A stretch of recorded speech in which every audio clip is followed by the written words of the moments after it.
It's not okay to think that the earth is flat. Is the earth flat or round? It's round. Okay, now let's see. How do we go about proving that? Earth, throughout its life, even when it formed, it was spinning, and it got a little wider at the equator than it does at the poles. So it's not actually a sphere, it's oblate. And officially it's an oblate spheroid. That's what we call it. But not only that, it's slightly wider below the equator than above it. A little chubbier. Chubby's a good way. It's like pear-shaped.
Seeing here is a mirage.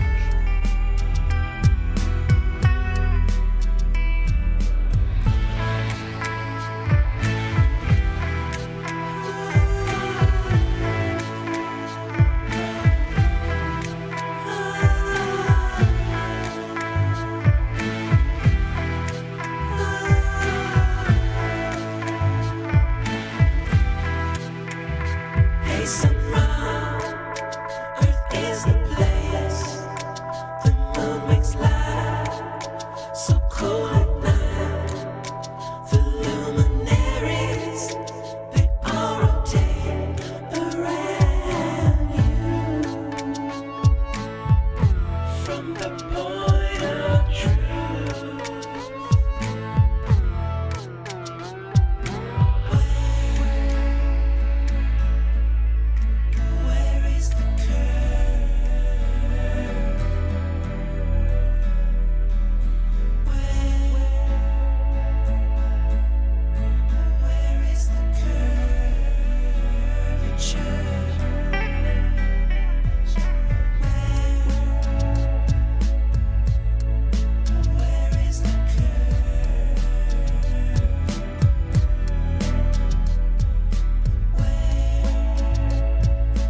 It's not okay to say that the earth is flat. This is some sort of strange denial. I don't know where it comes from. And it's something where I keep getting this question. We really need to put this question to bed because we've known the earth is a sphere for a long time.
Nobody that I know of in my field uses the so-called scientific method.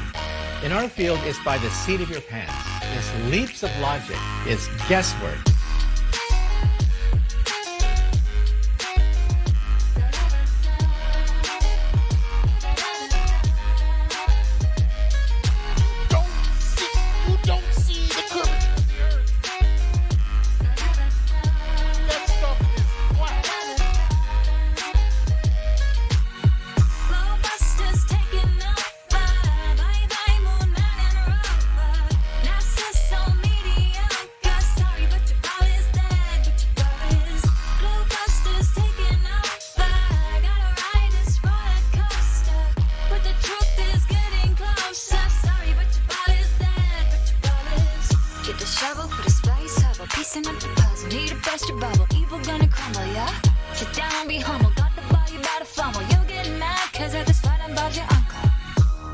And then they call me the liar. I mean, it's absolutely unbelievable the pathetic techniques that they have to use to prove their heliocentric model. Pops at the president, Jaren got the evidence. Eros laying Jesuits and Zach Sharkham is evident. That the earth electric and its residential residence is heavens, and I hope to settle in like some sediment. If we so wrong, why they lying to discredit it? That's not too intelligent. That's a guy, not an in court, but we ain't really in the settlement. It's time to awaken from the pseudoscience sedatives.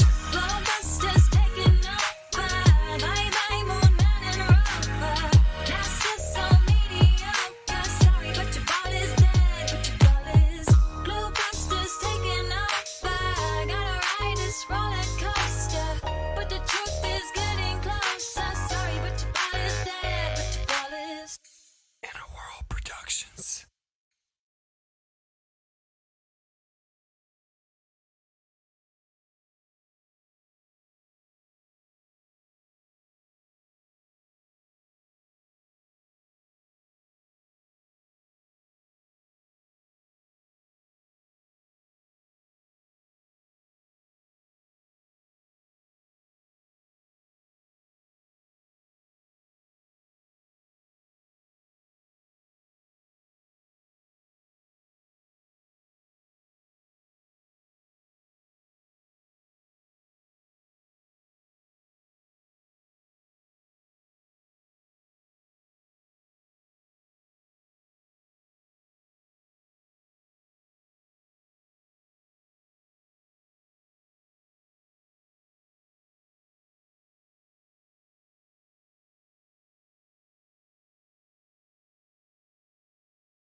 Opening scene, humankind panics from a dying planet.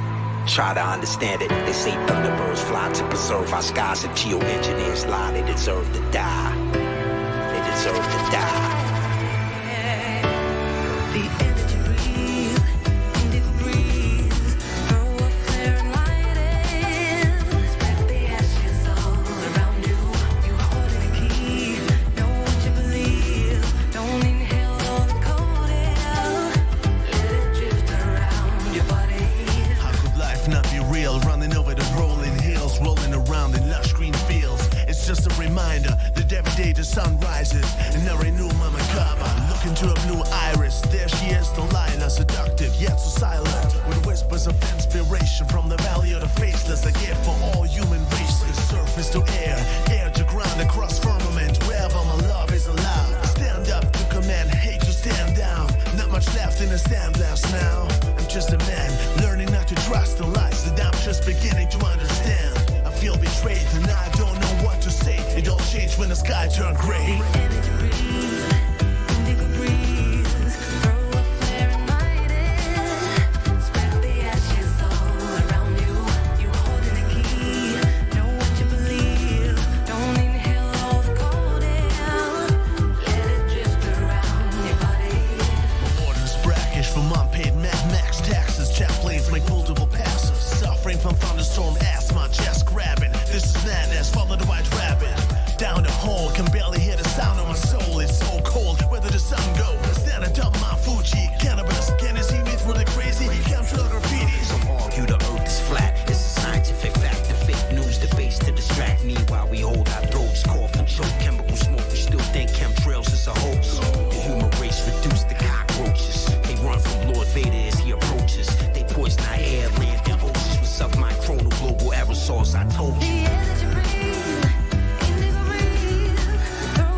welcome to the Discord, my friend. Have a good time. I'm a flat earther. I'm feeling glad I got Globers. Feeling mad it's useless. Won't be long, the future is coming on. I'm a flat earther. I'm feeling glad I got Globers. Feeling mad it's useless. Won't be long, the future is coming on. It's coming on. It's coming on. It's coming on. Yeah. Finally, someone let me out of this cage. Flat Earth is not a model, it's a slayer of mage. No Wixit is here, no QE is there. Even Sonic is creeping out of his smelly lair. Intangible, thought you saw the curve, but you didn't though. Panoramic view, flat horizon, it's so manageable. Telescope, try to cope on this slippery slope. Here's the rope, what's a joke? Please don't be a dope. Picture you getting down to the beach too. Like you see the rules, you know it's testable, beatable, maybe credible. Truther who appears to you to fill you when you're too crazy. None of those that need the definition for what level is priceless to you. Cause I see you paired, oh shit, you like it. Fun smoking Globers with one talk, we appear like psychics. Cause we know your ticks. I'm a flat earther, I'm feeling glad I got Globers. Feeling mad it's useless, won't be long, the future is coming on. I'm a flat earther. I'm feeling glad I got Globers. Feeling mad it's useless. Won't be long, the future is coming on. It's coming on. It's coming on. It's coming on. The essence, the basics. Without it, you make it. Allow me to make this childlike in nature. Truths you have them or you don't. You have a fallacy, you're in them. Every spouted word, every faulty plea, every soul lost at sea. You see with your eyes. I see destruction and demise, corruption in disguise from this creepy enterprise. Not sucked into your lies through the Discord, not the speaker, but progression it provides. For me, it's a guide. Y'all can see me now, cause you don't see with your eye. Like the globe in your mind, that's the inner. So I must stick around with you and be a mentor. Bust a few rhymes so you Globers will remember what the thought is. I brought all this so you can survive when law is lawless. Feelings, not evidence except for the living dead. No squealing, remember that it's all in your head. I'm a flat earther, I'm feeling glad I got Globers. Feeling mad it's useless, won't be long, the future is coming on. I'm a flat earther, I'm feeling glad I got Globers. Feeling mad it's useless, won't be long, the future is coming on. It's coming on. It's coming on. It's coming on. It's coming on. The future is coming on. It's coming on. It's coming on. It's coming on. It's coming on. This is the 24/7 Flat Earth Discord 2.0, where the globe funeral rites are held every day, all day. Join the Discord and get verified in VC checking. Don't be a chicken. Trace out.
It is part of the natural physics of water and other fluids to always find their level and remain flat.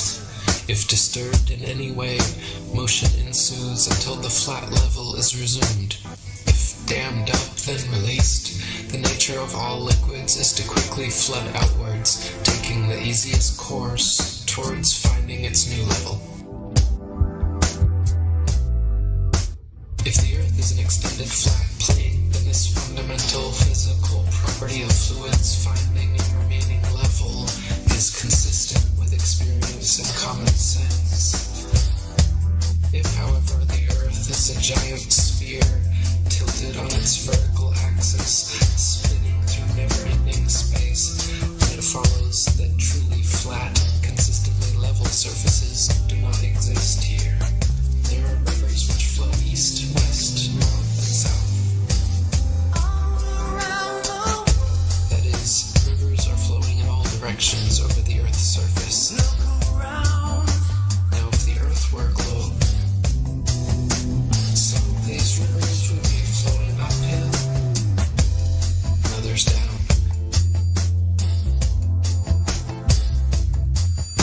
Some of these rivers would be flowing uphill,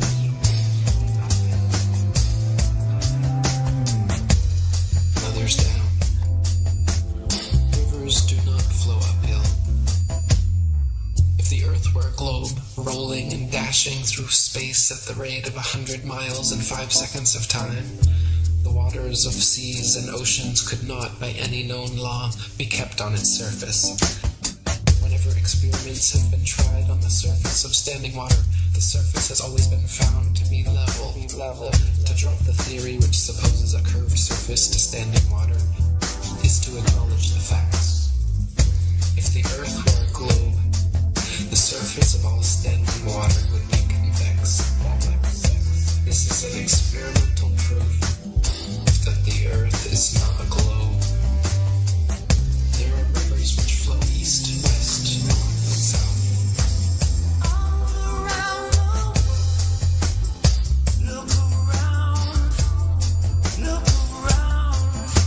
Now, if the Earth were a globe, some of the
up. Heavy things fall down. Simply a natural property of weight and density that is very different from gravity. Gravity is a hypothetical magnetic-like force possessed by large masses, which Isaac Newton needed to help explain the heliocentric theory of the universe. Gravity sucks, gravity pulls, gravity don't follow rules of the spinning ball. It makes us sick. Gravity is magic. It's magic. It's magic. Now, even if gravity did exist, why would it cause both planets to orbit the sun and people to stick to the Earth? Gravity should either cause people to float in suspended circular orbits around the Earth, or it should cause the Earth to be pulled and crashed into the sun. What sort of magic is gravity that it can glue people's feet to the ball Earth? Gravity sucks, gravity pulls, gravity don't follow rules of the spinning ball. It makes us sick. Gravity is magic. Gravitation is only a subterfuge employed by Newton in his attempt to prove that the Earth revolves around the sun. And the quicker it is relegated to the tomb of all the Capulets, the better will it be for all classes of society. Gravity sucks, gravity pulls, gravity don't follow rules of the spinning ball. It makes us sick. Gravity, it's a con trick. It's magic. It's magic. It's magic. It's magic.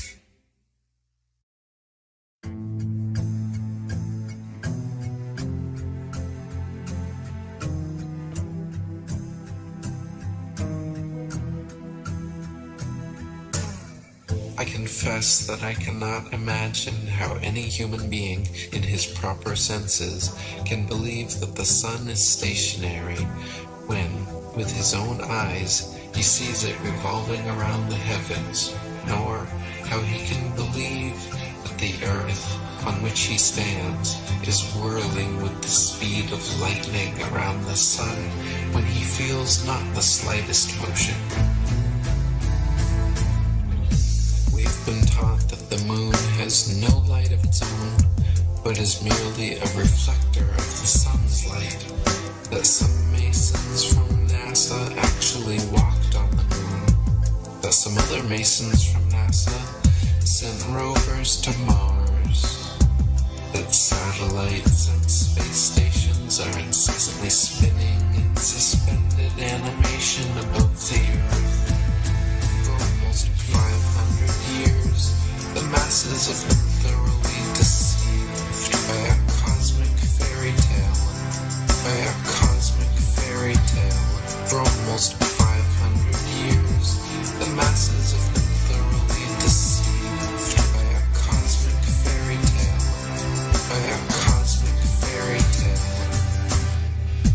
We have been taught that a mysterious force called gravity, a magical magnetism responsible for keeping everything from falling or flying off the spinning ball Earth, is just strong enough to hold people, oceans, and the atmosphere tightly to the surface, but just weak enough to allow bugs, birds, and planes to take off with ease. We have been taught that the ball Earth spins at a constant velocity, perfectly dragging the atmosphere along so we cannot feel the slightest bit of motion, wind, or air resistance. They say we cannot feel any of this motion because the magical Velcro of gravity pulls fills the atmosphere precisely along, and we cannot measure any of this motion because the stars are so incredibly far away. For almost 500 years, the masses have been thoroughly deceived by a cosmic fairy tale. By a cosmic fairy tale.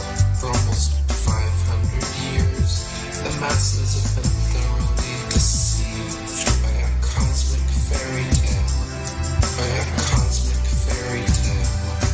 A sphere where people on the other side live with their feet above their heads, where rain, snow, and hail fall upwards, where trees and crops grow upside down, and the sky is lower than the ground. For almost 500 years, the masses have been thoroughly deceived by a cosmic fairy tale.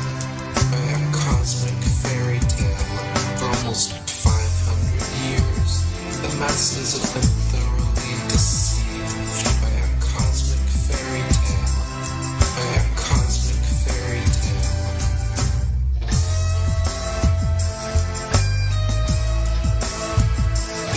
By a cosmic fairy tale. By a cosmic fairy tale.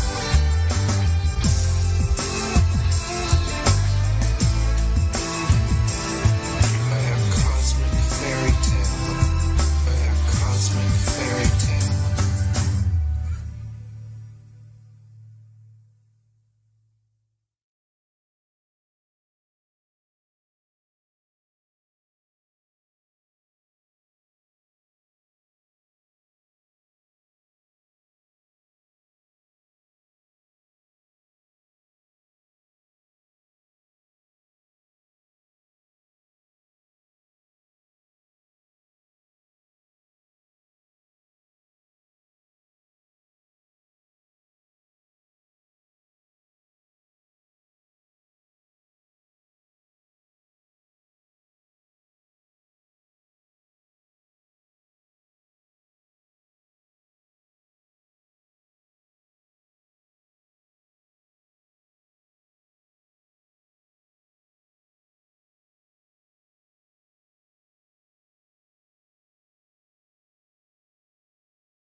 I guess I could welcome. Welcome, we know you.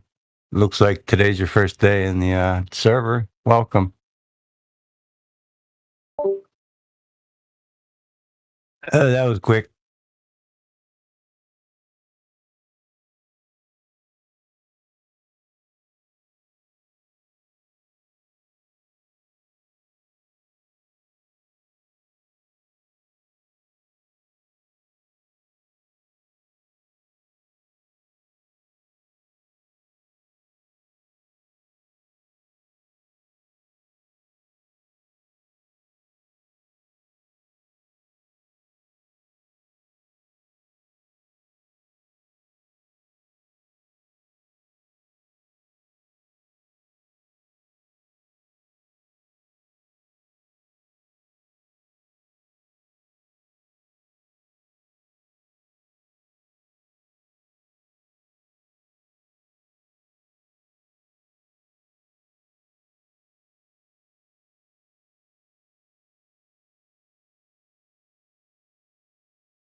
a lie is a lie. And it don't matter how many dumb sheeple believe it. And the truth is the truth, hiding right out in plain sight, and still people don't see it. Man, this shit got me heated, and I won't stop till the elite are being defeated. They keep us deceived about everything that we think, and they keep it a secret. What we're taught is not conducive with reality. Big bang, evolution, and there's gravity. I tell the truth and then these motherfuckers laugh at me, telling me the earth is photoshopped because it has to be.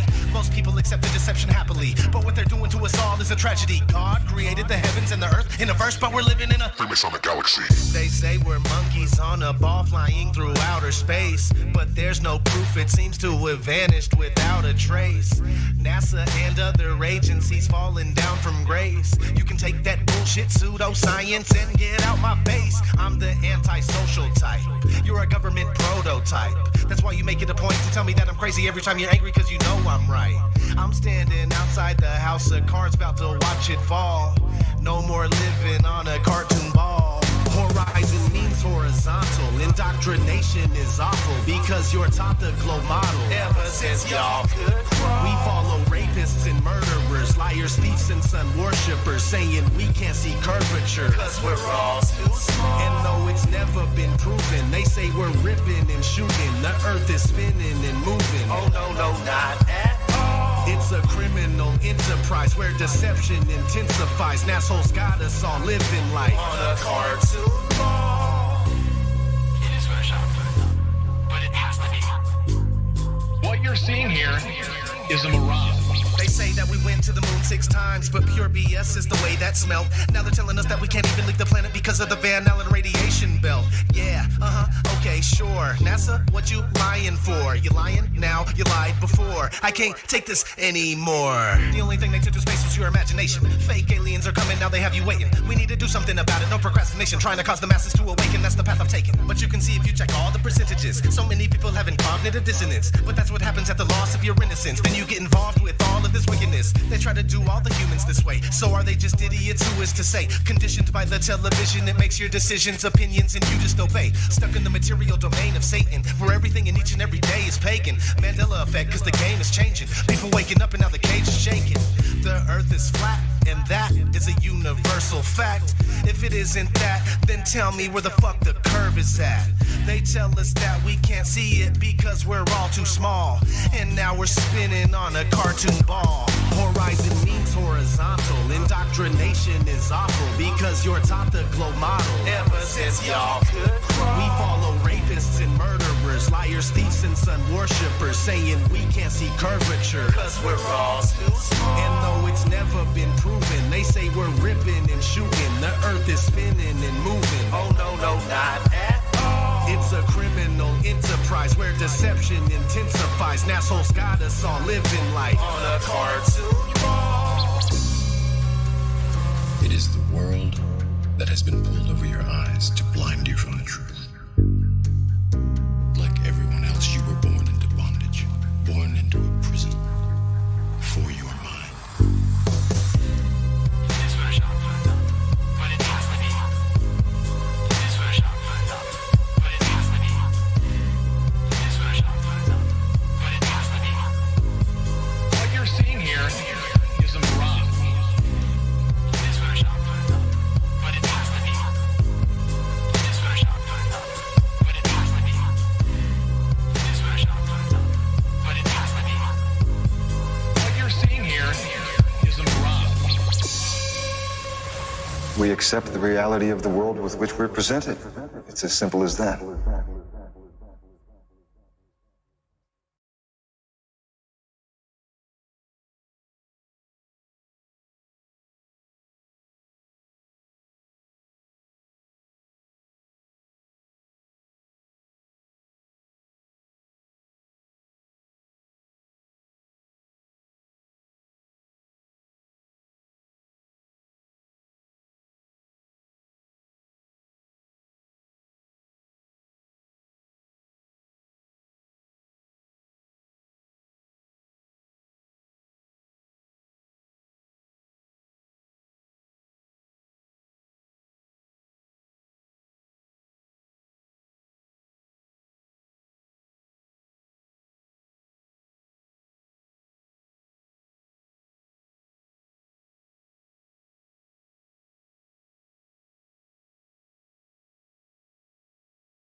Space may be the final frontier, but it's made in a Hollywood basement. Space may be the final frontier, but it's made in a Hollywood basement. Space may be the final frontier, but it's made in a Hollywood basement. Space may be the final frontier, but it's made in a Hollywood basement. Have you ever dreamed of going up to outer space? Or maybe meeting other beings from another place? Have you ever wondered what it's like on other planets? Then you watch a science show and come to believe you understand it? You feel empowered by the knowledge and you feel enlightened. Listening to Bill Nye and Neil deGrasse Tyson. But then you wake up and you start to see the obvious. Life is just a lie and this whole world ain't what we thought it was. NASA's missions to the moon were never completed. They just filmed them in a room and people believe it. I used to wonder what it's like to be an astronaut. Now when I see them acting, I can't help but to laugh a lot. They give us cartoons and they claim that we live on a ball. But it's flat and it's not moving or spinning at all. Why you lying to us, man? That's something that we want to know. After that, you're gonna have to pack up all your stuff and go.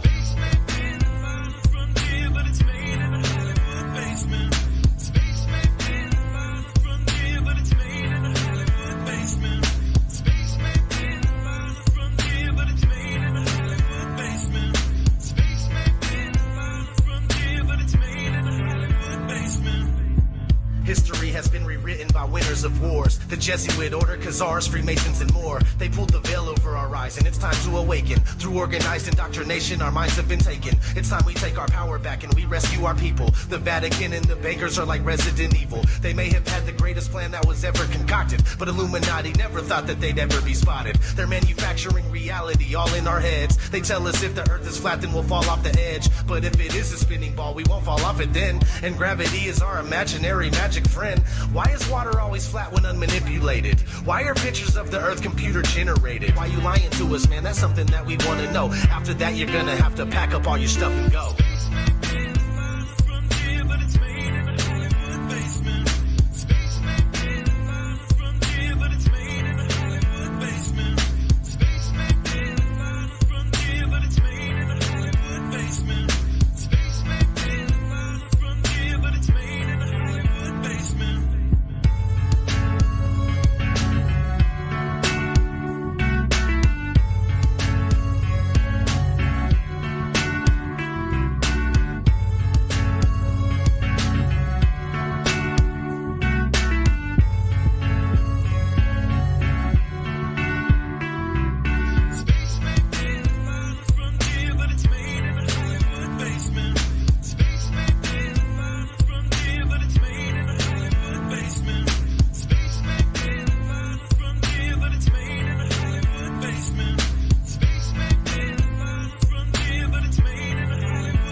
It's becoming 100% crystal clear that you and the other space programs that are in operation are connected and are deceiving the entire world.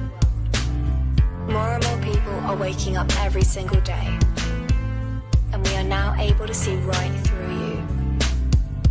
But what we really want to know is, why are you lying? Sincerely, me and the great people of this earth.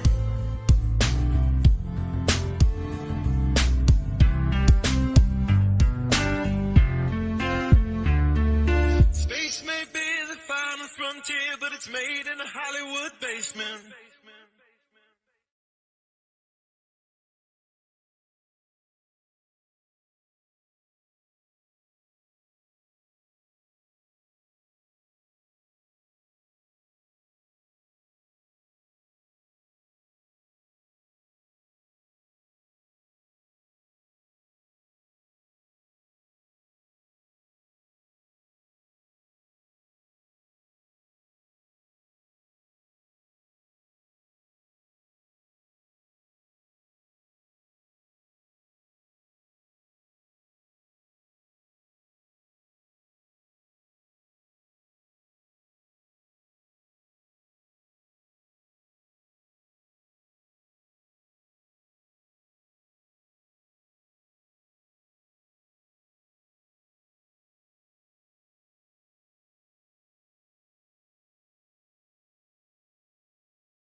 And this certainly has to be the most historic telephone call ever made from the White House.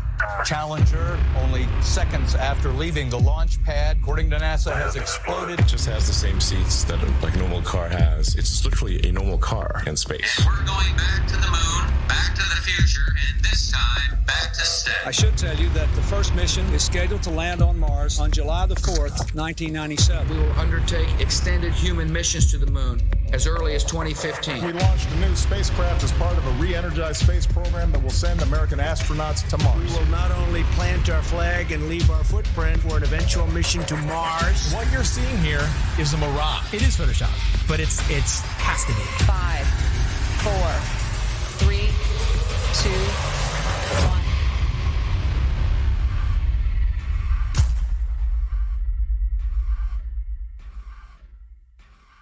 The one thing globe believers need to understand is that you don't just take the spinning ball Earth and flatten it out and put it back in the heliocentric model. Like it's just the only misfit planet and it's flat and the rest of the planets are round. No flat earther has ever said that. No flat earther will ever say that because it's not what we believe. The Earth isn't a pancake floating in outer space, and you will never hear a flat earther say that. And if you would ever actually take the time to study it for yourself or hear a flat earther through, then you would find that it's much different and things would actually make more sense. They've got the narrative control to where anyone that goes to search for this, they're going to see pancakes floating up in space, and it turns people away. Or they see a snow globe out in the middle of space with water falling off the sides, and they're like, what is this? It turns them away. The mainstream agenda was to push their false narrative, all these hit pieces on flat Earth.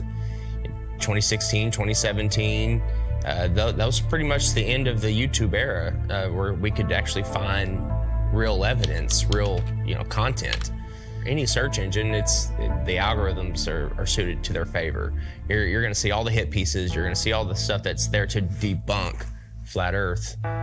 So it's just, it's almost impossible to get the real information. YouTube played their part in it, and not just cherry picking which videos they wanted to show, but deciding whether or not they wanted you to subscribe to somebody. So on several occasions and with several different content creators, I'd press the subscribe button to then find out several days or several weeks later that I couldn't find that content creator, assuming they'd either been deleted or they'd been censored beyond belief.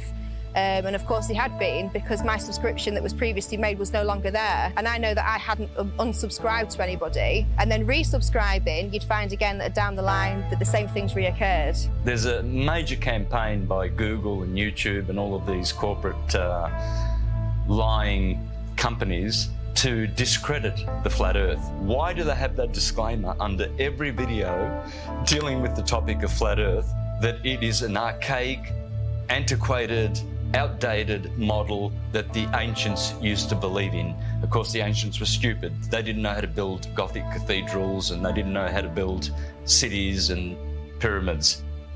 The problem is, people that think that flat Earth is stupid think flat Earth is stupid because they're thinking of a stupid flat Earth. And they ridicule and make fun of flat earthers. It's absolutely ridiculous. Since 2015, the content providers for flat Earth have had a living hell. We have been ridiculed, we have been trolled, we have been censored beyond belief by YouTube. It's really difficult to get the truth out there. YouTube controls the algorithm. Who owns YouTube? Google. These are these big corporations that came in and said, the flat Earth is getting way too big. People are finding this out. We don't want them to find this out. This will just completely destroy our agenda that we've worked so hard for. We're losing it because of our own technology that we created. So they had to get involved. Withholding information and knowledge is a form of control. Now, for new people coming into the subject, if you research flat Earth, the Google analytic will give you government hate propaganda against the flat Earth truth. If you go to Google and try to find anything flat Earth related, then the first thing that's going to pop up is the Flat Earth Society. And that is something that has absolutely nothing to do with this movement. In fact, it's a completely made-up organisation in order to deter anybody looking for some sort of truth. so that you'd first of all get to that page, you'd see these ridiculous accusations and this spinning disc illusion that's going upwards in space that I can assure you nobody believes in. If the globe model was as strong as they claim to be, then there wouldn't be so much concern with anybody talking about a stationary Earth model. Now, everything's fine in court until somebody walks in with a load of shit on you. Everything's fine until somebody out there has evidence that's going to prove you guilty. And that's when you start acting suspicious. That's when you start panicking. That's when you start putting damage control out there, which is inevitably what these bots are, what these trolls are on social media, and of course, the algorithms. This is just a new lie that was started in the 20s, and even before then, they weren't really teaching anything about the world and where we were. It was just common knowledge. One of the main arguments that globe believers come at you with is we've known for 2,000 years. Aristophanes figured it out with his sticks and shadows. Well, Aristophanes may or may not have been a real mathematician. He figured out the shape of the earth. That would have made him the Michael Jordan of mathematicians, but nobody ever mentioned him in a book until the mid-1900s. What's crazy is I've talked to some elderly people, and they've told me that back in their day when they were in school, they didn't even learn about people like Copernicus or Galileo. Everything's up for grabs at this point. People like Christopher Columbus and any other figure in history could be totally false or created just for some sort of agenda. This is everywhere. We found somebody in Croatia. They said they were teaching flat earth through the 1930s. Most people think that this flat earth versus globe earth has been going back and forth for thousands of years. No, it has not. This is a brand new deception. They come up with these stories, these fictional stories, fictional characters, to reinforce that we live on a ball. All of our globe provers, Galileo, Aristophanes, Copernicus, the pictures of them show that they're Masons, but I contend that we don't even know if they're real. All of our history is a lie. I've met people that said that they were taught flat earth in the early 1960s in school. They were taught flat earth and globe earth, and then it kind of just went away. I interviewed Ruth, a 102-year-old woman, back in February of 2020, and she was taught flat earth in public school in Connecticut. Tell me your name. Ruth Heath. Ruth, and how old are you today? 102. 102. So you were born in 1918. 1918. And we were just talking, and I asked you what shape the Earth is, and what did you say? What were you taught in school in elementary school? I was taught in school that the Earth was flat. Where did you go to school? Elementary school? I went to Spruglin School in Hamden, Connecticut. So how does it make you feel to realize that you were right as a kid? It makes me feel better. It does make you feel better, right? Oh, it makes me feel alive.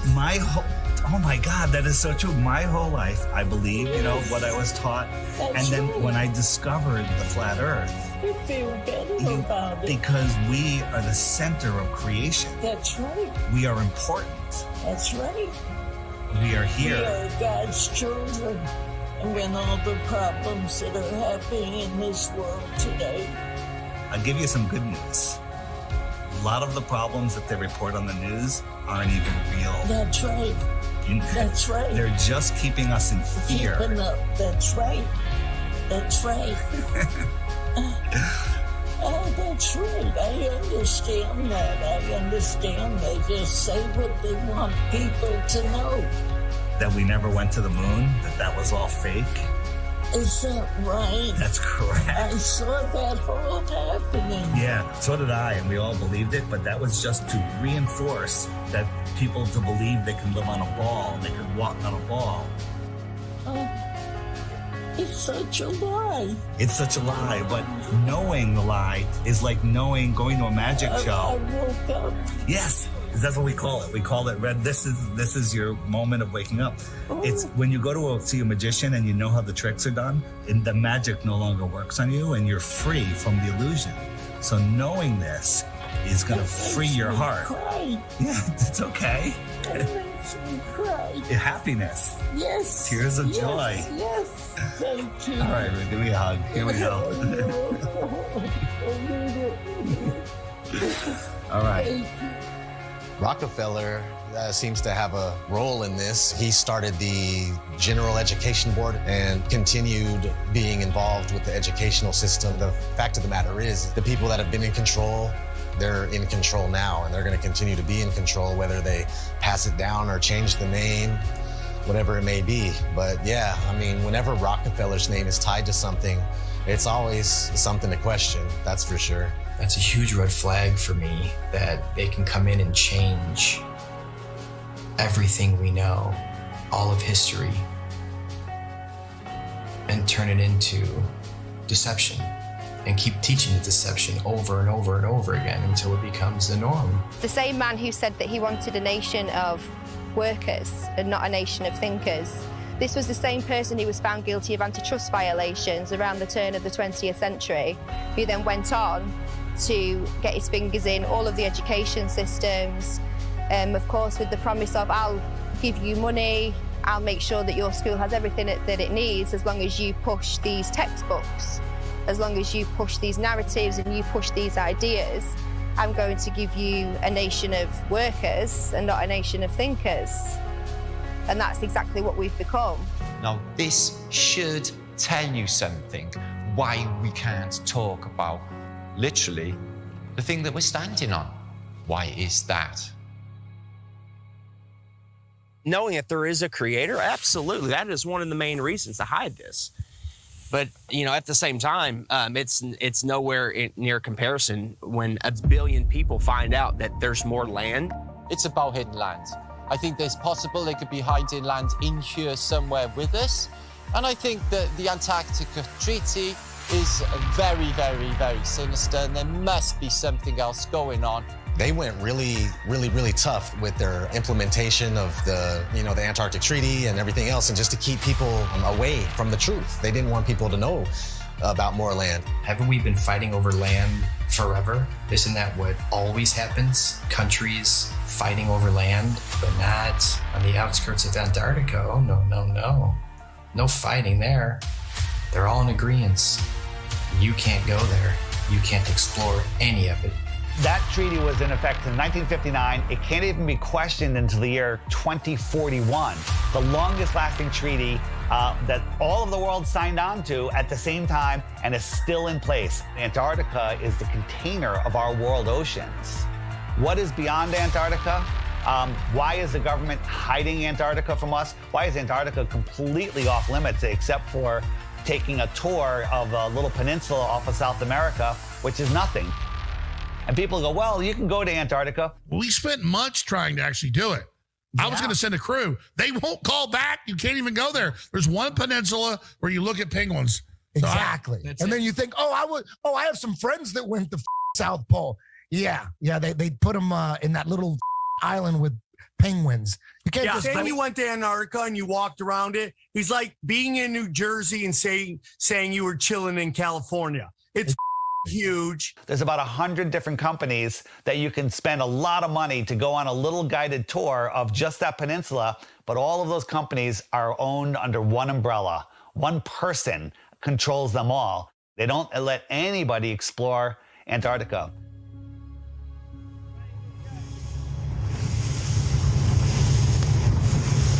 We'll be a international headline in about 5 minutes. Australian Navy ship shoots it. Facing our way. Bad boys, yield. Is it? The turret is turning our way. The turret's turning at us. Boy, we should hide Adrian in case they think we're trying to jump.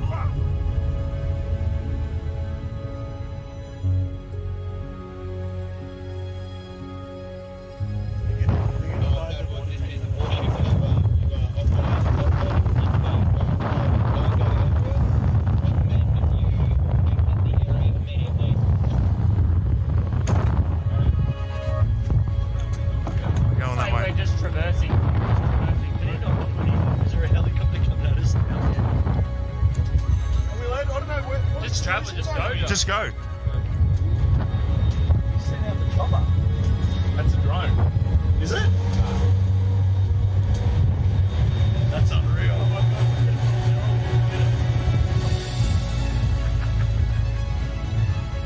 When people say, why the lie? One of the main answers is they're hiding more land. What if we can truly become free. The whole reason for this is because of more land. Because think about it, if there's more real estate, if there's more resources, natural resources, if there's more food for our starving children, if there's more space, more room for us to get away from the trafficking, if there's places where we can go and other civilizations we can be a part of, where they don't charge you for water, they don't charge you for free energy, they don't charge you for property taxes. What if there is more land? Nobody can go explore Antarctica, period. Because if humanity found out there's more land, then the heliocentric theory is gone. They can't start adding more continents on the bottom of a ball. It's just, they wanted it silenced right away. There is evidence out there through old maps, namely the 1,000-year-old Japanese Kawabashi map, which shows continents and lands outwardly of what they call the ice shelf or the ice wall. So why are they teaching the globe model? Well, you see, the globe is a container, and it's a container of all the known land. The Jesuits and the Freemasons, they needed a new model because they wanted a new world order. Because right now on a ball or in a snow globe, there's only 7 continents. That's all there is. So everything is very limited. We have a limited supply. Resources are very scarce because the Earth is a globe, right? It's cut off, everything's cut off. If you open it up and there is more land, then there's plenty of resources. More land means more resources. Well, that's huge if they're hiding something like that. There's a scene in The Truman Show where Truman is like, I want to be an explorer when I get older. I like to be an explorer, like the Great Magellan. Oh, well, you're too late. There's really nothing left to explore. Imagine if there's like all these beautiful places to explore still, and finding out that there's all this land, it just opens up the door for discovery again. Have you ever heard of the eyewitness testimony written in the books, The Iron Republic, The Smoky God, Worlds Beyond the Poles? In the late 1800s, there was a series of articles written in Florida Magazine about a politician that was tired of what was going on here, got a big ship and a crew, was exploring Antarctica, and he found a passageway through, and he popped out into the ocean, was lost for about a month. Finally, they found land with a city, and they pulled up, and it was a very advanced, quite different civilization, and very friendly, and they stayed there, and he writes about all the experiences he had there. In the late 1800s, they were talking about more land beyond Antarctica. Remember, the word extraterrestrial means extra land. They're telling you that there's more land in here that they don't talk about. There could be more land in some of the oceans where it's just all blue on the map. Nobody knows. You're not cruising around on big ships or flying over it on planes and looking, nobody's out there charting anything. Have you heard of such a thing as no-fly zones? For instance, you can't fly in certain areas near the Arctic Circle or the Antarctic Circle. The reasons being is because there are lands there that we're not supposed to know about. They don't want those lands to be discovered. All these corrupt systems that are stealing money from us, kidnapping our children, just doing horrible things. They rely upon the cattle staying on the ranch, the slaves on the plantation. That's why flat Earth is the most important knowledge we can obtain. It's because there is more land. Don't look at us and say, go prove it. They won't allow us to go prove it. We're not the lazy ones here. We're being restricted from going to prove this to you. So because of that, of course we're going to speculate. It's a red flag. If that's not a red flag to you, I don't know what is. They won't allow us to go. Allow us to go. If we go and there's nothing there, I'll admit I'm wrong. But all signs point to that they're hiding more land. You have to have permission to do everything. You have to have permission to marry the love of your life. You have to have permission to travel down the road. When we have the inalienable right to travel from point A to point B, you people think you're free. You're not free. You're free-range chickens. That's what you are. You're free-range chickens held in an area you're not allowed to go past, and if not, you go to jail or you get shot. Stay on the plantation, do what you're supposed to do, pay your taxes, and shut up. Right? Well, if there is more land, and I sincerely believe that there is, then that's the perfect reason to lie to everybody. And it's not just about hiding a place for more resources and where else we can go and dig for gas and gold. It's not about that. They're hiding freedom. They know that as soon as we all find out that there's another place to go without dictatorship, that we'd be gone. There's endless amounts of everything, and there's so much more land out there, and there's many places to explore, and they just want to keep us here in the middle of the pond, stuck here thinking that this is all there is. What happens to the price of gold and all natural resources if there's more land? Gold can't go to $1 an ounce. Gasoline can't go to 20 cents a gallon. We can all have, thousands of acres of land to ourselves. The whole system crumbles. The entire system crumbles, period. On the other hand, we have the North, which is also off limits. I went on my first official trip. I was going with my father and my grandpa Sinclair up to the North Pole. It was a very glamorous destination. I figured I was finally going to be let into the reason for the existence of this high security Arctic base. That was exactly right. We drove slowly through and past the buildings on a special top secret mission. And that's when I understood just how powerful and wonderful my father was. The North Pole is a biggie. It's always been in my mind. I've juggled with the idea, is there hidden land? Could they have possibly hidden a continent in the Arctic Ocean, which is seemingly an ocean? They could hide land there. Many old maps will show you the Hyperborean, 4 continents, and in the center, Axis Mundi. And I think that is what's there.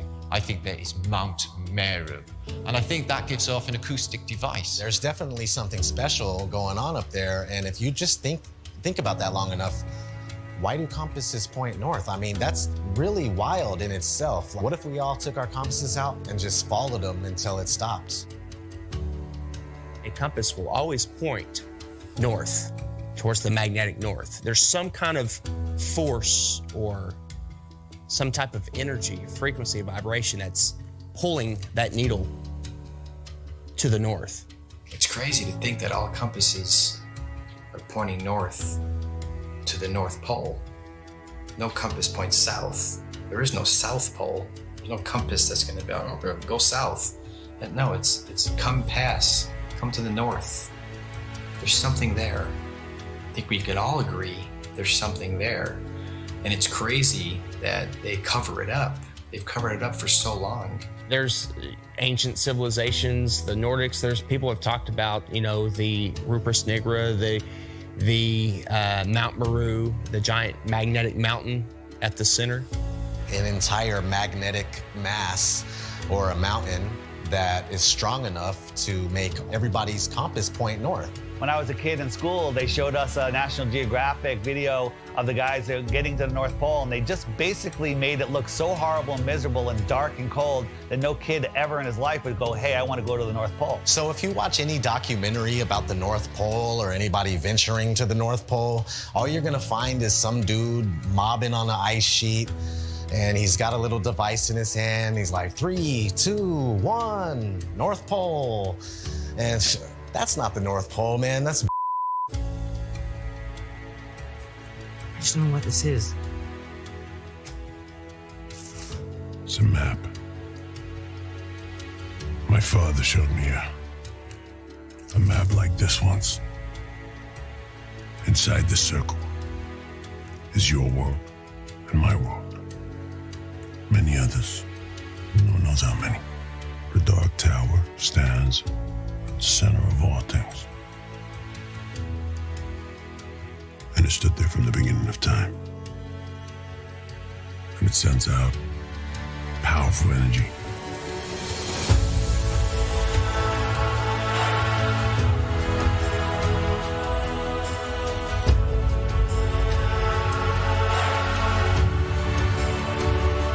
I think that there's possibly a North Pole hole, part of the electromagnetic torus, which gives off a green light, which you see as the Northern Lights. The North Pole is the center of the Earth. It is a hyperbola. Because we live in a toroidal field solar system, there must be a plane of inertia intersecting it in the middle, and there must be a hyperbola, hourglass, in the middle. In the Srimad Bhagavatam, Canto 5, it calls this Mount Meru. And why are we not allowed to go anywhere near there? Well, simply because you cannot go there. It is a magnetic toroidal hyperbola. Therefore, there is no way that you can fly anywhere near the North Pole in the center of the Earth. Admiral Richard Byrd said he found more land, in the north as well as the south.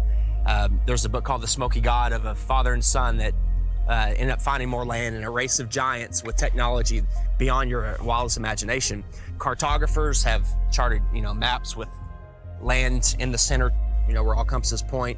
There's just a lot of evidence pointing to more land. So yeah, 100%, I would put my life on it. There's more land at the north. It's just as heavily guarded as the south. Can't go check the north and let me go check. I'll take some pictures and videos and come back. You're not even gonna get that close. You're gonna be turned around, the same as the south. All the way up until the 1600s, they had 4 land masses around the North Pole region. And right after the 1600s is when it slowly started disappearing until finally it was all gone. And you can verify this for yourself if you just go back before the 1600s and look at maps of all sorts. You'll see these land masses on each one, and then sure thing, these land masses just started being deleted from history. So what are they hiding at the North Pole? If we sit back and observe all of this evidence, this eyewitness testimony, the verdict would come back guilty. It would come back guilty.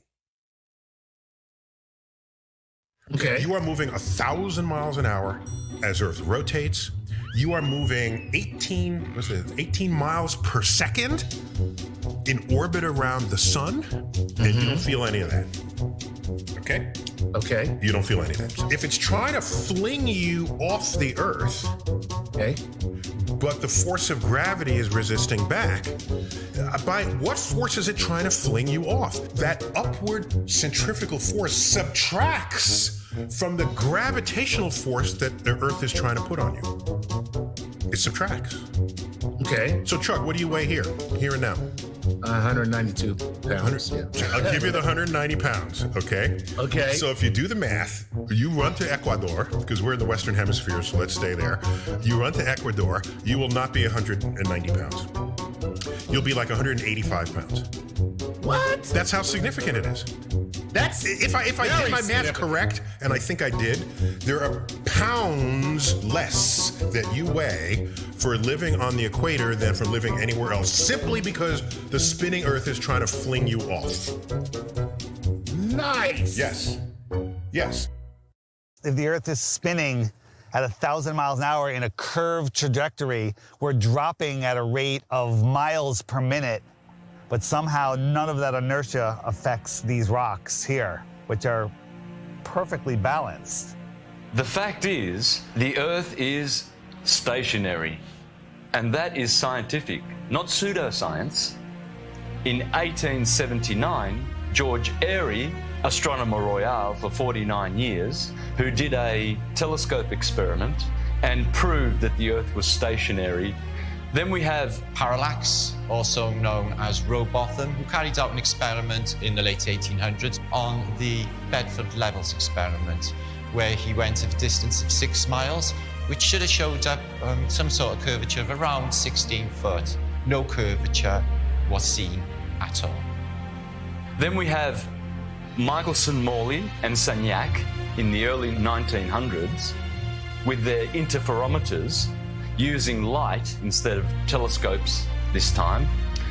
And with their interferometer experiments, they proved that the ether over the Earth, the field, is moving and the Earth is stationary. We also had Michelson Gale. They did an experiment in the 1930s and proved that the Earth is stationary. One of the greatest science experiments of all time, in my opinion, is from Marconi. Marconi, in 1901, set up transmitters to send radio waves, like signals, wireless signals across the ocean, Atlantic Ocean, okay? So he has one set up in Europe and one set up in Canada, okay? And they're sending signals, I think the letter S was the first one, boom, whew, and it worked. Almost 2,000 miles across the ocean, they got the signal. There's no curvature. You're talking about 600 miles of curvature between the 2 points, but it worked because all water's level.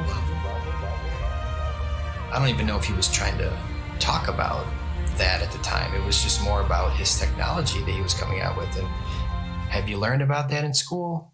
No. Then we have Pierluigi Ghina, a colleague of Marconi. And before he died, he showed people in his laboratory how the Earth is stationary. You can go to my channel, Mr. Astrotheology, and you can see videos of Mr.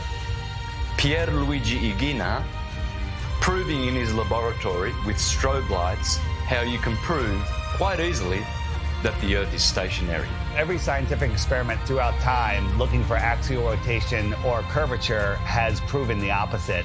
They don't teach this in schools. Any observation, when you go outside on a calm morning, you can see a perfectly glass lake. And your senses will tell you that, nothing is moving. We, stationary Earthers, we have science, real science, on our side, and the Globies have pseudoscience. In fact, all they have is Einstein saying, I have come to believe that no optical experiment can prove that the Earth is moving. And yet, the Earth is moving. Science! Yeah, Albert Einstein. I always recommend people go watch Albert Einstein in his interviews. He's reading cue cards. He's reading notes that someone handed him, kind of like people on TV nowadays.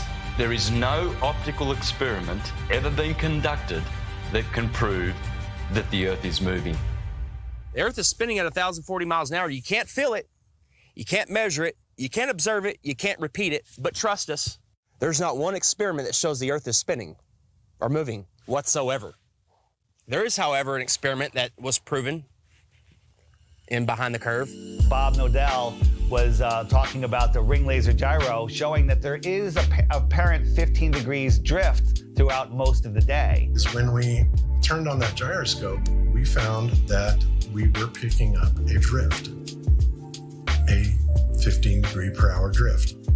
And this was taken out of context. It was later, the experiment was done at a higher altitude and it showed a different rotation speed, which absolutely proves it's not the Earth that's moving, that it's the ether that is spinning above us. Netflix is mainstream. Netflix is the alternative mainstream narrative. Netflix can't go against the grain. They'll lose their contract. A documentary, like a mockumentary. I'm sure someone watched our movie and was like, whoever made this movie is a government shill, and they're just trying to hide it. Netflix is in on it, trying to hide it. Yeah, he accidentally proves that the Earth is round. It was the biggest mic drop. It was the biggest mic drop, and I love that you kind of cut it. The thing is, we have technology that is outrunning their lies. Now we have time lapse. Ooh, imagine that. We have time lapse where we can point at the sky, and year after year, day after day, hour after hour, the sky's spinning.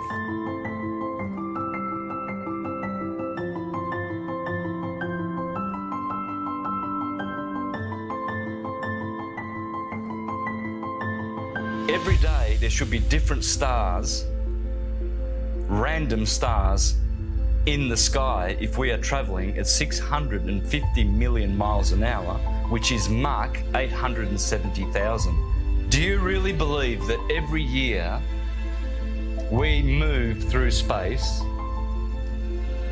at 5.5 trillion miles every year? And yet every year the same stars keep turning over our Earth.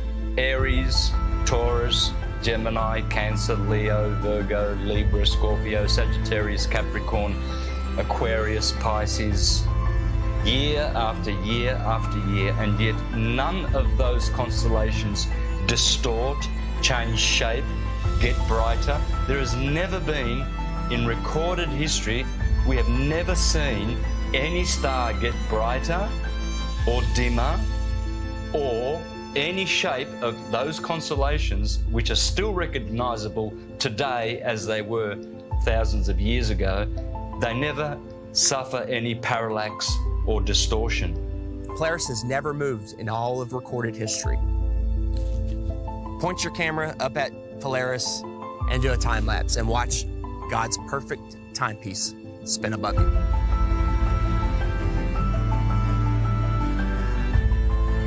And we move 5,694,000,000 miles through space every year. Congratulations to you if you believe that. It's called education, indoctrination, and dumbing down.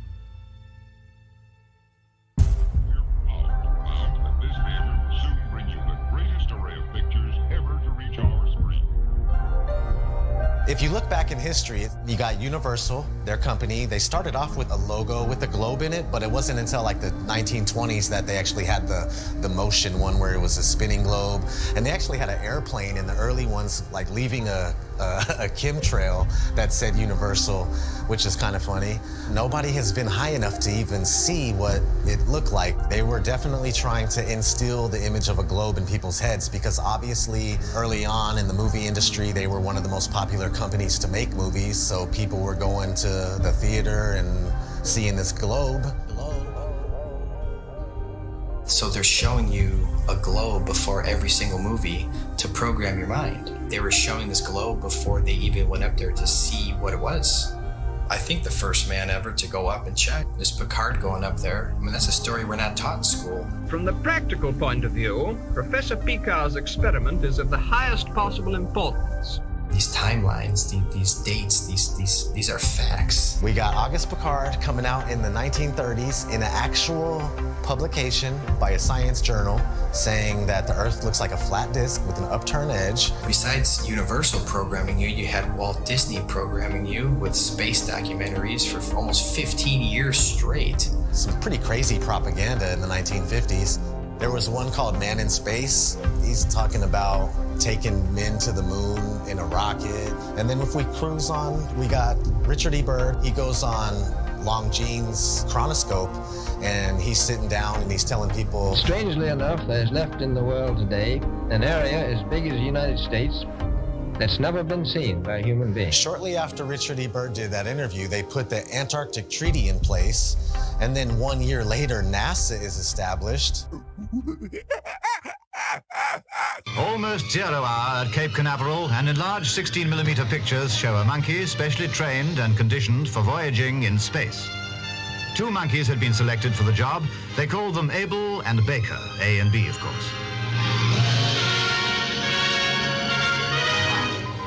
In fact, the monkeys came down safely near Antigua. Reported none the worse, after blazing the trail for human space travel. They come in and they're the gatekeepers for your mind. Like, they're making sure that people think that they live on a spinning ball. And that's their sole purpose, that it has always been their sole purpose.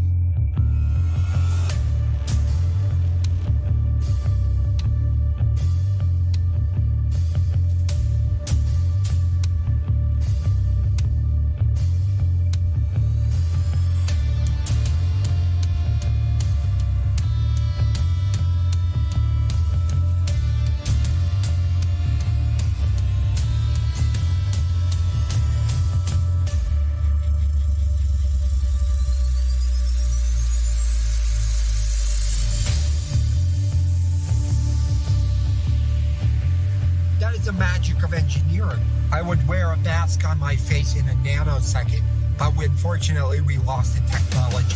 It can take days, even weeks, to produce just a single image. The dazzling final results, enough to keep us all dreaming.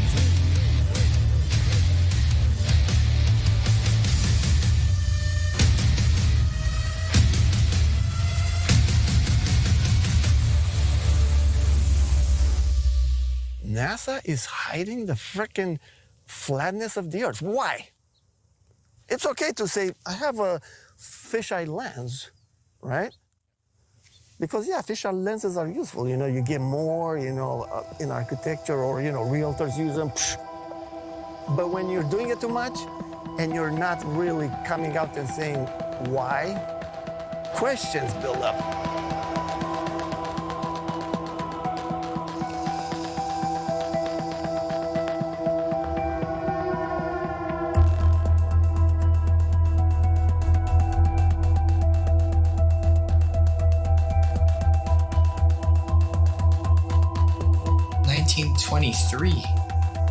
A fisheye lens was invented. So these space agencies had a heads up already.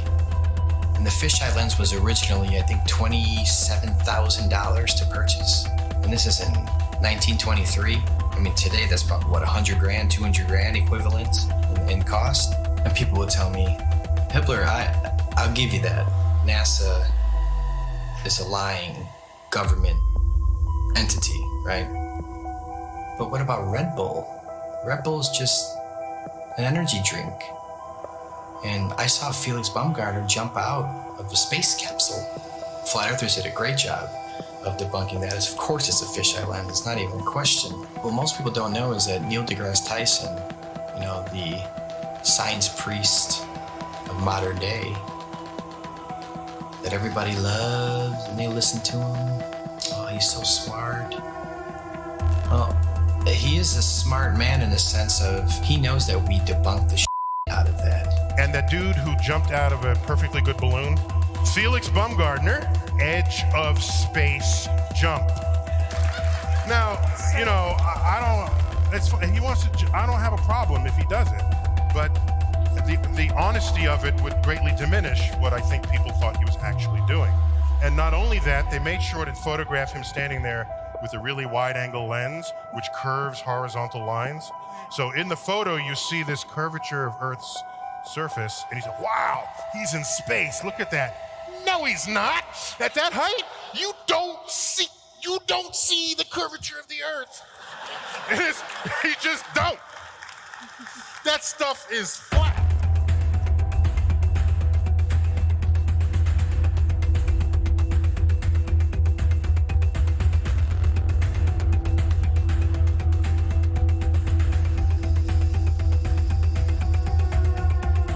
Put so much pressure on Neil deGrasse Tyson to come clean. He had to. We exposed Felix Baumgartner. That's a complete fisheye lens. There's no curvature at all on this Earth, let alone they're trying to sell it as 23 miles up, there's curvature. Even though people will sit there and swear they saw curvature out of an airplane 10 miles high. Yeah, okay. So your priest Neil deGrasse Tyson admits 23 miles up, no curve. How do you feel about that? All right, maybe you say that's no big deal. Okay. Even though Felix Baumgartner himself said he could see the curvature of the Earth. It's almost overwhelming. When you're standing there in a pressure suit, the only thing that you hear is yourself breathing. You can see the curvature of the Earth. You can see the sky is totally black. You can see the curvature of the Earth. You can see the curvature of the Earth. You can see the curvature of the Earth. That's 120,000 feet, 4 times higher than most passenger planes fly. So that should make you go, right away, what's going on here? Who's lying, right? But you don't think there's an agenda here? You don't think people are lying here? Fast forwarding to recently, Richard Branson, his Mr. Billionaire himself. Officially the first billionaire to travel to space, so Richard Branson. So you go 63 miles up, you would all probably assume that, of course, you could see this giant curve of Earth. You're 63 miles up. Richard Branson supposedly goes up 63 miles, even though it's nothing but fisheye lens footage. We exposed that. Here comes Neil deGrasse Tyson again, damage control time. Oh, by the way, you didn't ask, but I'm going to tell you. Do you know how high up above the earth he was? No. So if you take a 63 miles. Oh, yeah, say right. So take a schoolroom globe, and that's how high above it is he? So he's about 2 millimeters above the surface of a schoolroom globe. So nobody has seen the curvature of the earth from that height. I just want to make that clear. You can't see the curve out of an airplane, right? 10 miles. You agree? I hope you agree so far. Okay. So 10 miles up, no curve. Red Bull, 23 miles up, no curve. Branson, 63 miles up, no curve. So where is this curve at that you swear by? Because if you live on a ball, I don't care how big the ball is, it could be 4 times the size of what they told us, you would still see a physical curve at some point. That's what the horizon's supposed to be. That's how the sun is going. I mean, there's a curve of the earth. All these theories involved with the curve of the earth get thrown out the window. That's what happens with a new company. This is the fiction section. Fiction means it's a made-up story. Oh, hey, Elmo, I bet we can find your Galactic Gale comic book here. Oh, boy, Elmo, hope so. We all know who our enemies are. They are called the globalists, with their false idol that they give children on the teacher's table at kindergarten, the false globe of the global agenda. People are just deceived. I mean, I grew up from kindergarten. There's a globe. My kids, they graduated from kindergarten and it was a freaking globe. They gave them a globe at graduation to take home like an inflatable beach ball. And I was looking at that thing going, oh my God. We are taught that the earth is a ball before we can talk. In school, there's a globe in the class. One of the first worksheets we get is a sheet on the orbits of the planets and the sun. And I actually still remember that sheet. I did it, I got it right, I was so proud of myself. Sesame Street has astronauts on, Disney, it's all globe programming. So your entire world belief is around this. And if you think about it, they've gotten us at a very, very young age with the lying. Before we have any critical thought, the capability of thinking for ourselves. They teach us lies from the very beginning, from Tooth Fairy, Santa, dinosaurs. With Santa, for instance, I mean, we're taught this lie, you better be good. We need you to stay in line and be good. Don't be naughty, be nice. You want to be on that nice list. Santa will come and bring you these material gifts, and then fast forward, you find out Santa isn't real. For 5, 6, 7 years, however long the lie went on for, you've been conditioned a certain way, to act a certain way, so you'll fall in line. You'll do exactly what mommy and daddy tell you, what the teachers tell you. And when you realize that lie, it's subconsciously, you're taught at that point, it's okay to lie. It's okay to lie. It's okay to accept lies. It's okay for people to lie to you. It's okay for you to lie. So the whole world is a liar. Everyone's a liar now because they were taught at a very young age it's okay to lie. They get you with these lies of Tooth Fairy and Santa at a young age. So when you're an adult, you can't tell the difference between a lie and reality. And when you do find out it's possibly a lie, oh, it's okay. You're subtle. You're passive. You allow the lie because you're used to, it's okay to lie. You've been conditioned your entire life. It's okay to lie.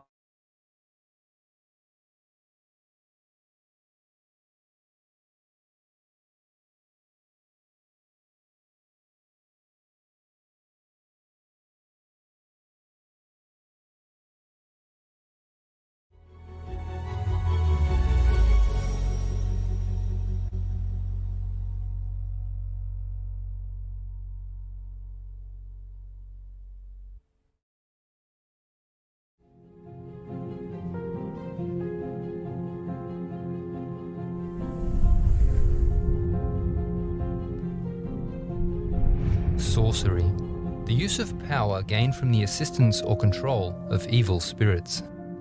Whether employed for theatrical or more sinister purposes, the key principle of magic is the same: You know, there's a word, misdirection, that's used by lay people a lot. It's a magical term. It's a term of art. And the way lay people use it is wrong, because lay people often use it as a synonym for distraction. Like, hey, look over there, do something sneaky here, and then you look back and the trick's done. That doesn't fool anyone. The way we use the word misdirection is kind of a curating of attention, giving the audience a story they can tell themselves that lets them not really know they were distracted. We're going to do a trick right now using misdirection. In the words of magician T.A. Waters, misdirection is the cornerstone of nearly all successful magic. Yet to talk of magic, sorcery, and witchcraft as separate entities is nothing more than a play on words. The Bible plainly condemns all sorcerers and magicians. And prior to the 18th century Enlightenment, sorcery and witchcraft were perceived by all Christendom to be demonic agencies. In our enlightened age, however, magicians are thought to exist purely as entertainers, while the spells of witches are considered superstitious nonsense. Although logical explanations can be found for the supposedly supernatural happenings of magic shows, the tricks are played upon the minds of the audience and not the objects themselves. If the evidence of one's senses are believed, then in the mind, the magic is made real. So what if, in an age where witchcraft is dismissed as superstition from a bygone age, the spells of sorcerers have taken hold over the minds of men like never before? What if our more refined society has fallen for more refined sorcery under the guise of scientific evidence presented to our senses? What if our entire conception of the world and its origins are a false and crafty misdirection?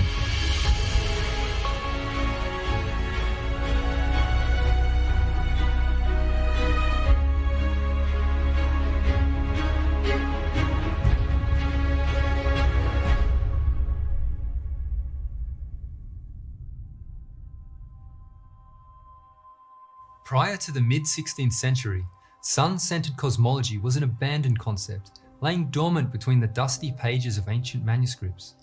Whether noble or peasant, none denied the witness of their own senses, which testified to the truth of what Scripture declares, that the earth beneath their feet was at perfect rest, while the heavenly bodies moved overhead. That this geocentric view of cosmology was widely held is confirmed by historian Andrew Dixon White, who was both an evolutionist and supporter of the heliocentric model. In his book, A History of the Warfare of Science with Theology, White points to a time in history when faith in the biblical record began to unravel. In the latter half of the 16th century, these evolutionary theories seemed to take more definite form, for there came, one after the other, 5 of the greatest men our race has produced: Copernicus, Kepler, Galileo, Descartes, and Newton. And when their work was done, the old theological conception of the universe was gone. The spacious firmament on high, the Almighty enthroned upon the circle of the heavens, and with his own hands, or with angels as his agents, keeping sun, moon, and planets in motion for the benefit of the earth, opening and closing the windows of heaven, letting down upon the earth the waters above the firmament, setting his bow in the cloud, hanging out signs and wonders, hurling comets, casting forth lightnings to scare the wicked, and shaking the earth in his wrath. All this had disappeared.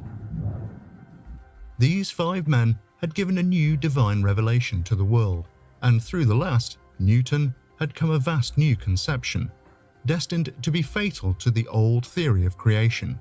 These men gave a new basis for the theory of evolution as distinguished from the theory of creation. As the adept magician draws attention away from that which would expose his deception, the captivating theories of these 5 men directed the eyes of the people away from the one reliable detector of error.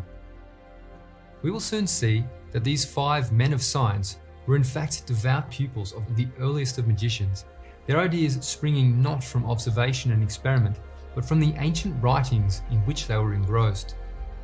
To understand why such an attack was expedient for the sorcerers of this world, we must go back to the time when the heated dispute over cosmology began, the dawn of the Protestant Reformation.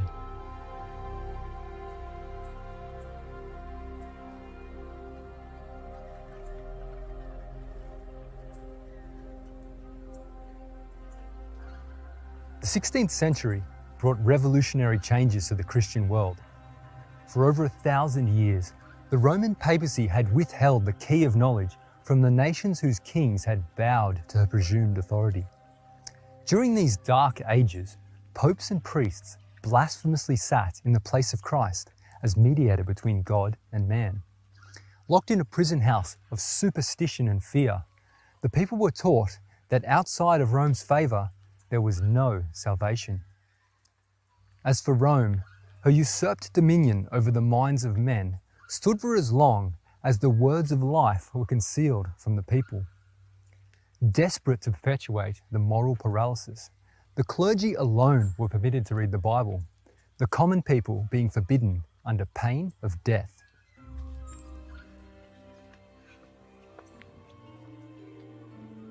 Well aware of the power of knowledge, papal policy withstood the flow of Greek culture from the East, and the West became exclusively Latin.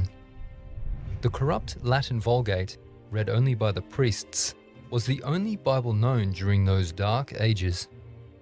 All Greek records of history, archaeology, science, and literature were held back in the Eastern Roman Empire, the capital of which was Constantinople. This led to the backward progress which characterized the Dark Ages, where technology, living standards, and morality all fell into decay under the oppressive priestdom.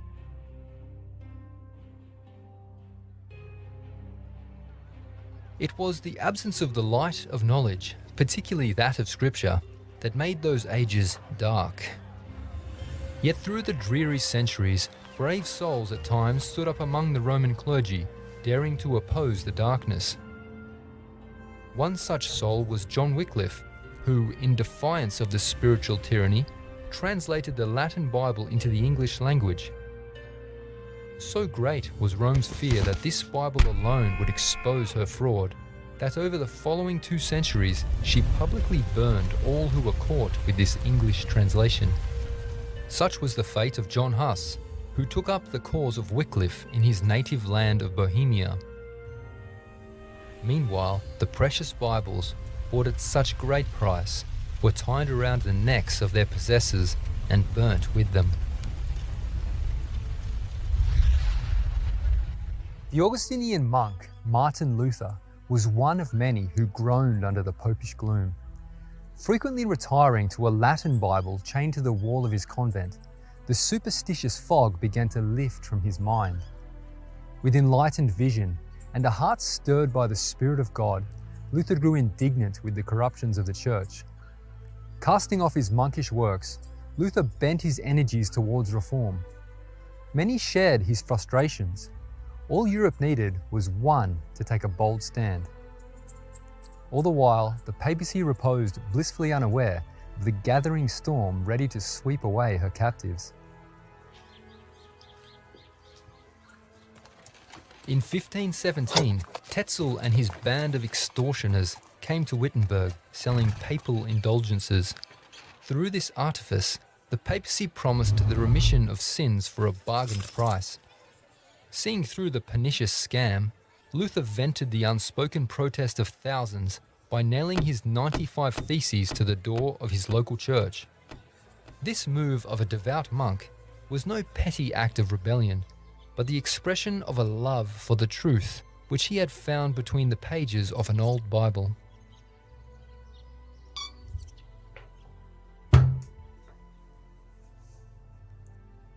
Little did Luther realize the resounding effects this simple act would have. Thanks to the newly invented movable type printing press and the zeal of the youth at Wittenberg's university, Luther's 95 biblical objections to indulgences were soon dispatched throughout Germany, and not long after, they were broadly translated and littered throughout Europe.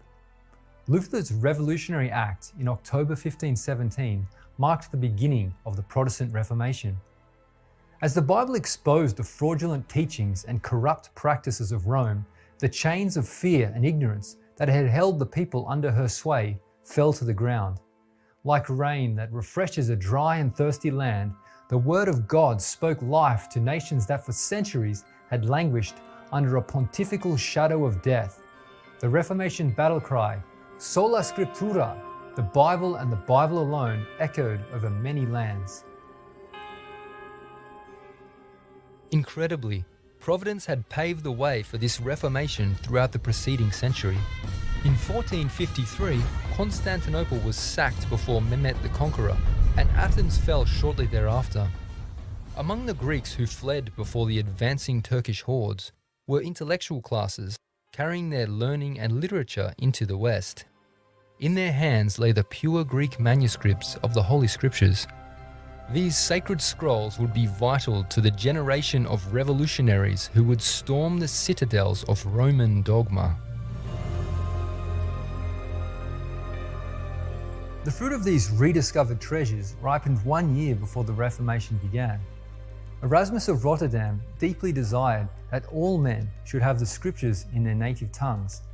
Discerning that the Vulgate swarmed with errors, he diligently compiled a purified New Testament of apostolic descent from the rediscovered Greek manuscripts.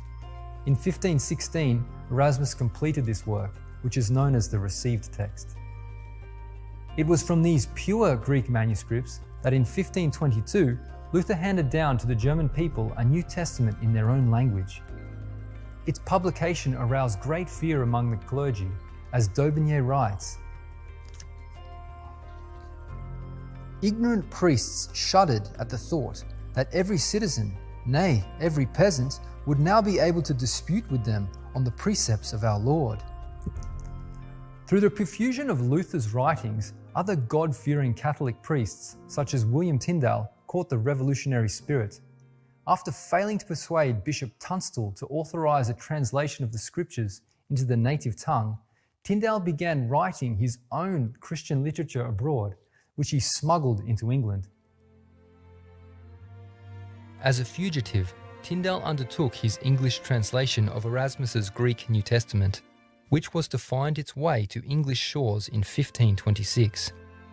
When it appeared in the realm, Tunstall denounced it as a pestilent and pernicious poison which will infect the flock. Feverishly, Tunstall began buying up and burning all the copies he could find, along with the souls caught with them. After eventually being tracked down in Belgium, Tyndale suffered the ultimate price for his countrymen. Yet the seeds sown by his blood would ensure living bread for all of God's children until the end of time. During this great revival of Bible knowledge, many other brave souls from among the clergy yielded to conviction and took their stand with the reformers. Yet the love of luxury and vice stifled the hierarchy in Rome. Anathemas and bulls were hurled across the Alps at Luther and the reformers. But these measures, effective in times past, were now as the shaking of a straw to a people from whose eyes the scales had fallen.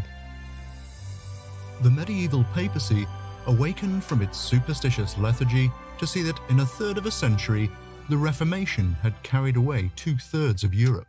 Germany, England, the Scandinavian countries, Holland and Switzerland had become Protestant. France, Poland, Bavaria, Austria and Belgium were swinging that way.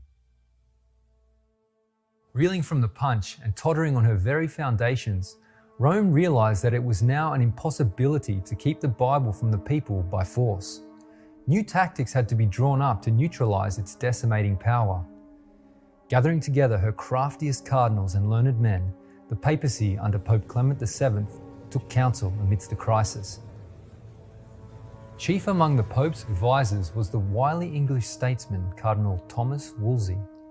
With expert subtlety, Wolsey conceived of the stratagem Rome was to pursue over the preceding centuries in her warfare against the Word of God. Since printing cannot be put down, it is best to set up learning against learning, and by introducing all persons to dispute, to suspend the laity between fear and controversy. This, at most will make them attentive to their superiors and teachers. Rome's agents would introduce a learning to contradict the learning of the scriptures. If the Bible could be shown to be untrustworthy, then the eyes of men could be redirected back to the learned doctors whose feigned words had for centuries made merchandise over their souls.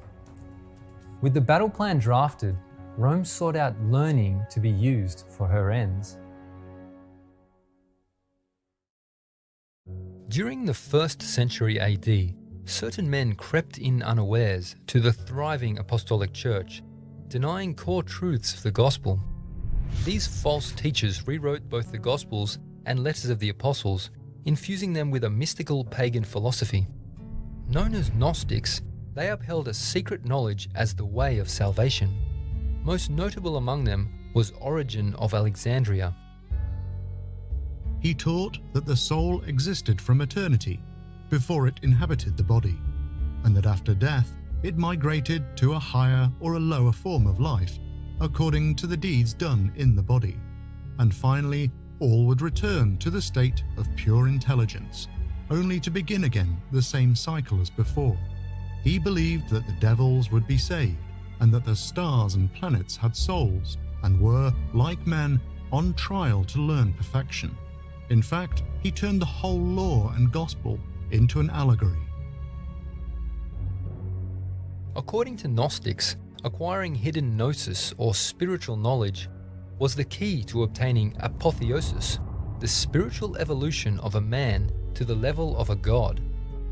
This sentiment is the basis of all pagan religions, that through the acquisition of secret knowledge and the performance of initiation rites, the soul journeys on towards godhood. Yet according to Scripture, this is precisely the temptation which befell Eve when she stood before the forbidden tree.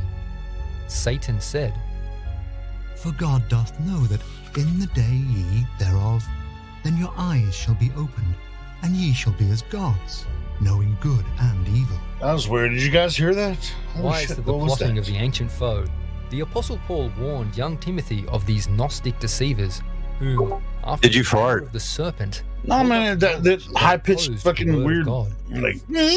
O Timothy, keep that which is committed to thy trust, avoiding profane and vain babblings. Thought there was a troll in here just oppositions playing of noise. science Falsely so called. But I didn't see anybody here that was going to be playing that noise. as the centuries progressed, it was the Might triumph be of on these my end, I heresies over suppose. the churches that led to the falling away prophesied by Paul. But something other than the Man of flat Earth sin bot? and the dark ages of papal oppression.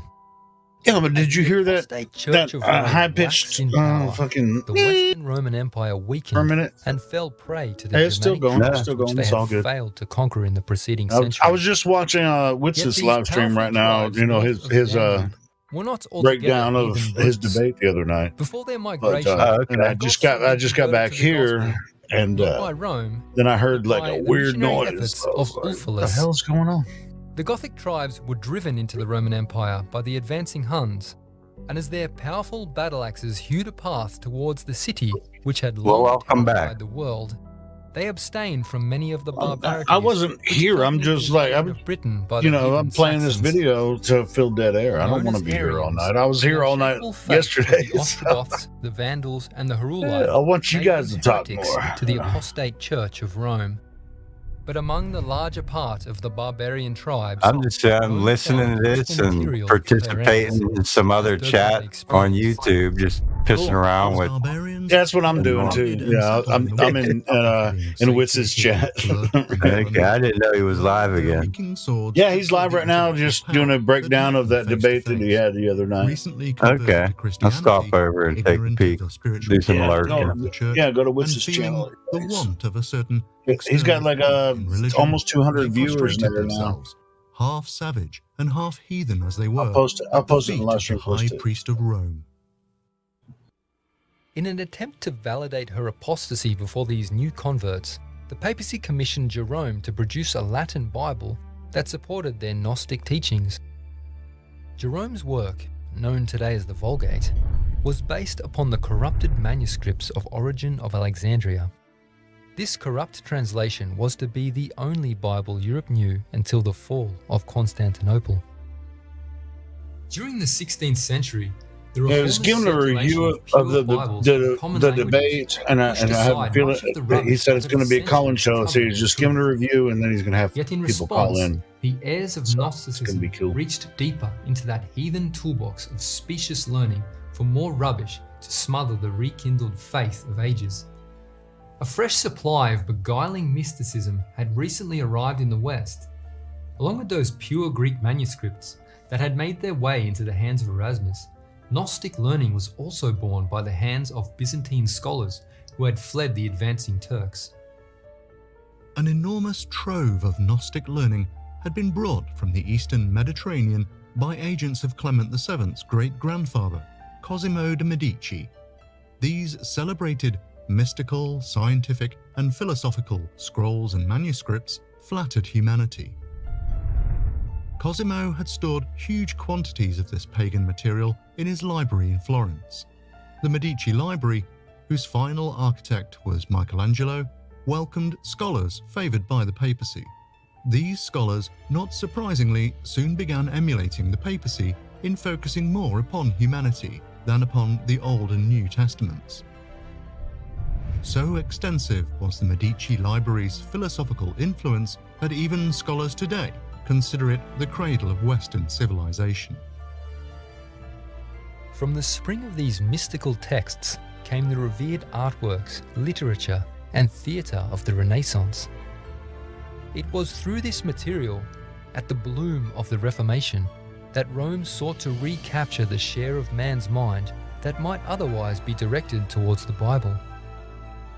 Perceiving the injurious effect this deluge of paganism was having on faith and morals, Martin Luther, in the year 1520, issued an appeal to the ruling classes of Germany, pleading with them that Scripture be the mainstay of all education.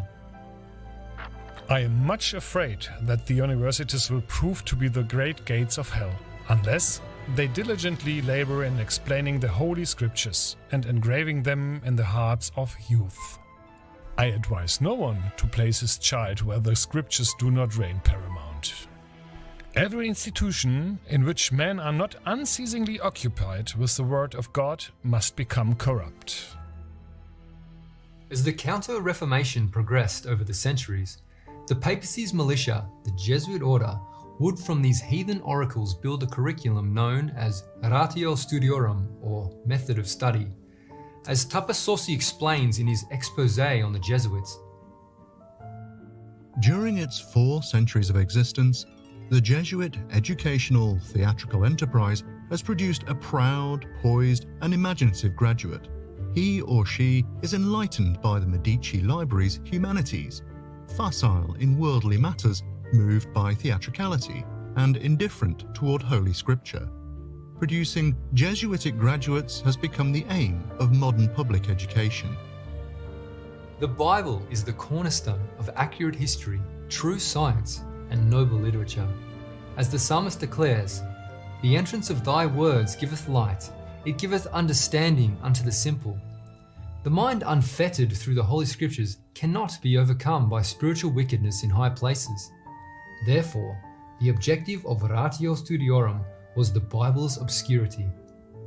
Thus, in the early years of the Reformation, artists and writers, such as Jesuitic playwright William Shakespeare, vividly depicted the fleshly scenes of the base passions of humanity.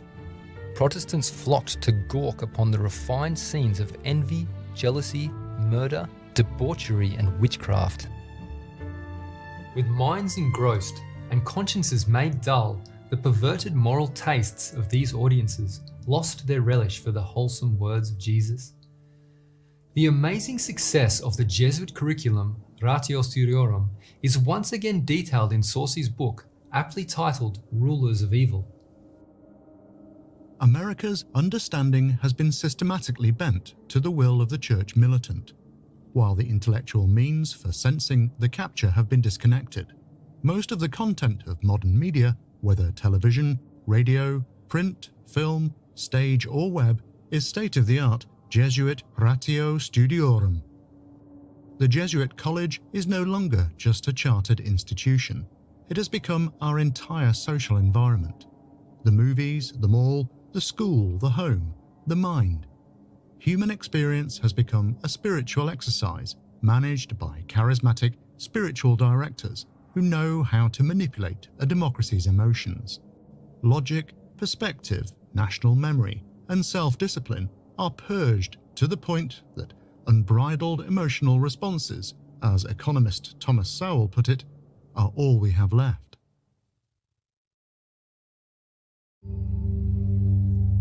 That sounds like Brave New World shit right there.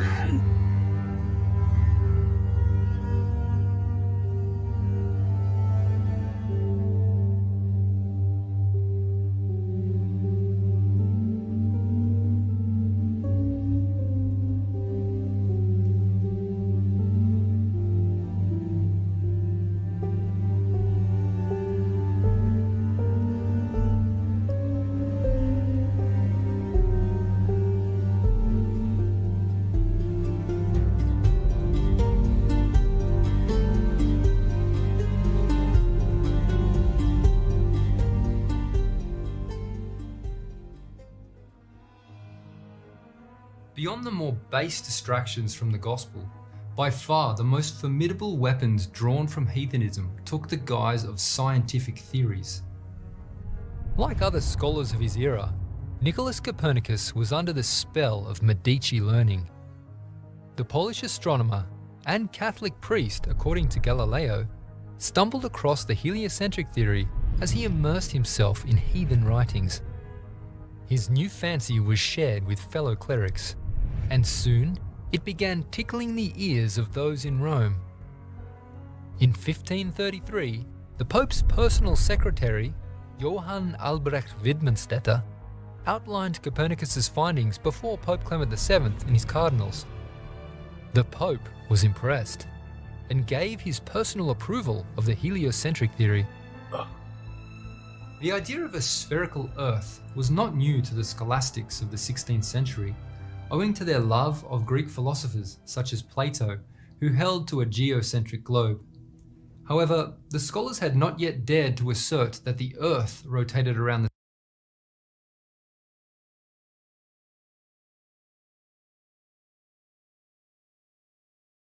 Who stopped that?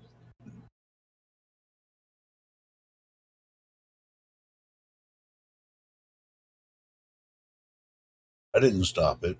I don't see a command there with the bot. Maybe YouTube stopped it. I don't know. I was just listening to Amir from Flat Earth Banjo. And what the hell? Why did it stop? It's really strange. Fuck. Let's go.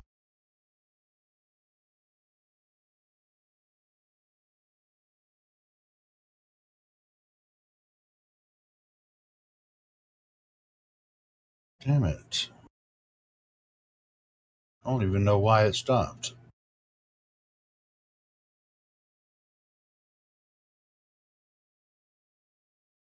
What the hell, y'all?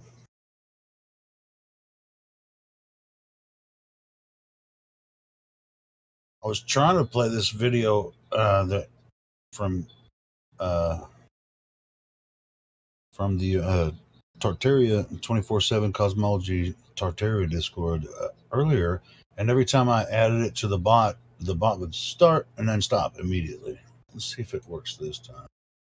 I don't know what just happened to that video. Holy crap. What is going on? Clear the queue.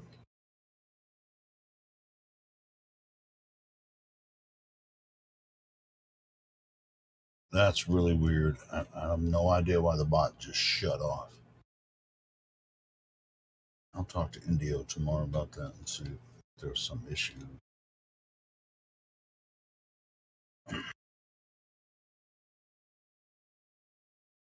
I forgot to post the link.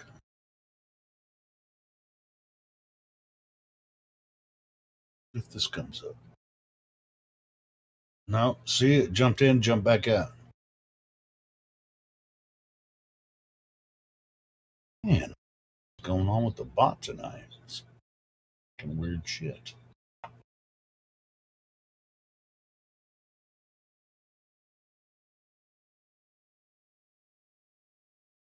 another video.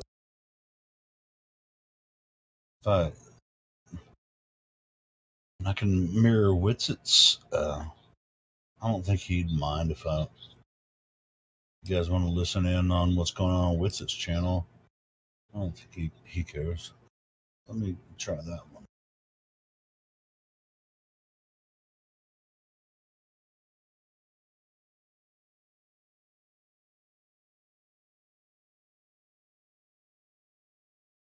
No. Watch him. Yeah, so you agree that you can't prove the Earth is moving around the sun from the Earth because of that? No. Well, Cats, you were just checking the jump. Can I just screen share? Yep. If anyone can answer my question, that'd be pretty cool. Can you guys admit that relativity claims you can't prove the Earth is moving around the sun? And by the way, for everyone listening, this this is a live. This is a mirror of Witzett's live stream. I was going to ask him, but I don't think he minds if we just mirror that here. It's just nobody's talking. I mean, He supports what we do here, so. Ring laser gyroscopes don't work. And the link is right there in live stream voice text. I already posted. They don't work, bro. Is real life applications of. Brian does interrupt some, but just so you guys know, it's because like FTFE and these other people, they've been saying that you can detect the degree per day of the Earth moving around the sun with a gyroscope on the Earth. Until I absolutely just eviscerated FTFE, we'll get into that. Are you diverting? Just hold on, just to be sure that I haven't finished yet. Go ahead. Diversion, red herring fallacy. Hold on. So all these are examples of how the ring laser gyroscope is actually used. So I'm glad you said it does work. And when we're talking about time, traveling at variable rates, the Havili-Keaton experiment where we use atomic clocks and we move one at high speed, we kept, we compared them afterwards, fell in line perfectly with what we predict with relativity. So I don't understand. The scientific evidence is there. So what is the problem with it? Can you say what the problem is with these experiments? Look me in the eye while you're talking, bro. You've only implemented 2 fallacies thus far, a full of ad hominem fallacies in your opener. I brought up, can you guys admit that relativity says you can't prove the Earth is moving from the Earth? I cited Einstein saying no terrestrial experiment. I cited Stephen Hawking in 2007 citing Einstein from his writings on general and special relativity, and a basic elementary understanding of relativity would necessitate you say yes. You have then shifted to rotation. That's called a red herring fallacy. What you're using is Max. Now look, you see how he's interrupting, so he doesn't even hear it. You understand? Like, it's really crazy. Principle. Would you like to rotation? That's called a red. So I told him 3 times at this point, it's a red herring fallacy. You're talking about rotation. We're talking about motion around the Earth, which is orbit, right? Now watch what happens. Relativity would necessitate the physics you say teacher. Yes. You have then shifted to rotation. That's called a red. What you're using is Mach's principle. Would you like to explain to everyone what Mach's principle? We're not talking about that yet. We're actually no. You are. So would you like to explain? You just brought up Ernest Mach. If you're going to bring up Ernest Mach, don't ask him to explain Mach's principle. Wait, no. You're explaining Mach's principle. Wait. Let me explain for the audience. Mach's principle. No, I'm not. Mach's principle has to do with rotation. So you're using what's called a red herring fallacy. It has the illusion that it's relevant to the subject, but it's actually not, and it's an attempt to divert, okay? So we're actually talking about revolution around the sun right now. It has nothing to do with Mach's principle, right? So would you like to concede that relativity says you cannot prove the Earth is revolving around the sun from the Earth? No. So would you tell me how you can prove it? Would you like to tell us why it doesn't? Sure. Now, I already did, right? I already explained that it's because you can't use measuring rods or clocks because time slows down and matter contracts. I already explained it. And I already explained Michelson-Morley, like at the very beginning when I first asked the question. And then he talks about rotation. And I'm like, we're not talking about rotation. That's a red herring fallacy. And then we have to let him finish anyway. And then he says, I'm like, no, that's not what we're talking about. You're talking about rotation. That's a red herring fallacy. Then he interrupts to say, you're talking about Mach's principle. Would you like to tell everyone what we're talking about? I said, I'm not talking about that. Yes, you are. No, I'm not. That's rotation. We're not talking about rotation. And then we've come back to, would you like to explain why? Yeah, I already did. I did with like the first thing I said. Because when you're in motion, according to relativity, time slows down and matter physically contracts. So any attempt to use any mechanism regarding matter or a clock measuring time will be a futile pursuit, and it will look like the Earth is stationary. That's why both Einstein and Hawking say, along with every other astrophysicist that actually understands relativity,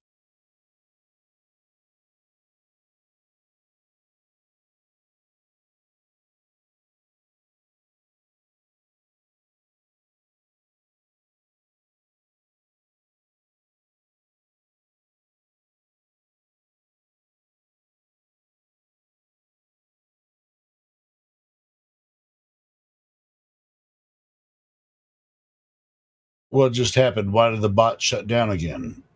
That's crazy.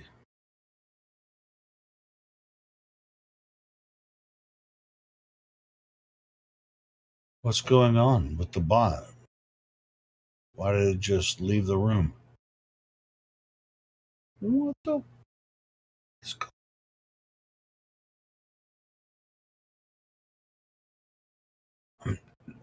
You know, my ignorance, and in my ignorance, I don't know why the bot is doing that.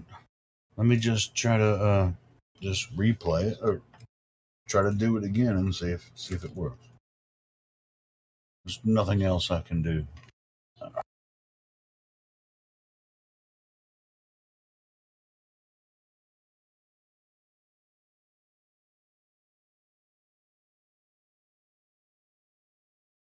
You gotta see what's happening. It's like all of a sudden the bot just shuts down.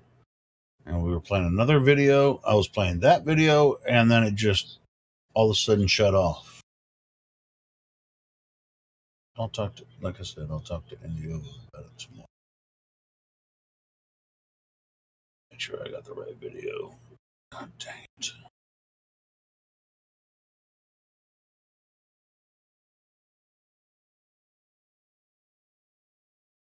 Pain in the ass. System, but it's not a heliocentric universe. Everything that they say is just a desperate attempt to get away from answering the question because they can't. The debate was over as soon as it started, literally. So watch. Of course, watch a couple more that's minutes. a non sequitur to my point. Yeah, well, so many people can sort of say geocentric or heliocentric. With the geocentric, that's requiring entire So many people say something that you're not saying, so let's talk about that. Universe to rotate around us. I said model. I said model. I didn't say universe. Yeah, but if it's geocentric, you're talking about you would have. It's honestly kind of pathetic. This guy's allowed to even do this. So during him getting intellectually eviscerated, like in an insane way from the beginning, he's now sharing his screen, going back to the poisoning the well and ad hominem fallacies. Right during the debate, Witzel will try to bring evidence that he thinks is clever. Katz and Mr. S will ask him how it is evidence for the Earth being flat. Witzel won't know. It will be funny. One example of many will be Witzel claiming the Earth is stationary. I didn't claim this proves the Earth is flat. And yes, I explained that it's about the geometry and the motion, right? I don't know. I guess it's just an honest person can watch it if you're not smart enough to follow it. Around us. But Austin, we're still waiting for some evidence for the Earth being flat. We would have got right into that if you guys had have showed some intellectual honesty and actually understood your own model and said, that's correct, Austin. We can't prove the Earth is moving around the sun from the Earth according to relativity. If you could just be honest and concede it, we'd move right on to the next subject. Let's give can I just share my screen for 1 sec. Let's give 2 real minutes. Quick though, Cats. Real quick, Cats. Hold on, Brian. Let's give 2 minutes before we go to you, Brian. Let's give 2 minutes to the other side, whether it be Culture Cats or Mr. Sensible. Can I just have 30 seconds and I'll pass on to Miss Sensible? I only want 30 seconds and then I'll pass on to Miss Sensible. If I can share my screen. So he just now shared it. Everyone saw it. Now he's going to do it again. Do you guys see this? This is why it's almost not even, it's disrespectful to me to go into these debates. Honestly, it's disrespectful. It's like I'm going to fight people that don't have arms. It's like but we get to let the people that don't have arms like kick me while I'm tied on the ground for a few minutes at a time, even though they could never actually fight me. It's like disrespectful, honestly. And it's like I do that because we're so censored. None of these real like big figures would ever debate me or anyone like me on the flat earth side in a real public fair setting. So we're forced to go talk to people like this who just try to gaslight you and use sophistry and appeal to emotion and consensus and constantly gaslight you for the audience to try to intimidate them away from ever daring to consider what you're saying. It's like it's so like low vibration and deceptive, and it's insane. Sure. Thank you. So, sure. Share your screen. What like you got? I said in the opening statement, I don't know if my screen is sharing yet. Yep. Okay. Am I sharing? Yep. Okay, so this is the bit of the debate that we're at, the bit of the debate that I said you would see. This is Whitsitt trying to be clever with evidence about relativity or whatever, without offering any evidence that the Earth is flat, trying to switch the topic of the debate from flat versus globe, which is obviously, what the debate has all been about. Now, I've already addressed that and said it's about a stationary plane Earth or a, like globe Earth model that's moving. So there's geometry and motion. So first we're going to talk about motion. I've already explained that, like at the very beginning when Mr. Sensible said this, but he literally wrote this out. He literally has a script and he showed the audience a script and he keeps repeating the script. Think about that. So try and be clever about something that in no way, shape or form shows that the Earth is flat. So I did say that I'd seen this and this is that bit. So I'm going to pass that on to Now Sensible now. That bit's done. So well done, Whitsitt, for that bit. I'll pass on to Mr. Homonym, bro. Now, with regard to the Earth moving, we can look at nearby stars in January and then look at those same nearby stars in July when we're halfway round our orbit around the sun. There is parallax. That shows that we have moved with respect to the stars around the sun. Why can't the stars just be moving? Well, the nearest star is 4.2 light years away. How much do you think it's going to move in 6 months? I don't believe your claim that it's 4.2 light years away. Well, I'm not worried about what you believe. That's measured. You can. Of course, it's literally not measured. No, it's not. You measure the nearest stars using parallax. There are other methods for measuring the distance to further stars. Well, first of all, you assume the medium, you assume that we're moving, and then you try to measure a difference. But if the a difference to another assumed distance of, like, let's say Venus. Stars were just moving, which I can cite many astrophysics will tell you a neo-Tychonic system will explain retrograde and parallax. It's very easy. Just for the audience, if you don't understand, parallax is the movement of stars throughout the course of the year. Okay, they're claiming that happens because the Earth is moving and the stars are not moving. Well, in reality, of course, the Earth, if it's stationary and the stars move around the Earth, if they were to change how they move, that would give us the same observation they're calling parallax. So why is that not possible? Sorry, the stars Calm moving. down. Hey, calm down. The stars moving around the Earth. Well, the nearest star is 4.2 light years, which means So I refute it. He repeats it. For These people will get laughed out of any actual intellectual forum, right? Like in a university debate, like a professional, like, laughed out of the debate, right? Where people are actually holding logical fallacies accountable. They wouldn't even be able to walk on the stage. Think about how bad it is. It's crazy. Stars to rotate around the Earth once in 24 hours. That nearest star would travel 26.39 light years in 24 hours. By the way, just for anyone new joining in the room, we're listening to Whitsitt, Austin Whitsitt on his his live that and stream. said you are assuming a medium and making assumptions. Why'd you skip what medium? What medium? I missed that. What medium are you talking about? The link to the videos right there in match. live stream, voice text. You can go there and please, if you're a flat earther, get in there and support what's this doing right now. You've been up there. You used a plural noun. Have you? Thanks, up there? Can I just share my screen again a second? Sure. Is this Truth be told, man, I think that, like, I should only take debates if they're like 10v1 and they can only make 1 point at a time and I get to respond. Right? Like only one person. They can't dogpile me, and it should be 10v1, just me. 10v1. Unless you want to give me somebody with actual credentials, right? Like, that's how I'm feeling. Like, even watching this. Where you show the gas pressure that needed a container, and then and then because of the disequilibrium, it actually expanded into the available space, which actually debunks your model. Would you like to address over his head too fast? So I think we made the authority of NASA or some space agency, and we're gonna skip a little bit. It's where if I skip, the Globers say I'm being dishonest. I'm skipping. Like, I just refuted. I said, oh, you mean where you post something where there's a pressure differential and then the gas pressure tries to seek equilibrium by filling the available space. And then once the containment is no longer able to hold it and the containment's gone, then it establishes equilibrium, filling the available space, which debunks your model. Like, it's hilarious. Never get a rebuttal. 99% as it's of what about to be launched. well, there is me. That was me. Here pressure has dropped. So from look, now they're diverting to, they want to talk about what the plane show, what the balloon show. So they don't want to talk about how relativity says that.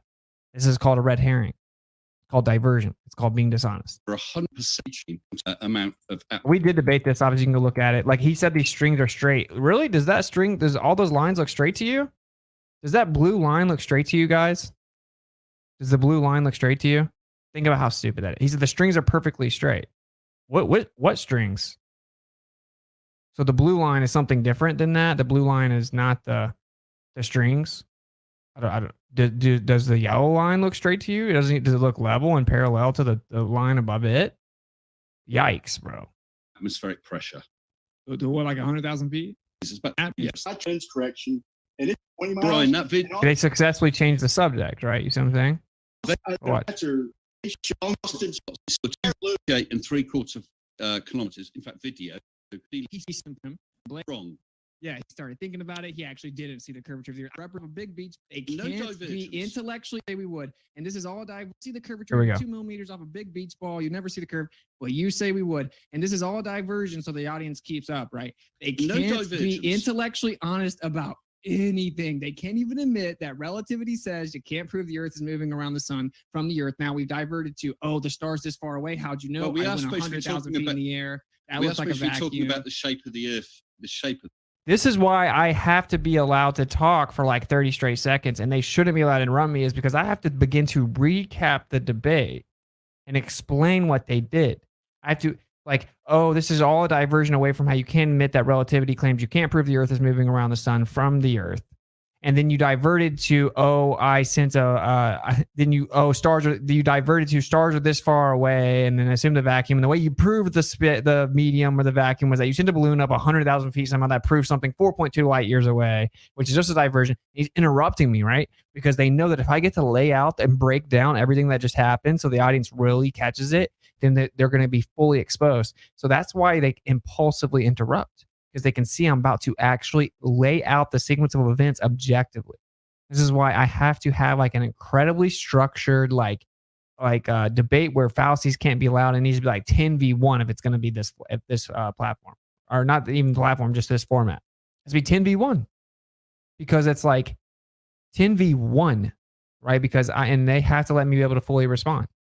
Because in order to keep up with the fallacies, if it's going to be allowed, I have to call it out, which takes up most of my talking time, which means I have to fully explain things because it's so remedial and stupid and dishonest. So anyway, moving on. Austin. The globe Earth model versus a flat stationary plane model. And with regard to that, you saw in my footage, you can see curve. It's only slight, and that's at 38 kilometers. It's hard to see, and probably if you're up there with the naked eye, it would be really tough to see. It's easy to see in that because I can freeze the image. Just skated right past the point I pointed out it was a diversion and wants to keep talking about the diversion. I can compress it to actually accentuate. After interrupting me, the curve, it doesn't change straight lines, so it's difficult. That I mean, yeah, we are quite close to a bloody great. You literally said that right?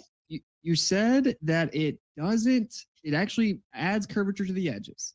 And then you said, look, see, what sucks is I have to respond to it because the audience hears it. And if I go back, then everyone's like, oh, Austin's running away. It's like unfair. It's genuinely unfair debate. Matches it, and it literally didn't match. Everyone in the audience saw it literally didn't match at all. It wasn't. I did say. Didn't interrupt me again. I did say, Austin, as much as your line. Let's hear from. That's right. But I did say that the prediction graphic provided by Andre Puelma, thanks Andre, was for 39 about across the middle, distort out, just straight. See, when he interrupts me, I let him go so this doesn't like become like super chaotic, and then they take advantage of it. More flat earthers than me and Austin with that all direction. Again. There's so much wrong with this. Is that what you wanted? So look, they get what they want where they start to talk about just the diversion. Right? Like we're 48 minutes into the debate. The first point I pointed out hasn't been addressed. Welcome to Hey, distorted. Let me show you. I'm going to show you guys where I got it back to where obviously this doesn't prove the earth is a ball. If you think it does, then please keep believing the earth's a ball. Just with regard to this, I don't want Yeah. So, I'm sorry that it's okay, Mr. Adham. Go ahead. There. So we basically, this is why these debates really aren't debates; they're more entertainment, which is fine, and I'm happy to be part of entertainment because you're clearly being shown there the curvature of the Earth, which is being referenced. We expose why it wasn't, right? Against two taut, very straight strings. And obviously it doesn't show, when you look at that image, it doesn't show what you want it to show. So we enter the flat earth world then of just making up as much bullshit as we possibly See, it's just sophistry. His only objective is to whistle, right? Like use dog whistles and like use sophistry and gaslight and just try to like personally attack and just literally it's definition of sophistry. Just using our sophistry. I say that word wrong, actually. Someone corrected me, so thank you. A Glober has helped me out, actually. I say sophistry because it's sophist, it's sophistry, I believe. So anyway, it's just textbook sophistry. You just look it up. That's what it is, right? That's what he's doing. But can by saying, well, there must be some amazing coincidental effect on that taut bit of string, which is making it look straight. It must just be in the perfect position to be made to look straight. Sophistry. Against that curve, again, not finished yet. Against that. That's funny though, because I've literally been interrupted 12 times at this point, though. So that's funny how that works. Curved horizon. It just must be. And yet you've applied absolutely zero reason for why you would say that, zero evidence for why you'd say that, zero mass for why you'd say that. And we literally did give reasons. That's called lying. Understanding of why you'd say that. You've literally just said it must be. That's what we literally just said. That's how you know that he isn't very intelligent. He said we literally just said for why you would say that, zero evidence for why you'd say that, zero mass for why you'd say that, zero understanding of why you'd say that. You've literally just said it must be. And this is like summing up all flat earth arguments in one go. You know, we look at bolts across the horizon. You've got flat earthers out there saying, it's because our eyes are round. You know, things this way because or there must be some. See what I'm saying? He's monologuing sophistry.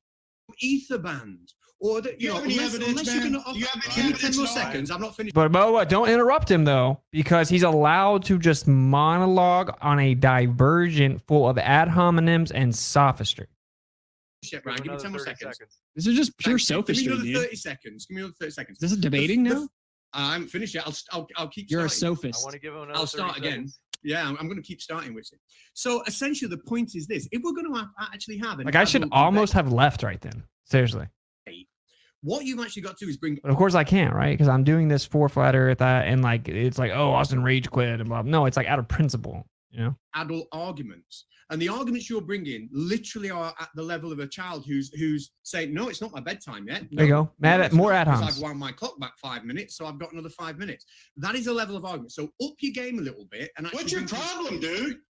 Brian, I had you on mute. Hi, Brian. Bro, seriously. All right.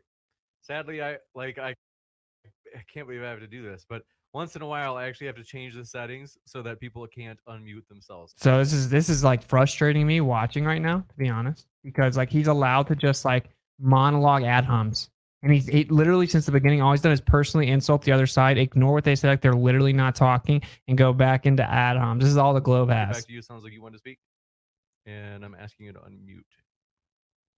Yeah. See, the reason people are interrupting him is because he's just ad homing people from the very beginning of the debate.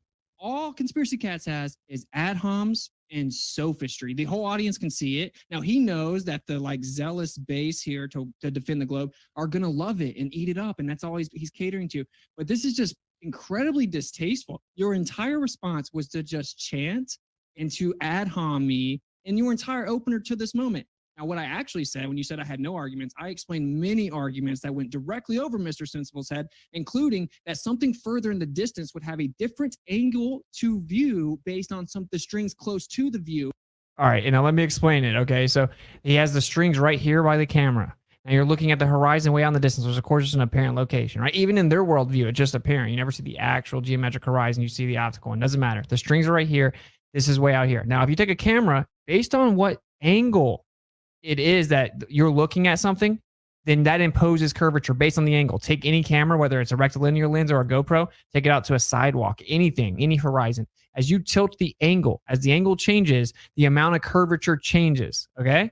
So if you have the strings right here, it's really close, has a certain angle. Then you have something far in the distance, it's going to go down as it goes further away. You're going to have a lower angle, okay? So as you have a lower angle, it's going to impose more and more curvature proportionate to that distance. So to compare the horizon to the strings that's being imposed due to a lower angle and then compress it to make it more exaggerated of curvature is blatantly dishonest of a piece of evidence. Now, do you hear how there's no way that that position can be refuted? That objectively destroys their argument. They to this very moment don't understand that argument I just told you guys. I said it a second ago. We're skipping through some of it, right? And so they never in the whole debate responded to it. Never. They can't. It's that easy to refute that nonsense if any flat earther doesn't know. It's so stupid. And the only reason I was trying to get back to the original point because that's how debate works. You go point by point until a conclusion is drawn. You don't get to just keep running away every time you get destroyed. Ridiculous.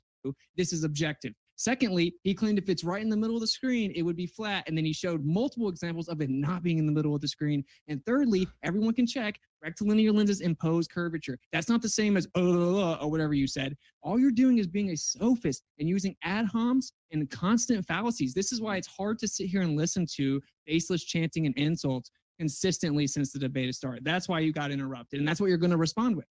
I think what we've got to do... even admit... Now watch. He's literally going to respond with it. He's literally going You can't even admit and agree with Einstein and Stephen Hawking right out of the gate. I mean, that's weird. So I think what we've got to do, thanks for that, Brian. I think what we've got to do is establish some kind of a standard, a minimum standard for the arguments we're going to present. Mr. Sensible has put a weather balloon in the air. He's shown you the curve of the earth. He's referenced... Do you see? He just blatantly whistles past the objective refutation of his point after initially misrepresenting it as Imagine being that dumb and that dishonest. And imagine being a person that watches it, that thinks the Earth's a ball, then jumping in the comments and talking about how he destroyed me. Bruh, it's bad, bro. We're gonna have to go speed up. And you've looked at that, and then straight off the back of your head, you've said, well, there must be some sort of distortion which is happening to the curve of the earth, but not the string. And I don't really know what it is, but it must be there. I don't really know what it is, and I specifically said what it is, right? It's happening to the curve of the earth, but not the string. And I don't really know what it is, but it must be there because the earth must be flat. So I'm just going to say there is. Now, you can have a go at me and say that's ad hoc. It's a straw man. That's called a straw man. All you want. But that is exactly what you're doing. I'm not going to pretend. That's exactly what we're doing, and it's literally nowhere close to what was done. I even numbered them for him. I numbered the arguments for him. That you've offered anything that's anything like a scientific argument there. What you've literally done is look at it and go, no, I'm not accepting. This is when you guys can say, oh, Mr. Sensible is not bad. Comparatively, sure. But look, he smiles the whole time he does it. He condones his behavior. He smiles as he does this. Because they both heard me make a very concise, specific, coherent argument, numbered refutations. That, so I'm just going to say that, the fairies did it. That's literally what you've just done. He's just going to say the fairies did it. That's literally what you've just done. Like, he's just not intelligent. Is that what I said? He put up a balloon. Hold on. He put up a balloon. I surveyed down the coast a mile and a half and nothing was changing at all. So I just gave up. I do level for a living. I've worked in auto level. See, but yeah, in my opinion, like, this doesn't need to be, when I said, is that what I said? That's all that needs to be said. It's called a straw man. Over 30 years. You just did the same exact thing after being called out. You have no shame. You just strawman me and said that I said fairies did it. You probably, if I could give you 10 grand right now, you probably couldn't even say what I actually said, and I said it 3 times. I know you don't know what it is because you can't debate this. You're projecting right now. Wait, I'm going to repeat it again. The angle of view changes relative to distance. The strings are closer than the horizon. Now, actually rebut it. Yeah, well, saying the angle of view changes with distance makes absolutely no impact on your argument whatsoever. Because if you're claiming the Earth is flat, And then that horizon is literally going to be almost infinitely far away, isn't it? In all directions. Why are we getting that curved horizon? So another straw man and doesn't address the actual argument again. Just says, nuh-uh. It's like this dude should have to pay me money by the minute to debate me. But you don't even understand it. You don't understand the rebuttal. So just admit you don't understand the rebuttal. Because you don't make any sense. Okay, let me help you out here.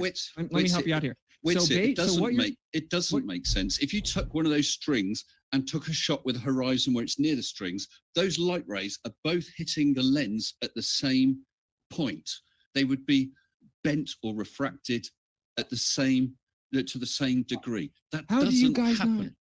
Dude, Wait, the are y'all going angle back into of guys down is more exaggerated as you. Like I said, I have to skip different through it. angles. Like So if I was gonna cover everything, we'd be here all day, bro. We'd be here like nonstop. you are going low has a And then we'll come right over to you, Brian. I want to show. I know some of the guys. A bunch of people here didn't see the other debate, so we're gonna kind of breeze through this one from here on out. Was us. As it went higher, a mass along the globe Earth. You All right, got so it let me- exactly backwards. Hold on, real quick. Y'all trying to reach? You brought up me. No claim a geometric horizon. I mean, we all know what goes on with the horizon through your geometric function. You on a flat. That's not vinyls. The fact is, like the radio wave. Pretty sure I'm like muted here, so I can't even talk. So now we just get to give them. Let's give them some unimpeded sophist time. Just everyone. I don't think I muted you, but I just Yeah, I naturally mute myself back, so I didn't. gotcha. Yeah, like this is the thing. So just everyone's seen it. So from the beginning, everything that's happened is as you guys get destroyed, you never concede. You just divert away to a different fallacy and different begging. Because part of that I skipped was when I point blank made him address it. He said, "Okay, fine, just throw the camera away," and wanted to talk about something else. Diversion, ad hominem, sophistry, blah, blah, blah. But we started off with you actually can't prove that the earth is moving around the sun. This is objective based on relativity. I brought this up to show the audience that our opponents are not capable of being intellectually honest. They can only chant and use scripts and then like use sophistry and blah, blah, blah. So if you guys, I'll give you another opportunity because then we talked about the camera. You thought it proved the curvature. Then we got real quick to when we had to throw that out real quick. So we destroyed you on both those points. Brian just destroyed you again. But the first point is, can you guys admit that relativity says you cannot prove the earth is moving around the sun from the earth because time expands and slows down and matter contracts? Can you please admit? No, I said because time expands and slows down and matter contracts. That's about the 5th time I've said it, right? I explained why relativity says that, right? That's what relativity says. Absolutely, honesty, Austin. I can neither confirm or deny because I don't know enough about that. Okay, so that means if it's 1 hour and 4 minutes, I asked him at the beginning of the debate. He should have immediately said that, right? So how are you going to sit here and tell me he's not dishonest? He just admitted he was dishonest by doing that. By being honest, he admitted he had been dishonest the whole time. Can I ask you a follow-up? Don't you think that if you were to sorry, have... just 1 second, Austin. I failed to see, Brian, why make sure you can interrupt me, though. Why it's funny if someone says, I don't know about something. Because it's that's the most important question. Because if you don't know about something, you can learn about something. At least you're being honest. So that's what I'm saying. You're saying hold on because I get because Brian does come in like real loud. But like he interrupted me and then Brian went to interrupt him. So it's like I should have been finishing my point. Debate us. Go to Earth Awakening's Discord if you want to debate any of our points. But it's a litmus test in there. We asked because many. I want to be like I like James. That's my homie. I think he does pretty good with the moderating overall, and I think that Brian maybe just gets excited and it sounds like he's yelling. So I feel like I don't really blame James for feeling like he has to focus his moderation on Brian. And the ones who are perfectly honest, maybe you could plead the fifth on this one. I have nothing against you, but a lot of them will be honest and say, and admit that, yeah, there's no way to know for sure. Go on with your follow-up. They'll agree with Einstein. Okay. Can we chill, Brian, please? So like this is the point, okay? The reason I bring it up is because you could have said that from the jump, right? Like as soon as I asked you, you could have said it. But I appreciate you saying it now. But this is my follow-up. It's like, if that's the case, right, then how is it that you can be so incredibly sure about your belief system? Because it's kind of like someone telling me the Bible's real. And then I tell them, did you know Genesis 6 says that there were giants and that angels came and had sex with women and made giants? And you're like, the Bible doesn't say that. I'm like, really? You want to go look at it? Well, I've never read Genesis, but I know it's real and I know you're wrong. It's weird. I don't have a belief system. Relativity is You literally just admitted you do because you're defending relativity. Now you're admitting you don't actually understand or know the basics of relativity, though. Required for the globe Earth model. It is required. Okay, it is Right. the fundamental glue. So you should understand it if you're going to believe it. I know it's to a layman's level, but why is relativity required for the How Earth to nervous be he a is. globe? Well, if you want to pretend that it's a stationary globe, then we can throw movement out. If you want, and then we can move on. Why can't it move and be a globe? Well, why can't it move and be a globe? What? That's what the debate's about. But I think you need to show some. You need to show some Why evidence. can't it what? Why can't it be a globe that moves? Why do you have to invoke relativity? Okay, let me tell you. But actually, relativity has been shown because it's. All right, anyway, so they fight it even more. I explained what it is. Of course, Michelson Morley showed that the Earth wasn't moving. You had to propose relativity to explain why it looks like it's not moving, even though it allegedly actually is orbiting around the Earth. Most flat earthers know this. The Globers still don't comprehend it. We're later in the debate here. Anyway, that's pretty much a good summary there. I don't want to watch anymore, but you guys can go watch it. They get destroyed the whole time. They lie at this point. They lie about this. This is kind of a funny part right here.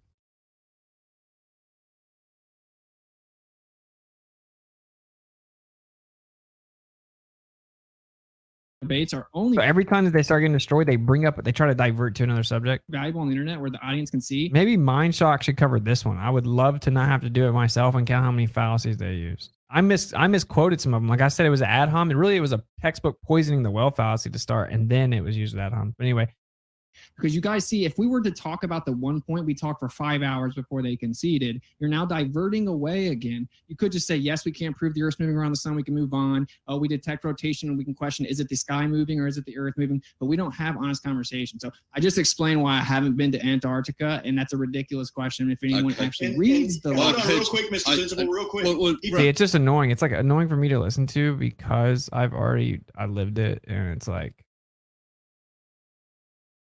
just a lot of interrupting and stuff. But anyway, you can check out that debate. That's on Modern Day Debate again. Yeah, I would say they got destroyed. Like I almost it's just hard to watch. It kind of gives me a headache. You feel me? Because I guess because I'm like in it and I'm watching myself in it and I'm like getting like upset with them again, and that's why it's like kind of hard to do those debates. But a lot of people that watch my channel have requested that I do. So what do you recommend to learn debate and fallacy? That's a good question, actually. I'm considering doing like a little thing, like consultations where people can come and ask, and I kind of walk them through the best way to debate flat earth specifically. So debates and fallacies. Outside of that, I think we may even do like a little show. I might do a stream where I really break it down. Other than that, I think that the fundamental, it's hard to answer that question. Like what happened with me was I was just debating a decent amount throughout the last few years, and you have to learn how to think, which is of course logical fallacies. It's not what to think, it's how to think. And then you start to realize you just look at you always track it back to the foundation of the argument and see if it's fallacious. But you can just go anywhere online and just look up logical fallacies and learn them, familiarize yourself with fallacies, and then you'll know how to think, and then you'll be able to debate much better. But I think I'm going to do a stream on logic, and I think I'm going to do little consultations.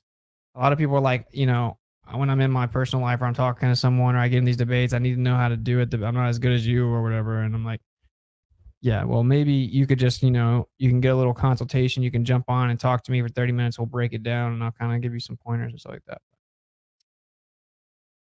Anyway, let's see. So then I did another debate.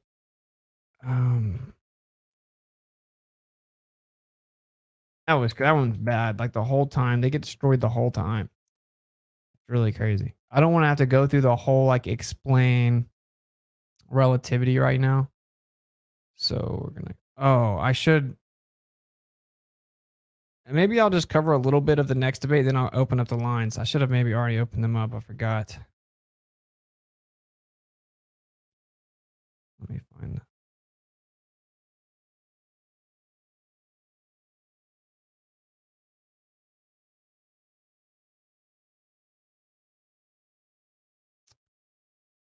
All right.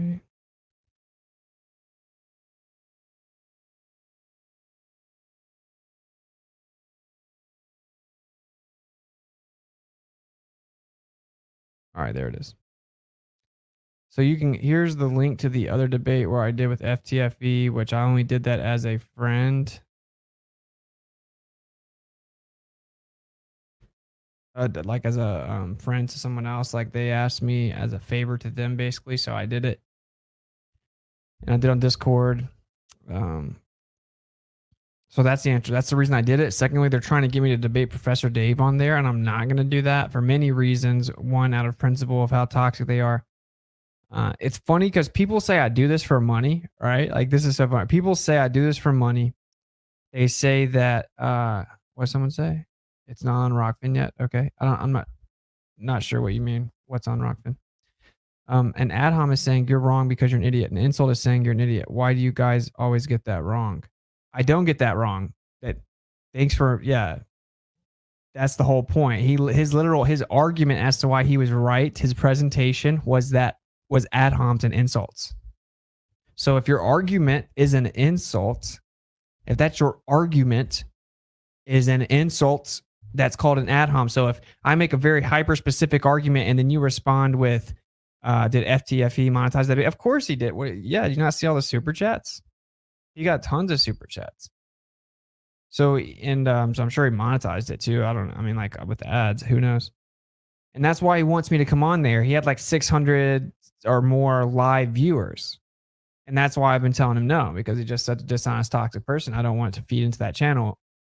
Just to answer this guy. So he ad homed me. He used a poisoning the well fallacy, ad hominem fallacy. They use these primary fallacies the whole time. I don't cater to people that aren't logically competent and don't understand anymore. It's just a waste of my time and it lowers my vibration. You can already tell in the hour and a half I've been doing this stream, my vibration is lower just having to watch it and address like how dishonest they are. But anyway, poisoning the well, ad hominem, strawmans, red herring fallacies. These are the primary ones.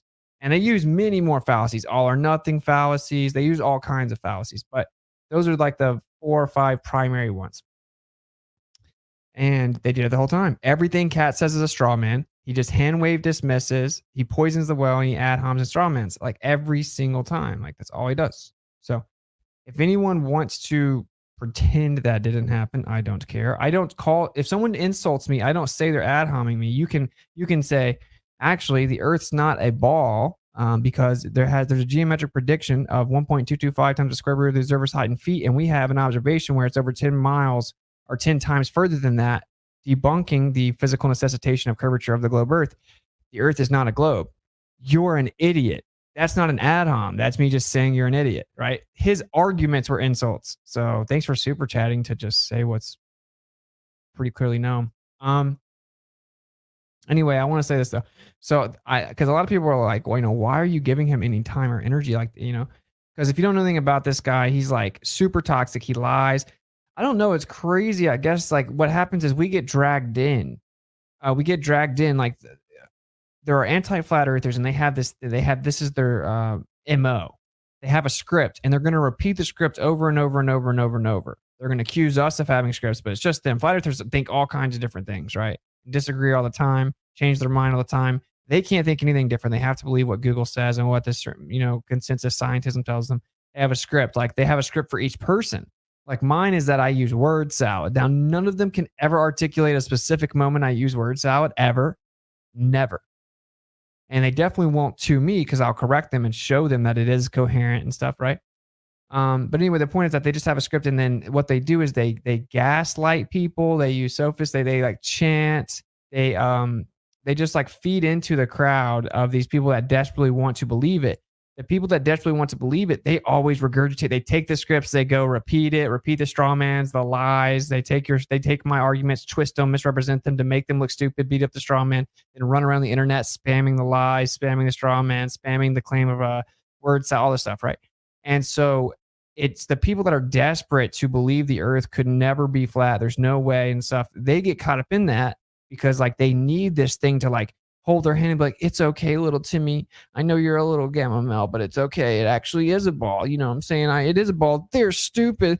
Come look at my show. Look, we'll convince you that they're stupid so you can keep believing what you want to. Go play your video games and watch your porn and be an atheist. Now come back and we'll talk about how they're so stupid. And they love to do. And also, They don't have any other like real importance or value outside of this. So they just stock flat earth, and they need to take their toxicity out somewhere. So anyway, that's the people that obsessively watch their channels and are fans, right? And then we get dragged in with it because we're censored, and they're super loud in the censored like shadow banned corner that we're stuck in. And they're constantly lying about us. And then it makes us feel compelled to respond and stuff. So long story short, I've realized this, and I've realized that I do have an ego at times where being honest, it's due to ego, where I'm like, I have to correct them lying about me. I should just be wise enough to understand that people that are honest, that are going to be honest and are like intelligent enough to follow it and are honest, they're going to watch it. They're going to watch me call them out. They're going to see what I really said. They're going to see the lies, and they're going to be like, he's lying. Why are they lying? Why are they so toxic? Why are they so mean and ugly? Why do they do right? And that's it. I should know that. But out of ego, I'm like, I have to correct them and call them out for lying and blah, blah, blah. And it lowers our vibe. It wastes our energy, and it wastes our time. So the only reason I take the debates now is because it's on like a neutral platform, and I know thousands of people see it, and a lot of people tell me that's how they wake up, and a lot of my viewers have like begged me to do it, even though it's very draining and like usually gives me actual headaches. And that one was 4 hours long and stuff. But anyway, you get it. So I refused to debate him out of principle because he made tons of super chats, had like 600 people watching live and stuff when I was on there, and I was just on Discord.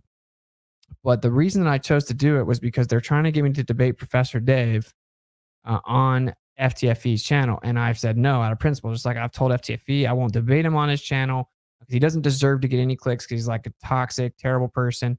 So I'm not going to do it. And I've been denying it for like 3 years or so as he sends me emails, comments, tells everyone I'm scared to debate him and stuff. Now, one of the narratives that people say, like this guy just said it in the chat earlier, this guy that was spiraling, I forgot his name, who cares, but he was saying, well, yeah, you don't actually think the earth is flat. You just do this for money. Artemis, someone's asking if I'll cover Artemis. I'll cover Artemis at some point. You're crushing. Check out Paul Unslaved. Thank you for the super chat and the kind words. I'll check it out, bro. I think it's a good point for sure. You still kept composure and didn't allow them to trigger you. Yeah, thank you, but yeah, it's just crazy. Have him come on your channel? No. First of all, he'll just be simultaneously live streaming that to his channel, so he still gets what he wants. I'm not doing that. Are you talking about Professor Dave? Professor Dave won't come on my channel, and we'd have to agree on some moderator. He won't, he won't go on Modern Day Debate. He's just scared of a neutral platform, so he's agreed to FTFE, but he won't agree to like a neutral, fair platform or whatever. Anyway, here's the point, though. I want everyone to I'm going to go ahead and put this out in the ether because I don't hide stuff. So they were trying to get me to come on there. The reason I said no is because, dude, the debate between me and Professor Dave is it's in very high demand, right? Like there are anti-flat earthers that claim I'm stupid, but secretly they know that like I do kind of like intellectually slice up a lot of their little like heroes in the flat earth, globe earth realm of the internet, right? And they really want to see me get taken down and stuff like that. So they want me to debate Professor Dave. They think that's like the best they have, which I think goes to speak for itself, but that's what they think. And a lot of flat earthers want to see me take him down. So it's like highly demanded on both sides. Like the ballers, which they're not just people that think the earth's a globe, they're anti-flat earthers. They claim flat earth is stupid, but they're obsessed with it. It's such a weirdo existence. I can't really fathom it, to be honest, but the anti-flat earthers really want to see it. And there are probably people on the fence or like just normal ball earthers, people that believe the earth's a globe, that also want to see it because it has like who pops up when you look up flat earth. So if they've seen anything about it or they're on the fence looking into it, they would love to see it as well. And then all the flat earthers want to see me debate Professor Dave because he gets propped up when you look up flat earth and he just like has straw man fallacies, misrepresents the actual position, blah, blah, blah. Y'all get it. The point is that the debate's in very high demand within this community, right? If you can happen to get there. And that's the point. Even within censorship, you get to Professor Dave. That's who the algorithms prop up. So that's why I am interested in doing the debate. I think it's important. Like the debate with him and Dave Weiss have like 1 million views or whatever. So they really want me to do that on Fight the Flat Earth channel because obviously that will be like one of his most viewed, if not his most viewed video ever. Like it won't even be close. And he'll get tons of super chats. He'll get tons of money if he runs ads on it. You see what I'm saying? So of course he wants me to debate on there. Of course they do. I'm not doing it. well, out of principle, I am 100% not giving him his biggest video ever. I know, like they need us. So anyway, they've reached out to me and offered me money to do it. And they've offered a tentative 10,000 so the guy that I debated, Bryant Myers, the former professor in physics, he would be the moderator. Now just go watch his channel if you can find it or whatever. It's like, he's not anywhere close to an unbiased person, right? Like James doesn't publicly say what he thinks about the conversation, right? He just tries to stay unbiased and blah, blah. He's obviously not one of those people, and he impulsively interrupts. Like he has to have a moderator there to have any cordial conversation. So anyway, he wants to be the mod. He wants FTFE to be the host, and then me to be debating Professor Dave, who's notorious for constantly insulting, interrupting, using fallacies, etc. So that's 3v1. And that's me bringing all those people on there. So he wants to give me $5,000 up front, and it's a legitimate offer. He would send me the $5,000. He wants to give me $5,000 up front. And then if I feel like he interrupts me or isn't fair with moderation, right, or anything like that, that if I can show like legitimate evidence that it wasn't fair, then he'll send me the other $5,000 afterwards to like as an act of good faith to show that he will be fair when he moderates or whatever, right? So he's like offered to send me the $5,000 up front, and yeah, I turned it down. And he would send me $5,000, right? Like I could certainly use it. And I turned it down. Now think about this is reality, right? It's a debate I want to do for many reasons because I think Professor Dave needs to be exposed. And they're offering me that money, $5,000 up front to do it. And they said I could stream it to my channel at the same time. And I said no. Well, I've ignored them. Right? And so it's like, yeah, I do this for money, bro. How'd you know? Now, I told him I'd do it for free. What do you mean that will not happen? Dude, I promise you he would send me $5,000. I promise. Like I know for a fact he would.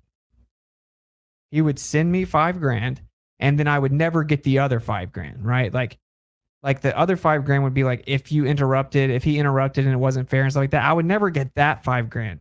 But I would get the $5,000 up front. So I would never get the full 10, but I'd get the 5. And it's a trap. Well, if it's a trap, I'd get paid $10,000 and they'd look bad. That's the point. But I turned it down out of principle is my point. Okay. So it's like I could go debate the guy that I'm going to debate anyway. I've offered to debate for free for $5,000. And I'm turning it down out of principle. So you got to like really soak that in. Think about how funny it is that people try to say that I do this for money. Like just think about that. Now they may try to run the narrative now that I'm like publicly throwing this out there because I don't lie. They're trying to they'll probably try to say I'm just scared of him. Dude, they said if you agree, Professor Dave needs like many weeks to prepare. Like, come on, let's be honest. Like Professor Dave could jump on here right now and I would destroy him about the earth. I wouldn't have to prepare. So they'd make $50,000 off that vid. No, they wouldn't. You guys got to look into how views work. Is anyone here, Jaren? I see Jaren was in here. Jaren, are you still in here? How much do you make for like 1 million views on YouTube? To make $50,000 on a video, you have to get many millions of views. I think. I don't remember. So maybe they would. I don't know. Yeah, Jaren, how much money do you get paid? You get $4,000 off of 1 million views. Okay, so think about that. You said $50,000, right? So think about how many views they would have to get $50,000. Like to get $40,000, they'd have to get 10 million views running ads. Thank you guys. So 4,000 equals 1 million if you're not a conspiracy channel. So I don't know if they would, I'm sure they would get money. They would get money, right? Like Professor Dave's channel. I think he would get so destroyed he wouldn't post it. But anyway, my point is the point is if I start destroying Professor Dave, because this is the deal. What he's offering me is to give me the $5,000 up front, and he's like, now if you feel like I don't mod at all, if I do any slight thing wrong at all, you get to just keep the $5,000. And he's like, I'm basically saying, he says in the email like you can basically just have the $5,000 because he knows that like it's impossible for him to. And he's like, now if you can say they're like, I'm not being fair outside of that, then I'll give you the other $5,000 or whatever. Like he really wants the debate to happen and wants to mod it.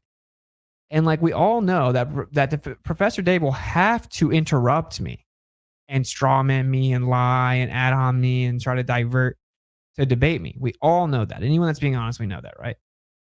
So as soon as he starts interrupting me repeatedly and Bryant doesn't jump in and say, Professor Dave, stop interrupting, let him finish, stop interrupting, let him finish, then he would owe me the other $5,000. But I would never get that. So anyway, I just wanted to go ahead and tell you guys, we're kind of that. This is like debate stream, you know? So now you guys know a lot of people are repeatedly asking me about the Professor Dave thing. Like I'm trying to like have principles. You know what I'm saying? I'm not going on Fight the Flat Earth channel and let him host this debate, which would arguably be the biggest Flat Earth debate that's ever happened, right? I mean, I guess you could talk about like allegedly Dave on that TV show and stuff like that. Grabler money. Yeah. Well, I get that, but I could definitely use the money, you know what I'm saying? And I would still feel like I'm doing the right thing, which is debating the main dude propped up in the algorithm. But as an attack on Flat Earth, like what are they going to do when they will definitely make enough to pay off in the 5K? Yeah, but like what's funny, Jaron, is Brian's even saying that what they should have to do, bro, I should say, you have to show me the analytics and the money made on the video, and I get half of that plus the 10K. You know what I'm saying? Yo, let me get the 50K. And we can do some electrostatic experiments. I say you go to a venue and sell tickets with same arrangement. You think Professor Dave would go to a venue? Maybe. We'll see. Oh, that would be cool to do it at an FE conference. Doubt they would. He would never do that. Paying Austin is not the goal. What do you mean? Am I supposed to just be broke and do all this for free? There's surely other impartial platforms other than MDD where they could stream it on their platform at the same time.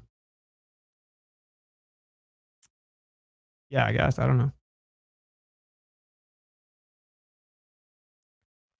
In a world. So anyway, I mean, we'll see what happens. The debate's going to happen, but I just wanted to point out to you guys what's going on. I wanted to give you an update. It's funny because and what made me really want to say it too is there's someone in this chat right here who was saying, we know you don't actually think the Earth's flat. You're just a con man that does it for the money. Like I could show the email. Like I don't lie. Just like when I told you what Professor Dave said back in the day and everyone called me a liar and I just showed his messages. Like I don't have to lie, bro. I think it's very bad for your spirit to lie. But anyway, you guys know I'm not lying. What about the Crucible? Or will they not do FE debates? I don't think they do. And I'm supposed to be on the Crucible in the near future though. About another debate. I think it's going to be like a international or like a global cabal. And I was like, well, there's no globe, but I agree. I can agree to the debate. I want it to be on a big platform, dude. You know, like it needs to be on a pretty big platform for sure. So I know a lot of people are going to kind of give their opinion on all of it. Oh, Austin, you should definitely not try to make any money off of it. You should definitely do it wherever they say do it. You do whatever they say and just go wherever you can, even if it gets 1,000 people to see it, blah, blah, blah. But I'm trying to do it for the right reason. You know what I'm saying? I'm not saying you're not saying that, but destroy Dave and get paid. What are you waiting for, bro? Well, what I'm saying is I say do it, take their money and buy 1,666 of Dave's app and one of my USBs. Buy 1,666 versions of Dave's app. Yeah. I could do it, you know, but I'm not going to. I'll debate him though, but it's like, I'm not going to lie, it's kind of difficult. And you can also see where they'll try to like be snakes about the money too, somehow, for sure, right? Everyone knows for sure you wouldn't get the second $5,000. You would only get $5,000. You would never get the second $5,000. Like there's no chance. And then they would make way more money off the video than that anyway. But anyway, we'll figure it out. We'll figure it out. Respect for turning down so much money based on principle. Yeah, thanks. You're supposed to be a broke purist? Yeah. Well, I'm doing great.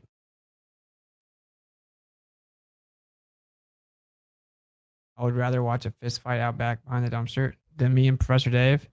The reason it's important, bro, just go type in flat earth and see who pops up, dude. So when people hear about flat earth and they go type it into YouTube, that's the first goober they see. He needs to be destroyed in form of debates. Just do it for the 5K and we could all laugh at how much they need to interrupt. Yeah, that's pretty funny, I guess. I mean, yeah. I'm just trying to make a wise decision, you know. Like, I'm never going to make... Whoa, did this... Oh. I was like, what just happened? I'm never going to, like, make my decision, like, purely out of financial... What you know about the straw gang, kid?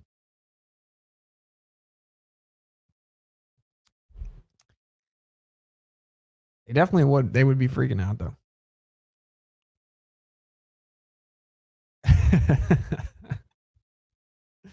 Professor Dave would show up in rollerblades. That's hilarious. Oh, yeah. I forgot that we're supposed to be showing you guys the other debate. In case you want to see it, here it is. This is my boy Shane's YouTube channel that was streaming the debate. That was on his Discord. I hope that works. I don't know. I think that'll work. Anyway, is $5,000 even worth $5,000? What does that mean? Do it, then donate it. That's pimp stuff. Nah. Do it, then donate it. Donate it to who? Donate it to what? I need the donations, Jaron. What is wrong with you? You should do it. Yeah. And I'm pretty sure they would like try to like burn me on the money anyway, right? Like, let's be real. I don't know. All right. I'll show you a little bit of this other debate. Who did you say? Pretty funny. Yeah. All right. Monsters Inc.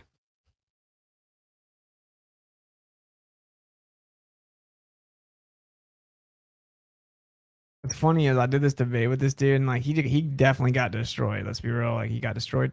I didn't even want to talk to him about like the horizon and all this. Like I just like to show people that they just like have to concede they can't prove the earth is moving now. It's my new thing. I think it's funny. Well, you know my vote. Get the money first and do it. Word duly noted. Get the money first. I would obviously not be doing anything without money first, but if they burn you of the money, then they burn. Something like that. I agree with Jaron. I wouldn't trust any of them. Yeah, but if they send $5,000 to me and via Zelle, then you know what can I mean? I wouldn't do anything without it. So. But I don't want to sell out. I feel like I'm not selling out in the sense that I'm like going into the lines then where they're trying to set me up and I'm actually doing it for pure motives to try to wake people up and go against like the top propped up guy in the algorithm and destroy him and kind of, even though we know that actually Dave didn't lose the debate, right? Because it was tons of fallacies. We know it looked like that. And they're going to try to do that same thing to me.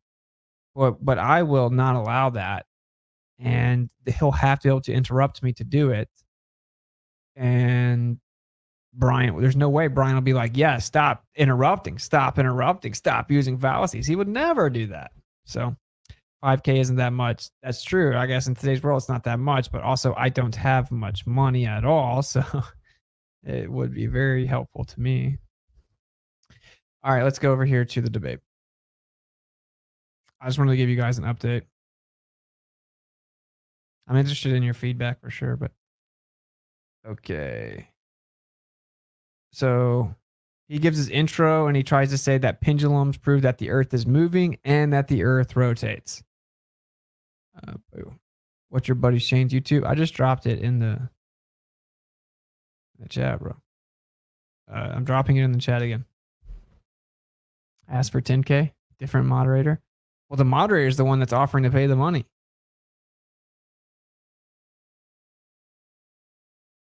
Look, the Globers are probably so mad that like if I did this and they paid me to do it, it is 5K in your pocket, but at least 10K in theirs. Okay. I mean, yeah, they may make money, but can you really present a scenario in which they don't make money off of this? If me and him debate even if Professor Dave chops up parts of it, if he just chops up parts of it and then puts it on the internet, he's going to make money. Let's be real. He's going to make money on our debate no matter what. So are you guys now suggesting I don't debate him at all? Or should I debate him for free and let them make all the money and me make nothing? Now, a lot of flat earthers act like that. Like if I make any money, then I'm a shill and I'm a Mason. If I make any money, I'm supposed to be a vigilante that does all this for free and actually spends money that I don't have that I make out of thin air to keep it all going. I should do it constantly, blah, blah, blah. Who cares? I don't know. I think it would be weird that if you didn't care, you would be here watching and commenting in the chat. He said 15 to 20K with 5K deposit, but money isn't the point, like Austin said. Oh, he's moving it to 15 to 20K? I know he said 10. Maybe he changed it. Anyway, tell him this is what I'll be like, combine your 5K and then you need, because dude, if I could actually get my hand on a good amount of money, like I'd have some breathing room and then, because like I still have to pay off all the debt of all this stuff, like the studio and stuff. And then I have a baby coming. And babies are not cheap, I can already tell. Let's just say like pre-baby expenses aren't cheap, you know what I'm saying? It's all good though, we're going to make lots of them anyway.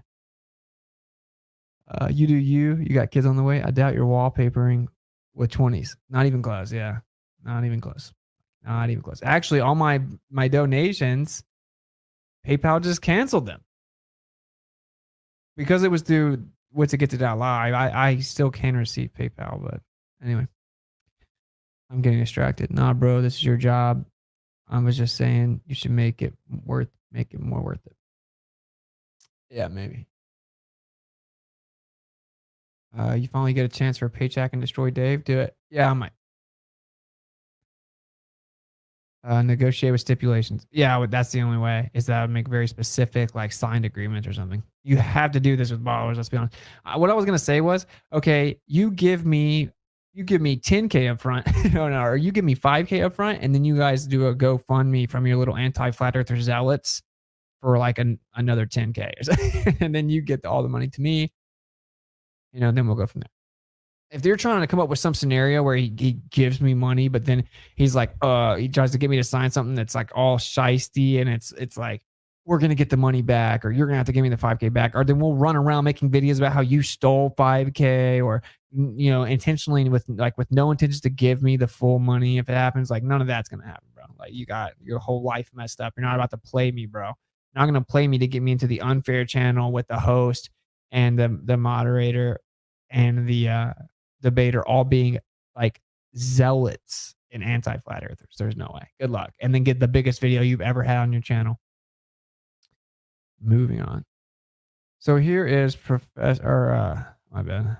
This is Fight the Tight Shirt. So here is where you can watch the video. I'm going to drop the video again. Well, actually, to show you this other thing, I'm gonna actually go to his channel. This closer up, I didn't realize that he had it like independent variable. All right. This is Fight the Tight Shirt if you don't know him. And word on the street is that he is basically a carbon copy. We found Fight the Tight Shirt out in its natural habitat, and we got some other shots. There he is. For those of you just listening, it is the secretary from Monsters, Inc. I mean, am I lying? Like, am I tripping here? Independent variable in the Foucault pendulum experiment is the position. I mean, let's be real here. Actually, what we'll do is we'll just... How dare you, Austin? Oh, how dare you?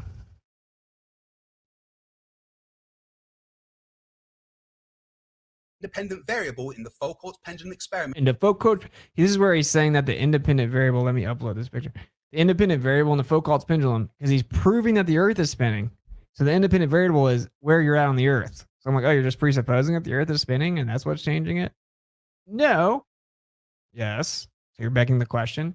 That's how experiments work. You have to beg the question. It's not a begging the question. It's so stupid. It's all stupid. I gave you guys a link. You can watch it. I will go through some of it. Let me upload this picture real fast. How dare you? Bang. And then I'm going to come over here and I'm going to take a screenshot. I think it's pretty funny. It's like, you can save me any virtue signaling. Oh, dude, one of the funniest parts of the debate with a Monday debate is Mr. Sensible starts to go into his monologue virtue signaling to me about the challenger, and I knew he was about to do it. I'm like, here comes the virtue signal. Virtue signaling coming. And he literally proceeded to like be fake emotional and virtue signal. It's super funny. All right, so I have both pictures. Let me upload. Just you guys tell me if I'm tripping. Like, is this not a picture of him? Like in another setting? Like, I mean,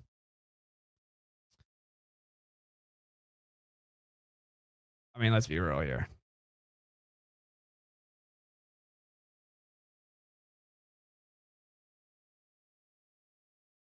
Yeah, if I was on OBS, actually, I could like copy it out. I could cut it out and put it in front of him while he's talking so we could watch the debate like that. So I'm kind of frustrated that I'm not on OBS. As far as I'm concerned, you're the flat earth Mike Tyson, so just say it like you see it until the Globers can put up some real money like 100K. You're too good for these chump fights. Thank you for the compliment. I mean, Professor Dave is one of those I should definitely do, and I think we all can agree because he's propped up and has millions of views attacking flat earth. He needs to be put in his place. I'm going to edit a pic of flat earth, fight the flat earth onto Monster Inc. Secretary. That's hilarious. You should. All right, so anyway, I just wanted to let you guys know what's going on here. Dude, if I was on OBS, I could literally watch the debate, right? And I could just crop. I could use like a cutout feature where it removes the background. I could put it on top of his like window during the debate, and we could just hear him talking with that face. That would be pretty.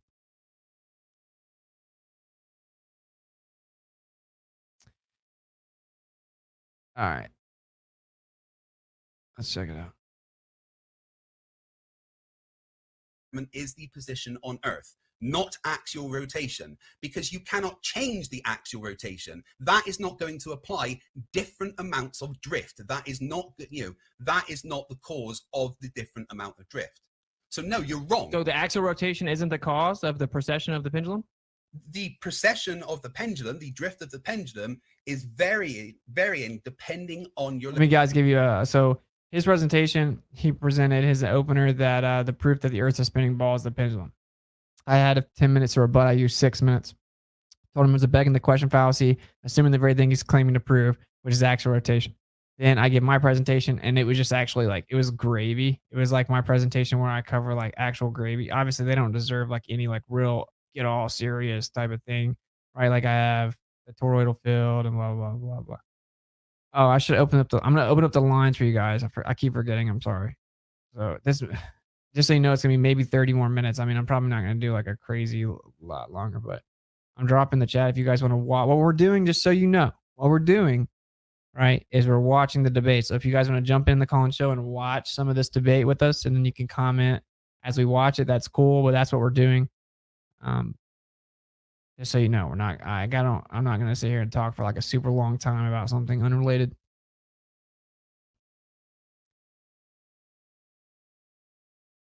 Dude, the Monster Inc. pick has to be over his face the whole debate with Dave. That's pretty hilarious. Yeah, if I was streaming it too, that would be funny. What would solve the debate issue would be to have a real moderator and a score, and absolutely must answer questions or you lose a point. No, then there's the subjective, did you answer the question? And then that's when you get sophistry and like they pretend like they answered the question. So the obfuscation is unreal. That's for sure. That's why you have to be able to I can just call out the obfuscation and not be interrupted. Then we're good. All I do is obfuscate the points. All right. We're going to watch a little bit of this. oh God. Right. Started talking about the Michelson Morley experiment and you know the results of that. Obviously, we know the results of the Michelson Morley experiment were you know basically the aether does not exist. Oh, what a shocker that he repeats the same misunderstanding they all do. It's almost like they're in a cult. If you need to go back to high school and learn the high school level science before we have the conversation, that's absolutely up to you. Because he's trying to say the scientific experiment, you have to assume things and that it wasn't begging the question. And like I said, you guys can just go watch it. You want to change Okay, how sorry you science don't works, understand that's it. fine. It'll be okay. Okay, so a hypothesis is a proposed cause and effect relationship test. You see an observation, you're like, hey, I wonder what causes this. You're like, you know what? I think this causes that effect. Then you go and test it by manipulating that presumed cause to show that it causes the effect. And then you control other variables to make sure that you can isolate that one the best that you can. So agree to disagree. If you think that proves the earth spins, please keep on saying that to all of your zealots in your chat. I don't care. Step in. You notice they always have to like try to censor you, bro. It's crazy. So anyway, this is where he tries to argue his played out script about how science is something other than it is. That proves the earth show that. So it's because actually, even though it did travel further, the apparatus shrunk relationship. Observe phenomena. All right, I wanted to say this is when I got him to the point that I wanted to talk about, and of course, it took up the whole debate because ballers cannot debate this point. It's my new favorite thing to do. I like. You know, just try to keep a higher vibration. Sometimes I could do better for sure. Like not letting these people like get you into a lower vibration, but use them to just like strengthen arguments and stuff like that, and really find every little hole in the ball. And when you're looking at it like that, kind of like look at them like they can't see or something. So you have to kind of help them across the street. You have to manipulate that independent variable. That cause precept is already baked that presupposition into it. Yes, that have multiple IV in your hypothesis, but you're Proposed cause and effect relationship test. You see an observation, you're like, hey, I wonder what causes. You can't have multiple independent variables. Like that's what control variables are for. It's where you control the other ones that could have caused the effect or could change the effect, so you can isolate a cause and effect relationship test. Duh. Is this? You're like, you know what? I think this causes that. The prediction is quantitative, right? That's an after effect of you. Quantitative right? Is the cause of that, which means if you manipulate the cause, of course, science is qualitative, not quantitative, right? So if your prediction is quantitative, right, that's an after effect of you establishing a cause and effect relationship test. So agree to disagree, right? Now we can talk about your misunderstanding of Michelson-Morley, which I know you're terrified. No, I don't have any misunderstanding. This is the good part. You're terrified this is the so good part. You claim that it debunked the ether, right? Which is just so laughable. Yeah, that was the entire point of the experiment. The results said that basically there was no fringe shift detected. There was no aether wind as predicted. Aether. The only thing that they registered was within the margin of error of the equipment that they used. So yeah. Yes, fight the Tyson. No, actually, what Michelson said was that the conclusions exclude the contrary to certain people's beliefs within flat earth. You should definitely familiarize yourself with Michelson-Morley. All right, I'm adding in Perry. We may obviously get some trolls, but I mean, we'll just handle them. Perry, what's up? Hey, good day or good night. How's it going? Is that a good? That's an introduction now, right? Hey, good night. How you doing? I'm doing good. How are you? Hey, I put a link in the StreamYard chat about moon phases. It's kind of elementary, but I watched it earlier today, and it was hard to watch. Okay. Are you watching the fat shirt guy? Yeah, I mean, I just looked through your video a little bit, just showing the basic explanation of the globe and the cycles. Yeah, it's moon phases. It's talking about moon phases. Yeah, the lunar cycle. Have you ever thought about applying to watch or playing Jeopardy? No. Would you be interested? I think you should apply for Jeopardy. Maybe. Like what if you went on there and won like 3 shows in a row and you had like Research Flat Earth t-shirt on? I guess that would be funny. Yeah, that'd be cool. I don't even know if they'd let you wear it, but that's not a terrible idea. I will say though, I've watched it. Like my parents were playing that on TV when I was there recently for the whatever I was there for. And like I didn't know all the answers. Like I didn't know, like it's like random history questions, like so but I may would do all right. I don't know. I'd have to like study, so I don't think I would actually do that. Do you think it's rigged? I wouldn't say that. I don't think it's necessarily rigged, nah. Do you think the lottery's rigged? I think the lottery's rigged, like the Powerball and the Mega Millions. I think that's completely rigged. I don't know. I don't know anything about that. That wouldn't entirely surprise me.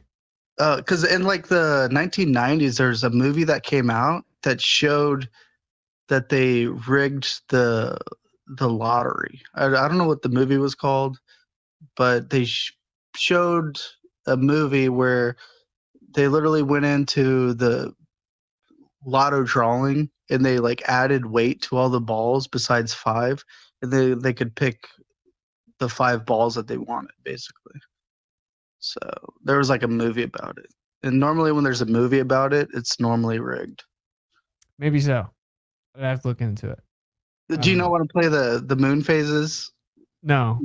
No, You don't wanna I play it? just want to curse the big, 'cause I'm already an hour. I'm already 2.5 or like 2 hours and 5 minutes in. So the moon phases are simple, man. We were taught that in elementary. It's just a cool story, bro.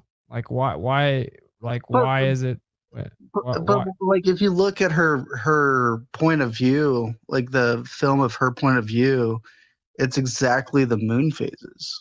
So it's kind of like crap. Yeah. Okay, yeah. The Earth probably is evolved then, bro. Yeah. Of course they have a model, dude. I know if our head is round, then the Earth is round. So Wow, very creative. I don't know. But these debates are stupid. Like Red's Rhetoric, he has mock debates where he has his friends call in and act like flat earthers to debate him. It's beyond ridiculous. He's Well, like, what's no. funny is that I intellectually eviscerate every globe where I debate. So what's up with that?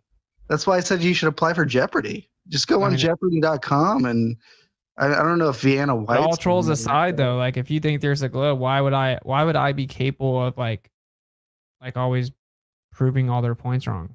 Like, don't you think if the Earth's a globe, don't you think you'd be able to have an argument for the globe void of like fallacious logic? It might be a globe. How so? Because just as it might be flat, it might be a globe. Oh. Well, what would you say the default position is? We see too far, and they don't want to like that Artemis mission. Shouldn't there be like ships and satellites, like everyone viewing into it and getting all these different points of view?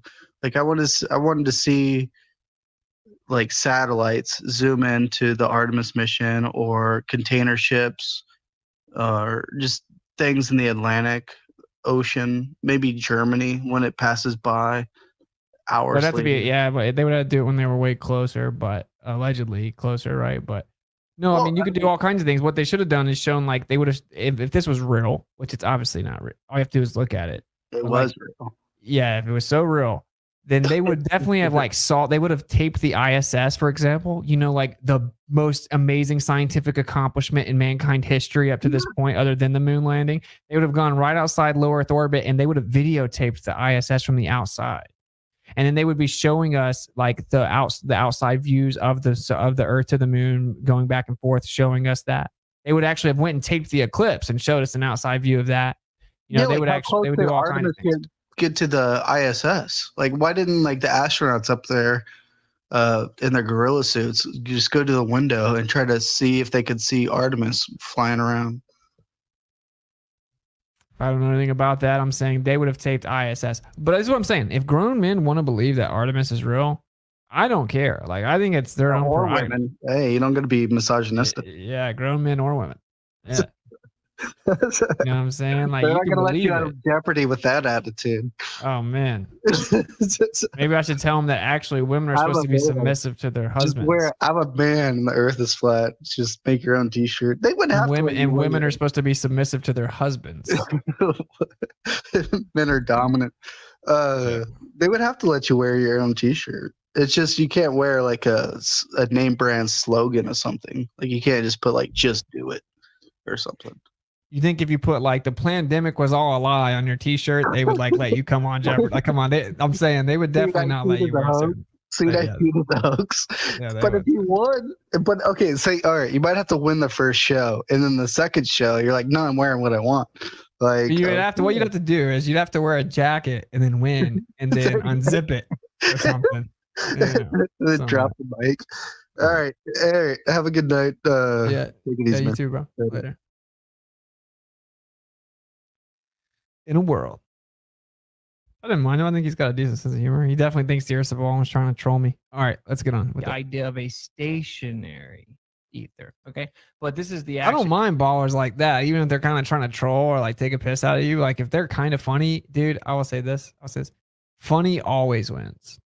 Funny always wins. So, I get why people like will be on the fence or they think it's for sure a globe because they watch like just anti-flat earthers and get half the story or whatever. It's cool, but yeah.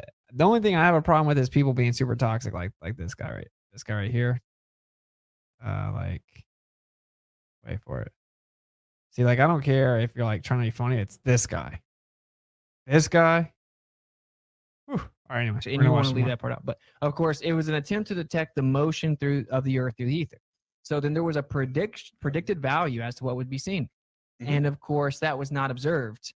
Now, Einstein explains that he came up with special relativity in response to Michelson-Morley to explain the results. And then that's what led him to eventually claim that time slowed down and physically expanded and dilated, slowed down, and that the measuring apparatus. So Dave Chappelle just did someone. Well, you can go watch my Jewish Messiah stream on rockfin.com/whatsitgetsit. It's free. And I break that down. What he did was he's like a high level wizard. Like he's very good at telling some truth to sneak in propaganda via wizardry. Like he's not some hero, that's for sure. That's contracted. Okay, so that's why he came up with that, was to explain why, even though the one path that the light quote unquote traveled was longer and therefore it was a greater distance, so it took. Santa Cruz apple juice is $12 a gallon here. I know, dude. Organic. I'm sorry. We got to cover this. This is just a chill stream, man. Organic apple juice. Dude, who cares about gas prices, bro? Have you guys seen the price of organic apple juice? We're paying 12, 13, 14 bucks a gallon out here for organic apple juice. This is why I have to ration my apple juice. Maybe I should take the 5,000. I have to mix in orange juice now because I can't get my apple juice. $12 a gallon. But hey, bro, you drink some Santa Cruz organic apple juice. And actually, we have a farmer's market kind of close that we go to, and their apple juice. Oh my gosh, bro, it's like scary how good it is. It's insane. Completely random. Buy apples and a juicer. That's not a terrible idea, but I don't know that it would be cheaper to make an entire gallon of apple juice with apples. Definitely be more labor intensive. Like, for us to get our clean water, it's already labor intensive, like constantly distilling water, so moving on. Longer to travel that greater distance because it's going against the motion of the Earth. It didn't show that, so it's because actually, even though it did travel further, the apparatus shrank, so it looks like it's the same. And even though it did take longer to go further, time slowed down to make it look like it didn't take longer. And that is, to this day, the very belief you have to hold to believe the Earth is a spinning ball using relativity. Right. Okay. You notice how I let you talk for a long time there. Because I end up like kind of going off when I'm saying I'm gonna leave. I was like, I'm gonna leave if you guys just monologue the whole time. What's up, my brother? What you doing, man? Paraplegic bear. How you doing, bro? Good. How are you? In bed. Dude, I freaking tried to call you when I was on. They got this Artemis Live like feed or whatever, and now it's subscribers only. But when I was in there, dude, I was getting ganged up on. It was pretty funny. It was just like, they all treated me like I was an idiot or something.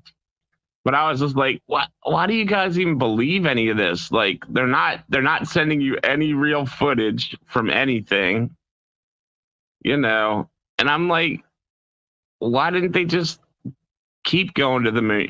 You just ask them all the same stuff, and they're all just like, it's just like the mainstream people that don't even know how bad the ballers have been losing. You know what I mean? It's kind Yeah, of for funny. sure. I didn't notice. That's what that's a link you sent me. Yeah, like now it's subscribers only. Like the first day it was up, I was in there for like 2 hours one day. You know. Oh, dude, I bet they put it on. I bet they did put it on subscribers only. Oh yeah, because I see all of a sudden I seen this guy after I was talking, like a guy after I was texting with him for like 20 minutes. It was like this guy came in. He's like, "Oh, so we got our first flat earth," you know, started whatever. So then they turn it to subscribers only. When it's on subscribers only though, like when they do the SpaceX like launches, I like going in and giving a super chat. You know, it says everything's CGI or something. You know, people get so pissed, man. Yeah, it's funny. By the way, push your coffee, bro. Dude. Say something Oh, about right the coffee. now? Yeah. No, man, I ain't got new stuff. Just say it. Just say it. No, but Bud Bear just sent me my new Christmas stickers though. Look at them. There we go. Oh, check it out. So say your website.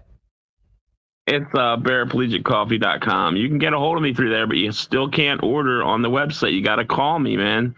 You got to call me. Like my buddy says, you got to actually talk to a human being. You don't just freaking, you know, I got to make sure you don't think we went to the moon, man. You're not getting my coffee. Do you think we went to the moon? That's what I'm talking about, dude, bro. I'm like, dude, what? You think we went to the moon? I'm like, click. Your coffee is really good too, bro. Like, I'm not just saying that. It's actually really good. You guys should go to paraplegiccoffee.com, figure out how to get your order and try it. They're like Crow. I don't know if you heard Crow the other day. Crow was on Owens when Owen was like, paraplegic coffee tastes like piss. You know, like just messing with me, right? Crow's like, Owen, come on, be nice. You know damn well you love paraplegic coffee. He's like, oh, damn it. Like, you know, he's like, hey, Jesus. And then, you know, Owen, like, once Crow was off, he's like, that's it, man. My handler's gone. Now I can freaking make fun of you all I want. That's funny. It's kind of funny, man. So anyway, the Mount Rue thing was cool, dude. It was, I was like pretty much glued to it, man. Like, I was in there a lot, so it's pretty awesome, dude. That's cool. I'm glad you enjoyed it, man. Oh, I met Boston Runner on there too. He called me, got coffee. He's already thrown up a pretty funny video on IG about it. So, yeah, man. So I got quite a few orders. So I appreciate that, bro. Yeah, of course. No, thanks for working with us. All right, brother. All right. Keep Well, nice touch, talking to you. Yeah. Right, Stay in touch, bro. Much love. That's my homie, bro. I saw someone say I have a Breville juicer. I'll send you for free. I don't know what that is, bro. Is that a nice juicer or something? Hey, I will say, if you send me the juicer, I will try to make organic apple juice. Okay. You guys should go to paraplegiccoffee.com though. Its coffee is A1. You can get the beans.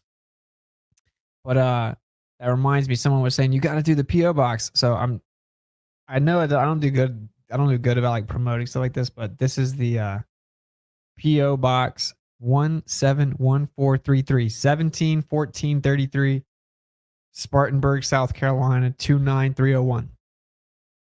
Everyone keeps asking where they can send stuff. It is PO box 171433 Spartanburg, South Carolina 29301. And a lot of people are asking me to give them a book list, so I'll work on that. I quit drinking coffee over a year ago. Why don't you just be a buzzkill then, Dr. Law? How about that? Guys, I haven't quit drinking coffee. I like iced coffee only, though. I use this coffee and make iced coffee. So basically, what you're going to see this debate is, which I'll drop the link again in case you want to watch it, is basically I have to teach the ballers here per usual. I'm just kind of teaching the baller what his religion is. He's saying nuh-uh, then having to slowly concede piece by piece. And didn't cry about it. But yeah, so no, that's not actually what Einstein said. I would need the direct citation from you. When Einstein's talking about length contraction, he specifically, can do the maths and everything as well. So if we're talking about the length contraction of the equipment that was used, you know how long the arms were, the Mux and Morley equipment? Do you know how many meters they were? I don't care. Well, you should, because it's kind of important to your entire point, Witsit. That's the thing. They were 11 meters long. And do you know? He thinks he has a home run, dude. He's like, oh, my bad. He's like, you probably should. Like, no, I don't care. You just don't understand it yet. But anyway, so the guy we're talking about, Brian, that offered to give me like $5,000 and then a tentative $5,000, but I turned it down, even though I only do this for money. Even though I'm incredibly broke and turning it down.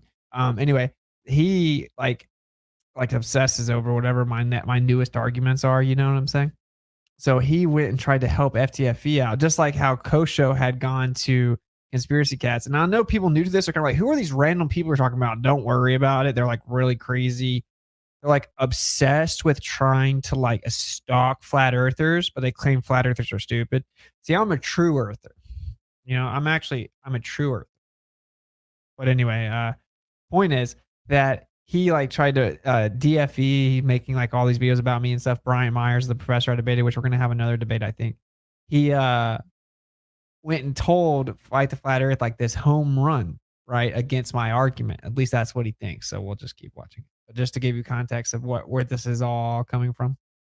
They all have to work together to get the stupid college dropout, really dumb flat earther. Oh, the equation for length contraction, what's it?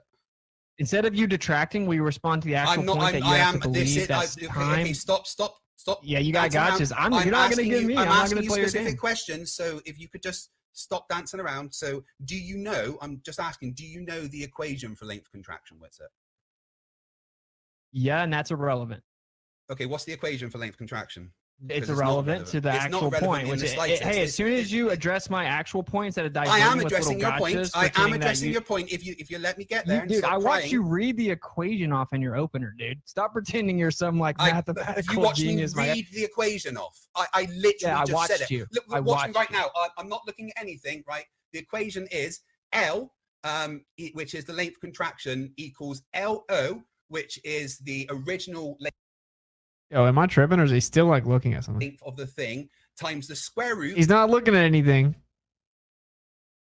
He's not looking at anything. The equation is L. And he has a monitor up there. Which is the length contraction equals It doesn't matter. It's just like, I think it's funny. I noticed that he actually was. I know the links in the chat. Yeah, the links in the chat. I accidentally dropped his though, so I would rather you guys go watch it from the other one. But do whatever you want to do. I'll drop it the other one, my homie's channel as well. You guys should sub to him if you want to see some debates and stuff. Go to the history. And here is the other one. So dropping the link to the chat or to the debate. All right, anyway. O, which said times c squared. No, it's b squared over c squared. This is where I thought it was multiplied, but it's actually it is divided by. Going with this, so you're not like in pre-solve, blah blah blah. Like if you look into Lorentz contraction, you'll see v squared minus or v squared times c squared, but then you apply it via Lorentz contraction, and the Michelson-Morley you end up having to divide it. Now that we know what the equation is, if we plug in the numbers for how fast the Earth is moving and the original length of the equipment, then what we actually find is the length contraction would only be 55 nanometers, which is 1/1000th the width of a human hair. That is not going to change the result with the magnitude that you require it to of. Yeah, he's saying that the Lorentz contraction wouldn't change it enough for my argument to be true. He doesn't understand anything. That's practically imperceivable. Honestly, I can't. I'm like since it's already been like almost 2.5 hours, it's gonna end up being a 3-hour stream. Clearly, I'm just gonna play this through so you guys can watch this. I'm gonna play it so we can watch what happens, and we'll go from there. So no, your argument about length contraction causing the result is wrong because the math of length contraction disagrees with you. Okay, now this is objective, and I encourage. Now, what you'll see is the FTFE will just deny it. So I'm not trying to wake up the zealots that you modded the most toxic people I've ever seen in my entire life in your chat. I'm trying to wake up the audience, okay? In case you don't know, you just go research it. You won't get the truth from FTA. This is objective. That Einstein said that the reason we did not get the predicted value is because there's supposed to be a phase shift. The light is supposed to be behind the other light. We didn't see that. So he claimed that the measuring apparatus physically contracted and time slowed down. Any attempt to use measuring rods or clocks to detect the motion of the Earth around the sun is a futile pursuit because of this illusion that takes place. So would you like to admit that relativity claims you cannot prove the earth is moving around the earth, from the earth? Keep in mind that little laugh there. Keep that in mind. Because time slows down and matter contracts. No, absolutely not, because the amount Absolutely not. that time slows down and matter contracts is practically imperceivable. So much so that the equations, when you use relativistic speeds to versus non-relativistic equations, actually give the same result. So no, relativity doesn't say that. And in fact, you can specifically measure the orbit of the Earth around the sun using relativistic Doppler measurements. And I specifically got the paper for that earlier, so I can actually pass you that paper to have a look at, showing that the orbit around the sun matches what we say it to. It is actually the Earth moving and nothing else, based on spectroscopy and Doppler measurements of distant things. So you can use relativity to show that the Earth is orbiting around the sun. What you cannot use, which is what Einstein was talking about, is the Michelson-Morley experiment, the results of the Michelson-Morley experiment, or any experiment like the Michelson-Morley experiment. That is the only thing that Einstein was talking about. He never spoke about anything else. And when he said that, it was 10 to 15 years before the Michelson-Gale-Pierce experiment, which verified a lot of things from the Michelson-Morley experiment. So no, Whitsitt, you are completely wrong. Wow. That goes to show you literally don't understand anything, because Michelson-Gale-Pearson is about sidereal rotation. It literally has nothing to do with Michelson-Morley trying to detect the orbit. Secondly, he's giving a speech talking about what made him come up with special relativity. He says Michelson-Morley in '87 is what started it, right? And then he came up with special relativity, which was like 18 years later or whatever, right? And so he came up with the idea that that matter contracts. He actually came up with it. Lorentz did. He stole it and threw out the ether. Then he said time expands. Now that's one quote where he says no optical experiment can detect the motion of the Earth around the sun. And he has another quote explaining that to the question whether or not the motion of the Earth in space can be made perceptible in terrestrial experiments, we have already remarked that all attempts of this nature led to a negative result, all of them. And before the theory of relativity was put forward, it was difficult to become reconciled to this negative result. So if you understand. Now, I actually do encourage people to go watch this debate. I'm going to drop the link again because I think flat earthers need to learn this. This is the first thing that people should talk about, not the horizon, not seeing too far, not water. Okay, I'm being a little bit hyperbolic. Like obviously those are very important step ones in a way, but this is what changed everything. Flat earthers do not go watch FED and believe them that you should ignore this. It's the most ignorant thing in the world. It's almost as if they're J-trig. Okay, this is the just decapitation of the heliocentric model. Okay, so anyway, let's just keep going because this gets really funny. That's why we're gonna actually watch a good amount of it in a world. That what was it about relativity that reconciled the negative results? It allowed them to remove the aether and have relativistic calculations able to explain things. That was it.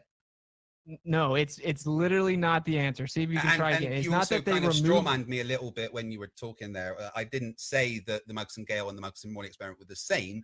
I said some things from the Michelson-Gale-Pearson experiment verified some of the things from the Michelson-Morley experiment. It literally didn't do that at all. And that was years after Einstein said what he said about not being able to detect the motion of the Earth. All right, let's see if you can try again. So what was it about relativity specifically that allowed them to become reconciled with the negative result of all terrestrial experiments that attempted to detect the motion of the Earth around the sun? Well, it's the fact that relativity gives us the position of not knowing if it's us or something else moving from a reference frame point of view. That's Why? it. Why? Because you need other things to be able to determine that. That's it. That's why we use other things as well. We don't just use relativity, but we can actually use relativistic effects to still measure the orbit of the Earth around the sun. What in the world is this dude talking about? Bro, we don't just use relativity. The quote says that all terrestrial experiments that have attempted to measure the motion of the Earth have resulted in a negative result. And before we put forth relativity, it was hard to become reconciled with these results. Relativity helped them explain away the negative results trying to detect the motion. He says, you can use something else, not just relativity. Dude, it's like mind-blowing how incompetent that response is. And the reason I paused earlier, I forgot to say, the reason I took this debate and why I do think it's important, you notice how he's not interrupting? That's because he knew I was going to leave if he did.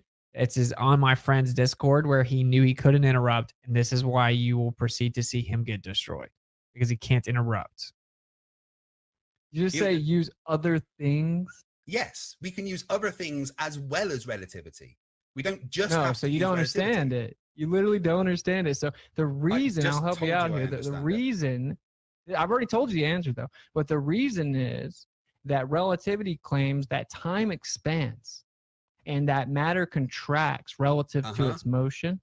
So any attempt to detect the motion of the Earth using any measuring apparatus comprised of matter within space, and so using any distance or any attempt to use anything involving time, will show you a result that looks like the Earth is stationary because time slows down when in motion and the matter contracts when in motion. That is how relativity reconciled the negative results. No, again, you're mixing up things and talking about relativistic speeds when there is no relativistic speeds. The Earth doesn't have relativistic speeds. The time, the contraction and the time dilation on Earth is going to be so minimal that it's not going to affect the equipment in the way that you are saying. Einstein didn't use those words that you are saying in the context that you are saying that he did. Just like you misquote everything that Stephen Hawking was saying in the foreword of the anthology book, you're taking it out of context and putting it into something that it's not actually talking about. I know you're trying desperately to divert away from how the whole audience sees you literally don't understand what's going on right now. But the truth is, no, you didn't. You said you can use other things when I asked you, how does it explain it? How does it reconcile it? Einstein explains very specifically, right, that every attempt terrestrially, now, so not just Michelson-Morley, you claimed only Michelson-Morley and things like that. No, anything on the Earth. Okay, and he explains that relativity reconciled that every terrestrial experiment attempting to detect the motion of the Earth was negative by introducing time dilation and Lorentz contraction. And it said that the measuring apparatus of Michelson-Morley actually shrank. So even though the light did have to travel further, what you were measuring the distance with shrank, so you couldn't tell that it traveled further. And the time you were using, the clock you were using to measure the time it took to go further, slowed down so that you couldn't tell it took longer. This is basic relativity 101. Okay, well, it's not, because you didn't listen to what I said. The actual maths of length contraction disagree with you. Why is it the actual maths of length contraction disagree with your claim? How so? Are you saying that length contraction wasn't applied to the measuring apparatus? I'm saying that I told you specifically how much the length contraction is. It is 55 nanometers. That is how much the 11-meter arms of the Michelson-Morley experiment contracted by.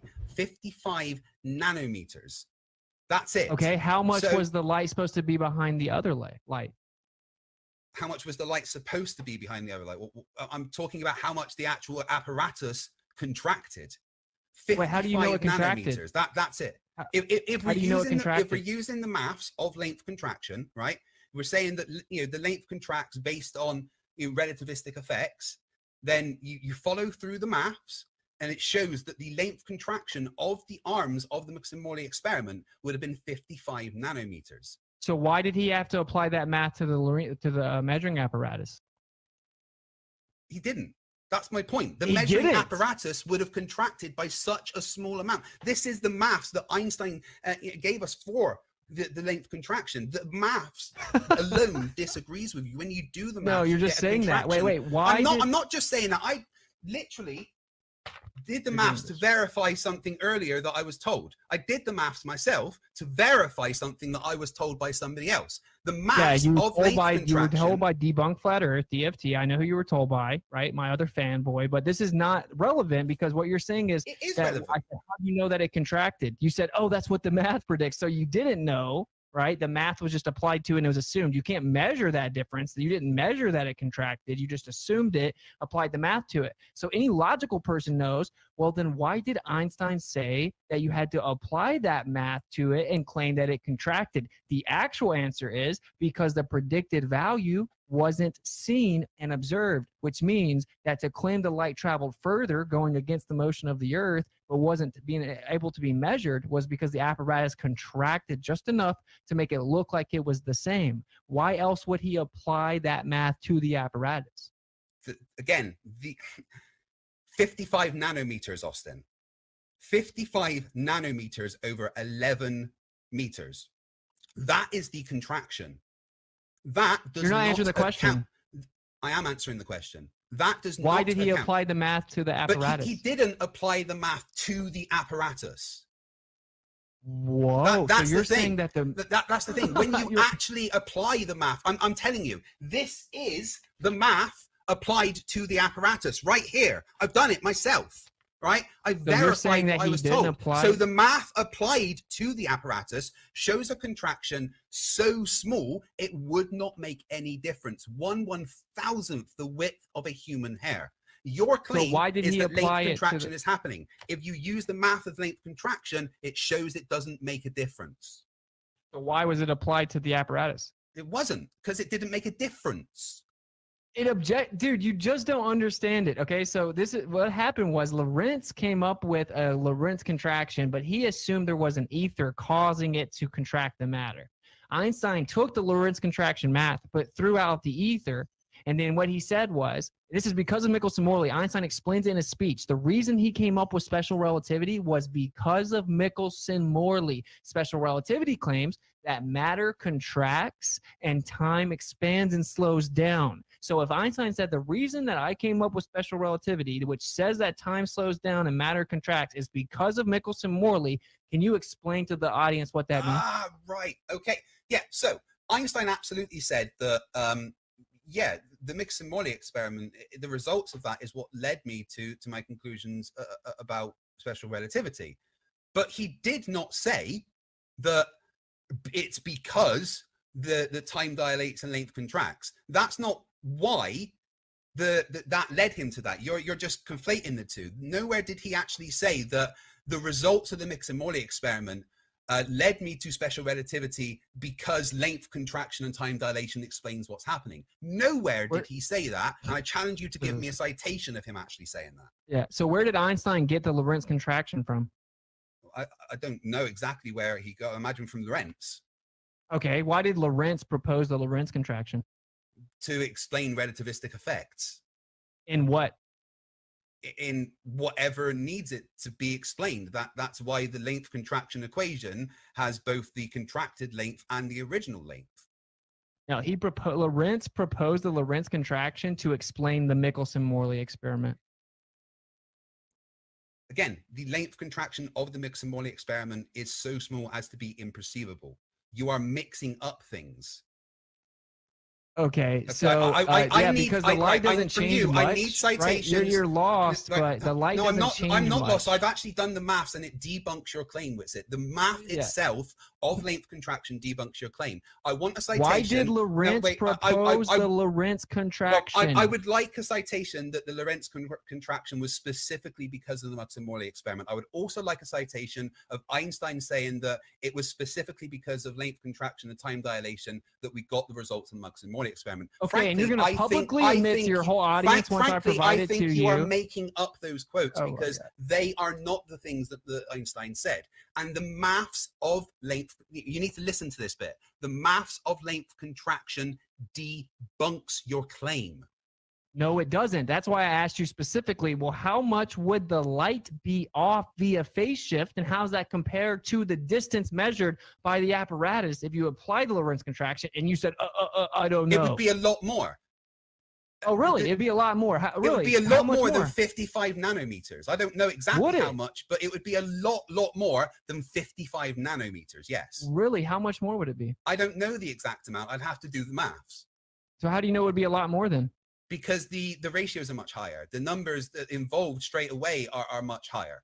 It's the what are those numbers? 55 nanometers over 11 meters is not going to explain the difference of light traveling at 300,000 miles per 300,000 kilometers per second. The maths of that don't match up. I would have to do the exact maths, but no, the 55 nanometers does not explain the actual results of the Mixomorley experiment. They do not so I would have to reconcile fact one check with your the other. numbers. I'd have to fact check your numbers, but this is the problem, right?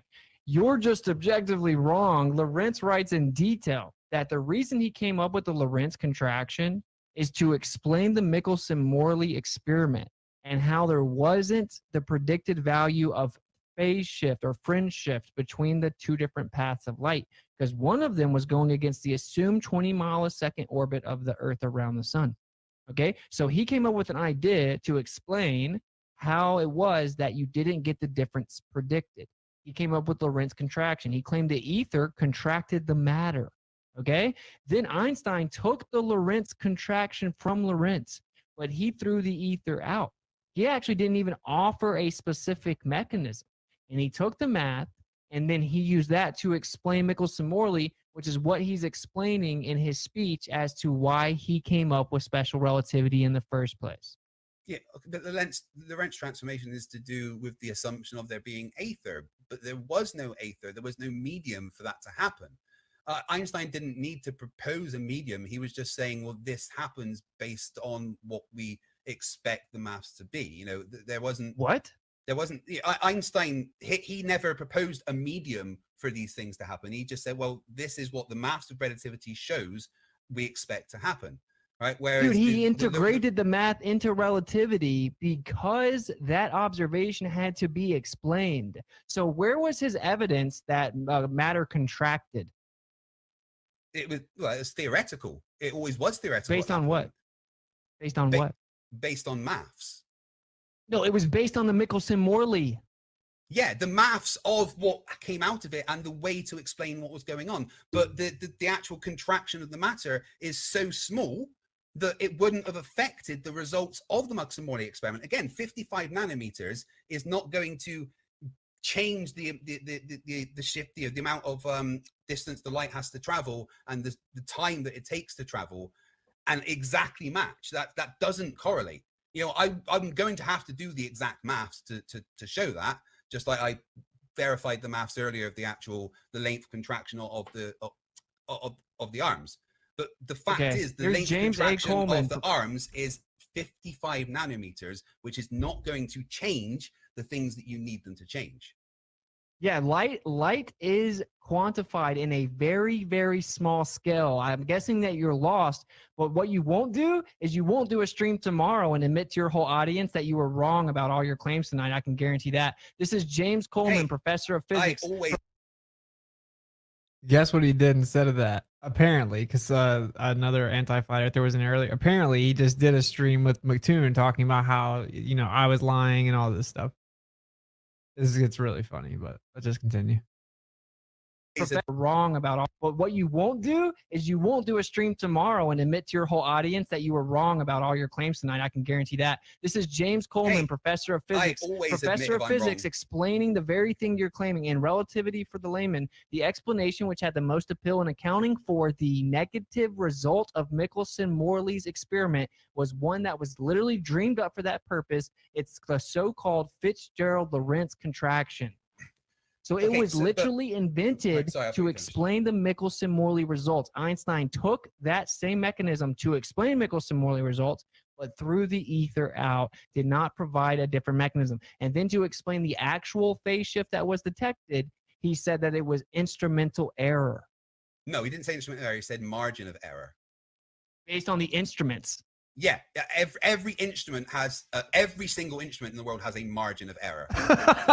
Said instrumental error. He said, no, he didn't say instrumental error. He said margin of error. And I said, of the instruments. He said, yeah.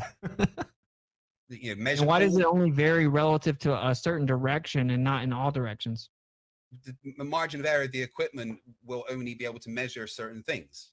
Yeah, I'm gonna pause it here, guys, to explain that, dude. That is a haymaker, bro, that I have just recently revealed to the anti-flat earthers. We'll see how long they can try to talk their way out of it or before they try to. But so, like, Einstein never really explained this. He was because it did detect a difference in the light, right? For those of you who don't know, real fast, in Michelson-Morley, you shot light in one direction that's going with the supposed motion of the Earth around the sun. Then you shot another light perpendicular to that, going against the motion of the Earth around the sun. And so the one going against it should have taken longer to get to the receiver, because then they intersect and they hit the silvered mirror and they come back together and then go to the receiver. And it didn't take longer. It didn't take how much longer it was supposed to, but it took just a little bit longer. And so Einstein took Lorentz contraction and said, well, it did take longer. You just can't tell because time slowed down. And then the part that showed it was a little off, the phase shift. The fringe shift was explained by instrumental error. I said, then why did it only show the error based on direction? It only happens when you shoot it in a certain direction, as if there is actually a drift within the ether over a stationary Earth. And then how you perceive light is going to be relative to that direction. I said, why would it only be happening in one direction then if it was because of the instrumental error? And he didn't comprehend that, obviously, but just so you guys know, that is a freaking death blow. But why does it only vary relative to a certain direction and not in all directions? The margin of error of the equipment will only be able to measure certain things. But why was the phase shift only directed in a certain, or detected in a certain direction and not all? Of the arms. That was what you were trying to do. But what you're failing. What did he just say, bro? That was what you were trying to do. But certain are detected to measure certain things. But why was the phase shift only directed in a certain, or detected in a certain direction and not all? Of the arms. That was what you were trying to do. But what you're failing to realize is that the much more accurate Michelson-Morley type experiments have been done to verify even further and further the conclusions that we've got. And it all shows that the Earth is the thing that is moving. There is no ether, no magic medium that is transmitting light. And what you're saying that the repeated relativistic, right? You're saying the repeated results show, so the repeated Michelson-Morley experiments show that it is the Earth that is moving? Is that what you just said? I'm saying no, it's part of the thing that we can use to verify it. How so? Because we can look at the results of that and compare it with everything else, like the other. But the claim is that it doesn't detect the motion, though. Yeah. So what we do is we look at the results in the Michelson-Morley experiment, right, and we compare them to all the other experiments that we've done, and then you can, oh, well, that explains that if the Earth is moving, well, that explains those results. It matches what you get from all the other measurements and experiments that you do. When you put them all together, you get a conclusive overall picture. Right? I'm not saying that the Michelson-Morley experiment on its own shows that the Earth's moving. No, absolutely not. You know, that's not my claim. It has nothing to do with that. My claim is that you can use the results in the Michelson-Morley experiment along with lots of other experiments and stuff that we've got to determine that the Earth is in fact moving. No, it has nothing to do with that. Einstein says you cannot use terrestrial experiments or observations to prove the Earth is moving from the Earth, and it can all be adequately explained from the geocentric position. You can use a neotectonic system to explain parallax, retrograde, and all kinds of other things. But the point is that they then went and so you don't know what you're talking about with that. I encourage you to go do the math and look at the difference in the light. You'll find out it does directly and exactly match the Lorentz contraction math. And that's why it was proposed. And then they went and did Michelson-Gale-Pearson in 1935, and they got the predicted value of sidereal rotation within 98% accuracy every single time. So my question for you is, if we use the same methodology of interferometry to try to detect the orbit of the Earth moving around the sun at 20 miles a second, and then we use the same exact methodology of interferometry to detect the sidereal rotation, how come we were able to detect the sidereal rotation but not the orbit? It depends on the sensitivity of the equipment. So allegedly the Earth orbits around the sun just under 20 miles a second. Yeah. And the Michelson-Morley was sensitive enough to detect as low as 2 miles a second. So it's, sorry, I've got a quote here that I'm just looking at my notes from earlier, so bear with me just 1 second.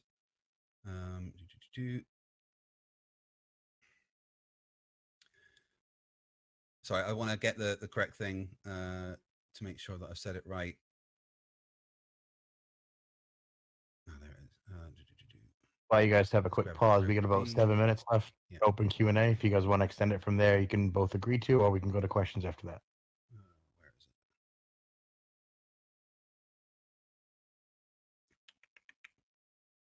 Sorry, what? I've lost my train of thought. You interrupted me there, Shane. What was I looking for, Whitset? Yeah. So my question is, you said, first of all, it depends on the sensitivity of the apparatus, but the apparatus was sensitive enough to detect 2 miles a second when they claim the Earth's orbiting 20 miles a second. And the question is, if we were using interferometry in Michelson-Gell-Pearson and it matches the prediction of sidereal rotation within 98% accuracy every time, then how come the same methodology of interferometry doesn't detect the orbit? Right. So, in orbit, there's no centrifugal acceleration measurable because the centrifugal acceleration in the reference frame and the orbiting body is cancelled by gravity exactly, or vice versa, at each molecule, ignoring the very tiny tidal effects. So there's no net acceleration that exists in the reference frame, aka you're weightless, which means that you need something that isn't directly on the Earth to be able to measure the motion of the Earth, if you know what I mean. So then we've come full circle to you conceding that you have to be off the Earth to actually detect the motion of the Earth around the sun. And you just claimed earlier and last time that we spoke that you can use a gyro on the Earth to do it. And now your quote actually refutes that position. Well, I'm not claiming that right now. The gyro that would measure it wouldn't actually be on the Earth. You would need it to be tidally locked to the sun, moving at the same speed as Earth. But that's why I then referred to the measurements of Doppler, the relativistic Doppler measurements using radio horn telescopes to measure the orbit of the Earth around the sun. So you're now conceding that your first claim that you can use a gyro to detect the orbit around the sun from the Earth is incorrect. Well, I never specifically said it was on the Earth. I just said yes, you did. No, I didn't. I never specifically said it was on the Earth. I just said that type of equipment would be able to detect it. No, you claimed you had papers that proved that it had been detected already. Yeah. I'm still trying to find the paper. It's from 1951, and it's called Large Area Interferometric Measurements of Earth's Orbit Around the Sun. I'm trying to locate that specific paper. But that paper would be in direct contradiction to relativity. I never said that it was a gyroscope that was on the Earth. I just said that you could use that type of instrumentation to measure the 1 degree orbit around the Earth, but you would need to be specific circumstances, like it would need to be tidally locked to, so that it would cancel out the rotation of the Earth and things like that. Well, it would need to be outside of the Earth's orbit. I've got many papers that I can show you to show it, but I've never have to be outside of the Earth's disagreed orbit. that from the Earth it's hard to detect the motion of the Earth because there's actually no way to detect velocity as such. That you can. Acceleration is something you can detect. Velocity is something that you measure by other means. So you have to have specific circumstances to actually be able to measure velocity. You need a reference to something else, right? Well, you're saying that, but you then invoke the same device that actually detects acceleration. So you're now, it's cool. You should have conceded that already. That paper on its face is automatically wrong within your paradigm because it directly contradicts relativity. And the claim of relativity is not that it's difficult, it's that it's impossible to detect the Earth's motion around the sun from the Earth. No, he was only talking about the Mux-Morley experiment. He wasn't talking about anything else. He says any terrestrial experiment. Yeah, talking about the Mux-Morley experiments. That's no, that's the optical experiment quote. Yeah, he's specifically talking about the MMX type experiments. That's it. No, he's not. So he has a quote in context talking about Michelson-Morley where he says, Michelson-Morley made me come up with special relativity, and since then I've come to the conclusion that there's no optical experiment that can do it. He has another quote that says that no terrestrial experiment can detect the motion of the Earth around the sun. Yeah, so nothing on the Earth. So something on the Earth, which is something that I've never argued with. That's why I say there's other ways to detect it. So then you can see that you cannot prove the Earth is moving around the sun from the Earth. Standing on the Earth, it's very hard to detect that the Earth is moving. You have to reference if I was like floating a foot above it, I could detect it? If you are away from the Earth and tidally locked to the sun, at moving at the same speed as the Earth, you will be able to measure that rotation. If you're moving at the same speed as the Earth, so we have to go out into space, okay? Yeah, because our mass with the again, tidally locked. Of course, let me point this out here. What's funny is that means if I'm 1 foot off the earth, technically I'm not on the earth, but I am still moving around the sun at the same speed as the earth, obviously. But anyway, he's obviously just double speaking. Let's be real. I'm not. I've never said that. Oh well, you know you have to be on the Earth to measure it. I've always shown when I talk about the measurements of the Earth orbiting around the sun, it's always in reference to other things. But that's all so kind of irrelevant to my entire argument, because my entire argument wasn't about the Earth orbiting around the sun. My entire argument was the fact that we can detect that the Earth itself is rotating, and that it's a rotating sphere based on the vectors of forces. Yeah, but this is the point that this reason is important, because relativity is to this day that's still the same glue that is for your framework that it previously was, right? It's still and this is what Einstein's explaining, is he's looking at the two options. Is the Earth at rest and geocentric, or is the Earth spinning and revolving around the sun in heliocentric model, right? Because the spinning and revolving is a package deal. So he knows that there's sidereal rotation, but the claim is the sky moving around us, or is the Earth moving? So in order to prove that, to distinguish between the two, we need to go look and see if we can detect the motion of the Earth around the sun. Because if we can do that, that will give us our answer to the previous question of what is the cause of sidereal rotation. That's why he's explaining at the end, after it was all said and done, he admits, oh, well, technically, you could interchange these two positions. The Earth could be stationary at rest and geocentric, or it could be spinning and revolving around the sun, and it would be the same according to relativity. Right. Again, none of that is relevant to the things that I brought up in my arguments. You know, you can argue. You can none of it's relevant to the arguments that I brought up, to the measurement of Earth's rotation with a pendulum, to the measurements of Earth's rotation with a magnetically levitated plastic ball having Coriolis forces applied to it. That there's so many ways to determine that the Earth is the thing that's moving. From a fiber optic gyroscope, that we all know that Bob used to measure a rotation. There's no way that could measure anything other than the thing that it's on. It can't measure the sky. There's no mechanism for it to measure the sky moving. Well, you're making claims now. You're claiming that that there's no way something could happen, but there actually is, right? And even Einstein, that's why I brought up Einstein, but you'd have to be competent enough to understand the intellectual depth of the reason I invoked it. You strawmanned me as if I was claiming something I wasn't. I wasn't claiming that Einstein was claiming the Earth is stationary or anything like that.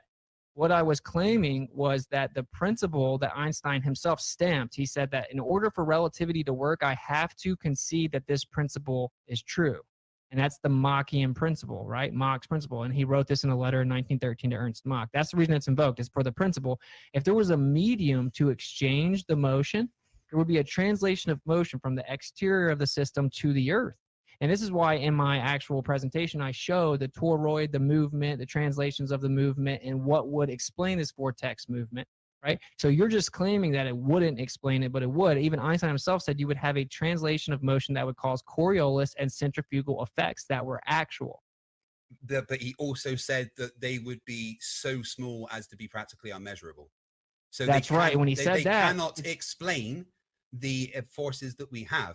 And no, he wasn't talking about it being infinitely far away. He was simply talking about a shell of M mass rotating around a concentric body inside it. And right, but he's talking saying with that would impart Coriolis forces, but they would be infinitely small. No matter how close that shell was to the surface, the force that there's no, the forces that would be imparted would be so small as to be immeasurable. That is his own words. Well, it's not as much about the distance, it's about the medium. So he is talking within the paradigm of relativity and a vacuum assumed. Now, of course, the distance and the medium or lack thereof are interchangeable, right? In a way, they're a package deal, because if the stars are actually as far away as they claim, it has to be within a vacuum. So he's saying that in this assumption, like it's unspoken, he just believed it to be true, right? Which is that the stars are very far away and it's within a vacuum. In the translation of motion, in that scenario would be so minuscule you'd barely detect it, but it would drag the pendulum around. Now I'm just invoking the principle that even relativity has to concede, because I'm using a hostile witness to hold your feet to the fire, where you have to concede that relativity claims actually, if the sky's moving around the earth and if they were more local in a more dense medium, or there was a medium of exchange like an ether or something like that, it would cause a Coriolis and centrifugal effect that would be absolute. Okay, he never claimed that an ether would cause a Coriolis effect. I don't know where Strawman you got fallacy. that from. No, you just said that it would be an ether or something that would be causing the Coriolis effect. That was your literal words. I didn't say he said that. Well, what would be in the medium then? Well, now I can come up with my own opinion, but the point is that you should be conceding that relativity necessitates that you concede the validity and the principle of Machian motion. Like, you have to concede that relativity, according to Einstein, says that the Machian principle is true, and that it must be true for relativity to work and for you to invoke the Arthur Eddington experiment. I've already said that I agree with the principle that you can't determine, what it is from the position that you're on, but that's why we use other things than just relativity. We use relativity, and then we look at it within the confines of everything else we know about science and physics, and we use that to determine, the motion of the Earth around the sun. Well, we're also talking about rotation right then, right? So it seems like we're maybe not, okay, we're kind of talking past each other. So the Machian principle letter is about sidereal rotation. Yeah. Right.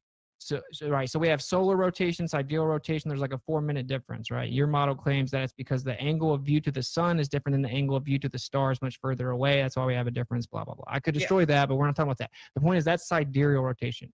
So we've already destroyed the orbit, right? Like, relativity says you cannot prove the Earth is moving around the sun from the Earth. You should trash the argument about the gyroscope, and then we'll move on.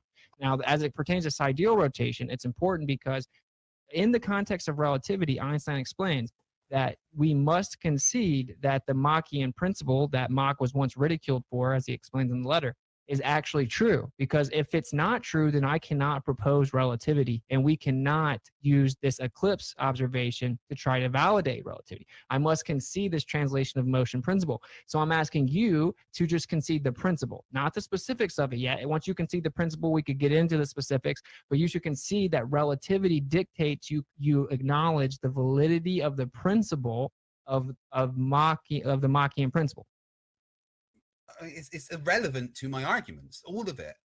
That's why it's not. It is. It's all irrelevant to my arguments, because because I've got so many different ways of showing that there's forces being applied, that it can't just be down to one medium, because there's so many. But that's what the Machian principle says, my brother. That's the point. Machian principle says there will be an application of forces that are centrifugal and Coriolis in nature. So everything you use to detect that is going to still be addressed. It literally says it will be imperceptibly small, and it won't explain the forces that we actually experience on Earth. But I've already rebutted that and explained that. You haven't. He literally says the words, but it will be imperceptibly small.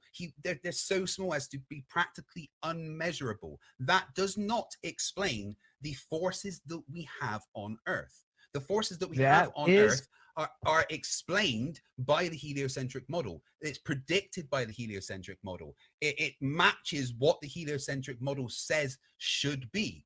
But there's no explanation for them in the other way, with a plausible mechanism and maths behind it to show that it is the case. You would need to show your working and show your math to show that the Machian principle says that would be able to put those forces on it. Okay, what you're not understanding, I'm going to try to say it one more time. Einstein's writing that letter from the context of relativity. Now, relativity claims there is no ether, there is no medium, that space is a vacuum, and that it's effectively Newtonian emptiness outside the material world except for space and time, right, which have physical properties but are not mechanical. So that's what he's writing from within that context. And he's saying, so, applying this context, you wouldn't really be able to detect it. The motion would be very small. But he's still acknowledging the principle. Now, I'm not absorbing the claim that the ether doesn't exist and that there's only space and time within Newtonian emptiness that have no mechanical properties and can't have motion applied to it, and that the stars are trillions of miles away. I'm not absorbing that position, right? I'm saying that the principle that even Einstein acknowledged is true, and that would explain. Just a little bit longer, bro.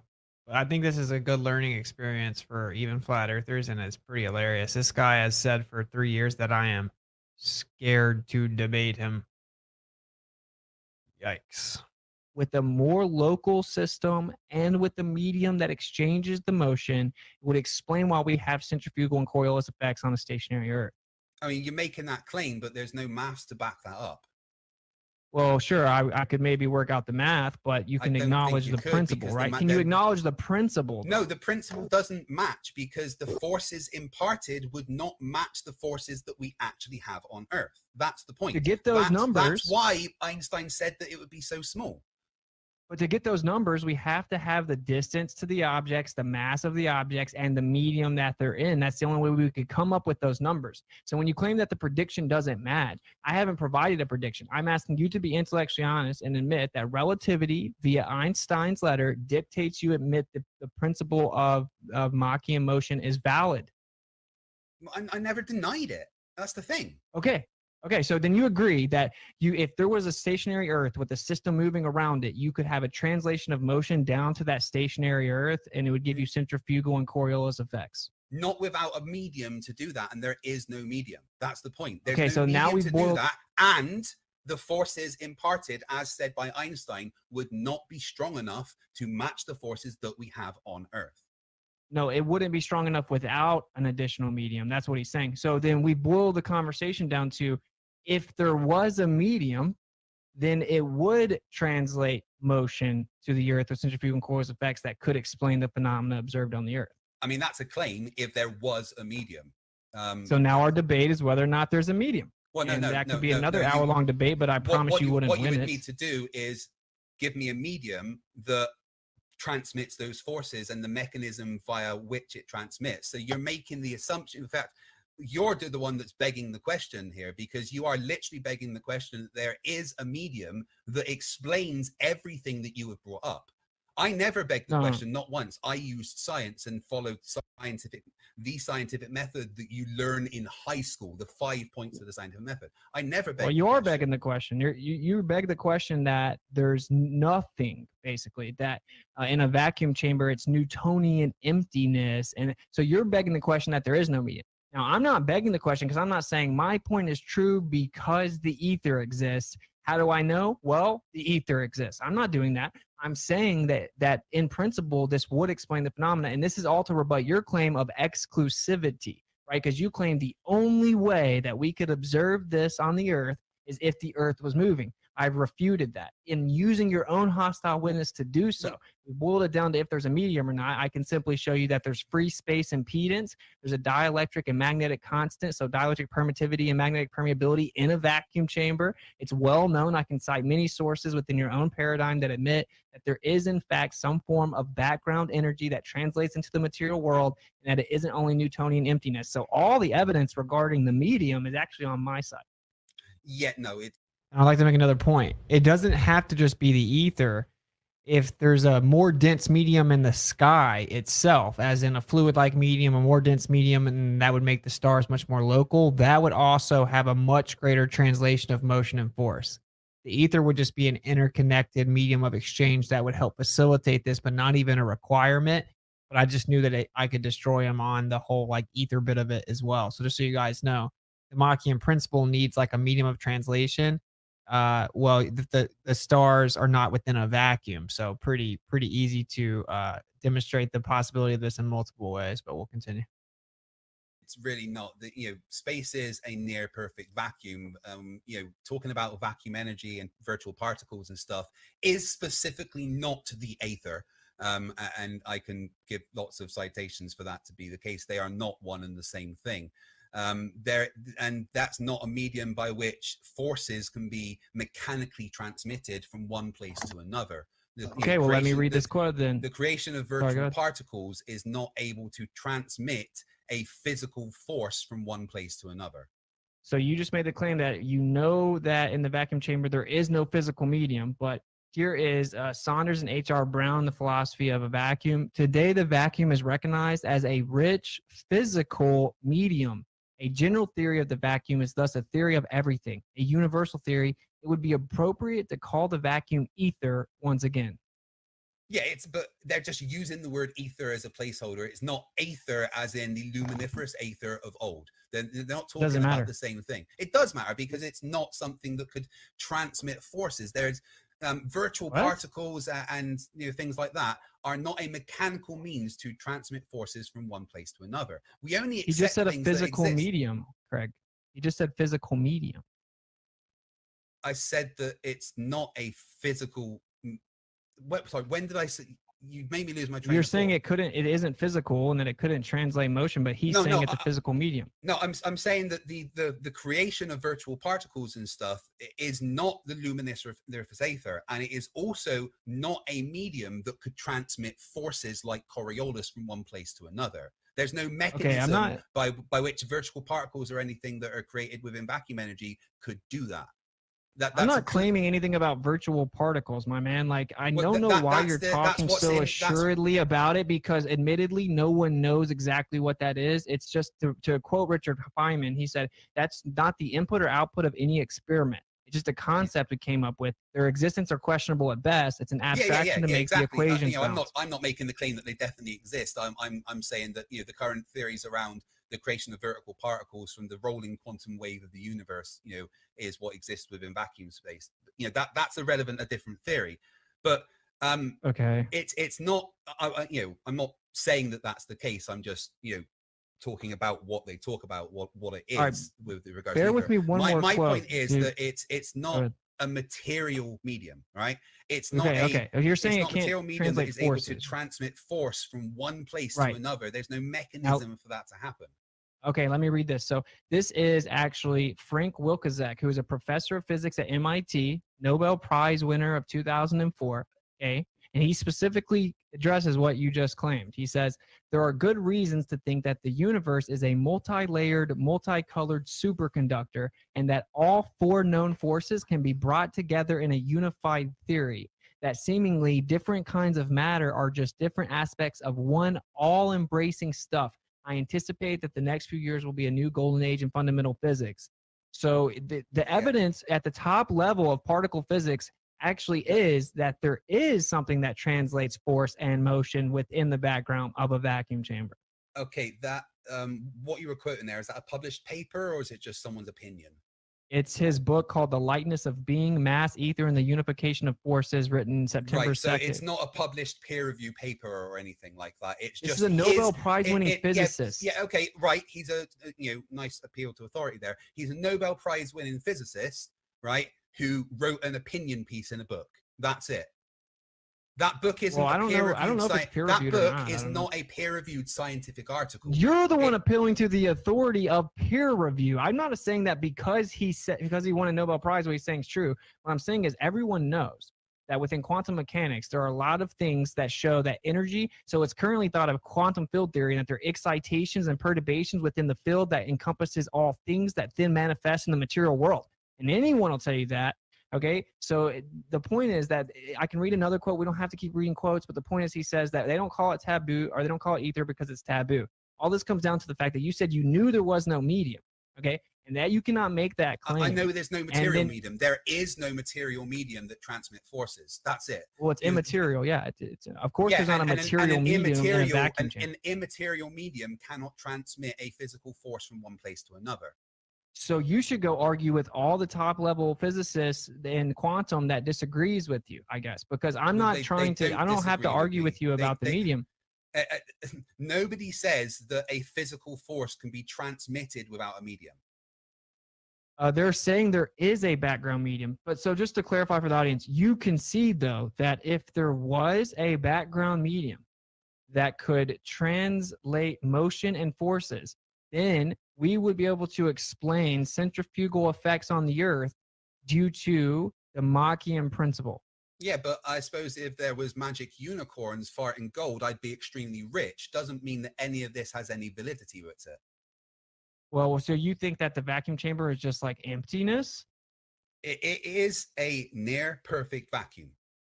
No, actually, right here it's up. And within the confines of quantum mechanics, yes, we can talk about virtual particles and whatever else is coming within that. But a vacuum chamber is there's nothing inside. There is no medium. It is empty.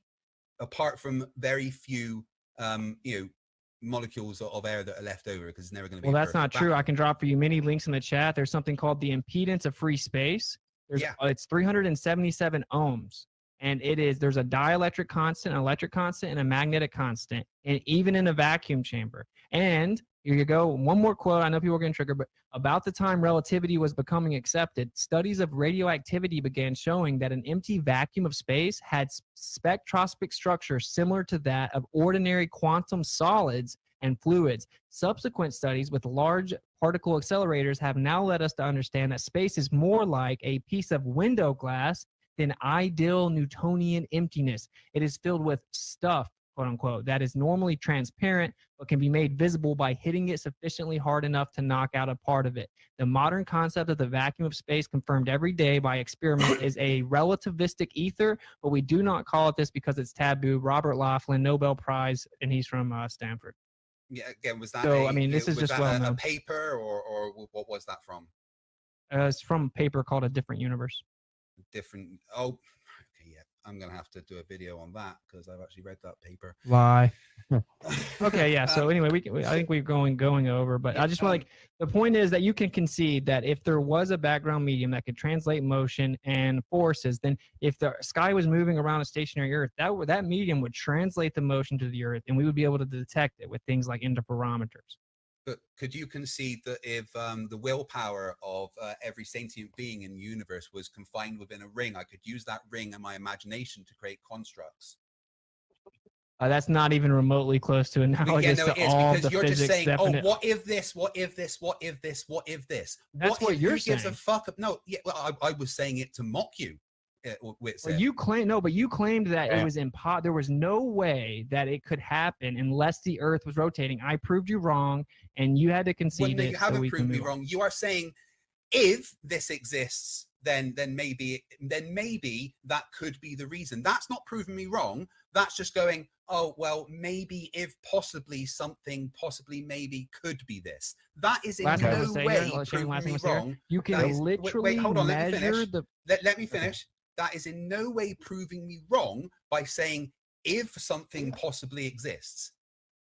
No, I'm saying that you can literally measure the impedance of free space is 377 ohms, and that inside a vacuum chamber, there is still an electric constant and a magnetic constant, which means electric permittivity and magnetic permeability. And there's energy coming from a background, even within a vacuum chamber. And this is well known.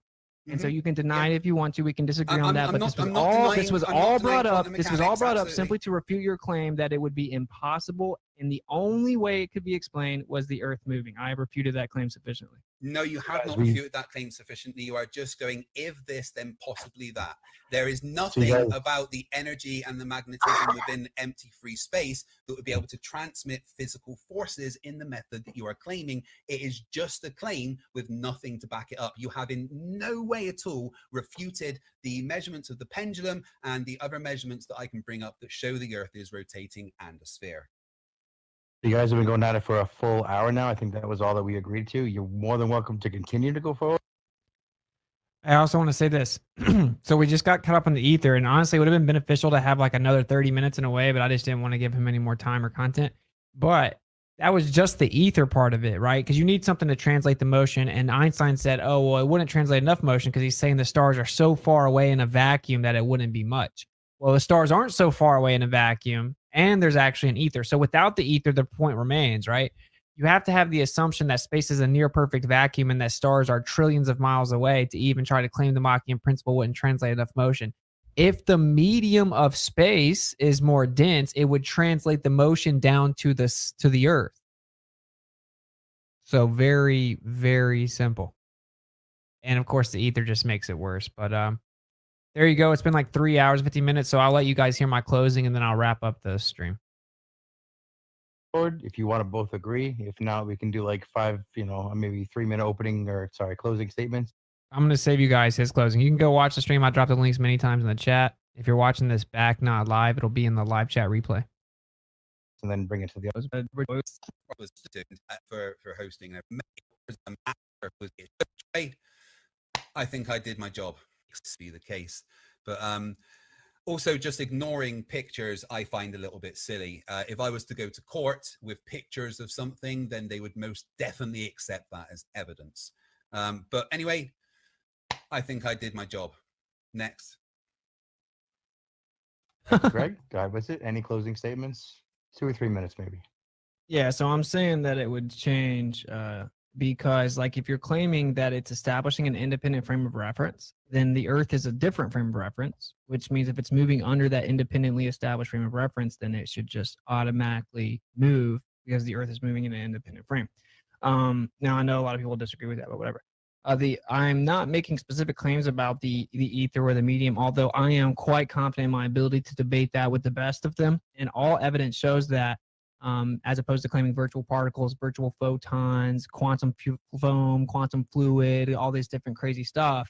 But that's up to each individual person to research it. I was just showing that the claim that it's only possible if the Earth is rotating is not true. Of course, correlation does not equal causation. So if we see that the pendulum does precess differently on different places of the Earth, that doesn't prove the Earth's a ball that spins.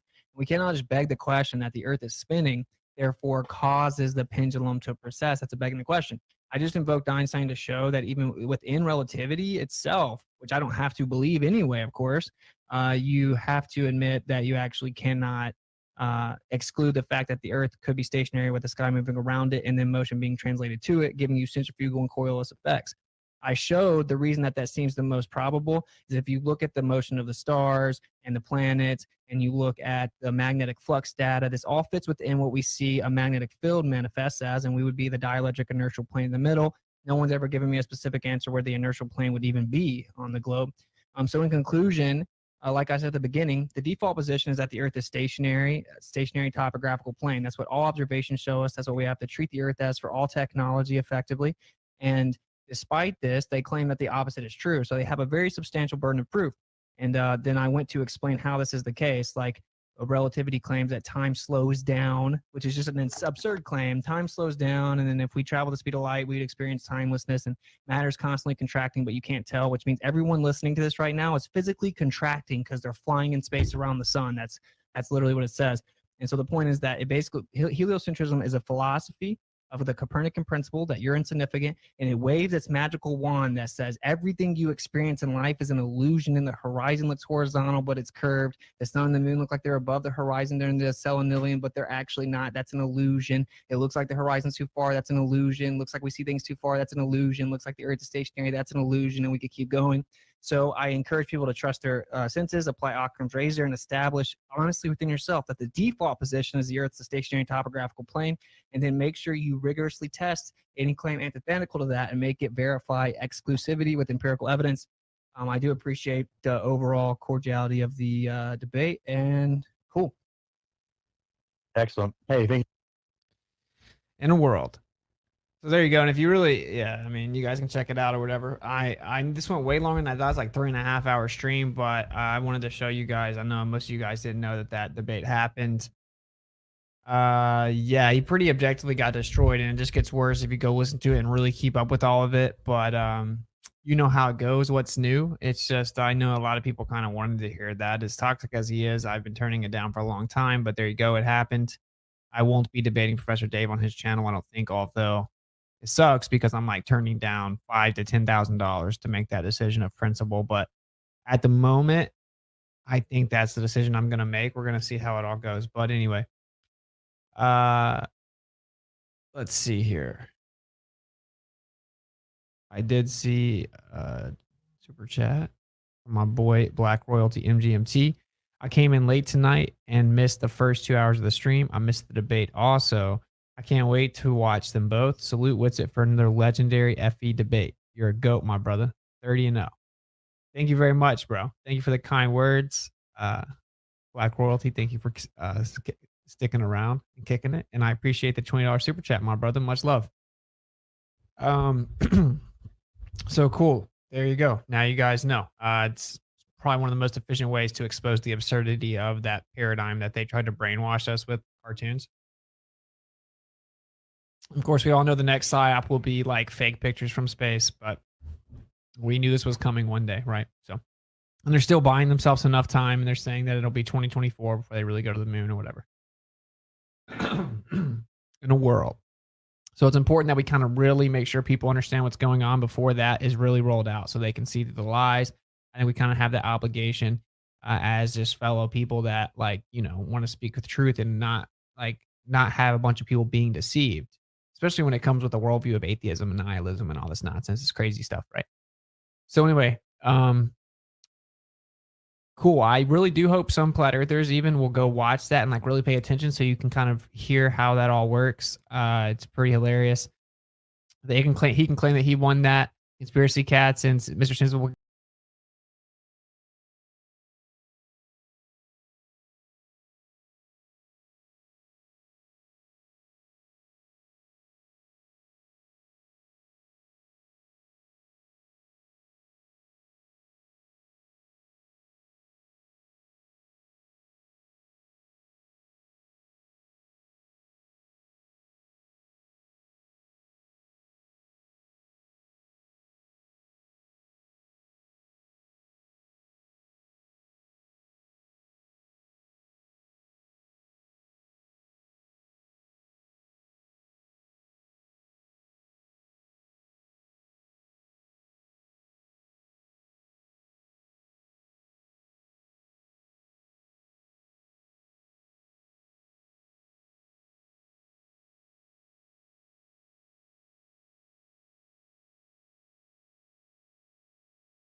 If you like audiobooks or audio shows, check out a free trial of Audible. Just click the link in the description.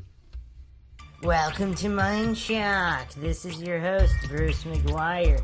Today, we are doing a logical analysis of the highly anticipated and much chastised so-called debate with flat earther David Weiss and so-called Professor Dave. This was on Sean Atwood Unleashed. He was the supposed moderator of this so-called debate, supposed to be formal debate. Now, Sean Atwood is a curious one. I actually don't really know what to make of him. I don't know if he's this well-meaning, good-hearted guy, and he's just got, he's not all there mentally, and that explains his idiosyncrasies and issues with logical processing. But, yeah, this is a rough one because, and we're actually going to be doing something. I haven't done this yet. I've been wanting to do this for a while.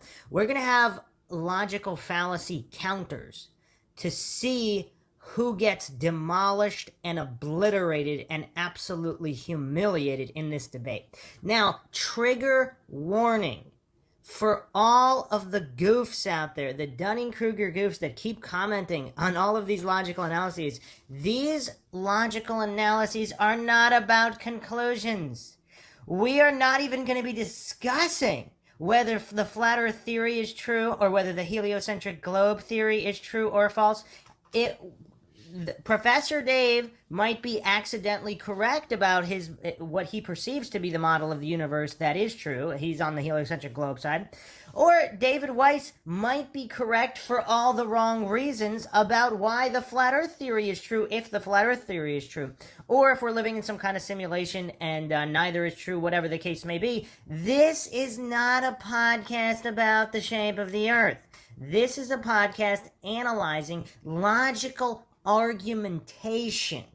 That is it. That is all. Are the flat earthers' arguments fallacious? Why or why not? Are the globe earthers' arguments logically fallacious? Why or why not? Which one of these goofs has a handle on the information being discussed? Who understands the scientific method? Who understands how controls work? This is what this logical analysis is for. If you do not comprehend that and you choose to continue commenting, I mean, that's perfectly fine. Dunning-Kruger examples are welcome on Mindshock. Feel free to embarrass yourself proving you didn't understand anything presented in the comment section. There's no issue with that. But anybody who wants to have an actual meaningful dialogue about any of this stuff, make sure you understand that point. And if you're one of these goofs who's just that mentally deficient, don't be afraid to invest in a tutor. It could be the best money you ever spent. If your ego doesn't have you on such short strings that you can actually examine the possibility that maybe you don't understand plain English or the basics of science or logic, even on a children's level, it might be a good investment. So, we will get started here. As always, if you find the Mindshock podcast interesting, informative, entertaining, and you want to help bring logic and reason back to a world where it is quickly becoming extinct, you can donate to our PayPal. Just check the link in the description and help us get more mind-shocking content out there. You could also become a YouTube member right here on YouTube for access to exclusive streams and chats. Make sure you subscribe to the channel, hit that bell for notifications, like and share the podcast. Let's spread logic and reason to the world and expose these Dunning-Kruger goofs peddling propaganda. Like and share Twitter, Facebook, Reddit, Patreon. Patrons do get priority for case topic logical analysis, co-podcaster requests. You could also be a guest on the podcast depending on your tier. If you want to debate me, that's perfectly fine. If you have all your logical fallacies locked down and have a very good understanding of them, we could do that as well. Questions, comments, theories, thoughts, suggestions, rebuttals, debunkings of any kind, leave them in the comment section. Now, just to reiterate one more time, because there really are that many Dunning-Kruger groups out there, I am not alleging anything is true or untrue. I am not alleging the flat earth theory is true or untrue. I am not alleging the heliocentric globe theory is true or untrue. We are just examining logical argumentation and who the silly goofs are. So, let's get started.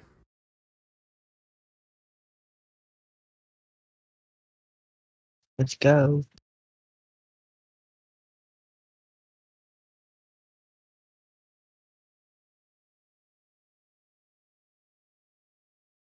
All right, now that we have laid out all these fallacies, I know that took a little longer than I thought, but we're finally going to get into the debate, and we are going to have the fallacy counters up to see which side has the most fallacies. And if any, and we'll see if there's an obliteration coming, which I believe there will be. So let's get started here. Without any further ado, let us bring in the guest for the Flat Earth debate. Here we go. Here's Flat Earth. David. Hey, David, how's it going? Hey, what's going on? Thanks for having me. This Thank is you for coming back. Going to be interesting for sure. It's going to be very interesting, isn't it? And Professor Dave. Howdy. Thank you for coming on for the first time. Thanks for having me. Congratulations on your YouTube success, man. 2 million subs. That's phenomenal. Thank you. Yeah. This is the first time I think a real flat earther, I'll call myself a real flat earther, has spoken direct with Professor Dave, as he normally does videos, that just go out and pretty much straw man us, whether you know it or not, or gaslight us, and then there's really no way to respond because... No, so you've never seen my channel ever and have no idea what I do because I make academic tutorials. So, okay, how would we phrase that? Is that a logical fallacy there? Actually, we forgot one more. There's appeal to humor. So the appeal to humor logical fallacy is the use of humor to ridicule an opponent and or direct attention away from the issue at hand. In Latin, this is called argumentum ad festivatum and reductio ad absurdum. Like name-calling, red herring, and straw man, the appeal to humor is a fallacy that manipulates through distraction. So, I mean...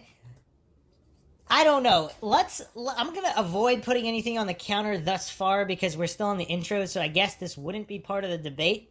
But Dave, right off the bat, Flat Earth Dave here has made a claim that so-called Professor Dave has strawmans the Flat Earthers' arguments in order to appear to debunk them, which is actually true if you look at his channel.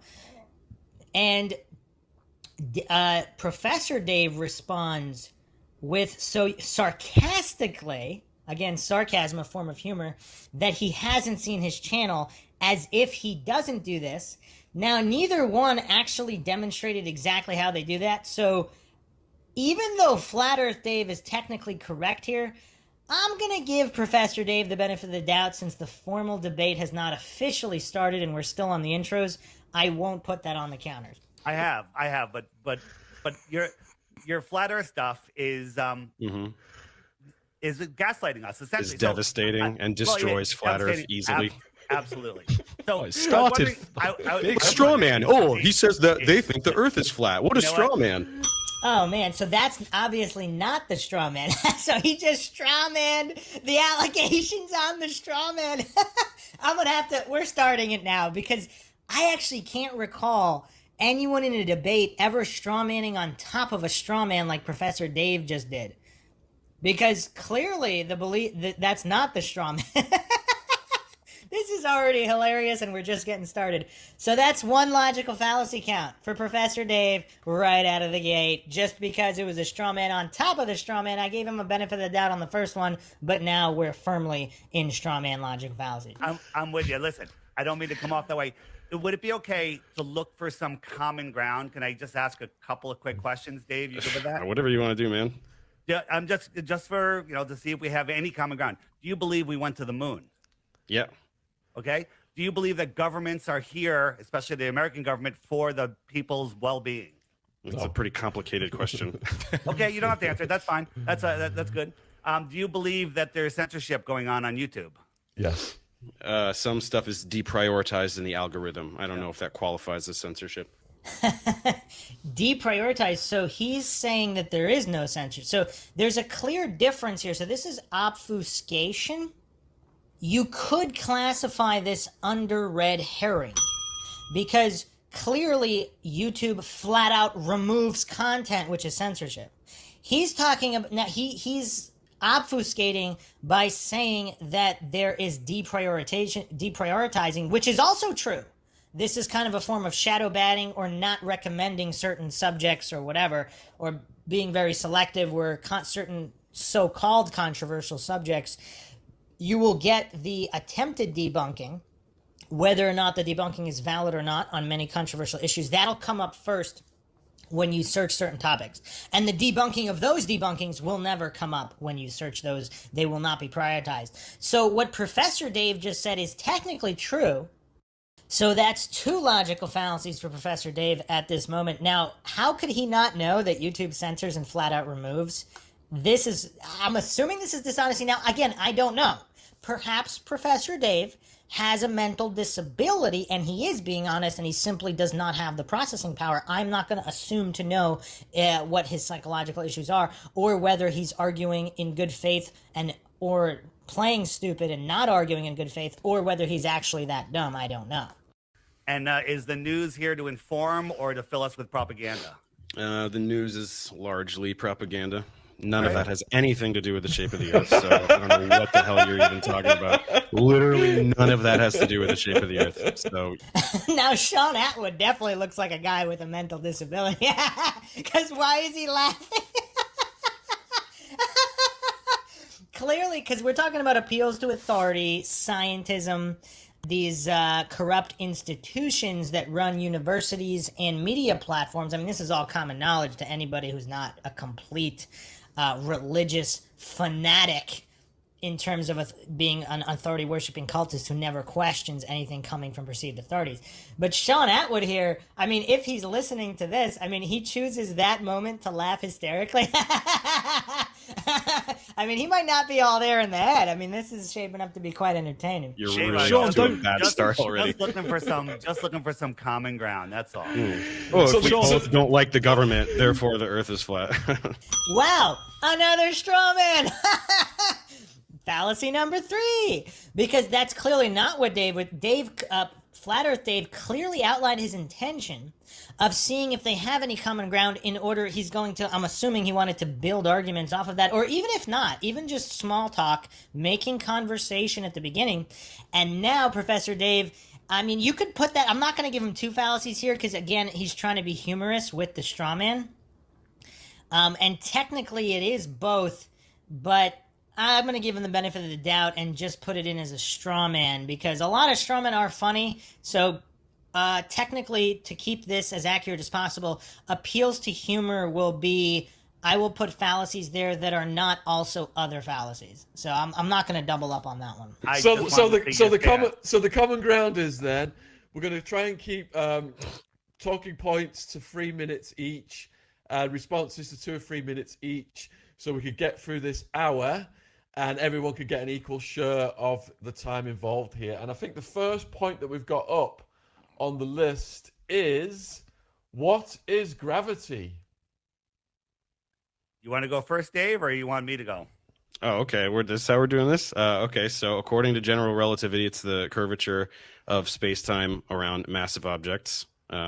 And so this is one of the easiest ways to know that the Earth is a sphere, because everything we see, everything, including the Earth, right, very large, massive objects are crushed into a sphere. That's why stars, planets, moons, everything pretty much is spheres. So you can now go ahead and do your electric gravity bullshit, and then I'll explain to you why it's stupid. Okay, so we have 2 fallacies there, because notice how he didn't provide the proof for, he just listed the theory. So that, again, a couple different fallacies there. I'm going to try to keep it as simple as possible. So he has components here of a compositional logical fallacy as well as the reification logical fallacy. I'm going to put it under reification just because he started mentioning all the other planetary bodies as if it's all interdependent and as if it proves something it doesn't actually prove. And he also didn't prove the theory true in the first place, because even if it is true, that doesn't mean it applies to all these other things. So we're going to put it in reification there, and then we have to do another one because he added the ad hom here. Since he didn't prove his point and provide evidence, we are going to add the ad hom. Just to clarify, I will not be adding the ad hom if he produces a non-fallacious argument and adds the ad hom on top of it.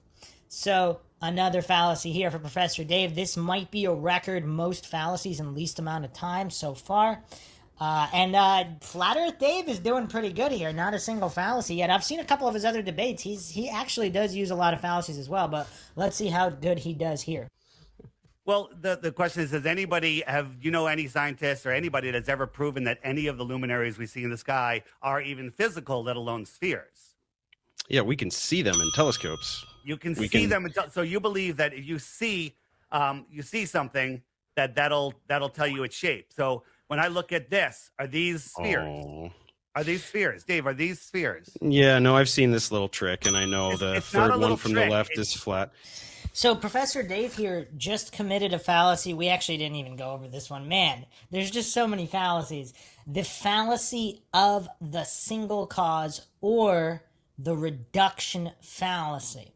So this is a fallacy that assumes there can only be a single cause. So things can only be what they look like. Or something that looks like a circle has to be a sphere. This is, of course, not true. This is an oversimplification.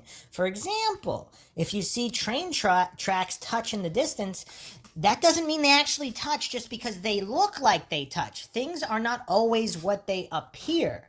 So is Professor Dave, does he have some kind of mental disability that he doesn't know this? So he says, oh, you can see it through a telescope. That is clearly and obviously a reductive fallacy. Oversimplification, because things are obviously not always what they look like. And this goof says, I've seen this trick, as if it's a trick. So Flat Earth Dave here is trying to teach some children's level logic that things are not always what they appear, and just because something looks like something, you actually have to provide evidence that it actually is, otherwise you're committing these logical fallacies. I mean, Professor Dave, it really looks like he's going to be the king of logical fallacies here, because he's committing, it's just one fallacy after another. Has he made a single non-fallacious point yet? And we just started. He's already committed all these fallacies. And calling this a trick as opposed to a legitimate explanation, that would also be an ad hom here. Are we going to give it ad hom or strong? Like he's pretending this is some kind of great exception. Clearly things are not always what they appear. That's where the old adages come from. Don't judge a book by its cover. Again, the example of conversions, the way the human's eye works. Just because you can hear something you think is a gunshot, but it's actually a car backfiring.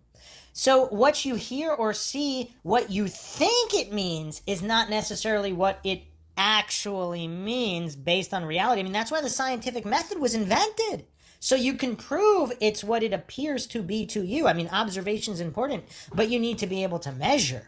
You need to have controls, which is what Flat Earth Dave is showing here. Like, how would you know the difference between something that looks like a circle? Because if it can be any of these things, you have to utilize controls. You have to prove. You have to utilize the scientific method. You have to be able to accurately measure, not hallucinate that whatever you think you see has to be true.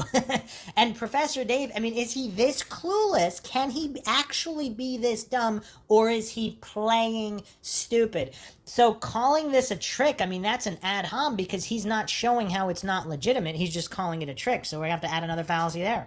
It's showing you.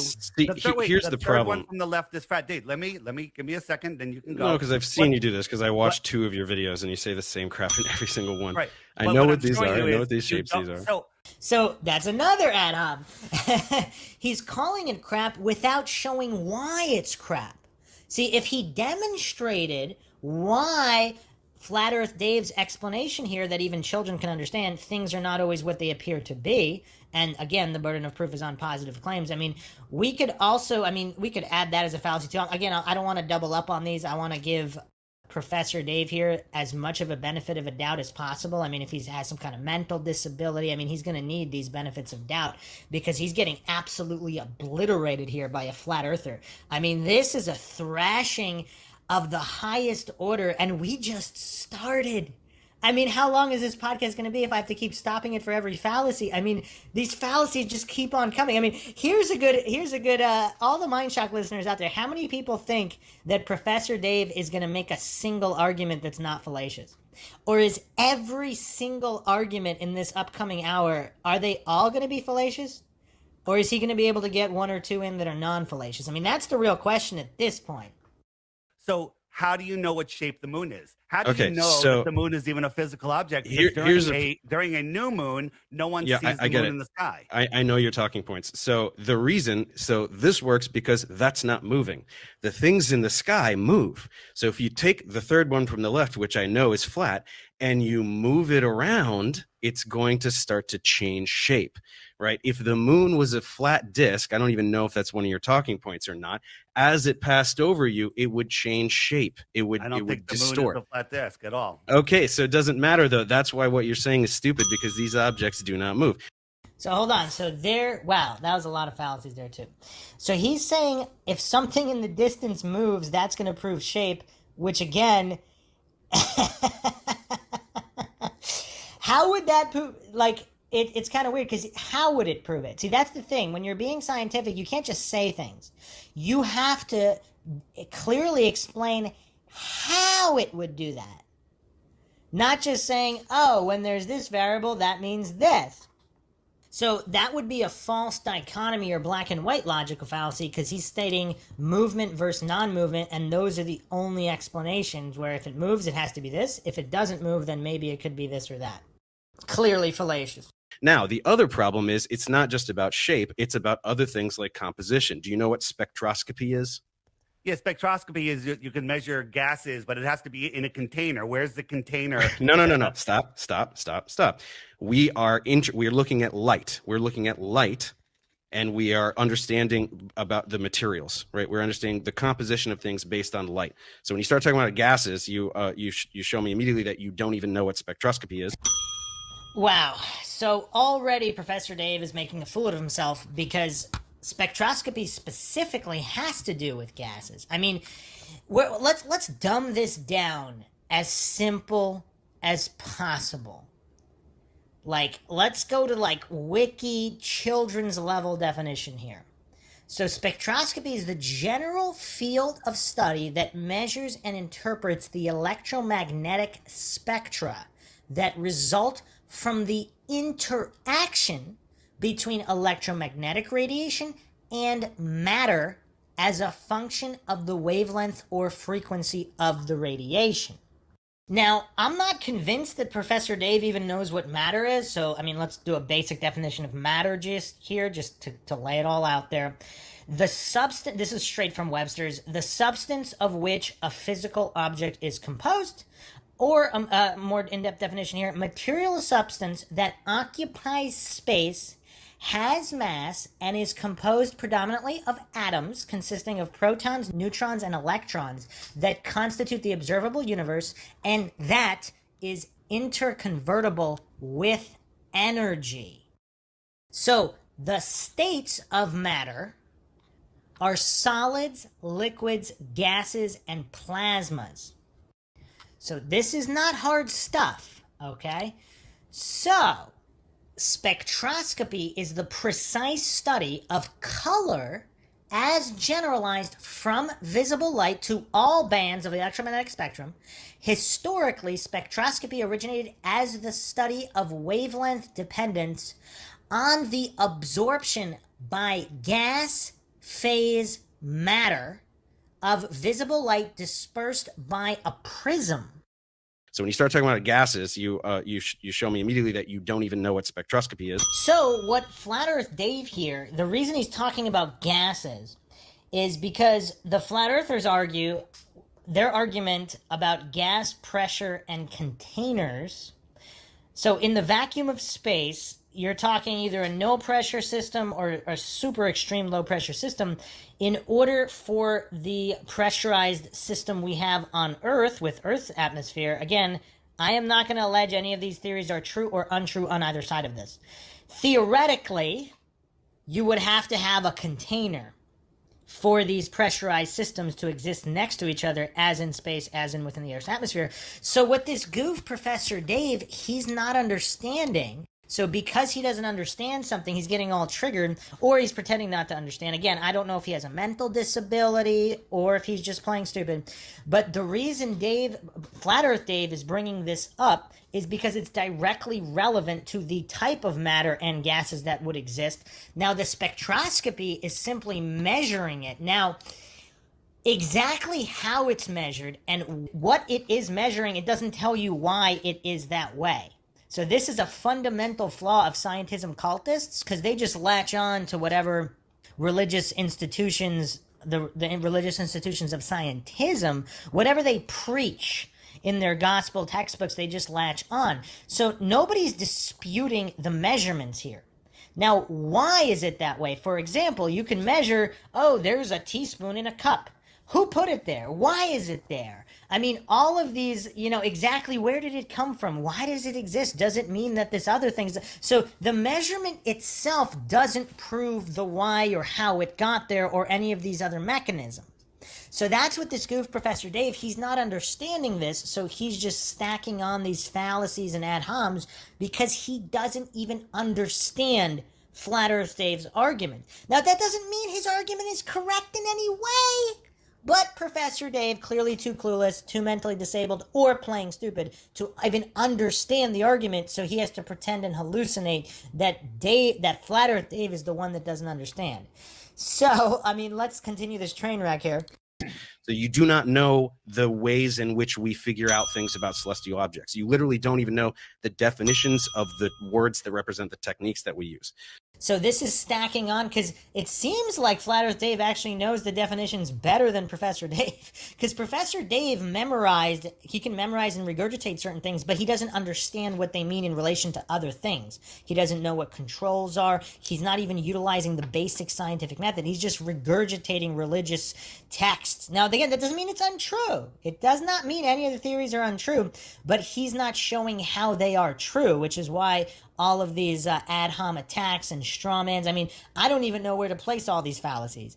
Because now he's hallucinating and pretending to know what Flat Earth Dave knows when he just interrupted him and didn't even hear him out. So how does he know what he knows? This is straw man on top of ad hom.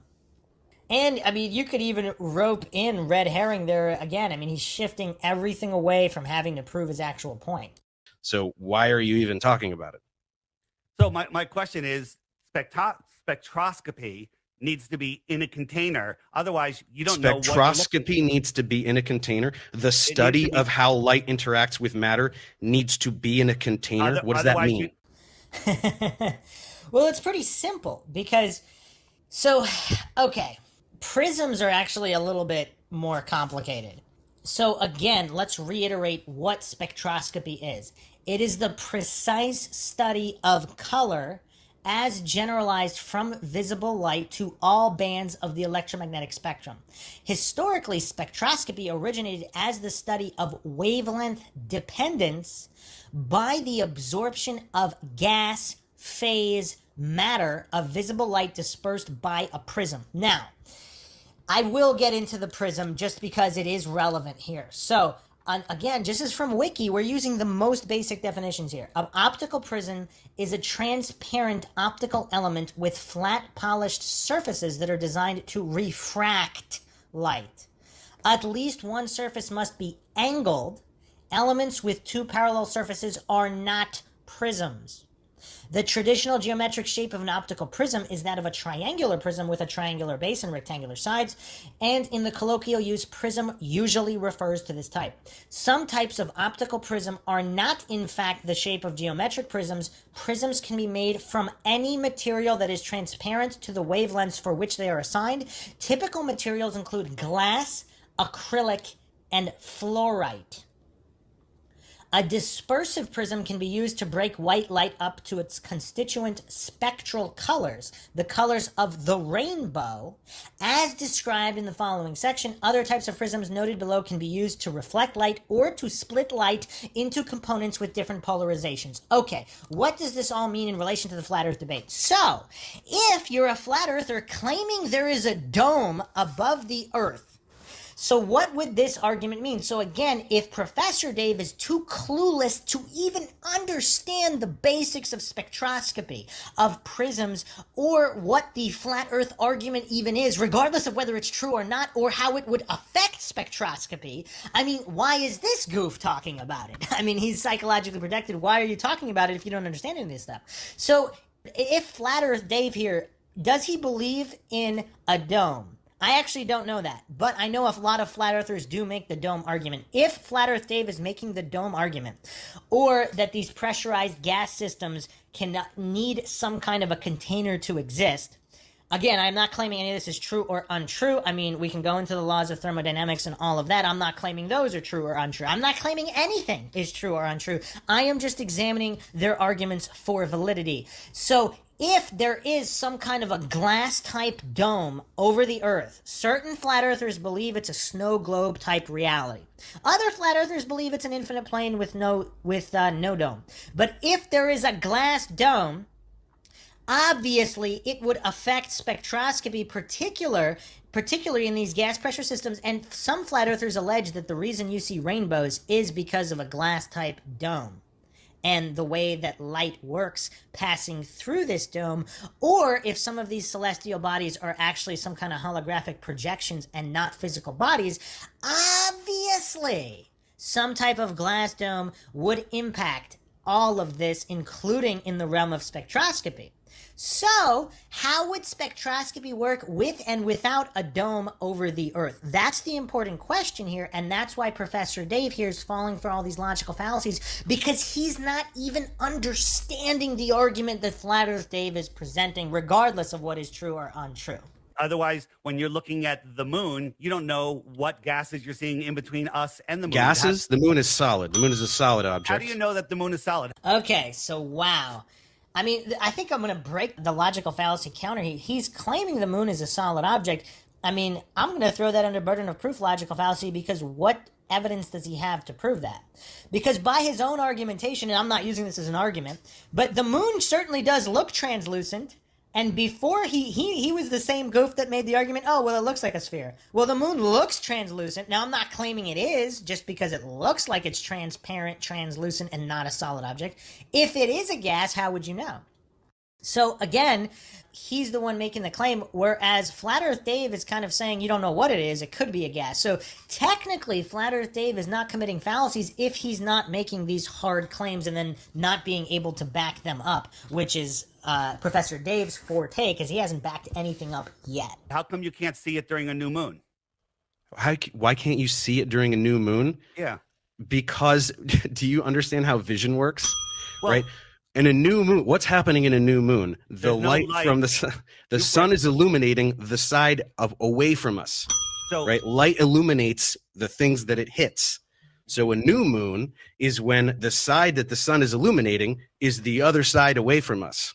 What do you want it to do? The light to go around the moon and come back and hit the other side like magic? So, again, he's not able to, he's giving his theory, he's regurgitating the scientism textbook, which could be correct. Again, I know there's so many triggered goofs listening to this, so I'm going to try to preempt as much as possible. I am not saying that is not true, but how can he prove that is what is happening? Again, so he's calling vision. So again, he's basically making, I mean, there's so many logical fallacies here.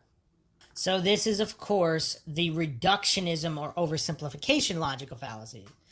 So how do you know train tracks touch in the distance? It's called vision. I can see them touch. I mean, this is the goofery that Professor Dave is bringing to the table here. And I'm starting to feel bad for the guy. I mean, he hasn't made a single non-fallacious point yet. Without interrupting, let me just answer. When we have when there's when it's nighttime, you're away from all lights and there's a full moon, I can read by that moonlight. That moonlight casts a shadow on the ground. Don't interrupt. That casts a shadow on the ground. So that moonlight, which is reflected sunlight off a dusty, dirty, rocky, rock ball in your world, is bright enough to travel 238,000 miles to cast a shadow on the ground and to light up my book so I can read.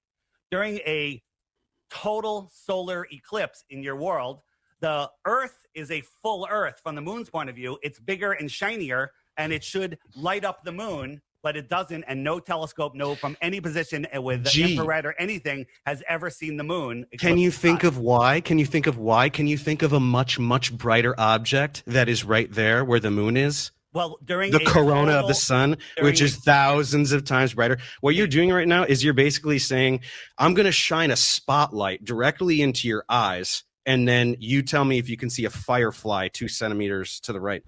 Like, what are you talking about? What? So this is known as a non sequitur logical fallacy, aka non-congruent argument logical fallacy, a statement that does not follow what was being discussed.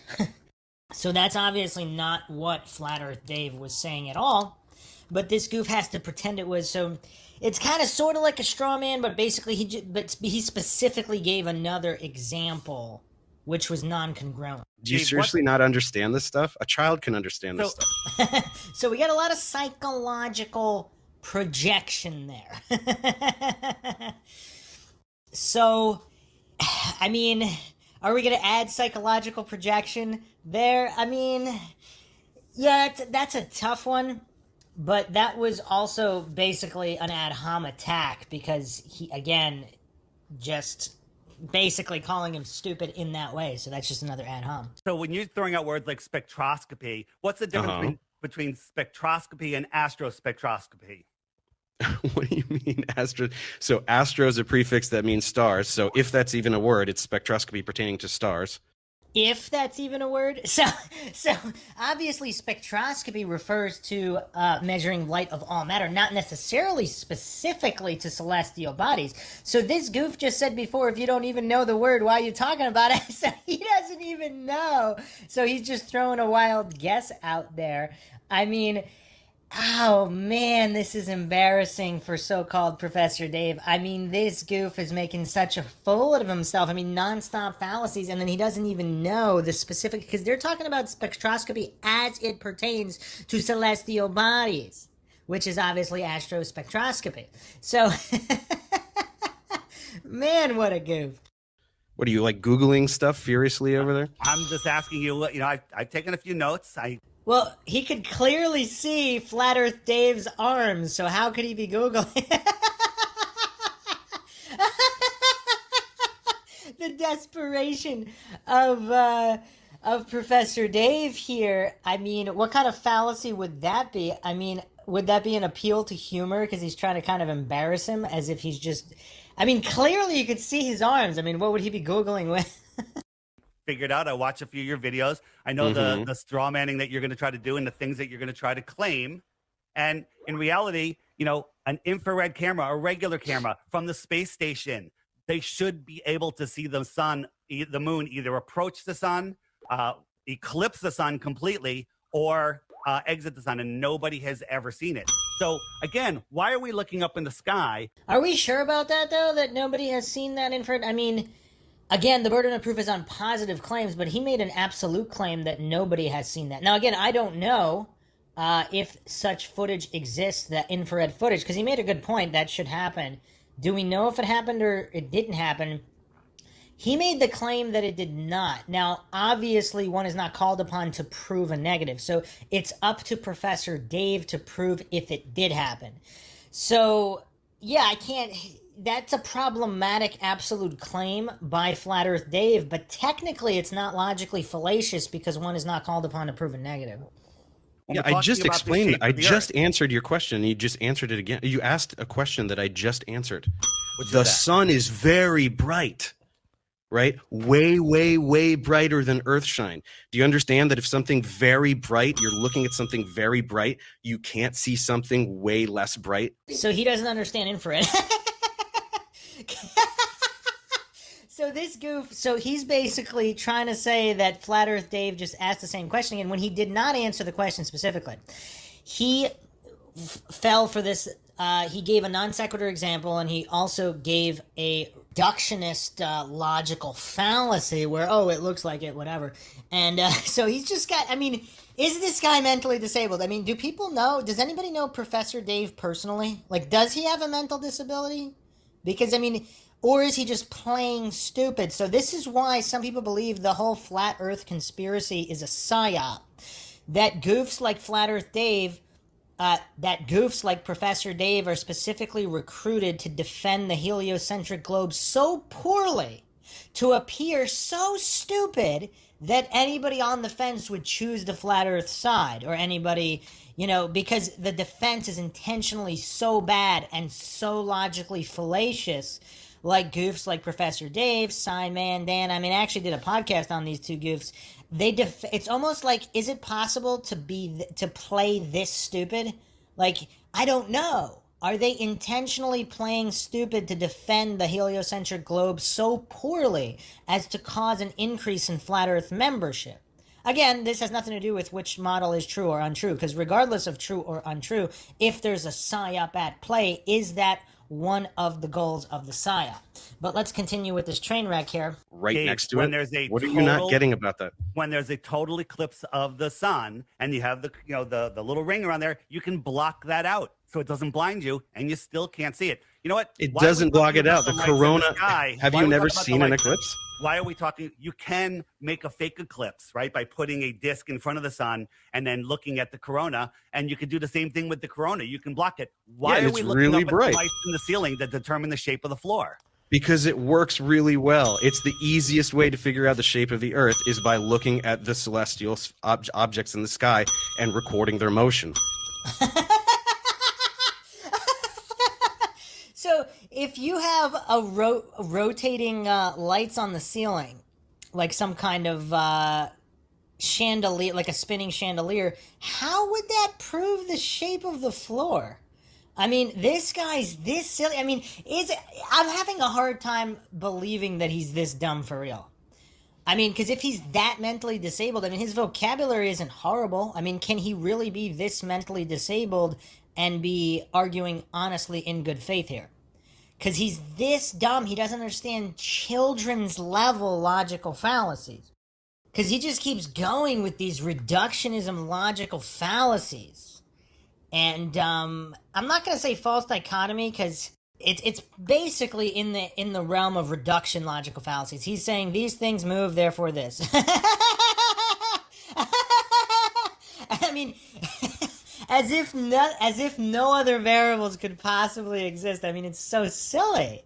I mean, he's never been to a planetarium. Like, I mean, it's just weird. I mean, this guy calls himself Professor Dave, and he can't even grasp children's level logical fallacies. It's weird. It's very, very easy. 1 second. Ash has said we've got to move on to the next talking point, which is space is not as depicted, displayed in media, movies, etc. Flat Earth Dave, do you want to start with that one? Ask the question again, please. Space is not as depicted, displayed in media, movies. Yeah, I mean, space is, they're just giving us images of insanity in space. Like when they show us nebulas, right? They show us this and they tell us this is where stars are born. This is where there's gas and dust, so much of it that it's creating stars and spitting them out like ping pong balls, where they go run away and they park themselves in the rest of the galaxy. This gas and dust in space, in a vacuum, in zero pressure, how does that work? How come this doesn't collapse in on itself? This is just It does. That's how stars are born. Yeah, they do collapse. It's how stars form. So this is clearly Professor Dave just jumped in here with the burden of proof logical fallacy. So he's claiming that's how stars form, but how is that demonstrated? Because Flat Earth Dave's point here is these computer-generated images, or at least somehow edited. I mean, these are not, I don't believe they're even claimed to be raw images. And if they are claimed to be raw, again, that would have to be proven that they are not edited. So Professor Dave just takes it on blind faith from the Church of NASA or any of these other institutions that these are legitimate images. and also that the theory of how stars are formed are legitimate, because I mean, it's very difficult. Again, the burden of proof is on positive claims. If you're claiming billions of years causes this, X amount of energy causes this, gravity is not only real, but this is how it interacts with all of these other things, and this is how a star is born, you have to prove that. So this is clearly a burden of proof logical fallacy. Flat Earth Dave here is basically saying, is just asking questions of the theory. I don't believe he's making a positive claim per se. He's just kind of saying, this is silly, or this doesn't make sense, but I don't see a positive claim yet. So I don't know, has Flat Earth Dave made a single fallacy yet? Because he's properly asking for a burden of proof of positive claims. Now, he did make that comment about spitting out ping pong balls. That's kind of an appeal to humor, but he's also asking, he's properly utilizing burden of proof. So that wouldn't necessarily be fallacious in that context. And Professor Dave is not able to supply the proof. He just says, oh, that's how it is. So if he can't actually prove anything he's saying, I mean, what is he doing here? I mean, you could even tell by the look on his face. He's either mentally disabled or he's really enjoying himself by trolling and playing stupid on purpose, trying to come up with the dumbest arguments. I mean, I don't know which one it is. If I had to lean in a direction, I mean, I don't know. I might have to lean that he's just a troll and he's just really dishonest, and this is clearly not a good faith debate, and he's only there to troll and intentionally put forth stupid arguments, either because he's a paid shill to do so, or he's just a troll and he thinks it's fun to defend the heliocentric globe so poorly. I mean, I don't know. Or he's mentally disabled, or if anyone else has any other theories, feel free to chime in. Again, I'm not alleging anything is true or untrue. Dave, in your world, this is gases are collapsing upon themselves and then igniting themselves in a vacuum, in a vacuum, and then they This burn is no, stop. Of years. Look, I know that you want to just spew your script without anybody challenging, but you say so many stupid things. Script, David. Oh, there's another ad hom, because he's not sure how are they stupid. Because he's asking a question. Asking a question is never stupid. Asking for someone to satisfy the burden of proof on a logical or scientific argument they're making, how is that stupid? But a clueless goof might think it's stupid. Someone hopelessly indoctrinated into the cult of scientism who has no argument and cannot argue legitimately, they have no recourse but call it stupid. I mean, look at this goof. And I'm here to tell you why everything you're saying is stupid. Well, notice how he didn't actually say why it was stupid. He just used a logical fallacy or an appeal to faith in order to say that this is true or that. But he's not actually showing how is it true. How has the scientific method demonstrated that? How have controls been clearly utilized to measure the dependent variable, the independent variable, and that this theory is actually true? Notice how he's done none of those things this entire time. So when you say stars igniting in a vacuum, the reason that's confusing for you is that you think stars are little bonfires. No, because you're a moron. So clearly, he doesn't think that. I mean, he's clearly stated they might be they might not, they might be holographic projections or whatever. So he just layered on a straw man plus an ad hoc. I mean, the rate of logical fallacies are increasing here. Professor Dave's trying to set a record for putting forth the most logically fallacious debate in the history of debate. And he's doing a pretty good job with that so far. Because you don't understand nuclear fusion. Nuclear fusion is the process by which stars glow. Oh, wow. It's just nonstop fallacies. So now Professor Dave is regurgitating another religious theory from his text. Now, if you want to claim it's not religious and it's proven science, then you have to actually cite the proofs. Like, how is that proven? Because he's just doing the equivalent of a priest reading from the Bible. He's not actually supporting any of these claims, even if they are true. He hasn't been able to support a single point here. So nuclear fusion, again, let's just go over it real quick for the people that don't know. The most basic definition straight from the wiki: it's a reaction in which two or more atomic nuclei are combined to form one or more different atomic nuclei and subatomic particles, neutrons or protons. The difference in mass between the reactants and products is manifested as either the release or absorption of energy. This difference in mass arises due to the difference in nuclear binding energy between the atomic nuclei before and after the reaction. Nuclear fusion is the process that powers active or main sequence stars and other high magnitude stars where large amounts of energy are released. Again, so in this obviously just a theory. If he wants to say that theory is definitely proven, he can cite the proofs. Notice he has not cited a single proof in this entire so-called debate. Also, if you're in a planetarium and you're just looking at a generated light or light from a projector, that light is not being emitted from what appears to be a star or a planet in the planetarium. I mean, this is a very simple argument, very simple concept. Again, I am not claiming that the flat earth model or the planetarium, we're living in an artificial planetarium type universe. I'm not claiming that's true or untrue. I'm not claiming the heliocentric globe model is true or untrue. But this Professor Dave goof, if you notice, he's just regurgitating religious information religiously, regardless of whether the information is true or false. He hasn't been able to support a single point. All he does is mostly logical fallacies. Well, actually not mostly, exclusively logical fallacies and ad hom attacks. So basically straw manning, which Flat Earth Dave actually called, which is what's hilarious. He's like, oh, you're just going to straw man. And that's all Professor Dave does. As well as all these other logical fallacies. I mean, he's kind of hitting more than one fallacy. I mean, he's making the rounds. He's not exclusively spamming straw man and ad hom, yes, and straw man a lot. But he's also hitting these other logical fallacies. We have to give him credit. He's being slightly diverse with his fallacies. Let's see if he hits other ones as well.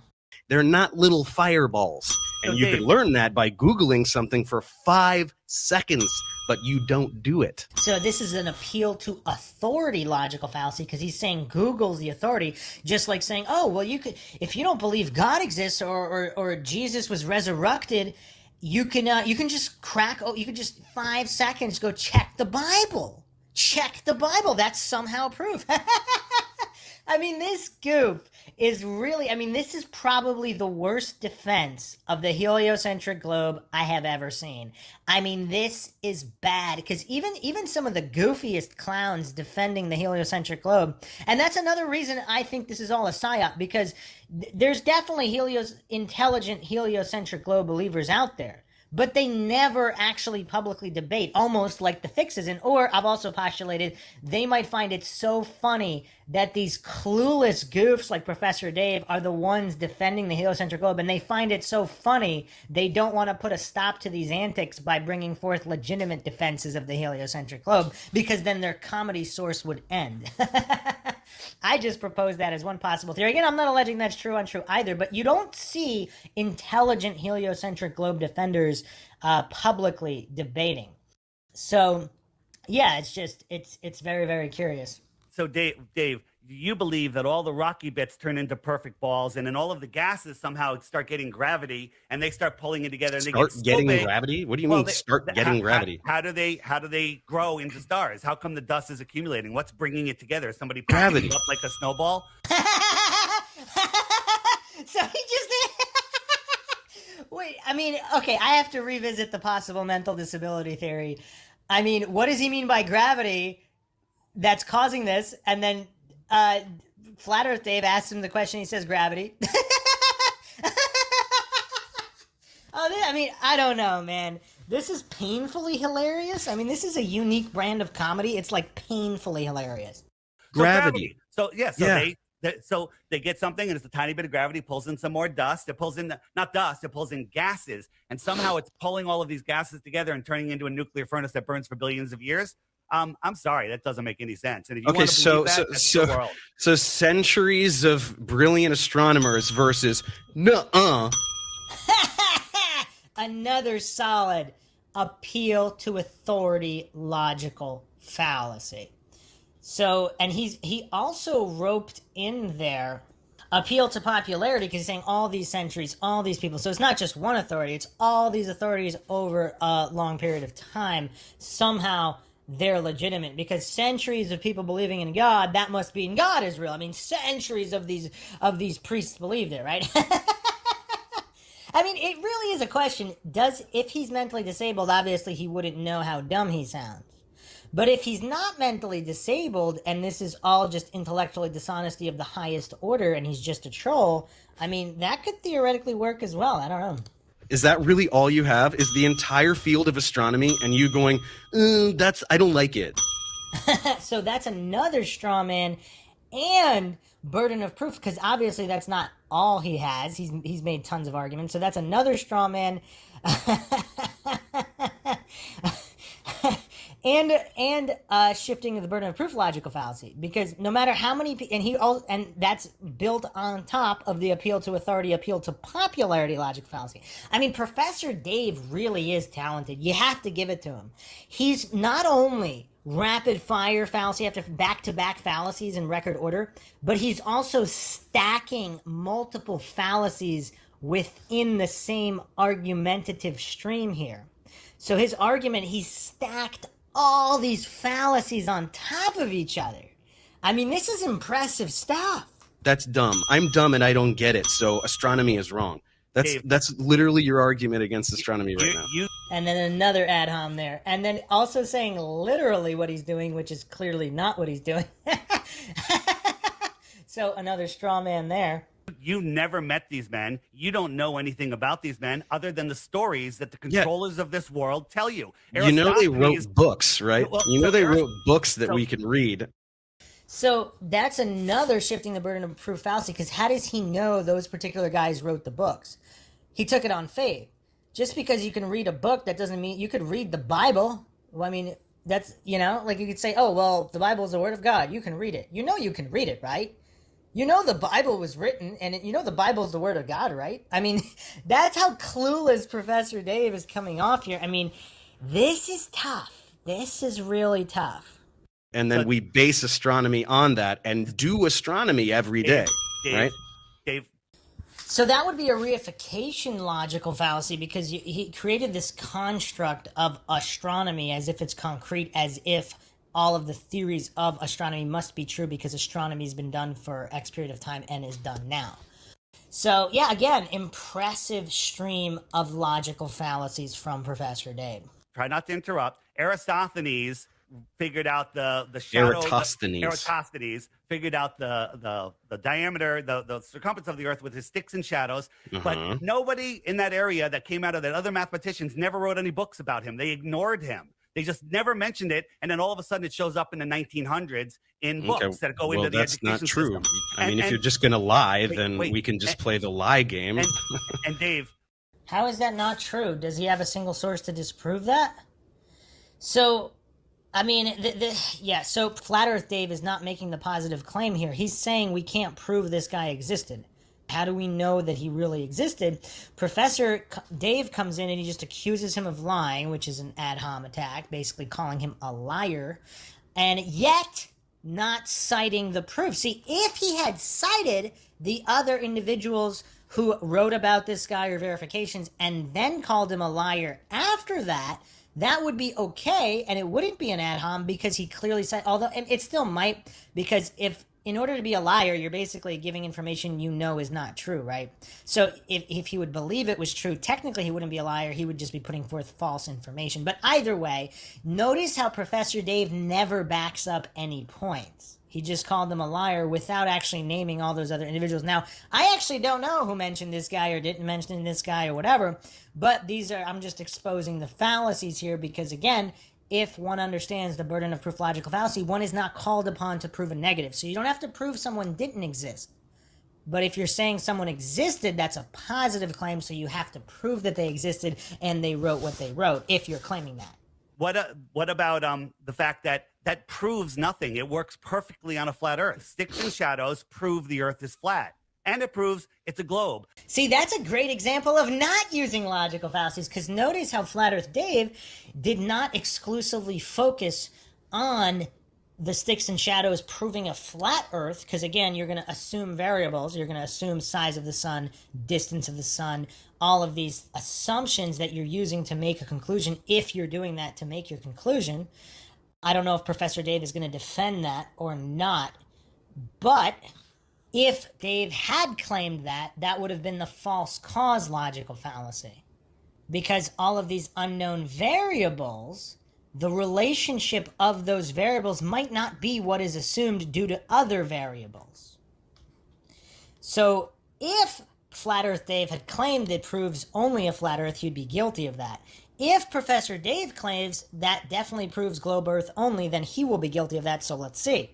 But you'd have to assume parallel rays. Listen to this. Aristophanes believed that parallel rays are coming into Earth, right? And no one has ever seen parallel rays coming into Earth, right? When we look, we always see them curved. We always see them corpuscular. But he also believed that the Earth was geocentric and we had an infinitely far sun.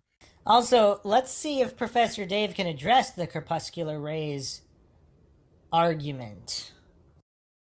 There is a pretty decent corpuscular rays argument in favor of the heliocentric globe to an extent.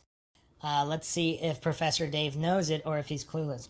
And so that sun is orbiting around a minuscule, far. Well, infinitely far means so far away that the rays come in parallel. And that's a whole nother problem. But how is a distant sun orbiting around a speck Earth in the middle of space? That doesn't make sense, and they didn't think about that. What doesn't make sense? What doesn't make sense about an Earth orbiting a sun? That doesn't make sense. Dave, Isn't an argument. Dave, stop being a dick. Listen to what I said. You stop being a dick. I'm gonna count that. I mean, that's an ad hom for both of them because he could have just said stop interrupting, but the Eratosthenes believed that the Earth was geocentric, that the sun orbited us, but the sun was a distant sun. And that's also another a straw man for so-called Professor Dave, because he didn't even listen carefully because this was on a geocentric globe, and he immediately jumped to, how does it not make sense? Because he's so triggered, obviously, or just intentionally trolling, whatever the case may be, or mentally disabled, whatever. How does a distant, gigantic sun orbit a minuscule speck Earth? Okay? Yeah, you have no answer for that. They don't know. Yeah. It's the ancient Greeks. They didn't know. Now we know, right? We figured out heliocentrism in like the 16th century.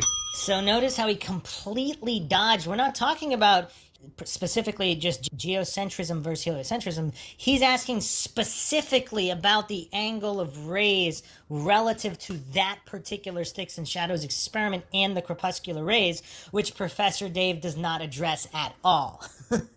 So this would fall under the red herring logical fallacy because this is a misdirection. Because he's clearly not addressing the point here and simply saying, they were the ancient Greeks, they didn't know, now we know. How do we know? Notice how he never backs anything up. His story so it was like 500 years ago. It's a pretty long time. His story makes no sense. And the other question is, you believe that the sun rays that come in are parallel, right? No, there are rays that are parallel, and then you can point a ray from one edge of the sun and the other edge. Look, light is going in all directions, right? The sun is expelling light.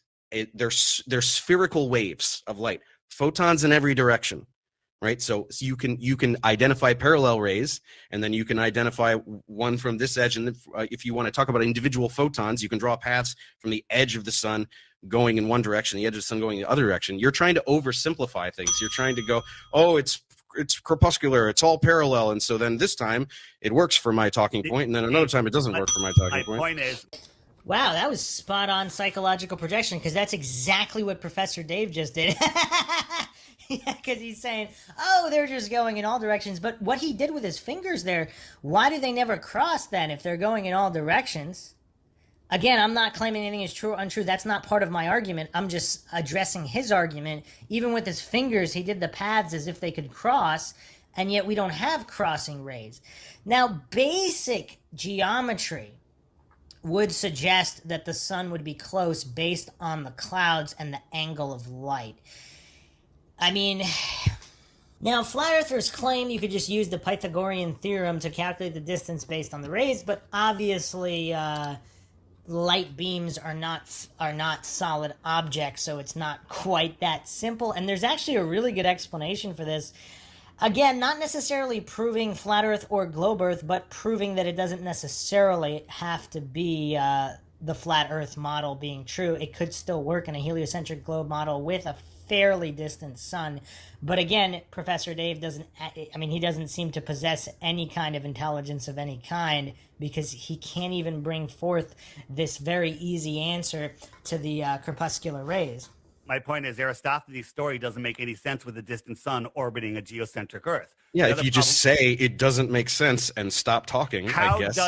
And that's what he says. Oh, it doesn't, which is exactly what Professor Dave does. Oh, it makes perfect sense. You just don't understand, without actually proving anything. So solid straw man there from Professor Dave again, because Flat Earth Dave is giving very specific examples, and he's not just saying it doesn't make sense. He's asking for positive proof correctly asking for the burden of proof to be satisfied, of which Professor Dave can offer nothing. How does a distant sun orbit a geocentric Earth when the Earth is tiny and the sun is gigantic? Well, it doesn't. In your Long model. story short, it doesn't. Yeah. But So he was why- an ancient Greek, and he didn't know heliocentrism. Wait, it doesn't? The sun... Wait, what? They didn't know when Newton developed Newton's law of universal gravitation. He didn't know why massive objects attract one another.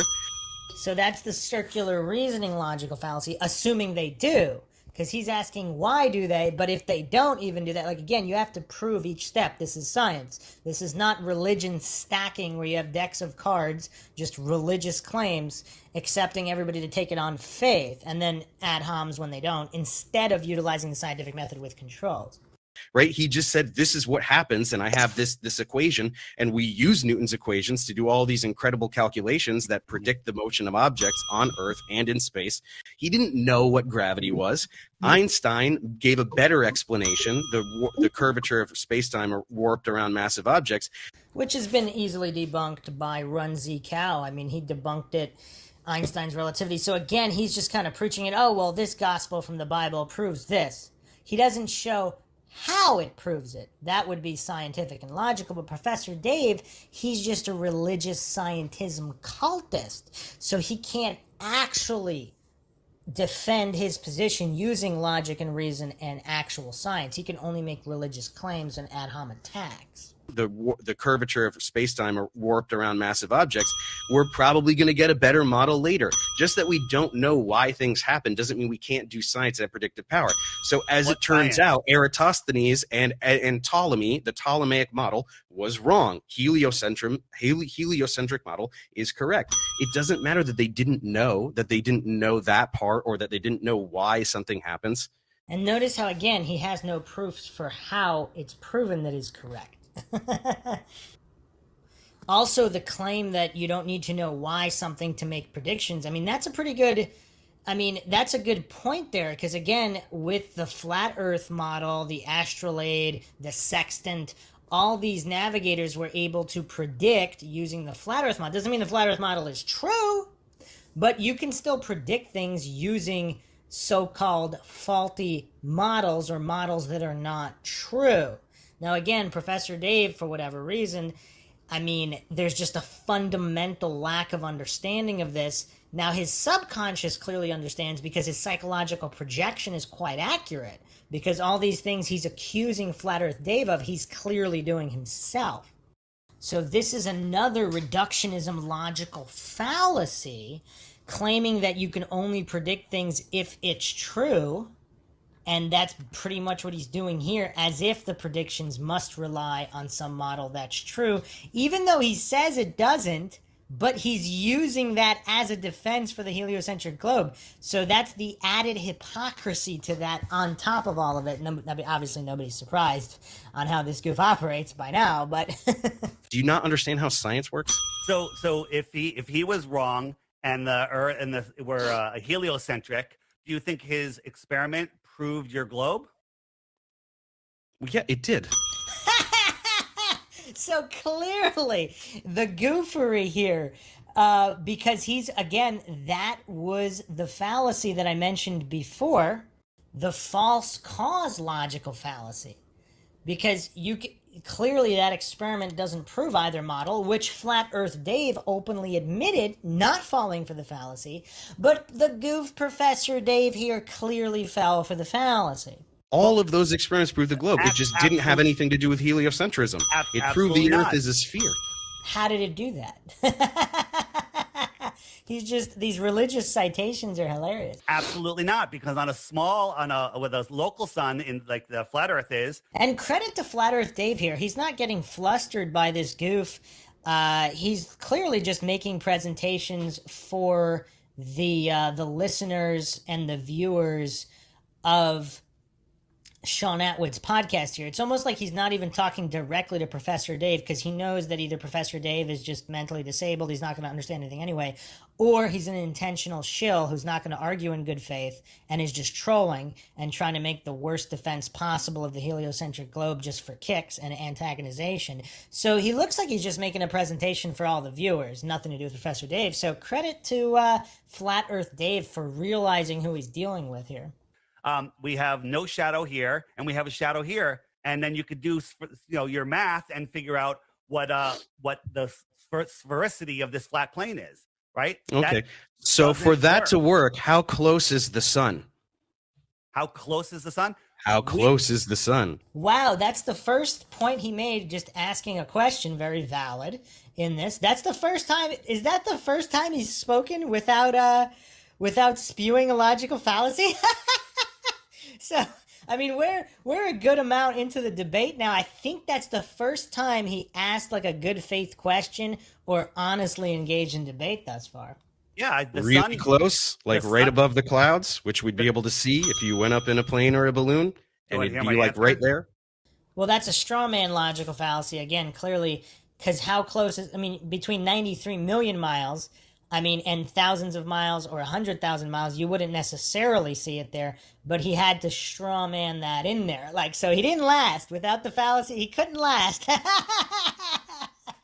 And I mean, not only was that a straw man, but it's also kind of a false dichotomy, because he's saying if it's close, it has to be right at the clouds or 93 million miles away. There's no other option. I mean, what is this? I mean, this goof, like, I don't know. What does everybody make of this goof so far? Is he mentally disabled, or is he simply a troll intentionally trying to be as stupid as possible for trolling purposes? Huh? Dave, there's tons of videos explaining how the sun is an apparent object and we all see it in a different position. Oh, there's videos that say dumb things. No, so no, it's there's true. that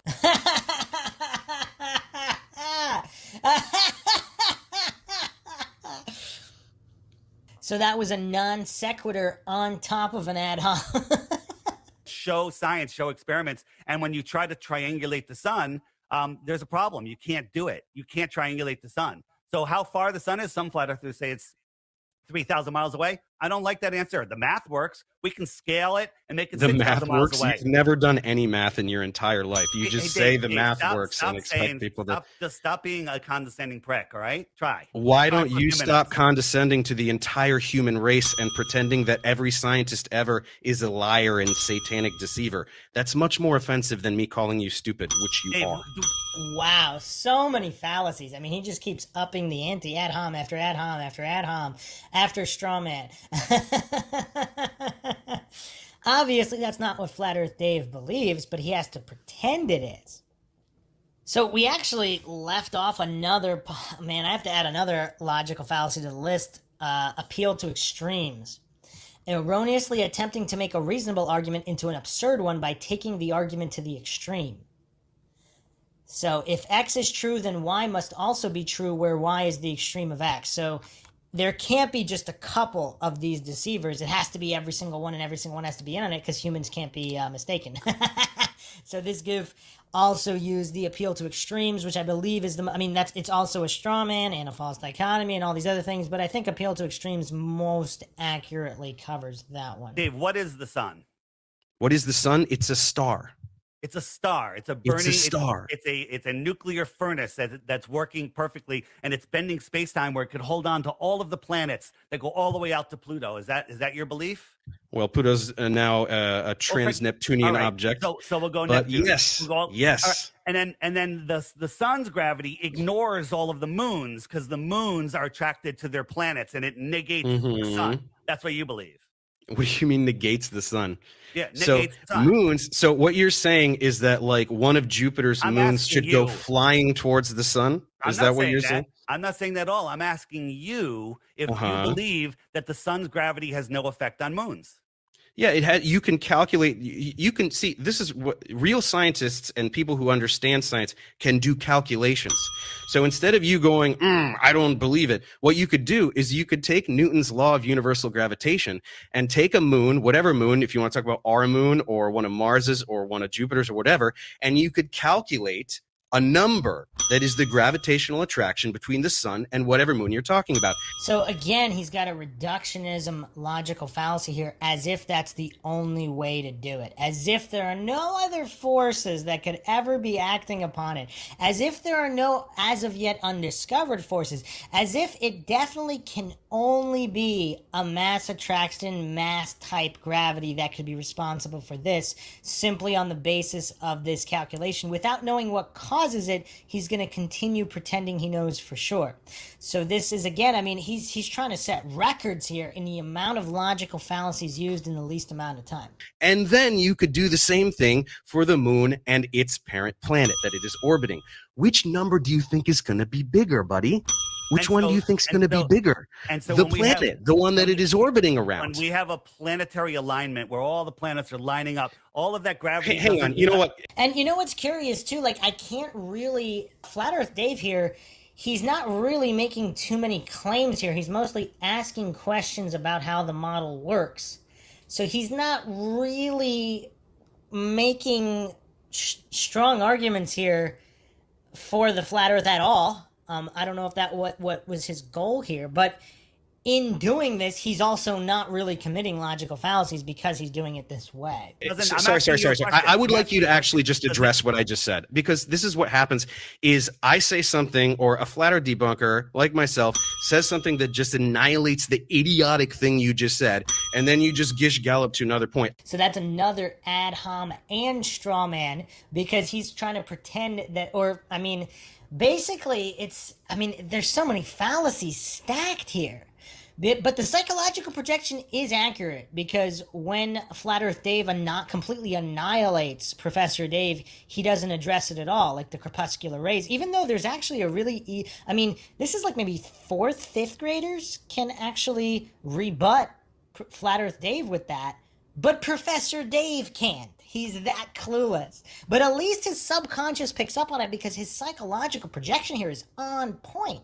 I would like you to admit that what you just said is stupid based on what I just said. But what he just said was, all he brought forth were fallacies. So why, what is Flat Earth Dave supposed to do with the fallacies? He could point out the fallacies. He should. I don't know. Again, I'm not saying Flat Earth Dave is logical in any way. I am not saying his conclusions about anything are correct. He just happens to commit infinitely less logical fallacies than this Professor Dave goof, which is nothing but faith and fallacy. So what is Flat Earth Dave supposed to do here? He should just address how logically fallacious this goof Professor Dave is. Now, one of the most logical flat earthers is Austin Whitsitt, or Whitsitt Gets It. He has a really strong command of logical fallacies. He should debate Professor Dave, because then he would be able to point out all these logical fallacies and how goofy Professor Dave is here, because he can't support a single point he just made. He's doing this religious regurgitation and accept it, and expecting people to admit those religious regurgitations are actually true without backing it up. It's weird. Repeat what you said. I just explained to you why what you said about the sun and the moon is stupid. Another ad hoc. And you just jumped to another talking point. So you say that the gravity of the planet is holding on to these moons, Yeah. and it's so much stronger. Let Yeah. me finish. I'm reiterating what you say to show you how stupid it is. It's holding on to the. That's an ad hoc for Flat Earth Dave. To the planets, but the sun's gravity, it can hold on to the planets, hold on to distant planets, but can't affect those moons at all. Can't affect, like I just said, you can do a calculation. Did you want to do the calculation? Do you want to do it together? Do you want to learn something today? Do you want to learn something? Clearly, Professor Dave doesn't want to learn about logical fallacies or the scientific method because, again, all he has are these reductionism logical fallacies as if that's the only explanation. I mean, you could also argue that's a false dichotomy because either this theory is, this is just really rough. It's called Newton's law of universal gravitation. Do you know what is in the denominator? R squared. It drops off, gravity drops off by the square of the distance. So as things get very, very far away, their gravitational influence is dramatically less, exponentially so. So when you have a moon that is right near a planet, the gravitational effect is way more than the faraway sun. Isn't that neat? Isn't that a neat thing that we can do with math and numbers that are real things that scientists do? Well, you can say 1 + 1, one unicorn plus one unicorn is 2 unicorns, but you still have to prove the unicorn is what you say it is, which, again, Professor Dave does not... he's got this fundamental lack of understanding of basic children's level logical fallacies like burden of proof. Because if, let's say, just for the sake of argument, we are in some kind of giant planetarium, those objects aren't even solid or real. They're just holographic projections. Like, what are you calculating? There is no mass attracting mass. So, but Professor Dave's too clueless to understand even the argument, even that theory he can't understand. Or he can and he's just trolling, but I don't know. Instead of just going, it doesn't make sense, though. That's dumb. Another straw man. You done? Yeah. What do you got? Do you want to address this thing or do you want to jump right to another thing? I want to jump to something else because you say that the sun's gravity that can hold on to Neptune and Pluto can't affect the moon, which is way closer to it, and that the Earth's gravity overwhelms that. That's stupid. That's me saying it. Why? You're the all you're saying is that's stupid. All you're saying is that's stupid. Why? Wow, the psychological projection is on point. All Professor Dave is saying that's stupid, but he can't actually support his arguments. Asking for a burden of proof to be met is never stupid. Just like when Professor Dave asked that question, how far is the sun? Flat Earth Dave didn't respond with that's stupid. Because that's a valid question. If you're trying to say the sun is X distance, it's up to you to prove it. Saying is that it works because I could do math, but it doesn't. It doesn't work. What do you mean it doesn't? Dave, model it. You know about the 3-body problem? I'm sure you know about that. Oh, the 3-body problem. So we can't do Dave, calculations. Stop being such a condescending prick. We already know. Just talk normal. Have a discussion. Sorry, hang on one second. This is serious. This private chat keeps covering this screen. Can this stop? Why is this doing this? The private chat. Yeah. Like, it shouldn't cover the chat, should it? Just trying to make sure everything's all right. Covering the whole screen. All right. Anyway, hang on. Yes, we're sorting it out. There seems to be a problem with Sean's. I can't hear you, Sean. Oh. Yeah, that's what's going on. I've been watching Sean every now and then, just chatting away, and we've not been hearing him. There's tons of important snippets of information lost forever to the ethers of the internet. How are you guys doing? There's a lot of back and forth, isn't it? It's a very, dare I say it, American debate, isn't it? It's insults and stuff. Well, here's the thing. I would like to get off of the lights in the sky because I'd rather talk about the shape of the Earth. Because they destroy the flat Earth? How so? If it's a planetarium, the lights in the sky or whatever they are. I mean, it's weird. I mean, again, I can't tell if Professor Dave is just this mentally disabled. I mean, he's getting completely obliterated, and his subconscious knows. That's why his projection is so accurate here. But this kind of, it's kind of hard to keep track of all these fallacies because usually his argument there's several different fallacies rolled in. So they're not even easily distinguishable because he keeps stacking them in single statements. Like right now, he's hallucinating and pretending that lights in the sky somehow demolish a flat Earth. Obviously, they don't prove a flat Earth in any way, but they clearly don't demolish any argument because that's part of the argument. I mean, that if it's a planetarium, clearly there would be lights in the sky. So that's part of the flat Earth argument. So how is it destroying that argument? I mean, his fundamental failure to even comprehend Flat Earth Dave's arguments. I don't get how he's not this embarrassed. Does he have some kind of psychological condition where he gets a kick out of looking stupid and embarrassing himself? I mean, there's all kinds of people out there.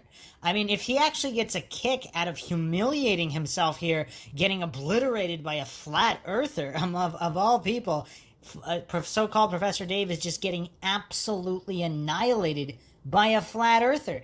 And flat earth Dave's points aren't even that good.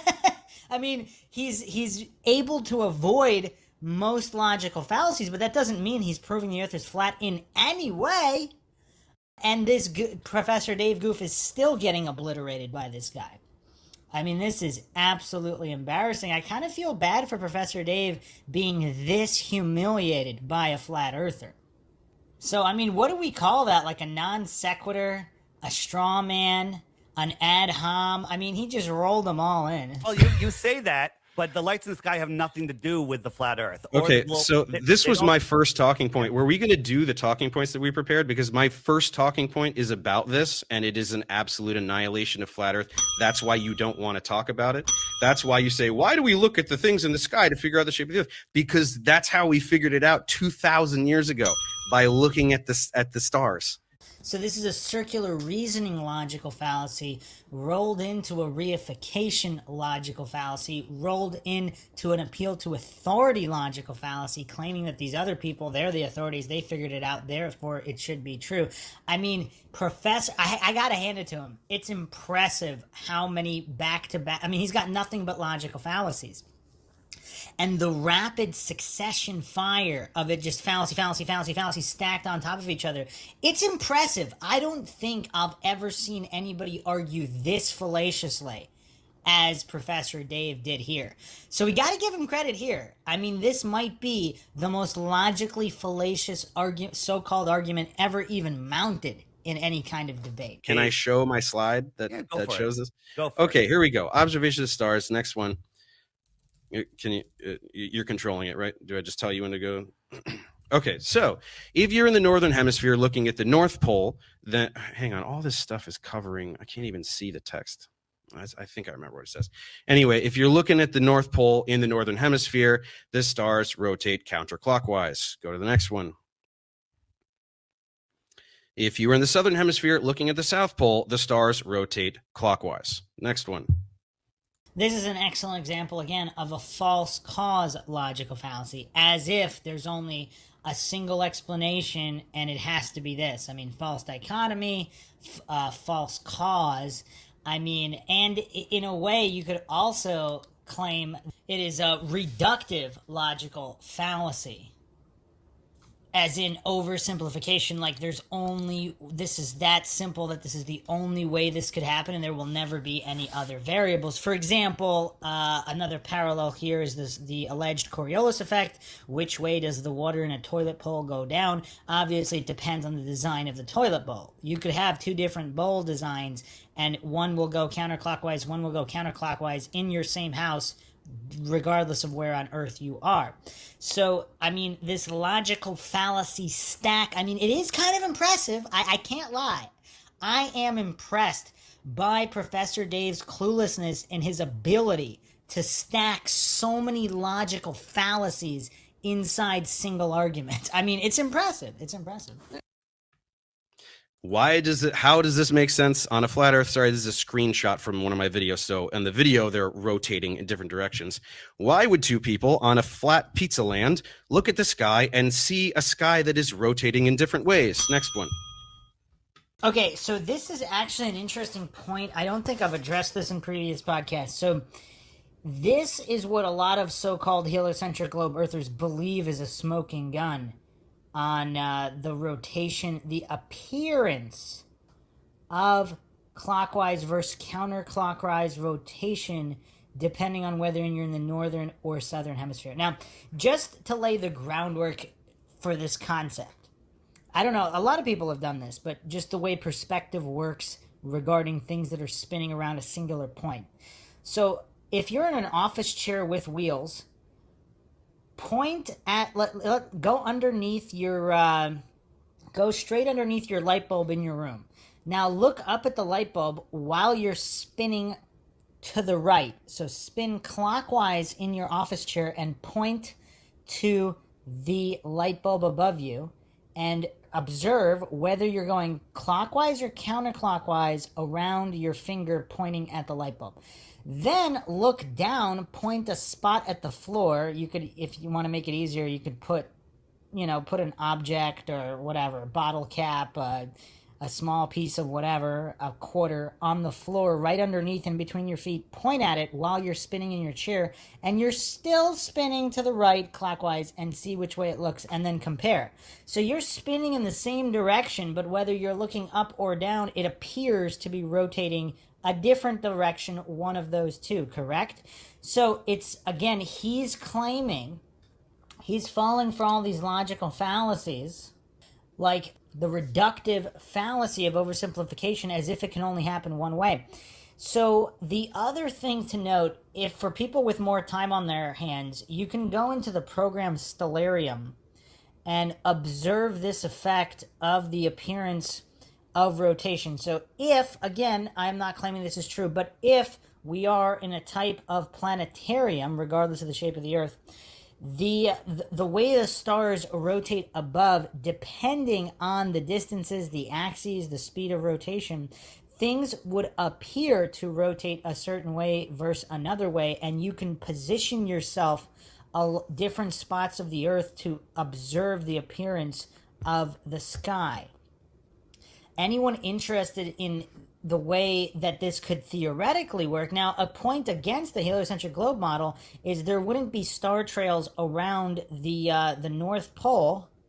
Why would the star trails be perfect circles rotating around the North Pole if the Earth is flying through space and our Milky Way galaxy is flying through space, and then all the other galaxies are magically flying in all these different directions? Again, I'm not saying that's not happening, but you would need a better explanation than billions of years light takes to travel. I mean, that kind of magical explanation, billions of years. I mean, that's kind of used for evolution as well. That's not proof. Saying something, again, the burden of proof is not met there. Saying something's going to take forever, therefore the theory is true. I mean, that's obviously silly nonsense. The theory might be true, but you can't prove it by saying, magically millions of years. I mean, that kind of silly nonsense, that's not scientific. You have to observe and measure, not hallucinate and default to blind faith. Let's continue here. Now, this is probably his dumbest argument yet. And furthermore, why can't we all see the same stars? There are stars that you can only see in the northern towards the northern hemisphere, and stars you can only see in the southern hemisphere. Next one. All right, so that leads me to believe, is it possible that Professor Dave is just this dumb he hasn't looked at a single flat earth argument? This is such a common one. If you're in a giant warehouse and you put up a certain light bulbs and then you go hundreds of miles and put different color light bulbs in different positions, obviously you wouldn't see the light bulb. This is the goofery of some of these clueless heliocentric globe debaters. They're trying to plug in the parameters of distance and everything into the flat earth model, but the flat earth model does not include those parameters. So that's a straw man logical fallacy as well, and also a non sequitur, because this is just nonsense. In the flat earth model, true or untrue, you wouldn't see the same stars from everywhere in the Earth if the stars are relatively close. Again, it's just like the warehouse example. And some people also bring up the angle of the moon. Like if you tape a picture of a smiley face to your ceiling, walk from one end of your living room to the other end of the living room, the smiley face will be upside down. That doesn't mean you're on a globe. These are very simple children's level experiments you can do to clearly show how goofy Professor Dave's arguments are here. This is children's level stuff that he doesn't understand. Now, again, is he just mentally disabled, or does he get a kick out of embarrassing himself this severely? On a globe, this makes perfect sense. If you're in the northern hemisphere looking at the North Pole, east is to your right. If you are in the southern hemisphere looking at the South Pole, east is to your left. Next one. Again, reductive logical fallacy, false dichotomy logical fallacy, straw man logical fallacy, trying to plug in these things to the flat earth model that they do not claim. And the reason we can't see certain stars is because you can't see through the Earth. Next one. Ditto for everything I just said before. That's why in the northern hemisphere we can't see the Southern Cross. That's why in the southern hemisphere we can't see Polaris. Next one. Which would work exactly the same way on a flat plane. it's hard to believe he's this dumb. I mean, he's got to be playing stupid, right? Almost done. Quick one here. So it actually gets a lot worse than that in the southern hemisphere because you've taken a globe and you've unwrapped it. The southern hemisphere makes absolutely no sense. People in the southern hemisphere who are all looking at the Southern Cross are somehow supposed to be, we're believing that they're all looking in completely different directions and seeing the same object often at the same time. Next one. Well, he's also presupposing those distances are what they are. Again, that's where there could be some issues with stellarium because, again, burden of proof. I don't know if the flat earthers are claiming the distances between the continents are the same. I mean, I don't know what they're claiming here, but Professor Dave is straw manning because look at his whole diagram is a straw man in terms of distances.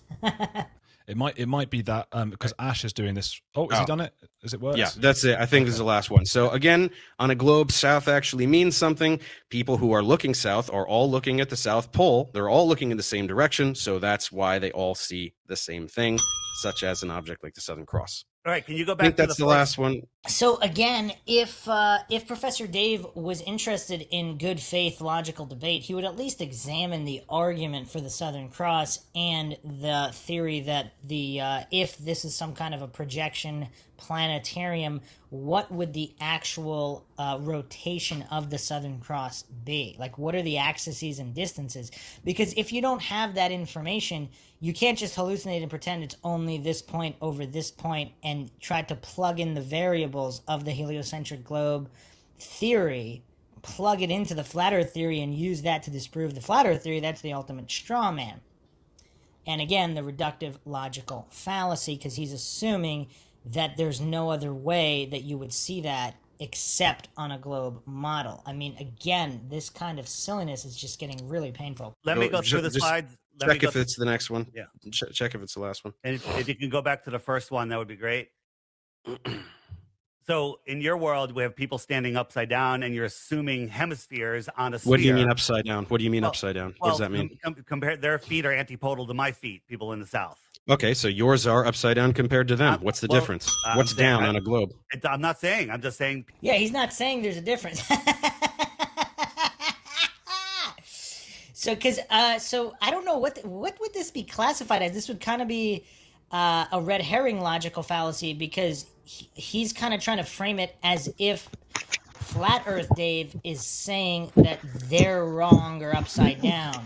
Obviously, if the globe theory is true, then who in the north it would be opposite. So the other people would be upside down. Obviously, this is all obvious, and yet Professor Dave wants to red herring it for whatever reason. I mean, again, just trying to embarrass You guys himself digging as much this as possible. this Or the audio? other thing I kind of noticed, he doesn't want to let Flat Earth Dave Yes. speak, so he always wants to interject as often as possible. Munchak has got this nailed down, man. Expand It's upon good his stuff. points in any way. How you doing, fun obviously guy? It's not a good faith debate. Hey, man. Yeah, I'm good. Thanks, dude. But it does Business? help Professor Dave You been listening set the to record it? for most logical fallacies in the least. I've heard this before. People are upside down. Yeah. It's so awesome, man. So if we can go back to the original. Yeah, slide, did so I you, can remember all the points he made, so I can address them? Did That you was- hear Nathan Oakley? It's almost yeah, over. I mean, I don't know what Flat Earth Dave is saying there. People are upside down. I think we've heard enough I of never this. thought I mean, I'd say I this. I'm gonna don't have to plan on agree with being here Professor like Dave here. talking So, very long, but on a heliocentric globe, we've they heard would enough be of upside this, down. and most people And have heard so it what? before. But if you haven't, I mean, so I guess. whatever. I mean, I don't know what Flat Earth It's Dave's funny, trying to man. do. I He's trying to I love clarify his a point. breakdowns of logical I fallacies. mean, he's not It's actually freaking making so a claim. awesome. He's trying to clarify the globe Earth model, so it's technically not a fallacy. love his but voice. My next question as well is, so, like, where do you go? I know it's like the guy weird who at first. It's like his voice is weird at first, but it's like addictive, right? Yeah. He sounds like the guy who did that weird duck song where the duck keeps wanting lemonade and then he gets grapes or something. Got any grapes? Oh man, my kids listened to that for about a year straight. I don't think I've heard that one. Oh man, I think it's duck. Yeah, but everybody, I mean, I put the link to Mindshot. If you're not subbed to Mindshot, go ahead and sub to his channel. He's got all kinds of weird, cool videos like that where he just goes through and analyzes arguments and points out the logical fallacies and stuff. It's good stuff. So I'm walking the dog. Apologies. The runner just went past, and I had to call him back. Yeah, I just wanted to see. Had you heard? Did you hear Nathan Oakley's show yesterday, ripping apart Professor Dave? He really got like a proper vibe on. Like he got like a real good roll. By about the mid part of the show, he literally breaks it down, and it's like beat poetry. He just smashes the guy, absolutely smashes Professor Dave video. Obviously, No, I wasn't listening yesterday. Yeah. Yeah. Catch up with that show, or just play it from halfway through. It's a real corker. Really, really good. He sort of seems like angry, but in a far better way. Like he's less angry at people, just more angry at the globe. Who, Nathan? Yeah. He's angry all the time. No, he's not. I don't know.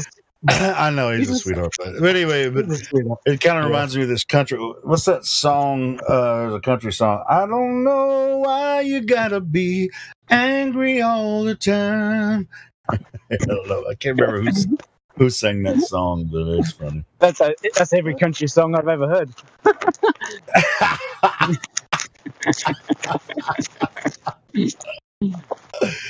You guys listen to country there in the southern England? regions?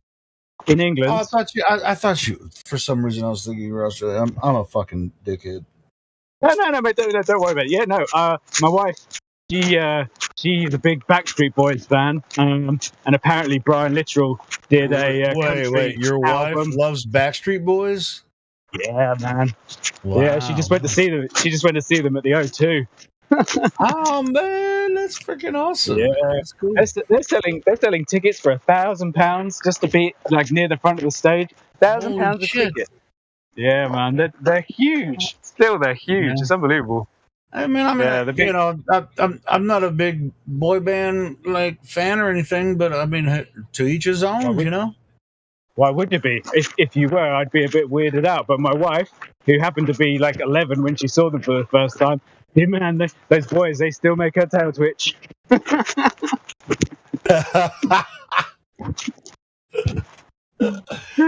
cool. That's cool, man. I mean, Backstreet Boys, man, they did what they did. I mean, they're doing what they're doing. They did what they did, and they're still doing it. So, I mean, you can't fault them for that. Yeah, I mean, you're still boogie to them at weddings as soon as everybody comes on. Anyway, right. I had just one question. If anybody can give me an answer, I'm just walking my dog, listening to Alan Watts' autobiography, and he's just going through where he lived as a boy, and he's talking about this tree at the end of his garden, which was a sycamore. And he says it was exactly 90 feet high. So, like, he knew exactly what it was. And this is when he's like a 10-year-old boy. And I was thinking, well, Alan Watts. Alan Watts? Okay. Yeah.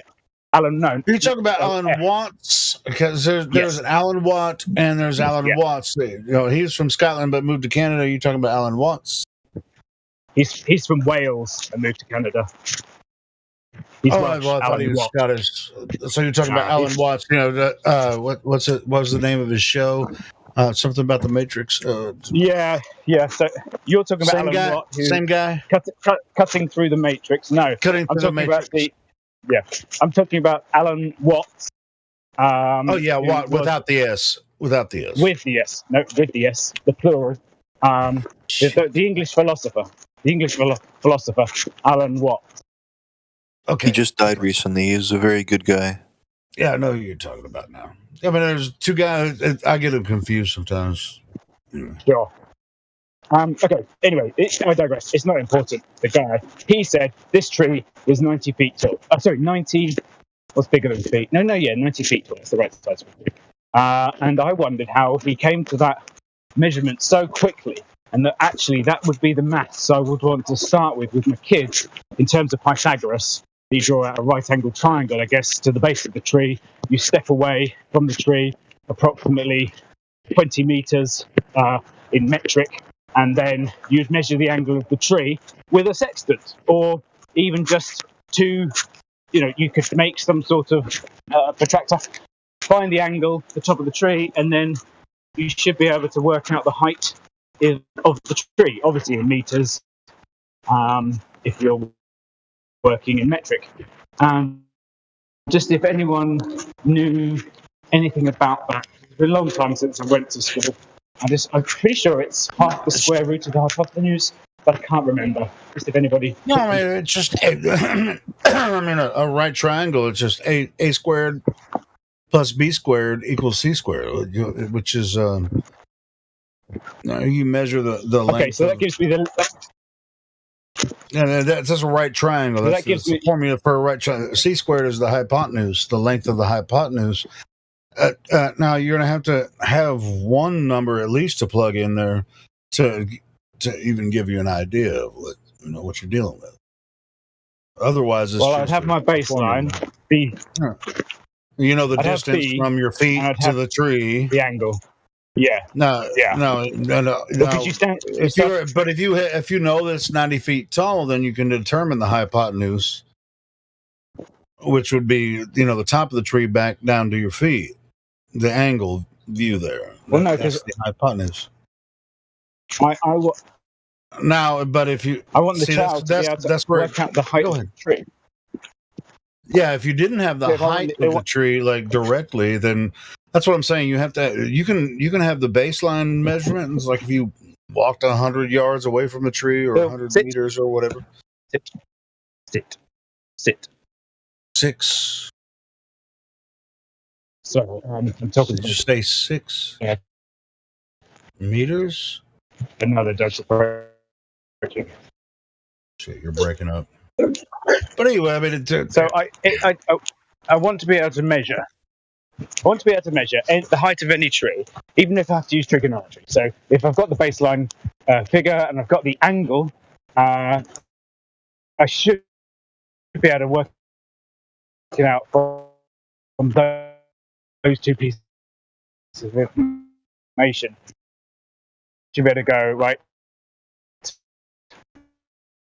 Breaking up a little bit, but I just told you how to figure out, how to calculate with the right triangle, but you can't just. You're breaking up, fun guy. In or tan, whichever the one it is, I guess. Hey, fun guy, can you hear me? Can you hear me? And not be. My dog you're roboting really bad. Just if anybody had ever done it with a child, to measure the height of a tree, I just would have been interested.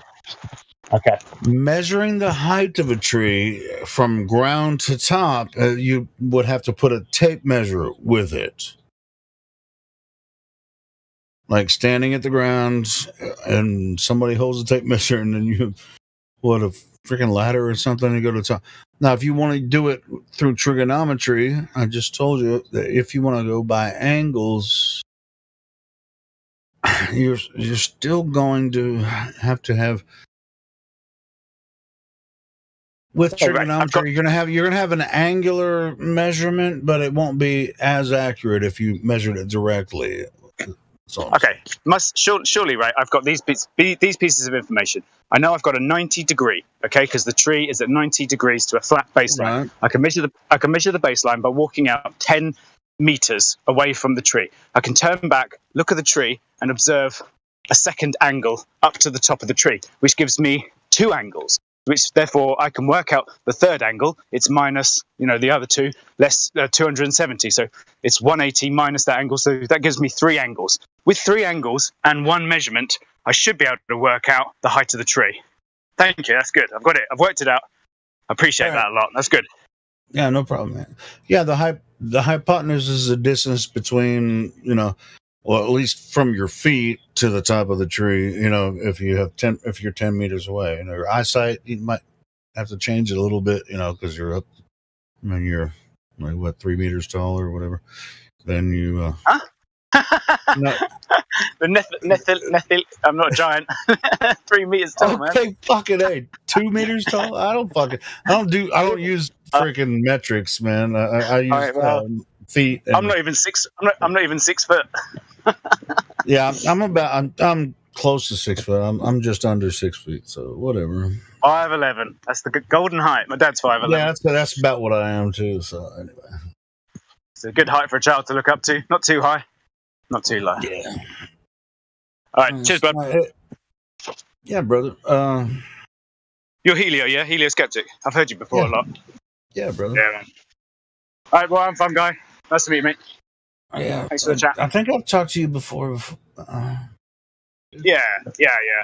We have. What do you but guys? What do you guys want to listen to next? Nathan Oakley ripping apart Flat Earth Dave. Honestly, it's good shit. No, I would Not play Flat that, Earth, but I sorry, think Spin. there's no. The only reason I wouldn't grab some of Nathan's content because I think that like in the in the back chats here with the mods and stuff, there's we haven't had confirmation that we can play Nathan's stuff on here.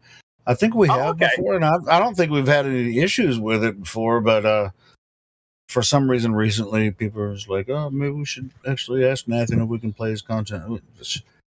I've done it before and I've never had a problem, but anyway, but just for right now, I'm going to hold off on that. But do you want me to ask him?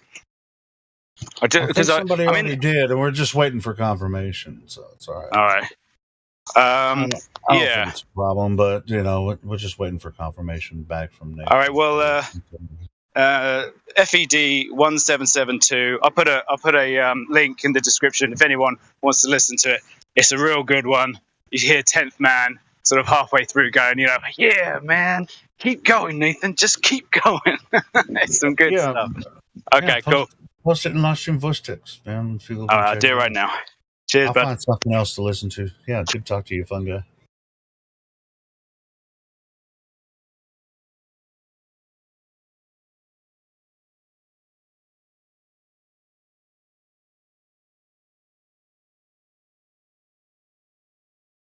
What else was I looking at that was pretty cool? Play on here.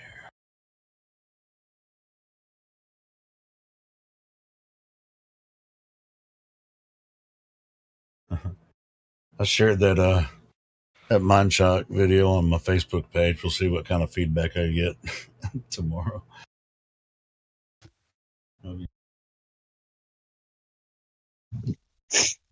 Probably nobody's going to listen to it, but they should because it's freaking hilarious.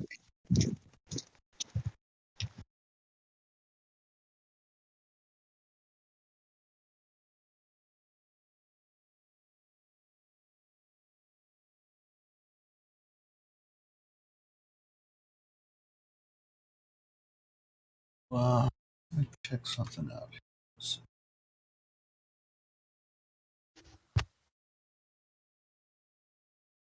And listen to some 20. And by the way, everyone that is listening, there's not a lot of people listening now. That's freaking 3 a.m., 3:30 a.m. here in Central United States. Tomorrow is when the community guideline strike is going to be lifted on the other channel, so we'll be streaming from there again tomorrow instead of on my Helio Skeptic channel, which is cool. So get ready for some action once we start streaming there again. Everybody get ready. It's going to be fun. Let's see.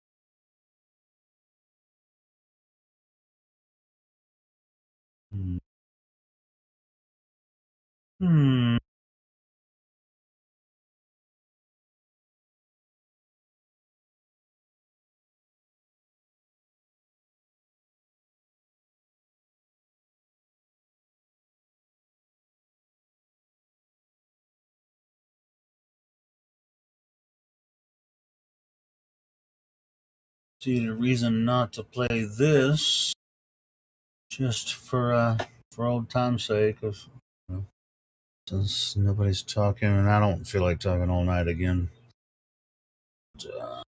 It's a pretty good interview with Mick West, the science communicator.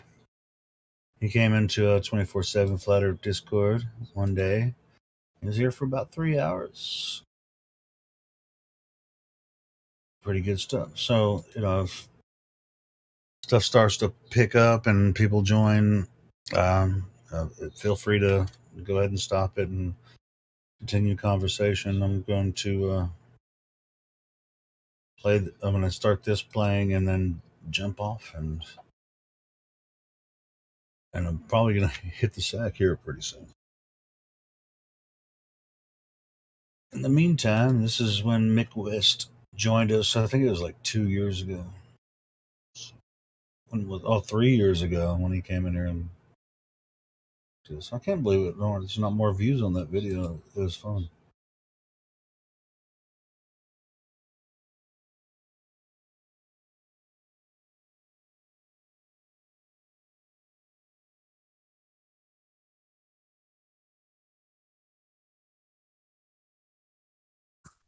For the 200th time, Zanuck. He's already destroyed this argument for himself earlier today by claiming that you can leave reference frames, you can't leave reference frames. Like, he's already destroyed himself numerous times on this. I love you, Chocolate. I don't know I've why got to this jump is. in. Yeah, go ahead. Mike West is in the house. Mick West, even. Oh, I seen him in the check-in. I didn't think he was real. Yeah, no, he is real. Bev has been talking to him on Twitter and has managed to get him in. So, just so you all know that he's probably going to come down to the live stream soon. Oh, fantastic. Oh, that would be way better than fucking Yeah, with behave yourself, Zanuck. You'll be the Is first. he like famous? I'll be what? You'll be muted if you don't behave yourself. I always behave myself. Yeah. Isabel got muted a second ago. I'll be the judge of that one. Hey, Chocolate, can we just talk about one thing before we let this topic go? The leaving of reference frames? No more reference frames, please. No, My just a ears second. are bleeding. There seems to be a misunderstanding. I just wanted to explain it in case there's ever a question. No one. Maybe you could No one DM. cares? Okay, I'll leave it out then. Yeah, we are fine. We cannot eat any more reference frames because they are not healthy. Yeah, if you confuse me more, I might actually start believing in the globe again. I'm not trying to confuse you, just letting you know about how you can't leave a reference frame. It's not possible, but you can go to another reference frame if you'd like to. It still exists. Stop explaining. Observation point. No, we didn't ask Is you this that. an all-inclusive All about reference observation frame that we can go to? What's that? Could we talk of rainbows while the Mick is coming? How about corpuscular rays? How about these observations and long-distance measurements that are defying the very model that you are preaching here, Zanuck? Okay. How do we deal with those on a ball when they directly contradict the supposed curvature that we should be seeing according to their story? In the measurements of large mountains at a distance? Well, as well yeah, as just long-range observations in general, right? I mean, there's Mick so West many- is coming. Sorry, got to reiterate. Mick West is literally coming in a minute now. Nice. I'm ready. Fantastic. Hello, buddy. So, yeah, those are interesting observations, right? And a lot of them aren't very accurate. They're looking at, I see the light that should be 100, 200 feet below the horizon. How do we see that? And the answer is, from my perspective, not perspective, no. Yes, perspective. Refraction What we has saying? only a small effect, but there could be something called diffraction, which could actually allow those. Yeah, diffraction can actually Could bend around be. objects. Could we don't? I'm admitting that I don't know, and I'm interested in that test in replicating it myself. Could it be that we see what there is without anything? Yeah, until it's shown otherwise, that's the logical base assumption. So that's where we leave it. Well, I'm that's- sorry. that's the first step in science, It looks right? The like a observation. beaver. It looks like a Until- beaver. It smells like a beaver. It has No. a tail like a beaver. No, but how come? Then answer me this. Then answer me this.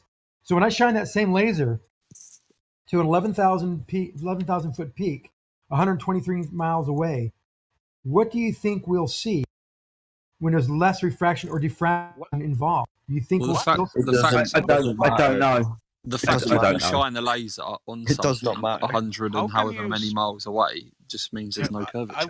If we use a laser targeting device to aim a laser at a target, we'll probably hit the target with the laser if you've got a direct line of sight to it.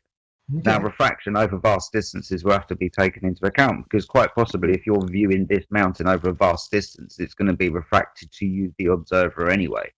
So you'd have to take account of this, wouldn't you? But you've shown 200 feet over 20 miles, so we got to see, I mean, a huge amount of diffraction or refraction that's going on over 100 miles, right? Well, yeah, more distance, more atmosphere, right? Yeah. Well, that would play into my case here in that when we show a mountain 125 miles away, why is it angularly much lower than it should be for that given distance?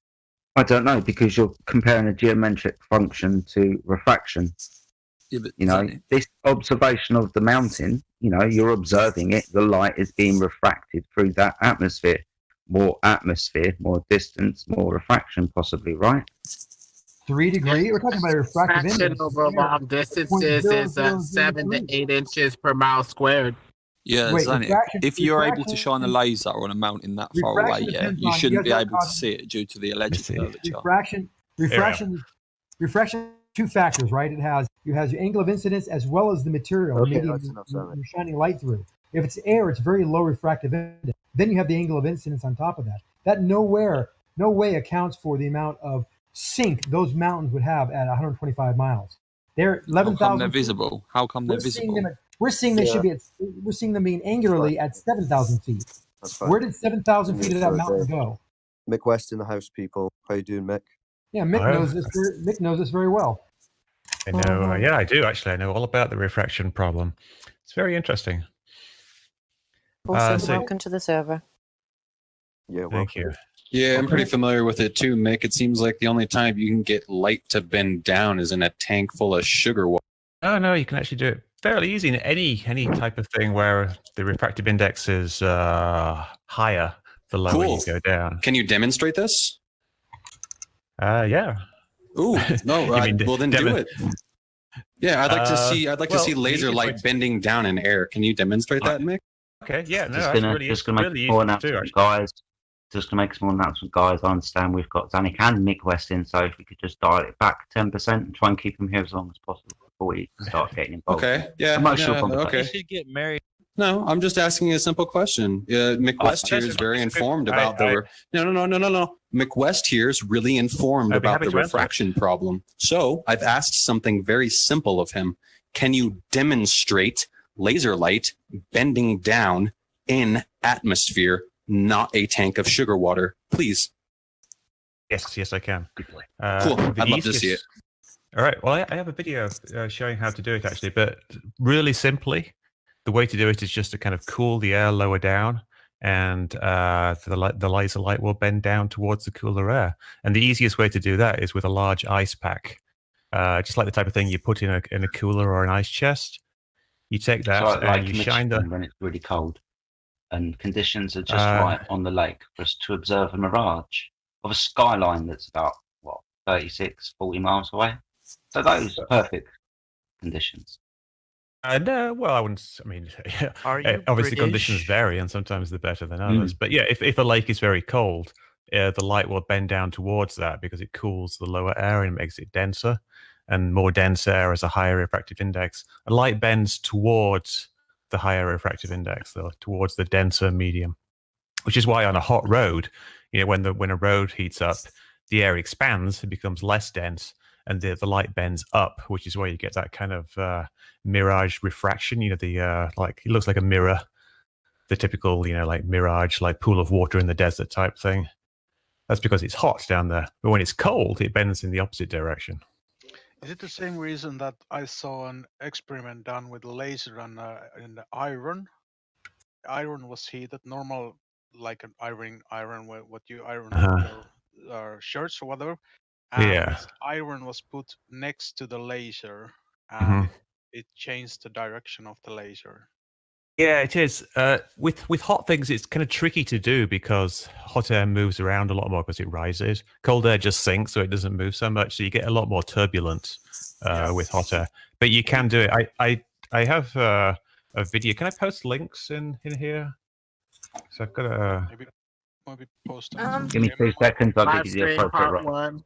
Hey Mick, I got a question for you. Sure, One of yeah. the things- the flat community has done is they did an experiment out there at the Salton Sea, and they basically really simple. Guy sitting in a chair with a camera.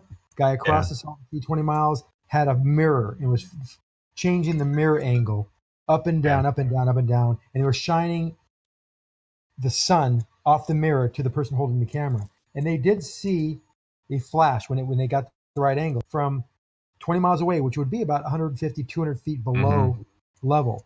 So my thoughts, and that's when I kind of was interested in, because refraction would only account for so much in air, as we know, 0.003 or something. It varies though based on the conditions. Right. But in this case, it was a fairly warm day. They saw the light flash from the camera. We all saw it. Is it a chance, because the light is traveling over an object, water, that could be, there could be diffraction involved? No, diffraction happens around the edges of things. It doesn't really work over a surface like that. Diffraction is when basically when a wave kind of spreads out when it goes up to a corner or something like that. So it's not really an issue, other than I suppose atmospheric diffraction, which is just kind of glow, which really isn't an issue here. What they're seeing there was an actual line of sight from the camera or from the guy's eyes all the way to that mirror, and indirectly to the sun, because it's reflecting an actual beam of light. But because the lake is cooler than the air, the water just above the surface of the lake is cool, and it curves around that curve of the lake. It seems like given hold on. So it curved that much around to over 20 miles, it actually followed the surface? Yeah, well, it's not really that much when you think about it, because the Earth, being so large, the curve really isn't very much. It looks flat because it's curving so little, so it doesn't really bend the light very much. Oh, okay, that makes sense. So the angular change is not that great, but over long distances, it was enough to where it would. Yeah, exactly. So over 10 miles, it's only got to bend a few feet, which is hardly anything really. This implies duplication of the image, a real image that is giving light rays that are coming more or less straight from the object, and a duplicated image from the light rays bending up and refracting. It's a bit too much to beg the person to believe that a duplicated image, essentially, of the actual object is being shifted up and over a curve with the actual object with the straightest rays possible coming from said object somewhere else. There are no straight rays coming from it. They're all being bent. If you took the object and drew a ray in every single direction, all 360 degrees, the ones that go across the lake are going to be very slightly curved. The ones that are a little bit above that are going to be slightly less curved, and then the ones going straight up will not be curved at all. So the curve is so small. What's it got a bending of the? This is not on your regular air. I can understand. We're not talking about sugar water, Mick West. We're talking about the atmosphere, which is much less of a refractive medium than sugar water. So it only bends a really, really tiny amount. The reason you have to use sugar water to demonstrate it, it's been proven it's not been. There is no refraction at night, Mick West. Are you kidding me? There's refraction anytime that there's a difference. No, there is not. No, there is not, Mick West. Quit lying. Let's let West respond. We're starting to harangue him a little bit. Mick West, you had to respond? Yeah. Lasers at night, no refraction. Oh, well, yeah. Why are you? Yeah, right there. There's the there's the data. Show me where there's refraction in that data right there. It actually shows none from 6 p.m. to 6 a.m. Literally. That's why tests are done at night, Mick. That's why these laser tests are done at night. Okay. I have a question. If you look, there seems to be quite a lot of change in the angle for a lot of the time there. At some point, over a small height variation, sometimes things equalize, because at some point the refraction bends down, at some point it bends up. So there's some time during the day when it laser light bends up. We've seen it. It bends up because of the humidity rising off the water. If it does, that's why they choose a frozen or a partially frozen lake to minimize that effect. Thank you very much. Prove that it bends up in our atmosphere. Show me, or it bends down in our atmosphere. Please do. Well, yeah, like I said, I demonstrated it. It doesn't. We can demonstrate it goes up, Mick. But I've just said that I personally have demonstrated, and I have a video of me actually showing. Not in the atmosphere. atmosphere. I had to use like an ice No, pack you to cool it haven't. locally because, well, you're accusing me of lying when I actually have a video showing me doing this? Are you? Yeah, I'm accusing you of being very deceptive. Yes, you are. We don't need Exactly. to Just like accuse you, but you may be Dr. John D called you out big time for your calculator and all the other lies and bullshit that you produce. Oh, I'm not going to take it lightly with a shill in here. I have one question. You're just saying I'm lying, then like, how are you? Why are we even having a discussion here? Like, Are you a government agent? No, I'm not. I'm just some guy. Well, Mick, going back to the refraction, when refraction happens, not all Where are all you guys talking at, bro? There's a bit of an echo, sorry. But not all colors of light refract at the same time, which leads to an unstable, hazy image when there's been like miraging and different effects. Now, when you go to a cold layer of air, there is some stability, but you have what essentially amounts to a faded, duplicated, hazy image that is unstable. It is a bit too much to beg the person to believe that a stable image would refract and curve over air. And with the sugar water that you saw, that you showed in a video, or maybe somebody else showed in another video, you see what appears to be the laser hitting a critical angle and bending away after reflecting off of a layer versus, say, bending down through a cold layer. So you have slightly different phenomena. One where you have what appears to be somewhat of a reflection off of a layer of density versus going through a different layer and quality of air going through the medium. So we have a couple things here that are a little hard to believe is really happening with the atmosphere. You'd expect a hazy, unstable image, and you'd expect some duplication because some of the different colors of light refract differently if refraction is happening. So some of them would be refracting off of your eye this way. Some of them would be refracting off of your eye this way, leading to an instability of the image, would it not?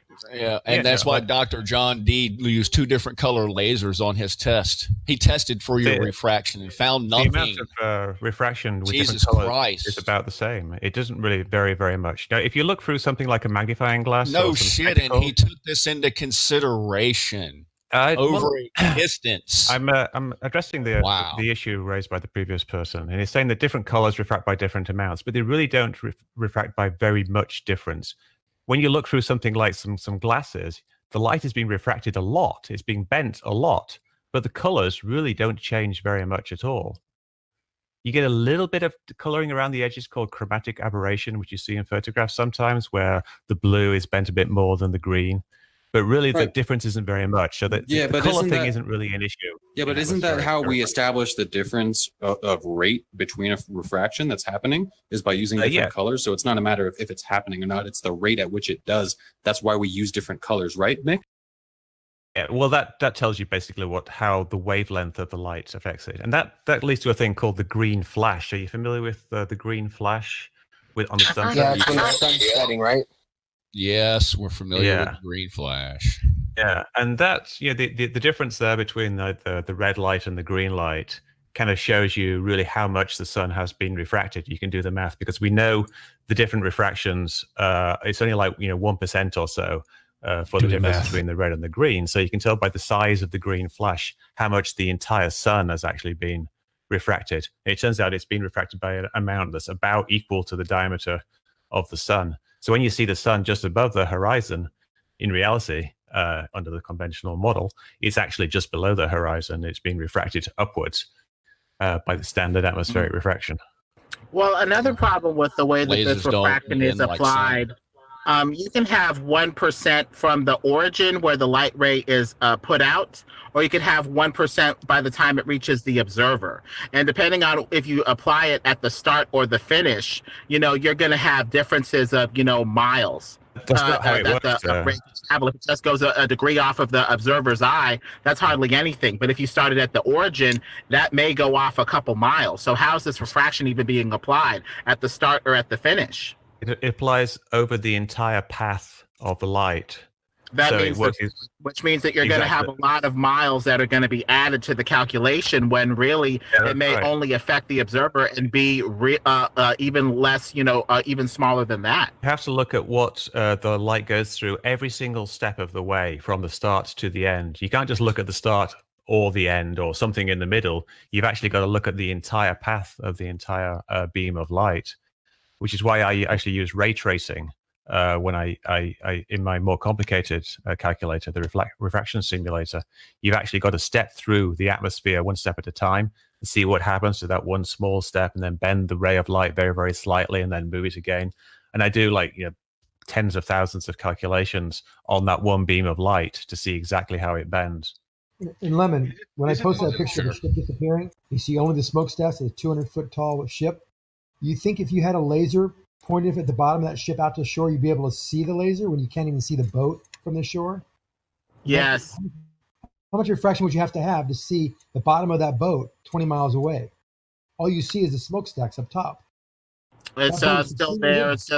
It's just compressing at the eye line of the observer. Something that's above your eye line physically will only compress down to the eye line and no further, and stuff that's below your eye line will compress up to that line but no further. Otherwise, you have an error condition where something can look like it's above you when it's actually below you. It's just the logic of the way that the eye focuses rays. Okay, I get it. It's there. Lemon, nothing has changed proportions. There's no compression. There's no distortion. There's compression down to the eye line. No, there's nothing Usually there. is compression down at the bottom. The boat at the bottom is completely visible and not changing shape whatsoever from the moment it was seen 3 miles away to here it is at 20, 25 miles away.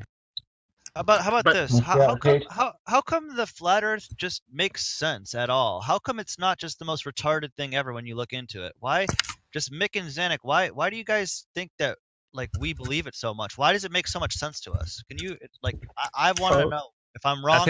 Am I so confused? Is it because our observations make it look flat and that I'm just wrong because I haven't been high enough? Essentially, yes. So when are we going to go high enough? You don't need to go that high. There's the experiments you can do at a fairly low level, like the Bedford level experiment done by Wallace back in the 1800s was actually a really, really good experiment. No, this was even conflated in court. We can't go back and forth with these two scallywags. That's not going to happen. No, but Mick, Dr. John Lee redid the Bedford level experiment anyway. No, he didn't do it. He didn't do it. Dr. John didn't do it. He had bad weather and he's never been back. So. But do I think I've never seen the globe, so why should I believe it? All my observations are of a flat Earth. Do you agree? Your observations are all of a flat Earth, right? Are your observations? You've seen things like.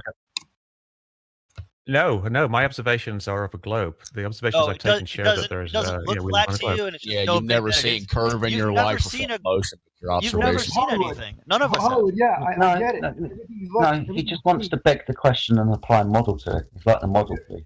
But you've never seen it, right, Mick? You've never seen the globe, right? Like us. See it every day. Here it is. Nobody has seen the globe. You see it every day, dude? Are you serious? You don't see shit, man. You go to space every day? Hold on. Guys, just taking it out of hand. I think what you're trying to say is, are you trying to ask him what does he observe? Rather than just repeating the question and shouting it, just ask Mick. Mick, what do you observe on a day-to-day basis that shows a ball? Well, I think Mick and everybody would agree that. Zanuck, shush. That was directed at me. My problem is I see a flat Earth every day, and I can't deny that anymore. We understand that, but Mick, what do you observe? Well, I see a lot of evidence that to me shows that the Earth is actually a ball. Like the simplest thing is not the evidence, the observations. What do you observe? Okay, the observations, like I observed, say, Catalina Island. Like something I used to live in Venice, Venice Beach in California, and there's an island off the coast. It's about 35 miles off the coast, and it's about, I think, 2,000 feet high. And when you look at it from the beach at Santa Monica or Venice next to each other, you see that half of the island is hidden behind the horizon. What's the horizon? I just posted. Hold on, Zanuck, shush. What's the horizon? Horizon is the line formed by the edge of the curve. I can't hear. I can't. Shut the fuck up.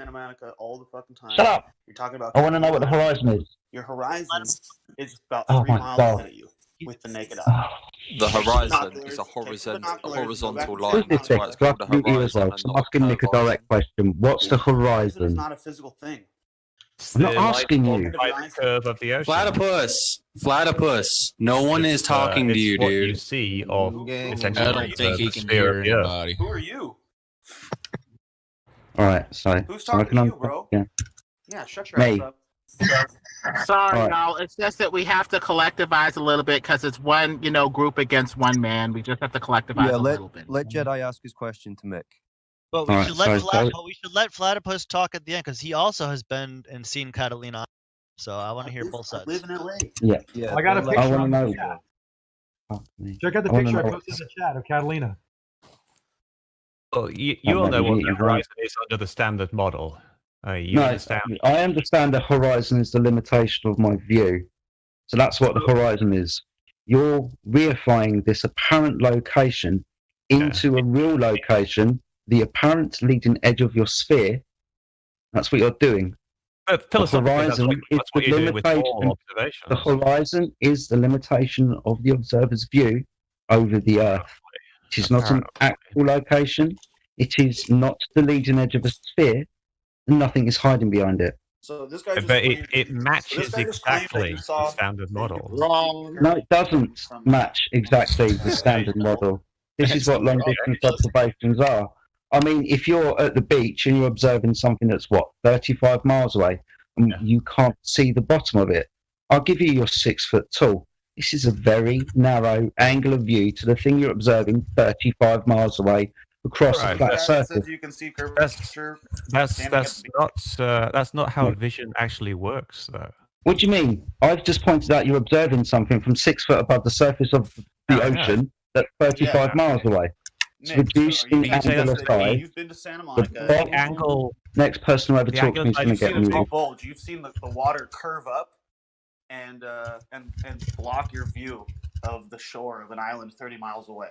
You're telling me there's enough curvature across 30 miles to see a giant curve and have the ocean bulging in front of you, and then you don't see the shore. It's just a smooth curve of the ocean. Well, hold on, because I hear this argument too, like, oh, I see the curve. Well, where do you see it? I see boats going over it straight ahead.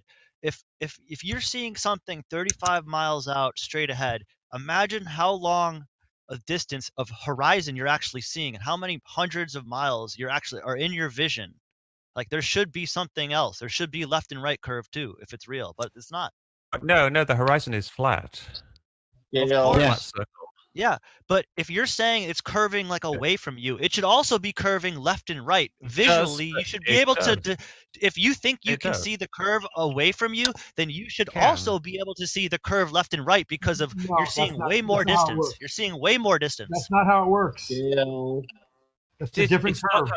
It's a different curve, but it's still a curve that you can actually see. It's based on your angle of view, is what it is. The higher up you go, the further you can see, and it's got zip to do with a curve. It's got zero to do with a curve. You can prove this to yourself by standing on your damn kitchen floor and laying on it. Put your eye next to the floor, and you can't see very much of it. You stand up or even raise up a few inches, you see more of the floor. Yeah, but you can see the same amount. This is what happens on a flat surface. Literally. Yeah, but we're talking about the surface. We're talking about 0.05 arc radians at 30,000 feet. There's nothing to see as far as curve around you. We see the effects away from you. There's a difference. Well, you know what? Here's the reality. No one has ever seen. Yeah, you're right. No one's ever seen the left and right curve, and no one's ever going to see it because it's not real. Because you're not. All you can do is all you guys can do. All you guys can do is take a perception. 0.05 arc radians. Say that's curve.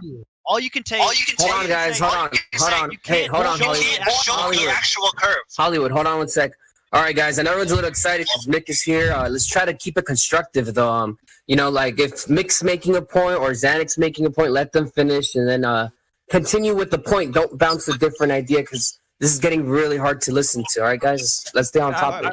I'm happy to answer any questions, but it would be good if we could actually stay on the one question for a second. Like, say that the side-to-side curve. That's a great question. Why can't you see the side-to-side curve? You can actually see it. If you go up about like 700 to 1,000 feet and take a photograph of the horizon with a rectilinear lens, one that keeps straight lines straight and doesn't bend lines, and then you look at that in Photoshop, you'll be able to detect an actual curve. If you take a large straight edge up to about 1,000 feet, and you look along it carefully, you will actually see the curve of the horizon curving down a little bit at the ends of that straight edge. So it is actually visible. You won't see it from the beach. Are you looking for an airplane? Sorry, are you looking for an airplane window when you make this observation with a straight edge? No, you wouldn't be able to see it from an airplane window because it's right. too So heavy. you know that you've got distortion at the edges of those two planes of perspex that are convex in nature, especially when pressurized. Nothing. So you're making this observation for a curved the surface. infrared photographs? Not talking about. We're not talking about Can I get a airplane. concession to this? Yeah, at about 32,000 feet. About what happens through a curved used lens. an infrared camera to take pictures of objects that were about 1,000 miles away. So It's really through a hard to lens, do through on a another curve two with curved a lenses. ball that's spinning, but for some reason we were able to do it. Yeah, so through the camera, the aperture of the lens, which is curved, Maybe and what then the curvature through the should be window. that would allow us to Oh. see things thousands of miles away at only 32,000 feet. It wouldn't. So you're misidentifying what you're seeing. Platypus, I just need to make this clear. Do you hear Jedi? No, I don't. You don't hear Jedi? Yeah, you'd like I'm to. talking You to should you. I'm unmute saying him. you're misidentifying No. what you're seeing. If you think you can see something 1,000 miles away from 30,000 feet, you're not. You can only see about 250, 300 miles or so from 30,000 feet. So you are misidentifying what you are saying. Why another moderator can't hear me, or why I can't hear another. Oh, man, Mick, I all also these posted a guys. picture of the HUD display that shows the level line and then the horizon below the level line, which would only be possible if the surface below you was curved. Dude, that Because gets so level- or sloping away from you, but yes, essentially, yeah. And this is something else you can take. You test. You can take a water level, like two tubes that are connected, and you can see that the horizon drops below eye level, which would only happen if the Earth was a sphere. It does. So parallel horizontals that miles big. away of the Himalayan range is not possible on a globe ever. 2,800 miles away I'm not sure what from above Dubai. the Above question is, Dubai in the air on an airplane, and even the pilot that's a lot. admits it. 2,800 miles away, and then So, tries Mick, to explain it away. Hey, from Mick, Dubai. can I just get Yes, from Dubai. Can I just ask Mick Himalayas quickly? and Mount Everest from Dubai, 2,800 miles away. I think that's probably misidentifying the mountains that you're seeing, if that's in fact what's No, being watch claimed. it. Watch So, it. Mick, did you? But you say that about Jay Tolan when he clearly pointed out the 700-mile one was perfect. Hey, Mick. I mean, but Jay you're going to say Jay though that Tolan. was no, it wasn't clouds. Jason Tolan actually shows the curve of the Earth. You can actually see the horizon curving No, in it his, doesn't. his videos. Do you disagree with Have you Neil measured deGrasse it with a Tyson straight when he edge? says that you can't see curvature at 100? Are you going to try to pull the crap like FTFE, where he tries to show curve by zooming in with a program that shows the actual table that the thing was sitting on curving too? Are you kidding me? I'm not sure what you're referring to there, but someone asked about Neil deGrasse Tyson. man. He was wrong. So how did you come to have better knowledge than Neil deGrasse Tyson on this issue? But it's not about knowledge. He just said something that was wrong. I'm sure that if you actually asked him in detail about what he meant, he would explain it to you. Well, he was pretty clear about saying that from 120,000 feet you couldn't observe it. Yeah, he So was that's- saying that it that's a looked big flat, so you wouldn't see much of a curve. But it's No, he said technically he was- wrong. Yeah, it's so wrong. you say So he was 1,000 wrong. feet. You say 1,000 feet, and he says you couldn't see it from You 120,000. you can't really see it with the naked eye very easily. You have to use like a long straight edge and look very carefully and have good conditions, like clear air and a So have you clear done that? horizon. No, but I've seen a lot of people doing it online. Do you have What any? about, Do you, is it possible? I'd Is be it interested possible to that see it's that. a circle of vision what you are seeing, not the roundness of Earth? Because we have a circle of vision. We see in circle. We don't have a circle of vision. We have eyes and we have cameras, Okay. and they share the same thing. you have Yeah, but peripheral vision. From your though. point of view, you see. It's the irrelevant same- though. Like, let's You see don't the talk same about amount- vision because vision's irrelevant. What's relevant here is photographs, because the photographs look like what we see. So let's talk about like how a photograph is made. You can Do you make a wanna know how to- photograph. That's not true, mate. A photograph is not what we see. A photographic is a distortion of reality, actually. It looks did like hear that what we right, see. didn't I? If That you take a helps us photograph of see- something and hold it up in front of you, it will look like the thing that you're looking at. Will it not? But all lenses are curved, so they're going to add curvature. Even the rectilinear lens, it's going to add it after bigger distances and bigger elevation. All lenses are going to do that if they are convex and curved. Whole camera. Different cameras will take different images depending on the air clarity of the day. Pinhole. This can be Do you know what- observed with 12-hour time-lapse footage of things in the distance, and the You know what a pinhole midground and the camera is? near ground undulating throughout the day, including the horizon, depending on the air conditions, right? So it does appear camera. that things do undulate. So you're going to tell me that everything that you see at vast distances is exactly what it is all the time? Or is refraction definitely coming into play? refraction is usually coming into play. But what I'm saying is that what we see with our eyes is just essentially the same as what we see with a camera. There's nothing special about our eyes other than them being round. If you take a pinhole camera, which doesn't have a lens at all, it produces exactly the same images as a regular camera. Up close, but up far, not the case. Hey, Yeah, at distance. Wait, So, Mick, Why would it be different? hold on. Real quick. Mick, do you have any alternative viewpoints, or are you going to defend the official narrative on everything at all costs? Because I know the official story and all this stuff. Are you going to provide us with anything like, or do you have any like conspiracies that you kind of think are real, or anything like that? Like anything alternative? You must be new to Mick West. Mick West was actually a big debunker for chemtrails and 9/11. So. He's on the far side. He runs a website called Made Up. I think there's a lot of corruption in the world. Mick West. Mick West is the antithesis of a conspiracy theory. He's specifically here to shoot down any conspiracy and tell you that you're just an idiot. So do you have any? That's why I called him Michelle. That's what I'm saying. Wait, hold on. Do you have any alternative viewpoints? Can y'all all other than the stop official talking narrative? at the same time? I just want to know, do you have any alternative viewpoints other than the official narrative on everything? I think that there's lots of corruption in government, and I wouldn't trust Just give me anything an a politician example. says. Be specific. Like one thing that you're concerned about. Well, like say the prison industrial complex. Like I think politicians pass laws to increase sentencing based in part on lobbying from the prison industry, and the prison industry gives money to politicians, so they will pass laws like the drug laws that end up with more people in jail. That's his official narrative. What about JFK?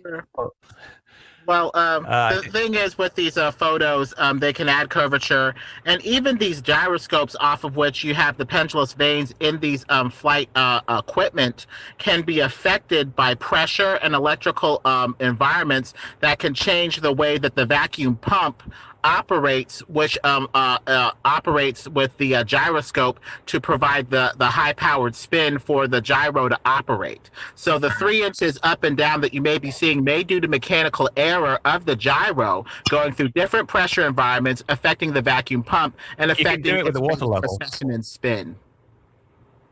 You can do it with the water level, though. You don't need to use like the gyroscopic level.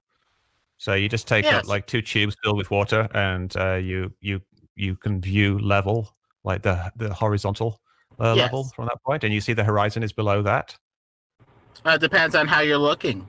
Since there are no such thing as lines, you could be looking at the top part of the quote-unquote horizon line, the middle part of it, the bottom part of it, and if you're off by even a hair's breadth, it may add up. Along local level. Say you get a carpenter's level. Like a big, you know what a carpenter's level is, right? It's one of those long, 4 foot long levels with a little spirit level in the middle. Yeah. And you set that up so it's perfectly locally level, so it's flat and horizontal. If you look along that, you will see that it's above the horizon. If you are high enough, if you go to say 6,000 feet or something like that, just look along that level, and you will see the horizon is below that. Easily verifiable. Yes, I've done something. done that, mate. Do you want me to get that video? Can I just ask a visibility concept that you're just totally disregarding? Can I just ask a couple of questions again to Mick? So, Mick, firstly, have you ever attempted to reach out to Neil deGrasse Tyson to correct him on his misunderstanding about where you can observe Earth's curvature? Yes, I did. I tweeted at him. Oh, did you? Yes, I did. Okay. And long post explaining why he was wrong. I think if you search for Mick West, Neil deGrasse Tyson wrong or something like that, it will pop up. I'm going to do it right now. Interested to read that. If you post it, I'm going to give that a read. But also, because I think Flatopus's question is quite interesting as a kind of starting point for some of these things. So if I just shoot a couple of topics at you, can you just give us your opinion on what you think the story is? I'm just posting a link to the Neil deGrasse Tyson debunk that I did. Okay. But Mick West in the chat. Well, quickly, just let me finish, Lemon. I just want to ask a couple of ones. So, what about JFK? What's your stance on that? I think the Warren Commission was correct. Okay. You should see the video of the driver pointing and shooting him to death in the car. Did I just hear Mick West say the Warren Commission was correct? On Hey, Mick, was your dad? Oh my God! Right. Just a couple more, and I'll be done. The moon landings. Happened. Happened as they described, right? 9/11. Yes, 9/11 was done by terrorists flying planes into the buildings catching fire and collapsing. World Trade Center 7 was hit by World Trade Center 1, Dude, caught fire. you're an absolute buffoon. You're an absolute. Just getting a quick gauge on that. Hold Yeah, on. On the link you sent that 45,000 feet. Whoa, that's a curve.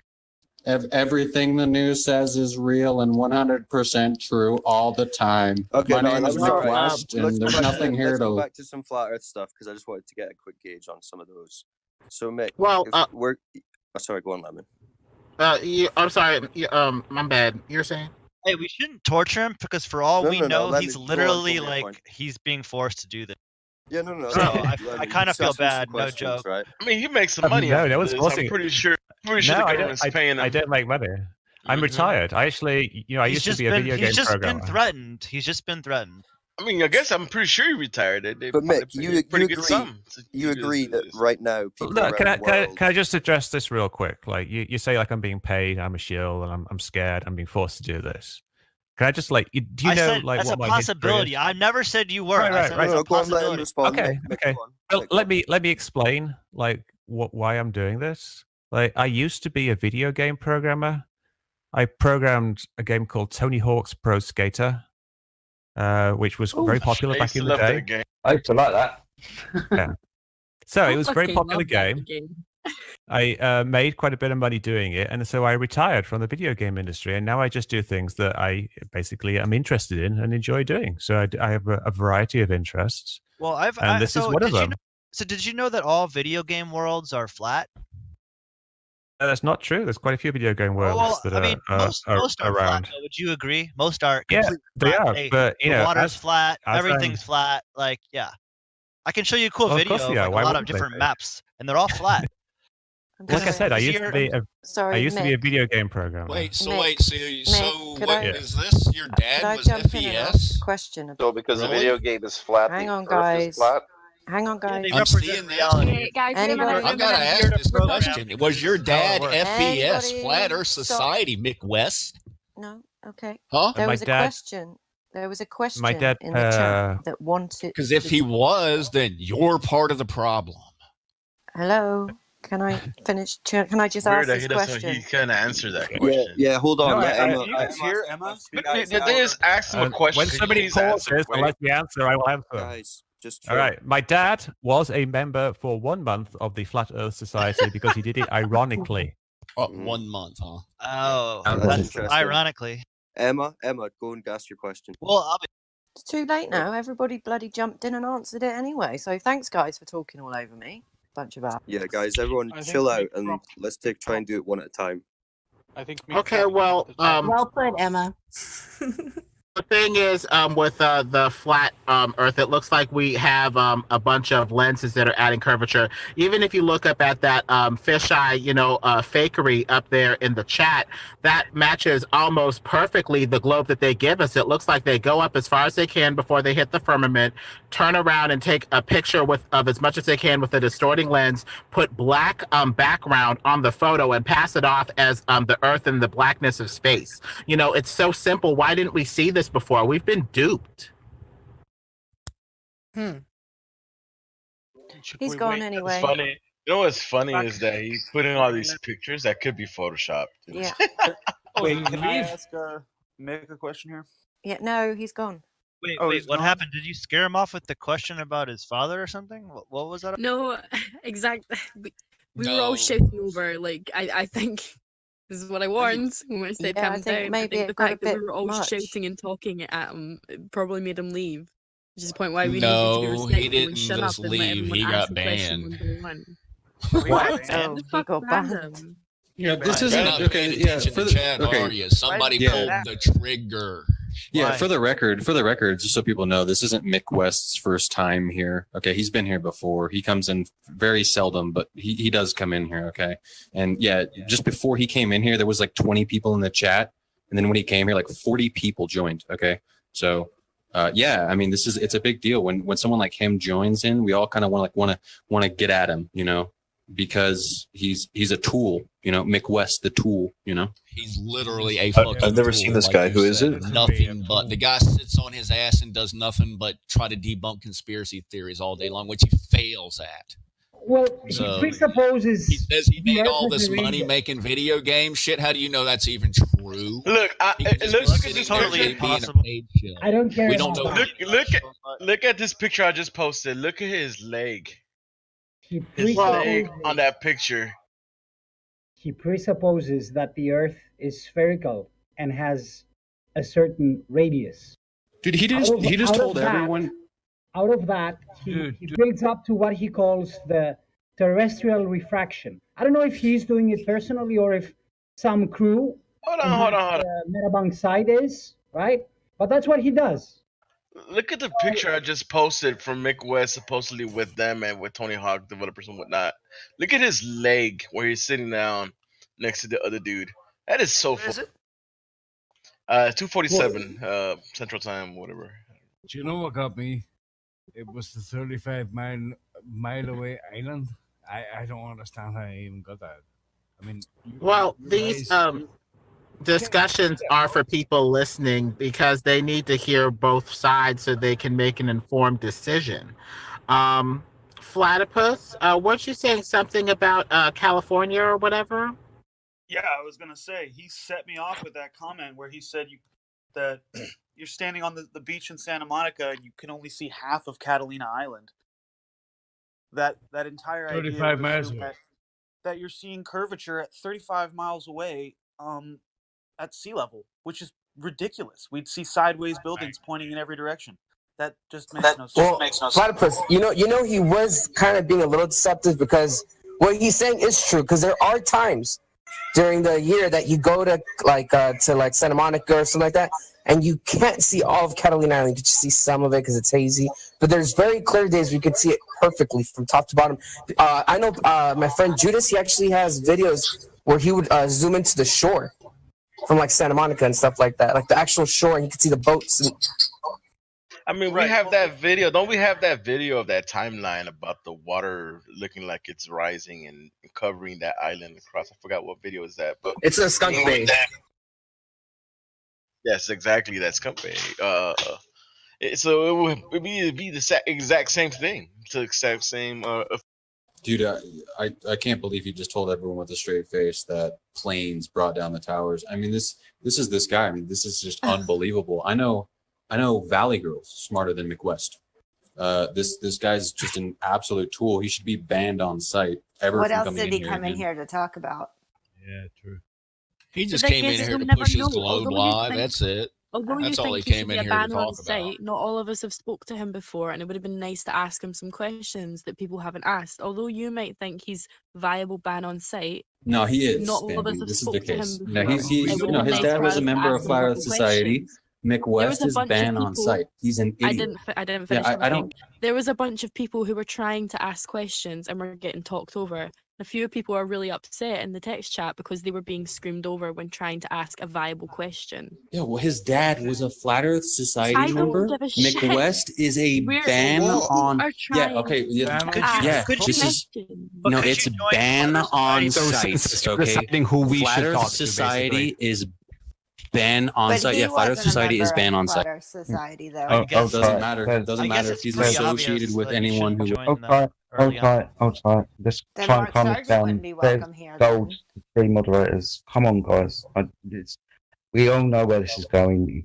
Lots of people wanted to ask questions. Lots of people have, understand Mick West and don't want him here. But at the end of the day, it would have been nice to let him hang himself with words. He did twice hang himself because he was reifying an apparent location using misplaced concretism. Reification, right? Which is what they need to do when they presuppose are. So let's try and remember also what's going on as well. Not many people know these things, and it needs to be pulled apart. His Earth curve calculator, the presupposition that it works on, and blah blah blah. Yeah, I definitely agree. The part is if he is in here, and although you might not like it, it's not as if he's here every single day. So if you don't like the current conversation with him being in here, he's not going to be here long. Feel free to jump out the live stream. There are people who want to hear this discussion who now no longer have the option. Bambi, I mean, it doesn't matter. I mean, the good thing is we haven't recorded. We clip those and just start posting this stuff. So look how his dumb conversations are. I mean, it's just that was been perfect.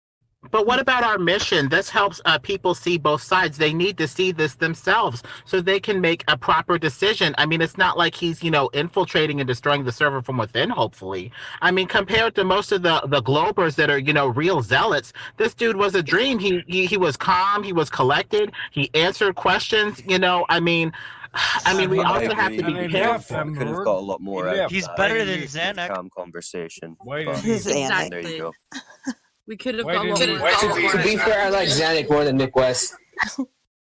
True. That whole conversation could have been much more productive, and we honestly ruined our time there. I don't think so. Never mind. I don't Listen, think so. listen. It's It doesn't alright. matter. Who He can come back or Well, not. somebody message him and tell him to come Yeah, here's back. the thing. Here's the thing. It's really hard to. Yeah, it's really hard to have a conversation when there's 80 people in here and there's one Mick West. Okay, so it's ideally, it's like, it's easy to say, hey guys, just one at a time, give them a chance. And there's 80 people in here wanting to get a chance to ask Mick West a question, and he left and got banned on his own volition. Yeah, So I don't think you understand. There were people who wanted to ask questions, like myself and other people who were staying quiet until the opportunity came around for them to ask. The moderators need to moderate then.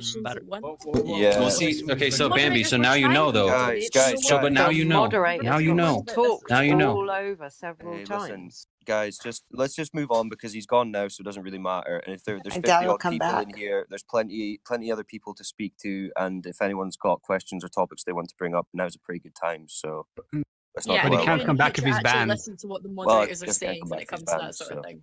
Yeah, I mean, to the keep guy the has a huge. conversation fresh and vibrant, we need to have people come in with all of their concerns, as long as the server doesn't get infiltrated and destroyed. So we need to be able to, honestly deal with people. Lemon, why did he leave? What was that? Why did he leave? I heard there was a banning, so I don't know. I was in the middle of a comment, and then I didn't hear a response, and I was like, "Oh crap, he probably His left or something." statements were so ridiculous, and like 10 people jumped upon them. So ridiculous that he couldn't even answer it. He was hanging himself anyway, so leave it to the mods to decide, and we'll see what happens. Well, the thing is, we are Legion. I hate to have that satanic reference to the demons of hell, but we are a group. So we need to collectivize in a way that we don't just, overwhelm one person. If somebody has covered your question, then me included, be quiet, shut up, let it be covered by one other person so we don't have 10 people asking the same question. And, keep it down to one thing so it doesn't get repetitive. Eat up the airtime that is precious among 80 people and one person. We need to collectivize along certain routes so that we can have a productive 80-on-1 conversation. Lemon, it wasn't that bad though. You just asked him a couple of simple questions. You need to elect somebody to do one-on-ones. You just And that's you how you know- gotta handle it. You gotta get Eric Dubé and. Can I To be honest, we're usually pretty good with this stuff, but it's really hard when you get someone in like that to come in. It's bound to happen, man. It happens even when other flat earthers come in that are kind of well known. It's just something that can't really be avoided. But the best we can do is work for at least having a decent conversation, I guess. Well, what I would like to point out, okay, because this just stands true. Mick West, right? Mick West. At some point, I'd like to make a point. If someone would let me. Okay, I at got some you. point. I'll wrap this up real quick, Emma. I promise. Okay, just to make this clear, Mick West is this server's literally arch nemesis, and here's why. Okay, he doesn't believe in a single conspiracy. Okay, this is a server for a hotbed. Okay, this is a hotbed of conspiracy topic. Okay, so when we get Mick West in here, okay, Mr. I don't even believe a single conspiracy, Mr. Iron Wall of Defense, that no conspiracy will get past me. Okay, it's just you're gonna get tensions flaring. He is the arch nemesis of this server. Okay, not a lot of globe earthers, not all globe earthers like Mick West either. Asshole. Yeah, I don't like them. All right, Emma, can you speak okay. now, please? Emma, what you saying? Lemon, everyone, stop. Emma, can you speak now? I would just like to say that we played right into their hands because that was planned. That whole thing was planned. You don't think Mick West just suddenly decided, out of the blue, on Twitter, to converse with Bev while everything else is going on? So no, Of course, there's an agenda. Either he was trying to feel us out or see what's up. No, nowadays. it was a complete plan because they're all going on the everybody's nasty. And what happened? They came in here and now we've literally, it looks bad on us, even though it's not. We proved them right. I don't think it does, though. Well, the No, word Well, gets you spread haven't seen around what's been today. going on in the background. I'm should've telling done you that. this. I'm telling you this from experience of stuff that's going on behind the scenes. That Well, a the few thing of is- us are watching, and he came in for a reason, and he got what he wanted. Well, it's very disheartening because right now the move is to demonize flat earthers. Even O.M. Benjamin's appearance at the Flat Earth Conference may be used to peg, flat earthers as, crazy anti-Semites or whatever. There is a move to demonize flat earthers and push them out of society on some level. And if we can't get it right here in a friendly space, there isn't much hope for out there in the real world either, with people that are much less, prone to give us the time of day. We need to set the example. Show that, hey, we can have a productive dialogue even if we don't agree with everything that they're saying. I understand what you're saying, Lemon, but do you think that he didn't have productive dialogue? Did you hear the shit he was speaking? It was very productive. He wasn't yelling. He wasn't ad homing. He was maybe his answers were BS or whatever, but he was answering and being productive. If we can have other people on here that a straw man even more than him, I just don't get it. Well, that's, I mean, even with the flat earth society, that's with good information. But the hard part is to find an individual like him because he's clearly trained in this. So he's well versed and good at what he does. Right. Well, so it's nice to nice to have a worthy opponent, but I kind of get. Well, if that's the case, let's not give it more time than it deserves, especially when there's so many people in the room. Let's open it up. Is that Gem Panda in the house? It's a full party tonight. I am indeed. I would be a very, very poor man's Mick West, I feel. But, but I'm here if you. I wouldn't give it to these assholes time of day. They're a waste of space. Gem Panda, total waste of space. Mick West, waste of space. Well, here we go. If you want to read Gem about Panda. what they talk, just go to school. Gem Everyone Panda. knows what all this. Gem Panda. Waste of time. Hold on. Let's show Jim them Panda. Jim Panda. So you're saying you don't get paid as much as Mick West? Yeah, are you just tag teaming in? What are you doing? Like, is this how this works? The Globe guys just tag. The word spread through other discords, guys. It's not a big conspiracy. This No, one. I just thought it'd be interesting to hear what. I thought it'd be interesting. We're under attack. I thought it'd be interesting to hear Mick West get challenged on a few things and see what he had to say. No, they do what I do. Too bad he ran off with his tail between his legs. Yeah, we've got people from Gems in here that got watch banned, what we ran off. do, and Hey, then can I say you've got something? me in here that watch what they do. So it's all good. Yeah. Can anyone hear me? Oh yeah, go ahead. Did you? I just want to say, Mick's been unbanned, so if he wants to come back, he can. I don't know him. I don't have any line of communication with him. I'm just saying, if anybody can get the word or whatever, I'll get it. been Guys, unbanned. don't worry. Anyhow, I also want to comment on him generally. He's obviously a crazy shill, and he does believe in conspiracy theories because he believes the official government conspiracy in 9/11. So he is a conspiracy theorist. It just depends on who the conspiracy comes from. Ooh. Yeah, so just let the guy talk, let him. But he said a lot of things which are utterly just nonsense, and he needs to be challenged on them. Yeah, Things but like he's not a conspiracy theorist. Camera is Indio. just like His- an eyeball. No, or his a camera this is is- just like a human eye. Yep, Just, this is for that's the just ridiculous nonsense. Yeah, this is for the audience, guys. So when they come in here, we want them to say what they say so that the people can hear them. The audience all the people who are listening. So when we challenge them on those ideas, they could hear how ridiculous it sounds when he's presenting the globe nonsense. So it would behoove us to let him come in here and kind of spew his nonsense so we could tear it down. One at a time even. Like Lemon had the right idea, so he was calm, collected. We could do this. I mean, just let him come back in here. Let him say what he's going to say. Take one question at a time, and then answer him appropriately. We could shut this down. I mean, if we do it collectively. I mean, I do believe that we can do it.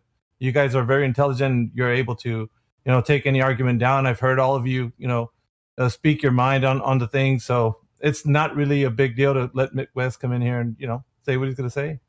Yeah, you guys have to understand what his argumentation is. He's the ultimate hand waver.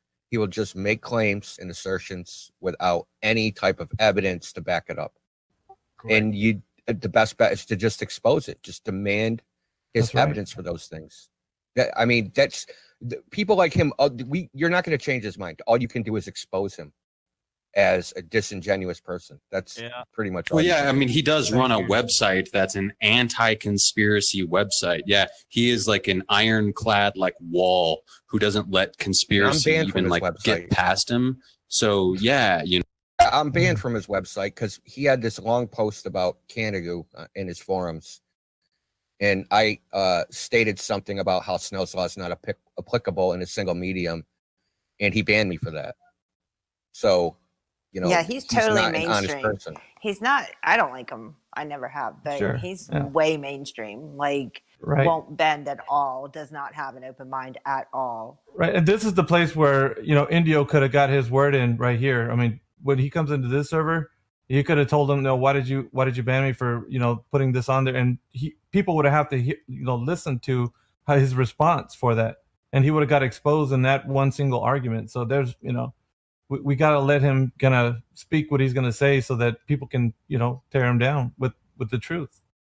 Listen, the title of the post had the word refraction in it, Canada refraction, something like that. And he banned me because he said Snell's law was off topic.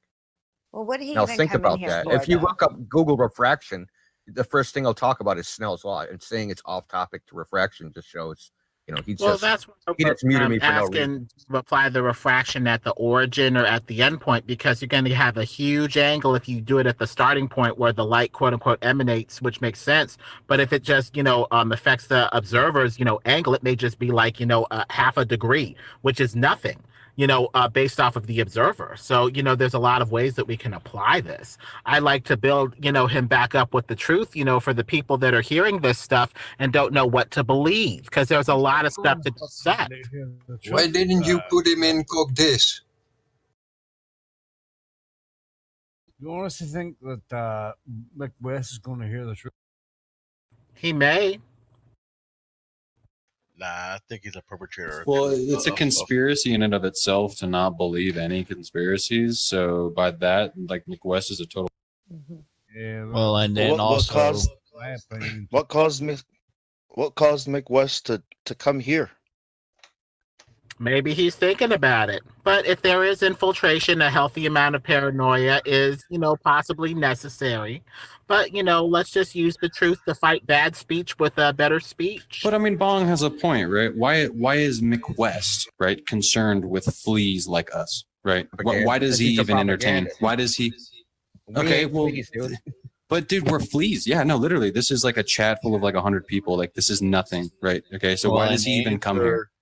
And to answer Indio's question earlier, to make light of what he was talking about when he was talking about how he didn't want to talk about Snell's law, with the refraction and everything, and it's because of what we were posting and what I've been posting, what Indio posted in here, was it earlier this week or last week, the refraction index. That at the time they took the photo of Canada, refraction was on its way down and it drops off rapidly. So the amount of refraction they would need for that photo to work out is not possible at that time of the day. Mick is back. Hey, everyone. Hey, welcome, Mick. Oh, yeah, Canada. That's one of my favorite photographs. It's actually amazing how much of the mountain is missing with Canada. It's just a tiny, tiny bit that's visible over the top. And it's very difficult to explain. It's definitely more than 4,000 feet that's visible. You shouldn't even see the tops of them. If you actually calculate in the height of the mountain too, and then put it in with the 16,000 feet of missing curvature, that leaves you with almost a mile of missing curvature to even see the tops. I don't think so, but let's go with it that. Leaves 4,000 feet, basically, a little over 4,000 feet. How many feet in a mile? 5,280? Yeah, that's pretty close to a mile, man. So what's with all the missing bits of the mountains there? Why is there's mountains in the foreground? There's mountains in the foreground. So what about when you get 125 miles away? There's 1,800 meter mountains in the foreground. Yeah, but there's other mountains which are only visible over the ocean, where there's nothing in between, where literally thousands of feet of the mountain are hidden apparently behind the ocean. No, that's the blur line. That's where your eye can't make out what's going on there. Do you understand perspective? Where do you think? Holy shit! I do understand perspective. Where do you think Hold on, everybody. Hold on. Let's do this right. Let's do it one person, all right? Because this is getting annoying. Indio, go ahead. So if you look at the image, so I'm going to talk about the 443 kilometer one, right? So I'm sure you've seen that one. From From Pic so de it's Peak Finisterre? Fenestrel to yes, that one exactly. Have So that where do you photograph think on the my board in horizon front of me. is supposed to be in that image? Uh, The edge, this it- leading edge of the ball, you think exists? Where do you think that's supposed to be in the image? It's that kind of like darkish line you can see just below the peak. But okay, so that's what you think. But if you look at the math, it's supposed to be 128 miles away, and 128 miles away is the far shore of the ocean. I'm not sure. I have to see the actual picture you're looking at, but the real issue here is that there are many thousands of feet that are hidden that should actually be visible if the Earth was and flat. I told you why, because there's 4 mountains in the foreground that are 1,800 meters high. Not with the Pic de Finisterre to Barre de Ekrin's photograph. It's Yeah, pretty much all ocean. if you all look the at the way. topographical map, if you look at the topographical map, right, and actually look at it, there's mountains that are 1,800 miles or 1,800 meters tall in the foreground. Before that mountain, is this guy? So if you get the angular size, it's going to block off 3,000 meters of the other mountain. Hold on, but is this guy asking it with the naked eye, or is he asking with some type of optics? It's an image. It was taken. I think that image was taken with a apochromatic telescope and a Nikon. Yeah, but what the guy's asking, he's saying it should be visible with what? You should be able to see the whole mountain. Visible with the naked eye. Is that what you're asking, guy? Or are you talking If there's mountains in the foreground, you can't see the whole mountain. That's impossible. Yeah, but if there are mountains that you can't see over the top of, but Yeah, we're he's looking saying- at things he's that are saying over it's ocean. flat. Yeah, he's saying it's flat, so you should be able to see all of this. How? If it was flat. That's what I want to know. Hey guys, hold on a sec. Let Indian have a little exchange. Let him get some groundwork because you guys are interrupting and throwing in other ideas, and it's taking away from the points. Well, I'm going to just give my general opinion, then I'm going to shut up, right? So my general opinion is you guys only taking, when I say you guys, I mean people that believe in the globe. When they look at these images, they are only looking at one particular data point, right? They're not looking like the whole prediction of the globe. Where's the horizon in this image, and where is it relative to the peaks, right? And what distance is it away? So we can look at topographical maps. That type of thing. Well, yeah, just listen. All you have to do is come up. You can use your own calculator that you have, right? Good. So get the Google Earth distance is to the actually really good for this horizon. type of thing. So you can get the distance to the horizon, and you can figure out where that would be in the image. And if you look at it, it's basically the far shoreline, right? And then if you go a little bit further, looking at a topographical map, there's foreground mountains that are 1,800 meters high in the line of sight. And as you know, things that are closer have a larger angular size than things that are further. So if you have mountains that are 1,800 meters high, and there's a mountain that's another 125 miles away, it's going to obstruct a significant portion of that mountain. But that's not just what a we're fact. seeing in this image. So in this image, it's basically water pretty much all the way up to Barre de Ekrin's from Pic de Finisterre's. I If I may- suggest you apply a negative color filter, and you can see all the foreground mountains. No, I have the picture. I actually have the picture pinned to my wall in front of me. I've had it there for several months because it's one of my favorite photographs. And I can see quite clearly. You can see the water going all the way up to that mountain in the distance, Barre de Ekrin, and you can see that all you can see of that mountain is this tiny little bit on the top, like 200 or 300 feet out of I think like 13,000 foot high mountain. So there's a huge amount of hidden mountain there if you look at it carefully. If I may, we have a different subjective opinion about what that image shows, obviously. So we should try to find the image, and so we can be looking at the same thing. Well, if I may, Yes, but very so everyone quickly, can see Just go to Beyond Horizon. Well- Let's go to their website. Well, if I may very Go ahead, quickly, Lemon things tend to converge down to the eye line of the observer. Now, if you've ever held a coin up to you in the sky, you can block out the moon. So based off the stuff that's in the foreground, you can block huge amounts of what's in the background in a way that seems to kind of go against what we would expect with stuff converging down to the eye line with perspective. And so with the focus of the camera, you can make the stuff in the foreground back off like the coin in front of the moon, and the stuff in the background loom up like the moon looming up past the coin, depending on your angle. So I think it's the zoom lenses and foreground stuff being zoomed in, zoomed out, raised and lowered by the zooming of the lens. But really how it works, though, that wouldn't make the bottom part of a mountain be vanished, because the bottom part of the mountain has essentially the same angular resolution as the top part. Why is it? No, it doesn't. No, it doesn't. Why does it have? Well, when you've only got like a few hundred feet. When you've only got a few hundred feet of the mountain visible over the horizon, that portion has a way smaller angular size than the lower part of the mountain. So why can you not see the larger part of the mountain? Up to a point, you are correct. But when the light rays are so smushed and so compressed, no amount of zoom can bring it back unless you have a highly powerful optic that can somehow can you see the separate top of the these mountain? light rays that are so smushed and merging from two rays into one. So all of these are very complicated interplays. Why can you see more than the tops of those mountains?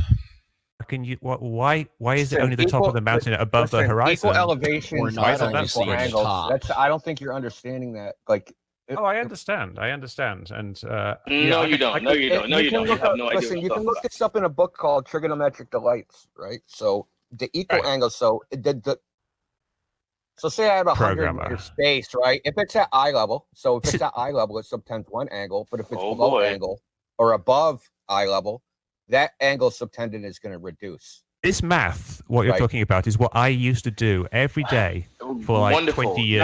Now, you're not addressing anything I said. Hold on, Fraud. You're just like appealing your own authority, like you're using yourself.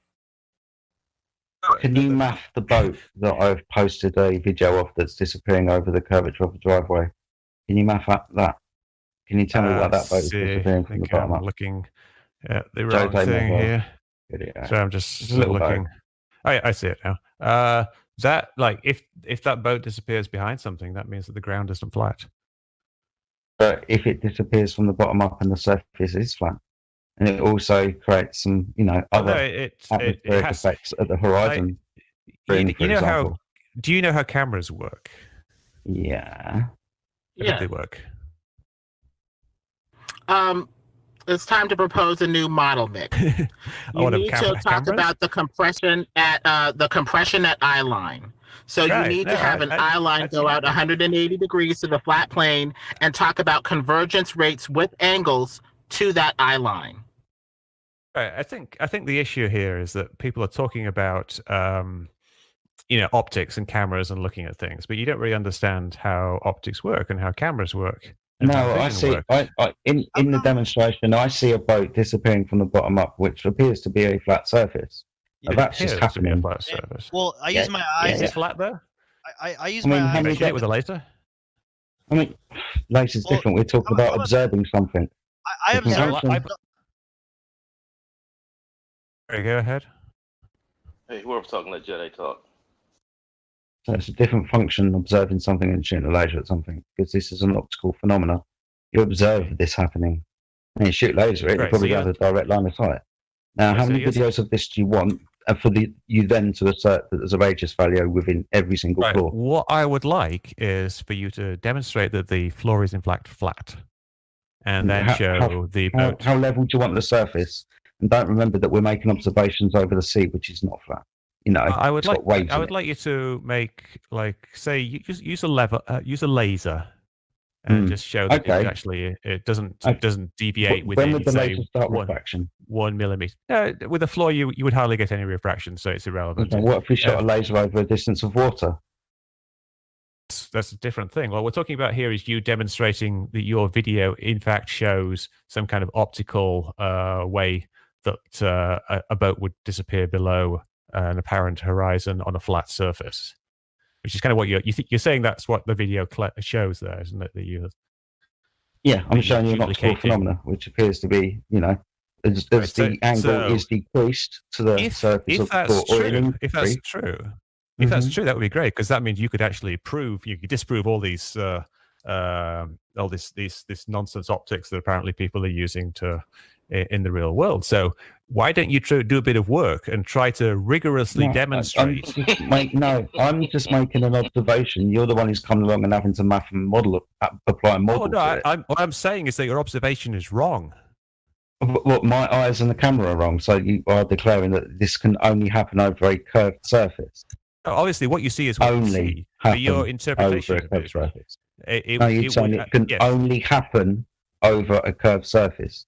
Even though I can probably go away and give you another 30 demonstrations, which you will just hand wave away and claim there's an R value in the surface of the floor, even if it's a supermarket floor or an ice rink.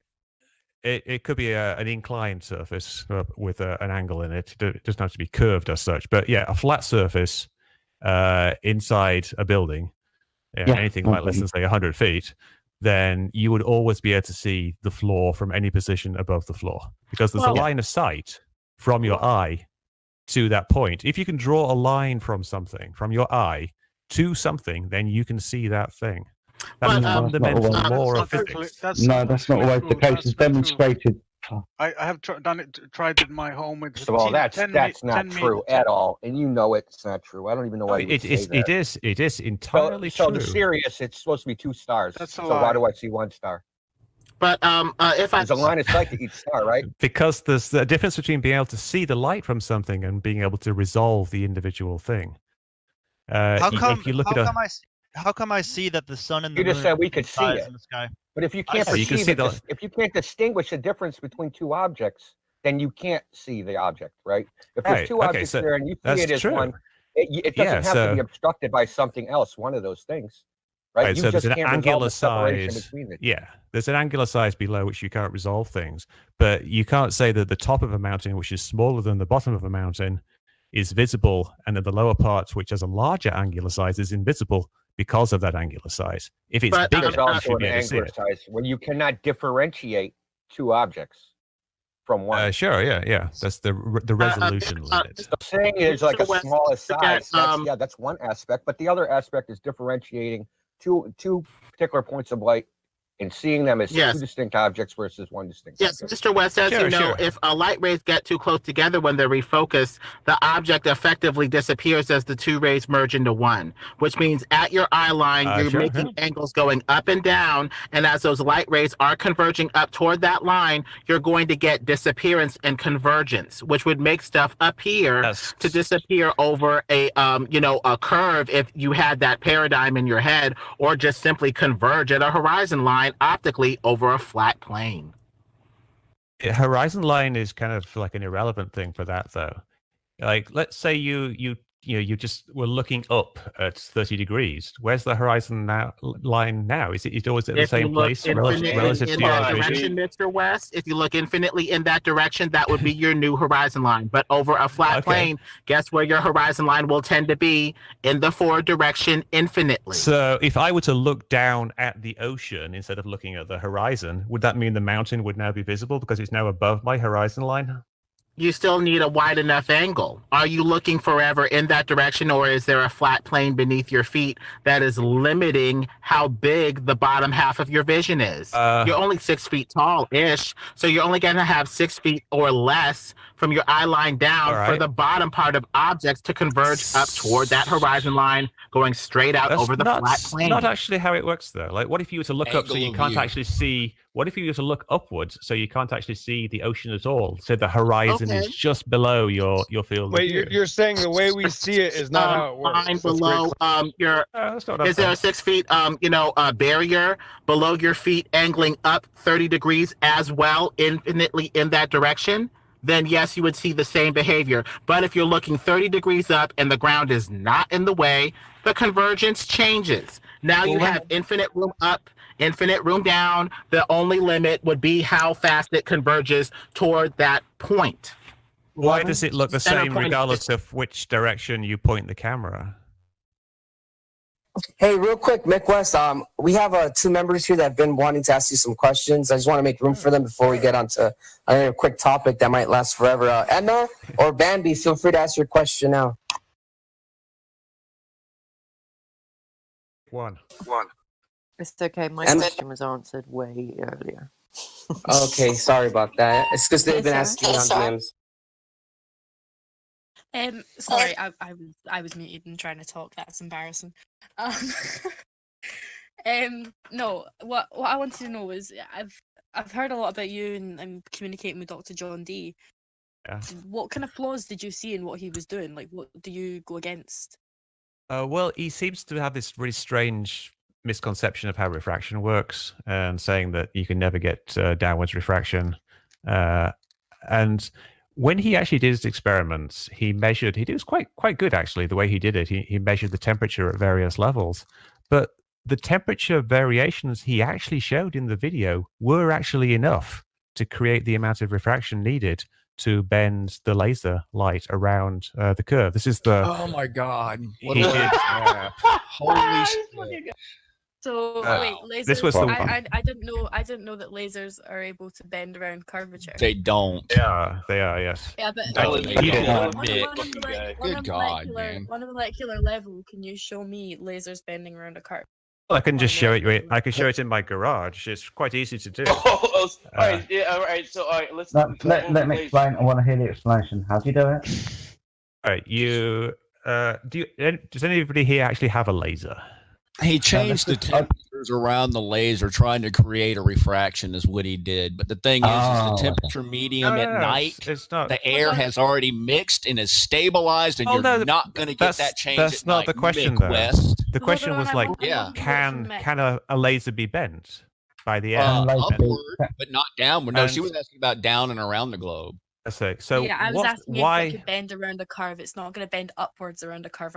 Oh, the yeah. Earth doesn't curve up. Bend down. So you know the basics of how refraction works. Like things get bent towards more dense mediums. Like when something goes into water, it bends down towards it. Yeah. So the problem is the light has to go from the. Can we have him answer it, please?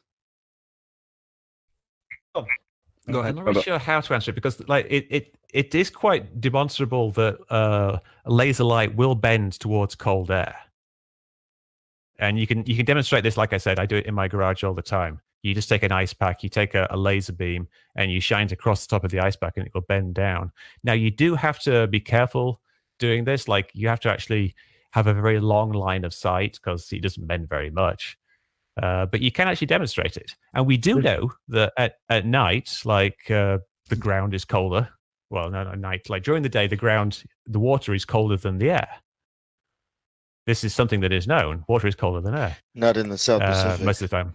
Not in the South Pacific. There is, yeah. Not where I live.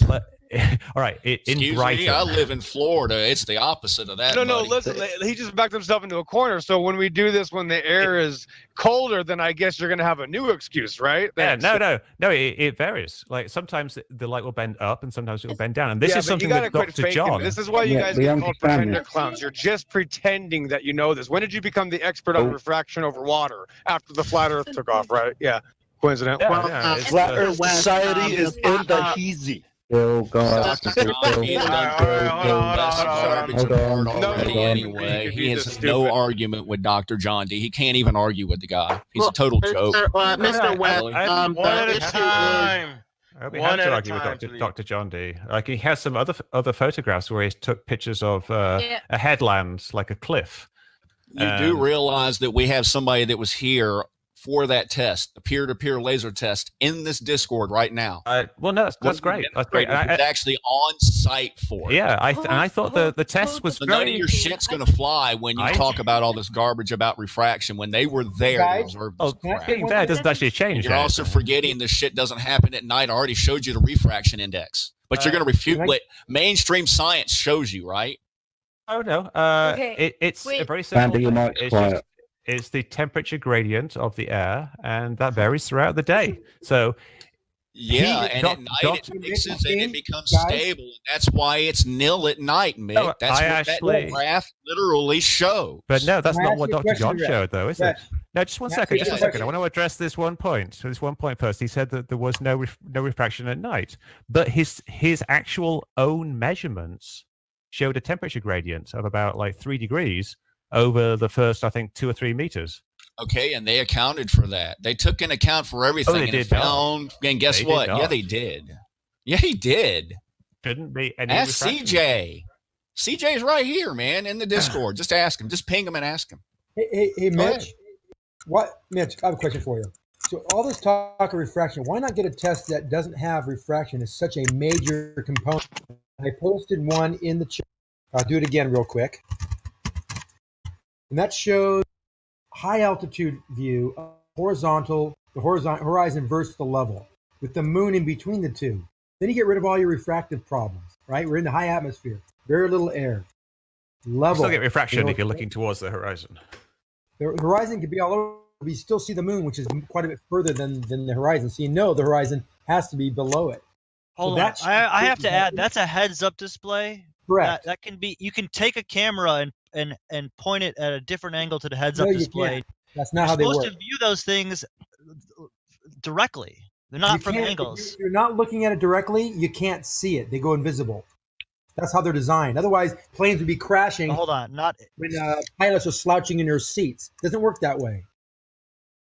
This is the way. Yeah, that's the thing. Pilots would have to not slouch at all. That would be unrealistic. It's not. No, it's not unrealistic. Yeah, their eyes that's are allowed making to move. It dangerous. Okay, one at a time. One at a time.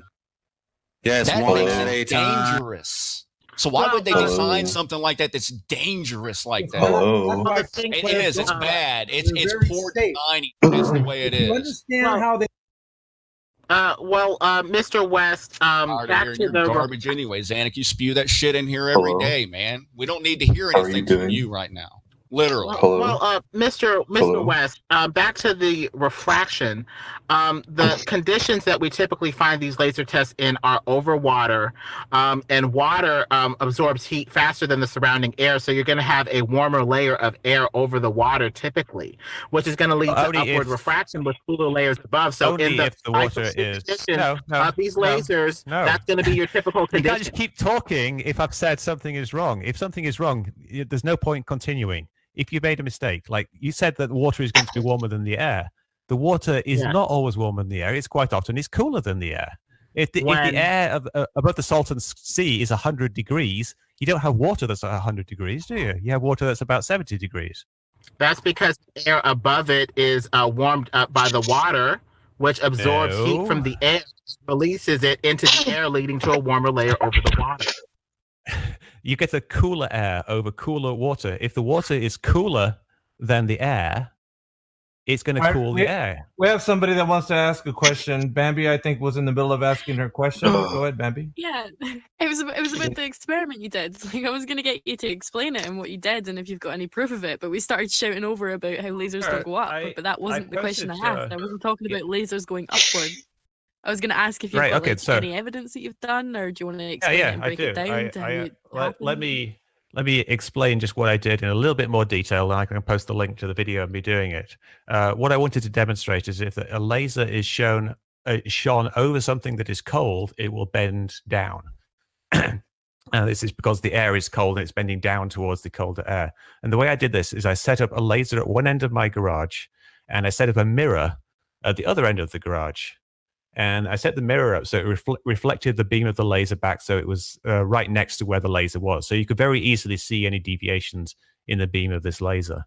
And then I took two things. First of all, I took a lighter, like a cigarette lighter, and I held it next to the laser beam. And I saw that the beam was deflected away from the hot air, because the hot air is less dense. Then I took an ice pack and I held it underneath the laser, and I saw that the laser beam was deflected down, because it's deflected towards cold air, because cold air is more dense. And we know that in the atmosphere, these two types of things exist. We get hot air, we get cold air, and sometimes we get air which is colder lower down, and sometimes air that is warmer lower down. So it bends one way or the other. So we can demonstrate that this bending actually exists, and that hot air and cold air can bend laser light. And we know it exists in the atmosphere. Consideration the temperature and the heat of such things. What if we were to take that into consideration and that would be great. That would be great. And the problem is that Dr. John didn't actually do that. He did these measurements, but he basically said, and the measurements showed that there was no refraction. But that's not true. You've done this to prove it? If you're making that claim, you've done these measurements. Yeah, you said you had a link where you can post it. Every meter you've done these measurements, Nick. Every meter you've done these measurements, Nick. Also forgetting the fact that the air is already mixed after the sun went down, so you're not going to get your damn refraction, Mick. Dr. John did the measurements. You keep avoiding that one specific point. Mick, where's your measurement? Dr. John. To prove refraction, where's your measurement? What? Come on, Mick. You are saying that Dr. John is an expert. I am asking you where your.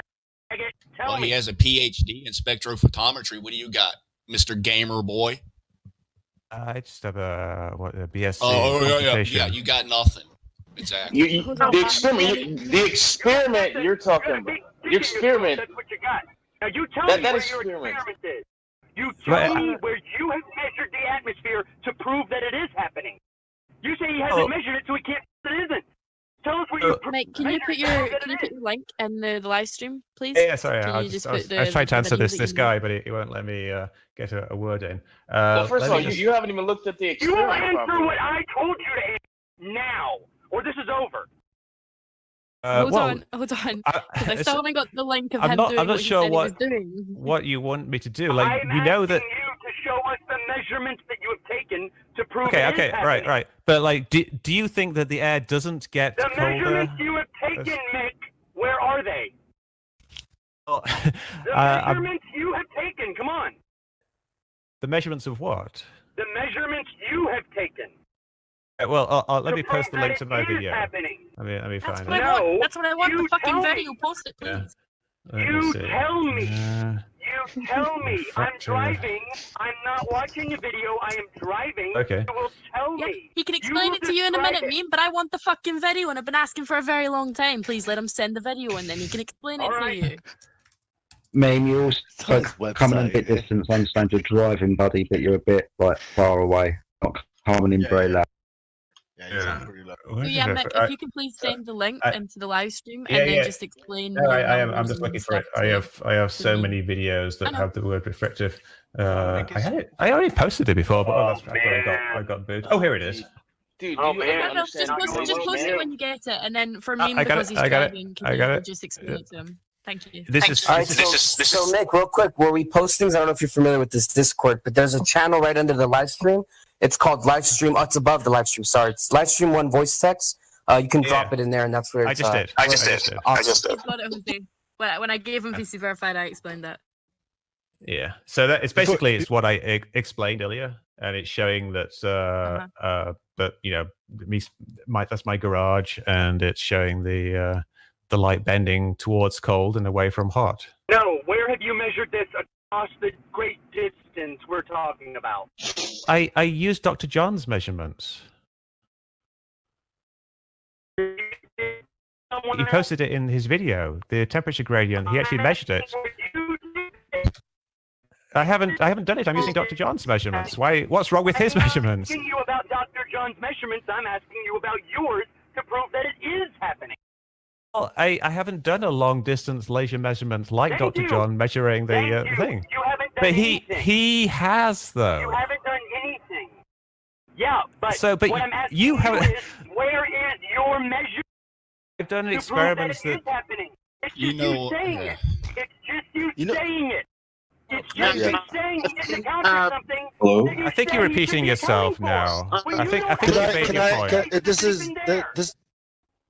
Can I ask a question now? Can I have a real quick question for Mr. West? Mr. West, please. So I heard your father was part of the Flat Earth Society, and I was wondering, is the Flat Earth is the Flat Earth Society like a bunch of globers that are actually going around trying to make Flat Earth look stupid, and how are you not part of it? You know what I mean? And what do you think of Flat Earth Society? I tried to make you look stupid. And my dad just did it ironically. I think he did it in the 70s. He did it ironically, but he told you that the other side needs to be done. That's what you said on JRE. Don't you lie. Don't you lie, you limey. What am I lying about? I'm not sure what you mean there. You just said he did it out of irony, but that's not what you said on JRE. That's what I said. I said. Well, I'm curious where your loyalty is. I'm curious as a joke. I'm wondering if you're more, if you're Flat Earth Society, or if you're. He's not going to tell you his loyalty, Bong. He's not going to tell you his loyalty. Right, I'm just wondering. What's your nationality? Let's just break apart his fucking stupid experiment first, though. Let's just do that. That'll get him out of here. So let's get back to your experiment, supposed, right? So your laser, what's the intensity of that laser? Well, it doesn't really matter what the intensity is. It's a visible laser. It's just a laser pointer, but it works exactly the same. So right, it's more exciting. So you said you held it up to a flame, right? You're next to a flame. Is that correct? Yeah. Is that flame putting out more energy than that laser? You would consider at that point it connects? Probably, yeah. Because it's just heating the air. All right, but can the ice pack isn't putting out any energy? Here's a question for you. Can the laser light heat air? Is that possible? Not very easily, no, because air is transparent. All right, so if you continue to increase the intensity of that laser, what will happen? I'm not sure where you're going with this. Could you explain what your point is? I'm trying to. If you can answer me that, what will happen? What? Can I increase the intensity of the laser? No, it's a Logitech laser pointer. All right, but he's asking, what if you did? Right. Exactly. It wouldn't make any difference whatsoever. Zero difference. Wow, you hear this guy? Wow. Well, Mr. West, the problem, because if you take the supposed globe and surround it with concentric rings of air layers, then you would have, say, what you're trying to say is basically a warm layer under a cooler layer toward which the light refracts. Okay, that's fine. But over long distances, you're essentially saying that light goes up into the second layer and goes back down into the first warm layer to hit the eye of the observer. That's a little hard to believe, because that would have for the thing to go I'm not sure what you're saying. But he just doesn't. This guy doesn't understand lasers. There's no point arguing with him. He just doesn't have no idea. Wait. It's got to go. Here's the whole problem, guys. With his whole entire thing, he's changing with the experiment that he's doing. He's changing the temperature around it, right? Exactly. Okay, but what's going on at night with these laser tests is it's stable. It's not changing anymore. So we're not going to see this. This is the problem. You're inducing this refraction. This is not happening naturally because there is no mixture of air where you're having that huge change at night anymore. Literally, you're not having that much change. So guess what's not going to happen? The refraction. But Dr. John, Jesus Christ, this is why we posted that damn graph, man, that you're going to deny again. Are you going to deny Dr. John's measurements? This guy doesn't know what. He doesn't know what. No, the graph he's talking about, Mick West, is I forgot who did it exactly, but it was a bunch of people that got together and they were trying to test the refraction. They tested it for about 72 hours, 3 days in a row, and they got the conclusion that I believe that the most amount of refraction they got was when was it, Reg, exactly? That they got the most? The day is when you get the most amount of refraction, and in the evening and in the mornings it drops off rapidly, and at night there's none. And that's why we have to match these conditions one for one, Mr. West. Otherwise, they have a theoretical sugar water abstraction. And if you look at the reason why. Sorry, Lemon, hold on. If you look at the reason why, you'll notice it's the temperature difference, just like you said. The reason why, though, it goes and it bottoms out and it's nil is because the temperature in the air has already mixed, and now it is constant. There is nothing changing. But would you agree, then, that you would have to measure the actual temperature gradient at that time? They did take the temperature at the time they were doing the laser test. They did do it, and they found that there was a temperature gradient. But do you understand that there's different types of Excuse me? Not at night there wouldn't be. They found it in Dr. John's experiment. Hold on. Do you know that there's different types of lasers, right? Do you understand that? Well, sure, yeah. Different wavelengths, different ways of generating them. What are different types of lasers used for? What can be the use for a laser? Can it be used as a weapon? Is that... They used to illuminate things and they used to heat things. And they used for a variety of other reasons. So why would a laser that's used to heat things be affected by what the fuck you're talking about? Well, this is the thing with lasers. They're targeting devices. We can use lasers to point at shit and paint targets. Say paint, because that's what the military do. Now, military use lasers. Yeah, so military use lasers to paint targets over distances that should have to take into account the curvature of the Earth and now your light refraction.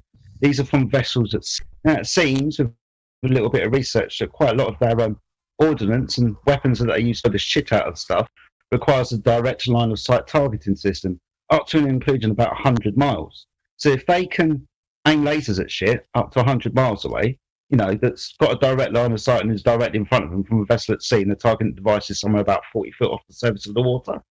Excuse me. So if that's happening, practical, everyday use, I think we're fine shooting lasers over 25 miles, right? You wouldn't be shooting things that are at sea level because you wouldn't be able to see them. According to you, but right now I've just pointed out, I said military, I should have said Navy. I did say vessel. I did give you a height of 40 foot above the surface of the water, aiming at a direct line of sight to a surface-based target. Now, this is 100 miles, it seems, with a little bit of research. Many of the ordnance they use require a direct line of sight. I think you're probably referring to rail guns. I think you're conflating two different things. No, I'm not. I'm actually not talking about rail guns. All right, so post a link then. Yeah, I'll go and get through. But what I'm referencing is military do seem to have lasers that paint targets that require a direct line of sight at distances where Earth curvature and refraction should have to be taken into account. That's great. Let's go with that then. Let's post me that evidence, and that will prove it. Yeah. Okay. I'm surprised you haven't looked into this before yourself, Mr. Mick West, who knows everything about light refraction and what lasers do. We're talking about a test that's done over 25 miles, or one that's done over 10, or any other laser test or line of sight test that requires, like I just said, a direct line of sight. That's easy to understand light refraction. No flat earther is denying that light refracts through the medium of the Earth. Can it be demonstrated to curve around the curvature of your Earth? Not just in a little box where you've got an ice pack underneath it, because we're talking about the majority and most conditions, depending on the air clarity and conditions of the day. Direct line of sight is required when shooting lasers at shit. Oh, it's, can you hear me? Yeah, line of sight is, but not a geometric line. Yes, we can hear you. So I want to put in my 2 cents about this. Like the experiment, that would be what you would consider a special case. That is not the general case of the atmosphere. So the basic claim of globe proponents is that the general case, generally, that air will refract light down because of the weather conditions. And that has not been demonstrated, right? Not been demonstrated in the environments that these tests have been done in. Now, of course, you can make a special case test.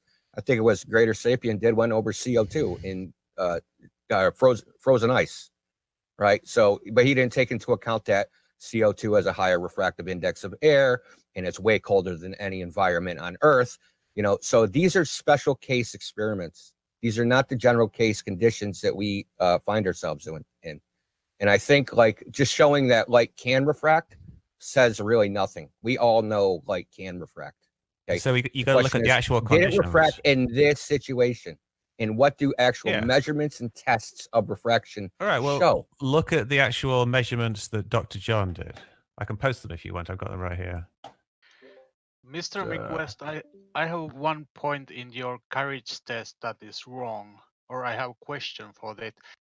You said that in warm air, it's just posted the temperature readings of Dr. John, by the way, if people want to check out them. Sorry, but carry on. Okay, in your courage test, the laser. I'm sorry, like we said. Oh, my garage test, right? Garage. Yes. Sorry, my English. Garage. The laser starts in warm air. Yeah. Like maybe 20 degrees Celsius in your garage.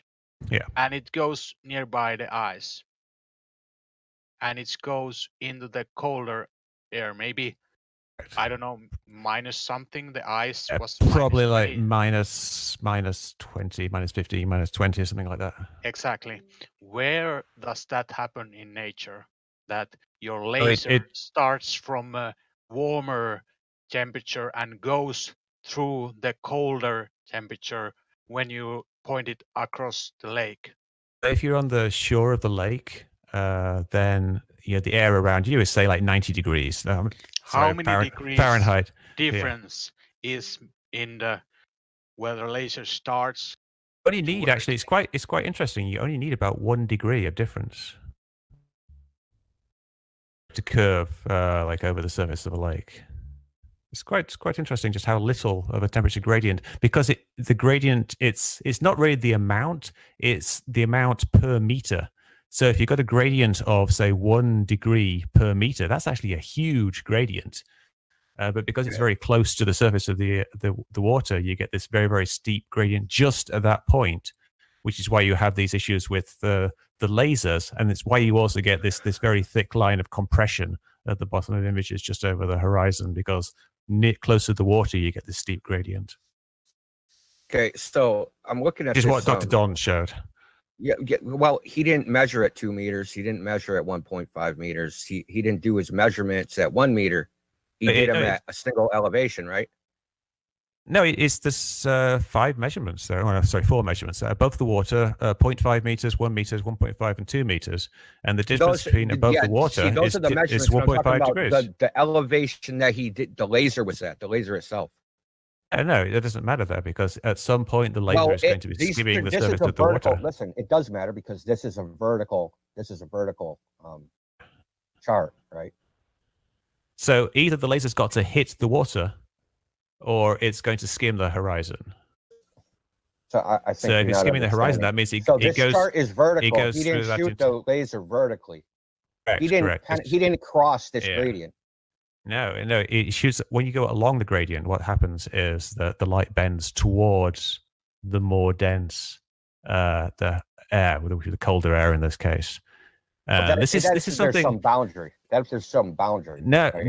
It's actually a very difficult thing, and it took me a while to understand. This is all theory, dude. When it comes down to it, like where's like the data sets that actually show this happening? You took an extreme case, 70-degree Fahrenheit, going over, minus 20 Fahrenheit. I don't know what type of environment that is in nature, because I don't know of it ever existing. It's an extreme example because it's hard to show, but Dr. John's own measurements just said it was easy. You just said a 1 degree temperature difference will show a significant amount of refraction. Over that distance. It's hard to show in my garage because my garage is only like 40 1 feet long. degree, right? So say you have 1 degree per meter difference. Okay, so you shine a laser 15 kilometers. That's 15,000 kilometers. Or 15,000 meters. So if you have a 1 degree difference, it's 15,000 degrees at the other side. No, it's the vertical temperature gradient. It's again, it's like a difficult thing to explain here. If you're crossing the vertical gradient. No, that's the refraction. Look up a thing called gradient index optics. There's a difference between light going from one medium to another and light going through a medium where there's a gradient. It's actually a very different type of thing. Light, even like you know about Snell's law, and the amount it bends when it goes from air to water. Now you think if something was shining parallel to the surface, there would be no bending.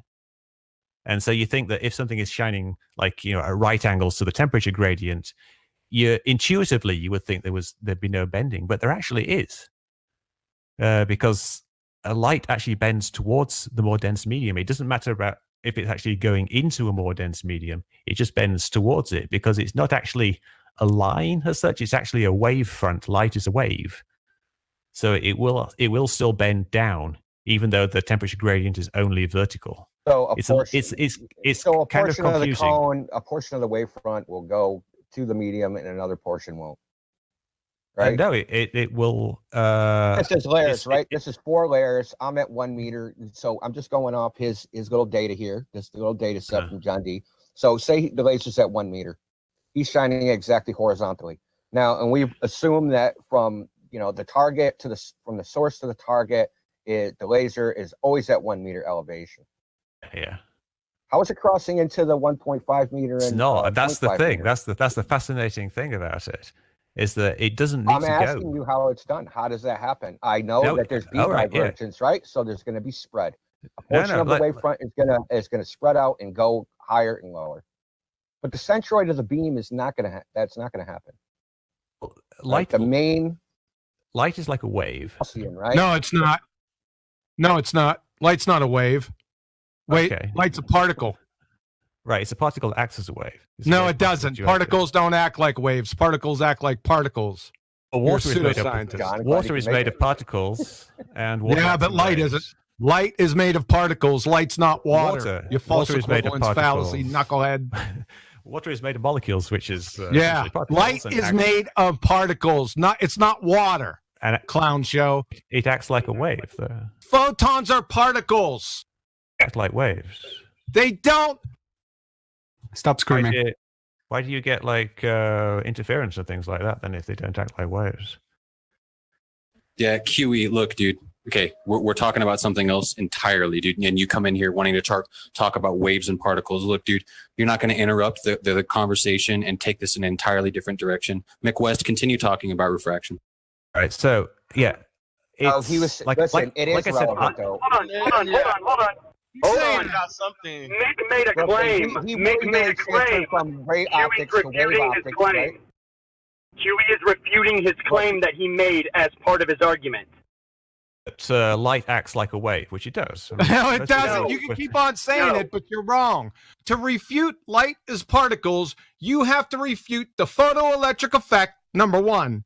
Number two, Compton scattering, number two. Number three, Heisenberg's uncertainty principle. You ready to do that right now? I don't think any physicist would argue that light does not act you like can't a wave. speak. Objection, Your Honor. You can't QE. speak to any physicist. Dude, QE, if you don't let him go. No. Thank you. Question and answer. Say again. Dude, QE, stop yelling. Okay. Hey, who are you? Who's giving me instruction? First. Who's giving me instruction? I mean, for the sake of conversation, let's try to keep it civil. Hey, Indio, are you in here? What? 1 second. Indio, are you in here? I'm in here. I'm taking care of it. Just chill. Okay. All right. So, can I carry on? No, you can't. Just wait. Okay. All right. Yeah. Yeah, because you sound really stupid. Yeah, because just like when you stop Living Bird, when he says something wrong, QE is doing exactly the same thing, so don't get mad about that. Or Mick, Mick what? What is a science communicator, Mr. West? Because you are a science communicator, and so is Neil deGrasse Tyson. What is that? It's someone who popularizes science and explains it to people, I guess. It's like stupid people, right? You don't even know what science is. What's up? No, wait a second. Yeah, science you don't even know what communicator? lasers are. What the fuck is wrong? Wait a second, folks. He's a science communicator? Do you even know what a scientific hypothesis is? Asking me what a scientific Yes, I'm asking you. I'm asking you, what is a scientific hypothesis? What is an Let's keep it simple. What are the three constituent? Hold on a second. What are the three constituent parts of an experiment? Well, off the top of my head, I don't know. I guess. And you're a science communicator? Yeah, but this isn't the type of science that people want to be communicated with. I mean, you have the variable, you have the variable, you have the hypothesis. I would wrong. I would argue communicating a scientific principle is different than communicating a scientific experiment. Wrong. Science Everything, is the whole basis of the scientific method is based on experiment. That's why, like, Dr. John's experiment was actually a pretty good one. Dr. John didn't perform an experiment. He even told you that. Now, let's get back. You didn't. You're a science communicator, and you don't know what a friggin' experiment is? You'd fail 5th grade general science. Well, I don't think that's really relevant here. Like, he is also an expert on debunking on what chemtrails. Would you stop changing You're an the expert, subject, right? But like you talk about, like stuff he has like dependent dedicated variable. his life to debunking and making conspiracy theories look stupid. I just want to know what is. Hey guys, Bong, let's stay on topic. Let's not switch it up. So we got two subjects on the table. one, you don't know what the hell light is. Number two, you don't know what an experiment is. No, I do know what light is. No, you don't. It's not a wave. It's a particle. Now, acts like a wave. Listen, if you want to he has to appeal to physics, to physicists. He's not going to answer. What physics? Why oh my God! Because you're not qualified to answer the question, Mick West. Because you are paid, so you're not qualified to answer that question. Am I right? I'm not paid. No one's paying me. So you have to appeal to physicists, right? So you can't answer the question. Why are you asking me questions? All right, listen, let's deal with this right now. Richard Feynman, Nobel laureate physics. The first thing Newton believed, light was corpuscular. Turned out that it had very strange properties from that point of view, and it was then explained that many of these strange properties was because, in fact, it was a wave, which was wrong. Turned out he was right. It was a particle. Richard Feynman, lectures on quantum electrodynamics. Wave. Yeah, I know. It acts like a wave. It doesn't act like a wave. Particles aren't waves. They don't act like waves. Can someone mute him for fuck's sake? Yeah, QE, can you stop yelling like a fucking kid, dude? I'll tell you what, brother, Mr. Kid. Let's meet up, man. Me and you. Who said that? Who said it? I said you should be muted, you fucking. All right, All right, hold on, guys, hold on. Hold on, everybody. This is what's going on. Hold on, everybody. Look, we got a bunch of the people that hate QE in here interrupting. All those people are getting muted because literally I'm trying to hear this discussion between Mick West and QE and everyone else. Kind of let them go at it for a while and stop interrupting. Please. Yeah, I'm going to pull over up here. I'm going to go ahead and ban everyone who's been interrupting QE like that because I know y'all don't like him. Okay, congratulations. From the chair of physics at Yale, Professor Shankar, everything is really particles, all things, electrons, photons, protons, neutrons, they are all particles. So let there be no doubt about that. Of course, yes. Clown show. Agrees with that. I'm not disagreeing with that. I said it acts like a wave. That is horseshit. It's demonstrably true. It's okay, demonstrate it. Well, constructive interference, for example. Oh, here we go. A wave. The wave function is not a wave. It's a mathematical construct. You're talking about the wave function, not a physical wave. So Young's slits, the Young splits experiment. Young splits. It's not a split. It's a slit. I know slits. Young slits experiment. Yeah. Demonstrates the wave-particle duality of the nature of light. There is no wave-particle duality. Well, the experiment seems to disagree with you. Oh, really? Professor Shankar, chair of physics at Yale. So we have to play this game in two waves. It is particles, but its future is determined by a wave. But the wave is purely mathematical. You cannot put an instrument to measure the energy due to that wave. It's a construct. You can see the effect. Though. It's a construct. You're mixing up the concept of a wave with the wave function. If you can see it. Misplaced concretism. It's reifying something that isn't real into something you're that's real. reifying the wave function. It's not a physical reality. It's a probability amplitude of possible outcomes. That's all it is. Exactly. There's no physical reality. Exactly. But you can see it, though. You can see the effect. You can't see it. Young slits. It's visible right now. Someone posted. I can see the green codes falling down like Neo from the Matrix. Okay, but let's not yell and hurl insults, man. Just for the PR. From the University of Tennessee, in one dimension, wave functions are often denoted by the symbol psi. They are functions of the coordinate x and the t time, but psi is not real.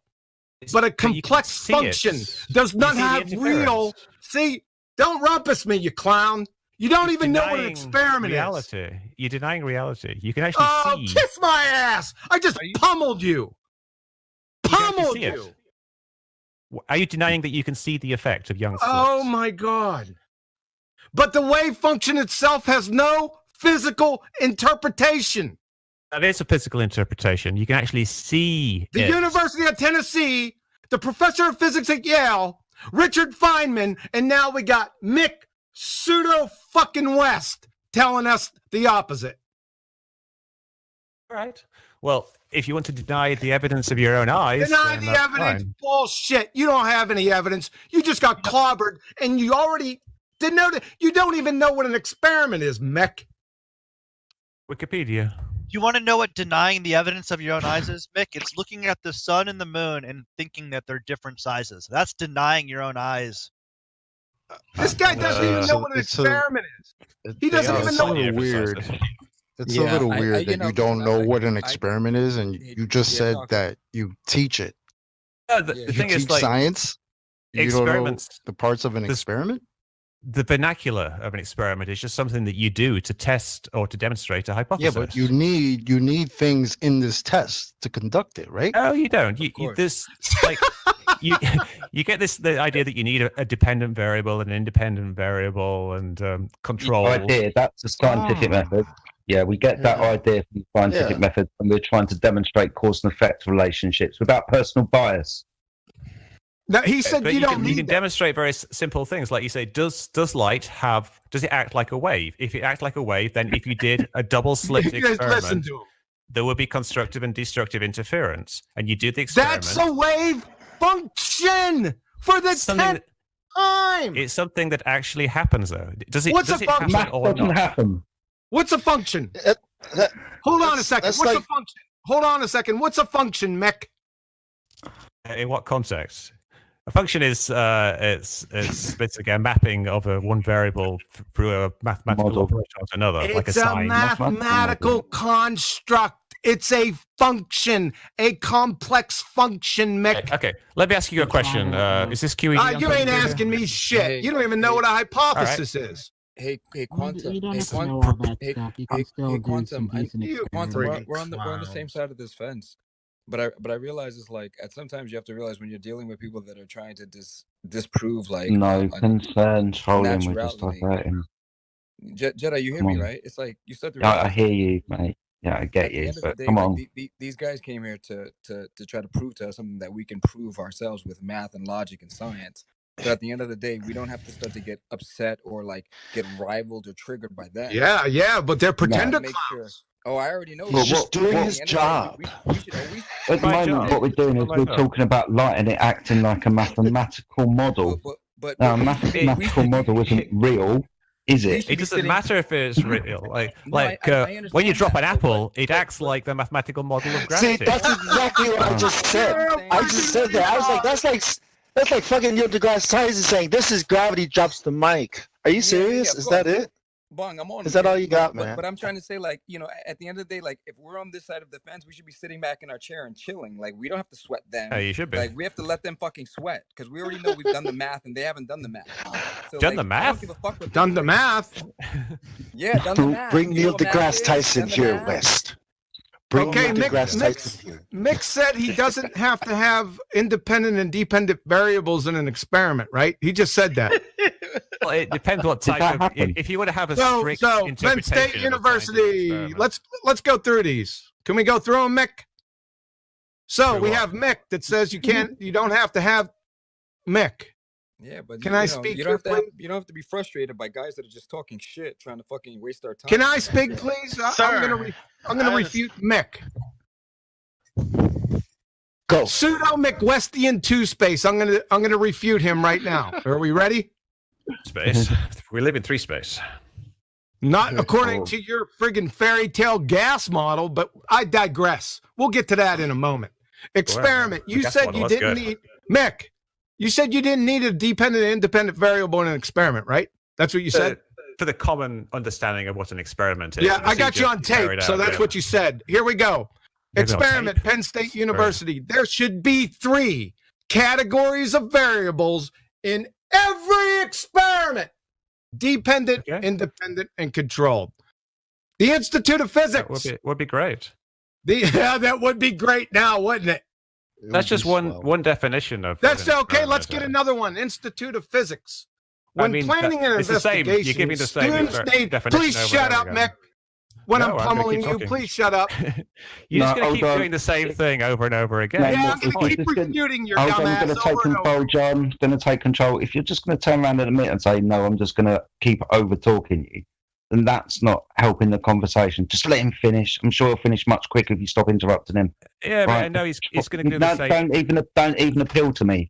Next person to speak is going to be John. He's going to finish, and then you're going to answer. Institute of Physics. When planning an investigation, students need to identify the variables that they consider significant and then select the ones they want to look at for cause and effect. If possible, any other variables that will affect the outcome of the experiment will need to be kept constant during the investigation. The variables are independent variable, dependent variable, and controls. Anne-Marie Helmetstein, PhD, Biomedical Sciences. When you design an experiment, you are controlling and measuring variables. There are 3 types of variables in an experiment: controlled, independent, dependent. Is that enough yet? Do we need to go a little further for you, Mick? It's fine by me, because I already said that. That's one useful definition of an experiment, scientific experiment. Yeah. I mean, it's the type of thing that Nathan Oakley likes to go on about it.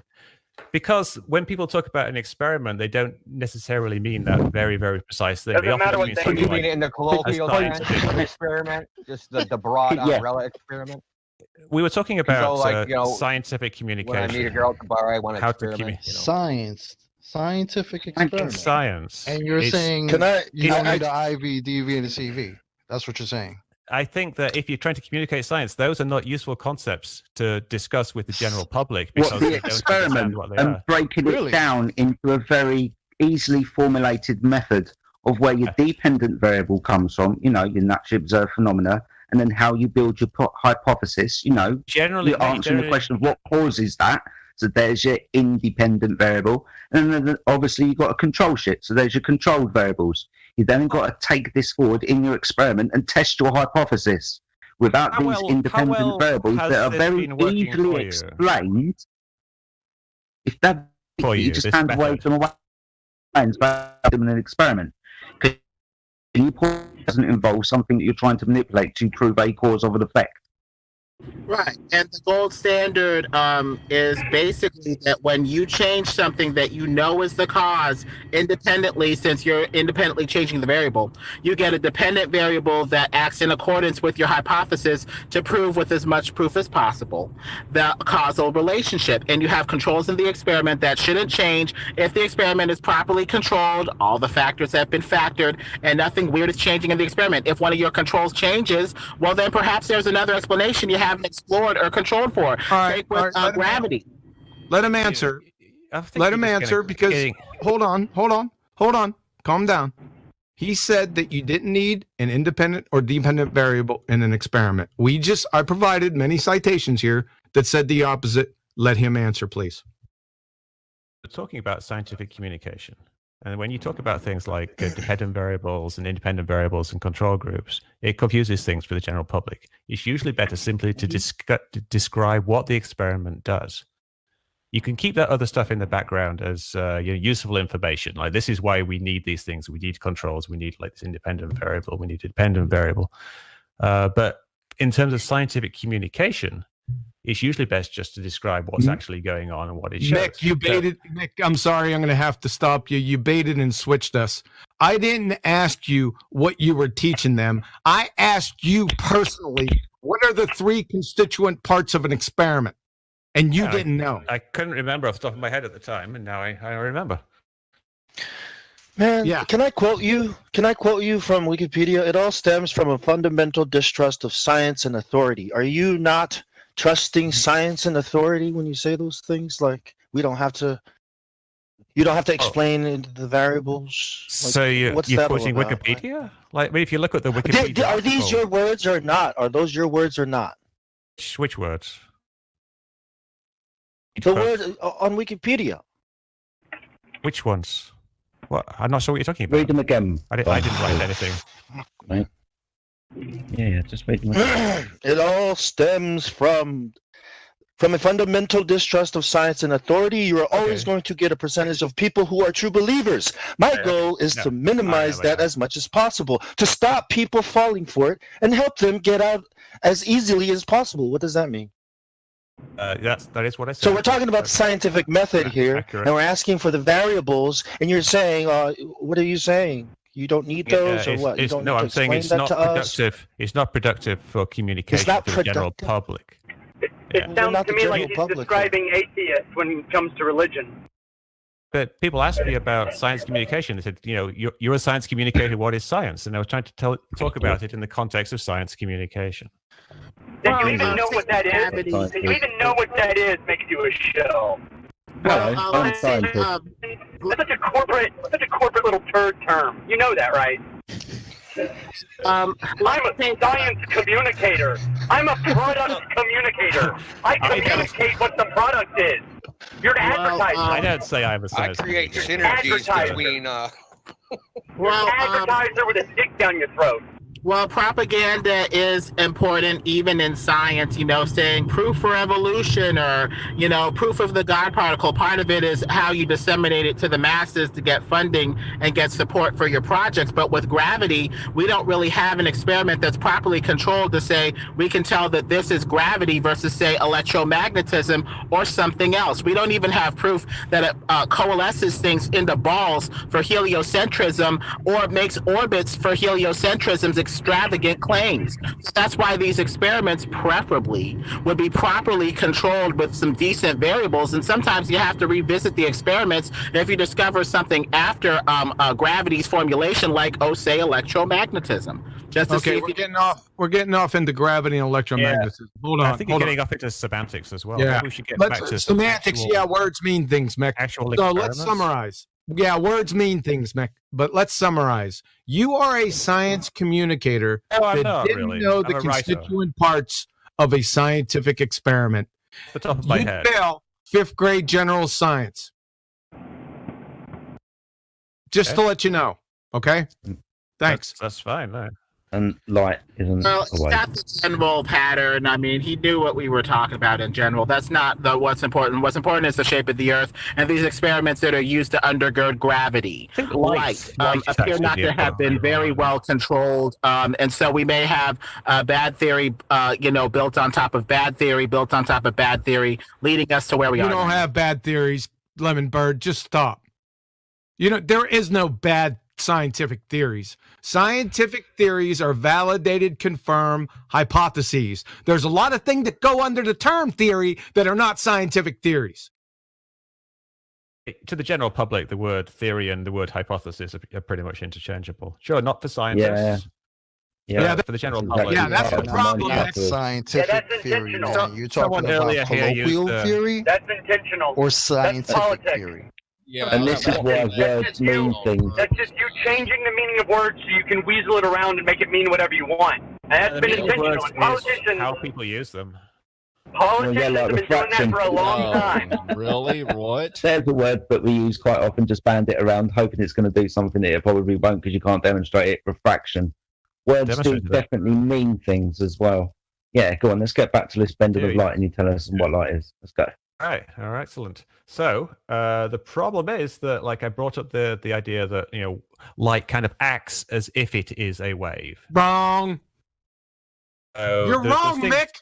I just drug you through the friggin'. I just drug you around by the short hairs for 20 minutes over this. Okay, please tell me in the photoelectric context how light is a wave. Please, the floor is yours. Well, what I'm saying is that it appears to act like a wave. Appears is not reality. I just told you the wave function is what you're talking about. The wave function is not real. How many more times do I need to go through this? I thought that the entire flat Earth thing was that appearances are reality. Oh my God! Can't you just know what you see? Well, to be fair to Mr. West, the wave function is based off of activity in reality and is a close approximation, ideally, as possible. But it is a mistake to reiterate it as reality if it's math and numbers. It's a model of what we think happens in reality. That's all. Let's forget this whole wave thing then. Let's just ignore that for now. Let's just go back to just observable refraction. Like you would agree that, oh, hold on a second. Are you talking about terrestrial refraction? Talking about refraction as a physical phenomenon. On Earth, you're using terrestrial refraction. Is that correct? Oh, I'm talking about light passing through a medium and how the refractive index gradient affects. Okay. Can you please post? Okay, I got you. Can you please post? Let me pull Discord up in the live stream. I want the formula for refraction, please. Which one do you want? Which one? Law, because that's not the one that's actually applicable. Which one? No, we want refraction, terrestrial refraction, Mick. Ah, dear. So this is where we get into problems with science communication, because it gets quite complicated. Refraction happens because of the refractive index slows down light. So light. I don't want to. Mick, what did I just ask you for? The equation of refraction. But so I guess if you want an equation, I've got to know what are the inputs to that equation and what's the output. You're the one that claimed refraction, Mick. What do you want me? It's not my job to support your claims. So please give me how they compute terrestrial refraction. That's all I want. We're going to evaluate the formula to see if there's any begging the question fallacies in it. Right.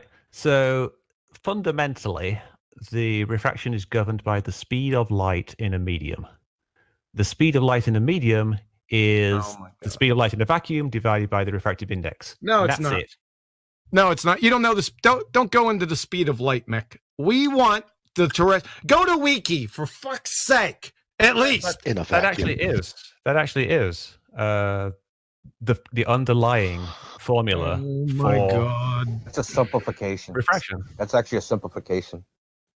All right. But we're not seeing light travel through a vacuum. So why would you invoke that? We're talking about here, right? There are no vacuums here on Earth. Do you know what a refractive index is? Well, the refractive index unbelievable travels through a medium, but we've seen 7.6R, we've seen 1/16 of it, R or whatever, or a degree.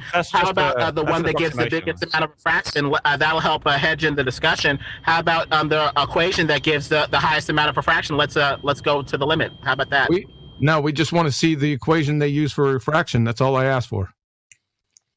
That is the equation that you use for refraction. It's the speed of light divided by refractive index. Where do they get the refractive index from, Mick? I want to see every variable in this equation. See, Mick, with equations, right? Every mathematician will tell you that every variable in an equation must be rigorously defined. I want you to post that friggin' equation right now, and I want you to define all the variables. You claimed it. You support it.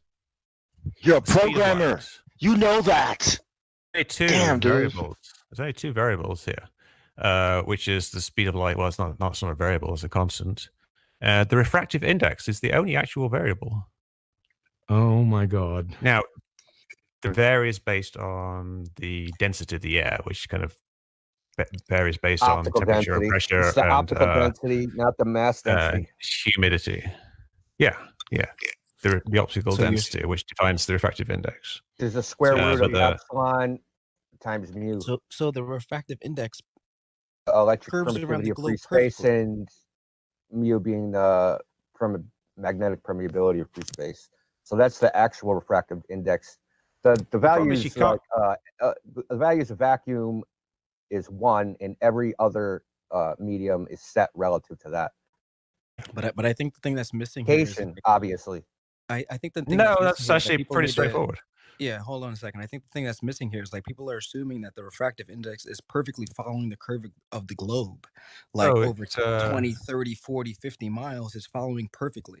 No, the refractive index within water or whatever medium that we're talking about is going to be whatever it is. But to assume that it's going to follow the globe perfectly all the way along at whatever distance we're talking about is ludicrous. It's not what anybody's saying. It's laughable. Nobody is saying that. So you can laugh at it all you like, but no one's saying it. So you're laughing at ghosts. So then at what point does refraction become a moot point? At what point? It never becomes a moot point. 10 miles? Give me a number so I know, okay, refraction goes up until this point. Refraction is always there because the atmosphere is always there, but usually Always you get there. extinction. There's no demonstration. It's actually that it's always there. What it- distance? it What measurement? Give me a number. Give me some numbers so I can put my numbers to it. Oh, yeah, the maximum refraction you should have is 7 inches per mile squared. I think the max with 7.6R is like 6.8 inches per mile squared. That's why it helps to put this discussion within certain boundaries. That's a simplification. Yeah, exactly. Like I was explaining earlier. Matter. The boundaries matter. You have to look at like the boundaries don't matter. It's like no, they don't. They don't Let's matter. Put these, They let's don't put matter. these things within boundaries. Where does refraction bend? How much does it bend? And to what limits does it bend? And if it's beyond the limits of refraction, if we're talking about something that's beyond the limits of refraction, then we shouldn't even be talking about refraction anymore.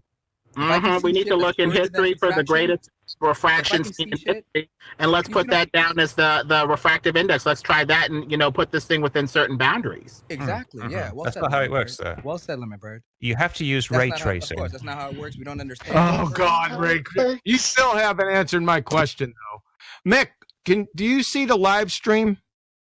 Yeah, I see the chat. Yeah. Is that what Do you mean? see Live stream quantum eraser? Do you see my post right in there? Can you Yeah, scroll up? atmosphere is curved, follows the shape of the Earth. Calculations below. Follows Rough shape of the value.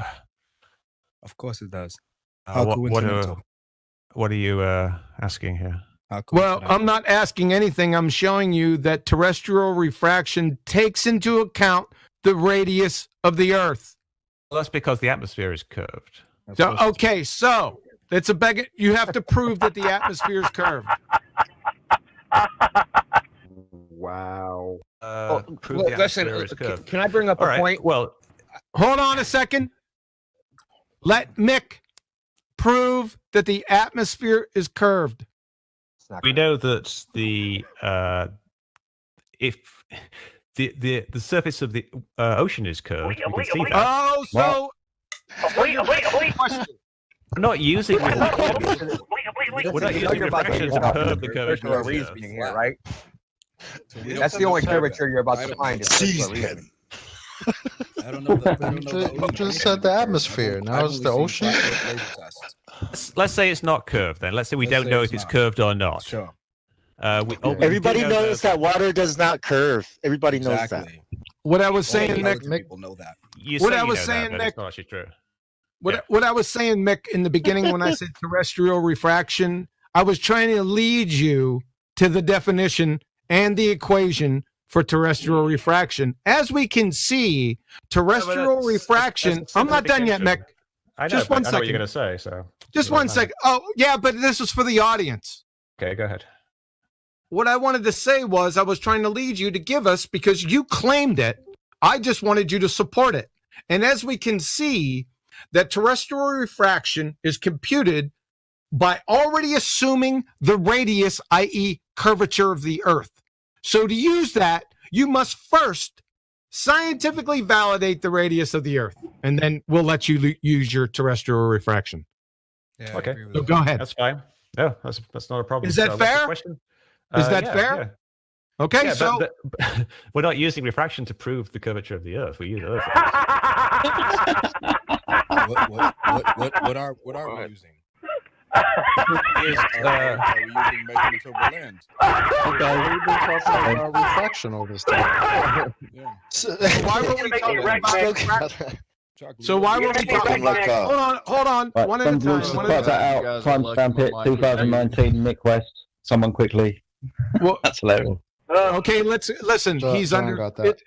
Listen. He's under great stress. We're all No, that's pounding fine. on him. I'm not worried at all. We use observations that are high up, that get above like the worst effects of refraction. So you stand on something like a cliff and you look at a distant mountain. So you're not looking too close to the surface of the ocean. Where you need to use refraction is to explain things like these laser tests or these mirror flash tests that go very close to the surface of the ocean. Of course. So the ones that are actually measuring the So ground of the Earth, that's where we I just want to ask a refraction. simple question. No, they're not. What model of refraction can make predictions? Accidental. Is like what you just said. That's a post-diction. That's the model Earth is that curved. I see this, therefore my model, I'm going to fit that observation to my model. As opposed to, I have a model, I see an image, and now I know how much refraction, and I'm going to make a prediction based upon weather conditions on what I should see and what I shouldn't see. Yeah, that type of prediction. And the assumption that refraction is going to follow. That's a great question, and I because have the there answer. are hundreds of models of refraction. Yeah, you are aware of that, but right? listen, I think that the thing that we need to focus on is the fact that they're trying to assert the fact that the refraction is going to follow the curvature of the Earth perfectly without any fucking deviation is insane. Hold on, guys. We're doing it again. Hold on, Mick. Sorry, one sec. We're doing it again, guys. Someone makes a point. Someone brings up another point. Now Mick has 2 points to address. Can you first address what model you what model do you use or can you use to make refraction predictions? You use one that incorporates the temperature gradient, and then you use ray tracing to trace the path of rays through that through the medium. And the more detail you can get in the variations of temperature, the better. But if you simply do a vertical temperature gradient and then do ray tracing through that, you can predict what things will look like. And I actually programmed a simulator that does exactly that, which I can share the link with. Let me look it up. Can you show us actual measurements or tests to validate that model? Yes, I can. Okay, so let's see them. Well, you want me to actually? I did it with because Dr. Johns. I know they don't exist because I've seen every experiment on refraction ever done in the last 150 years. The dog ate them, Indio. Used Dr. John's numbers, and it came out to be like basically matching what he saw with his numbers. Indio, he said he had scientific evidence of this. On a curved. Indio, he said he had scientific evidence of this. Can he give us? I'm sorry, Mick. I'm still wondering how it gets sucked into other layers. I'm still wondering that you got a vertical that's what we were talking about earlier. That's a great question, and I love talking about that because it's something that I didn't understand myself at first, and I actually wrote to this famous refraction expert, Andrew Young. He kind of explained it to me, but yeah, it seems like it shouldn't.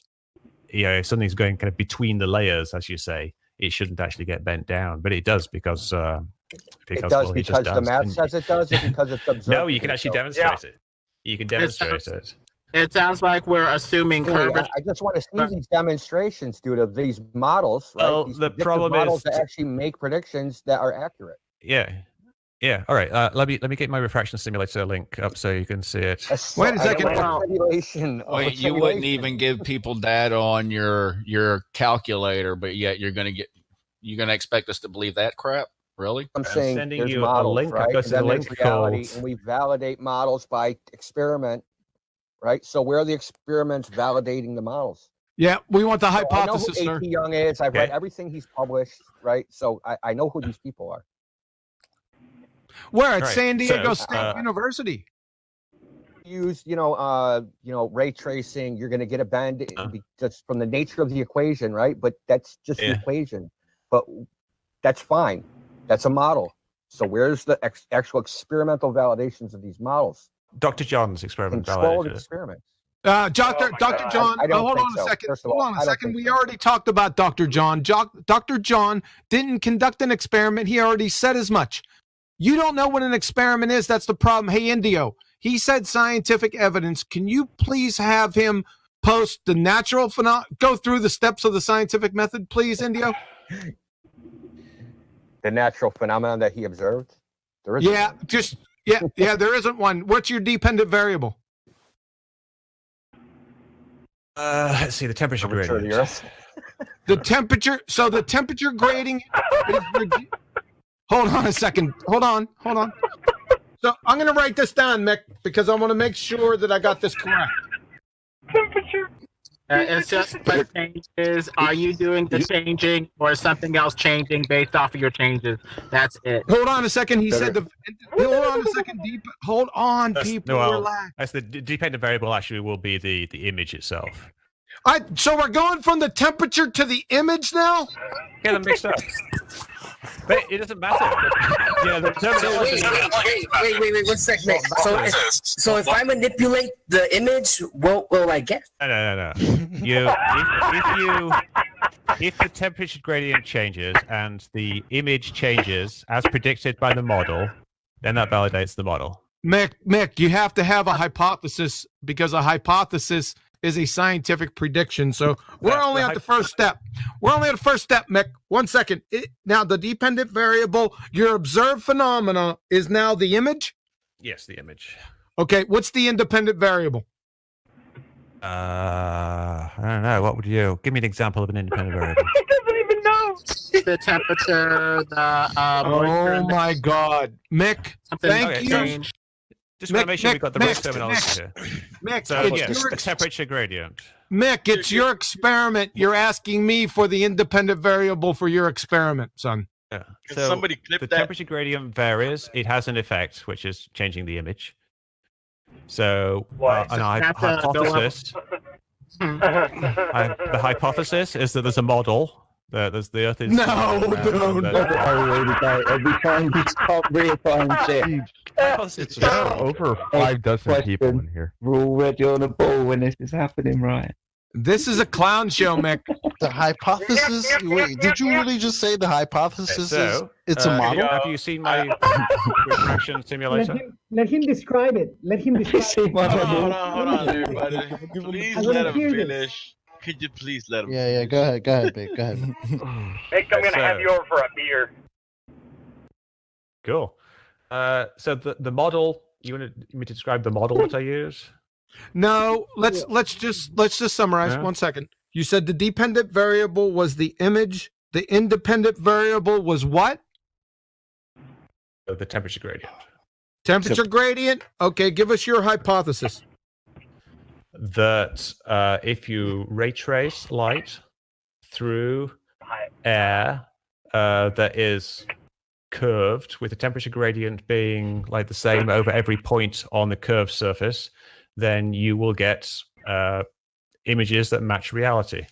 So I thought you said the temperature gradient was your independent variable. In your hypothesis, I didn't see any temperature gradient being manipulated. You would take 2 different temperature gradients. No, Mick, you can't manipulate temperature gradients because that's what they are. Then it's not a viable independent variable, because your independent variable is number 1, your cause. Number 2, you have to vary and manipulate it. You vary and manipulate it by waiting to a later time in the day. Waiting. Very manipulating anything. That's waiting. So is this proof yes, of but time? it changes. It changes. Are we going to prove time? If your hypothesis is time, is that what we're trying to prove? Let's say your hypothesis is that you can see better. You can manipulate the distance. Does this have anything to do with the flat Earth? God, he's Doctor Who. Flat All Earth. right, guys. So, All right, guys. We have to. Mick, thank you very much, sir, for showing what a complete imbecile you actually are.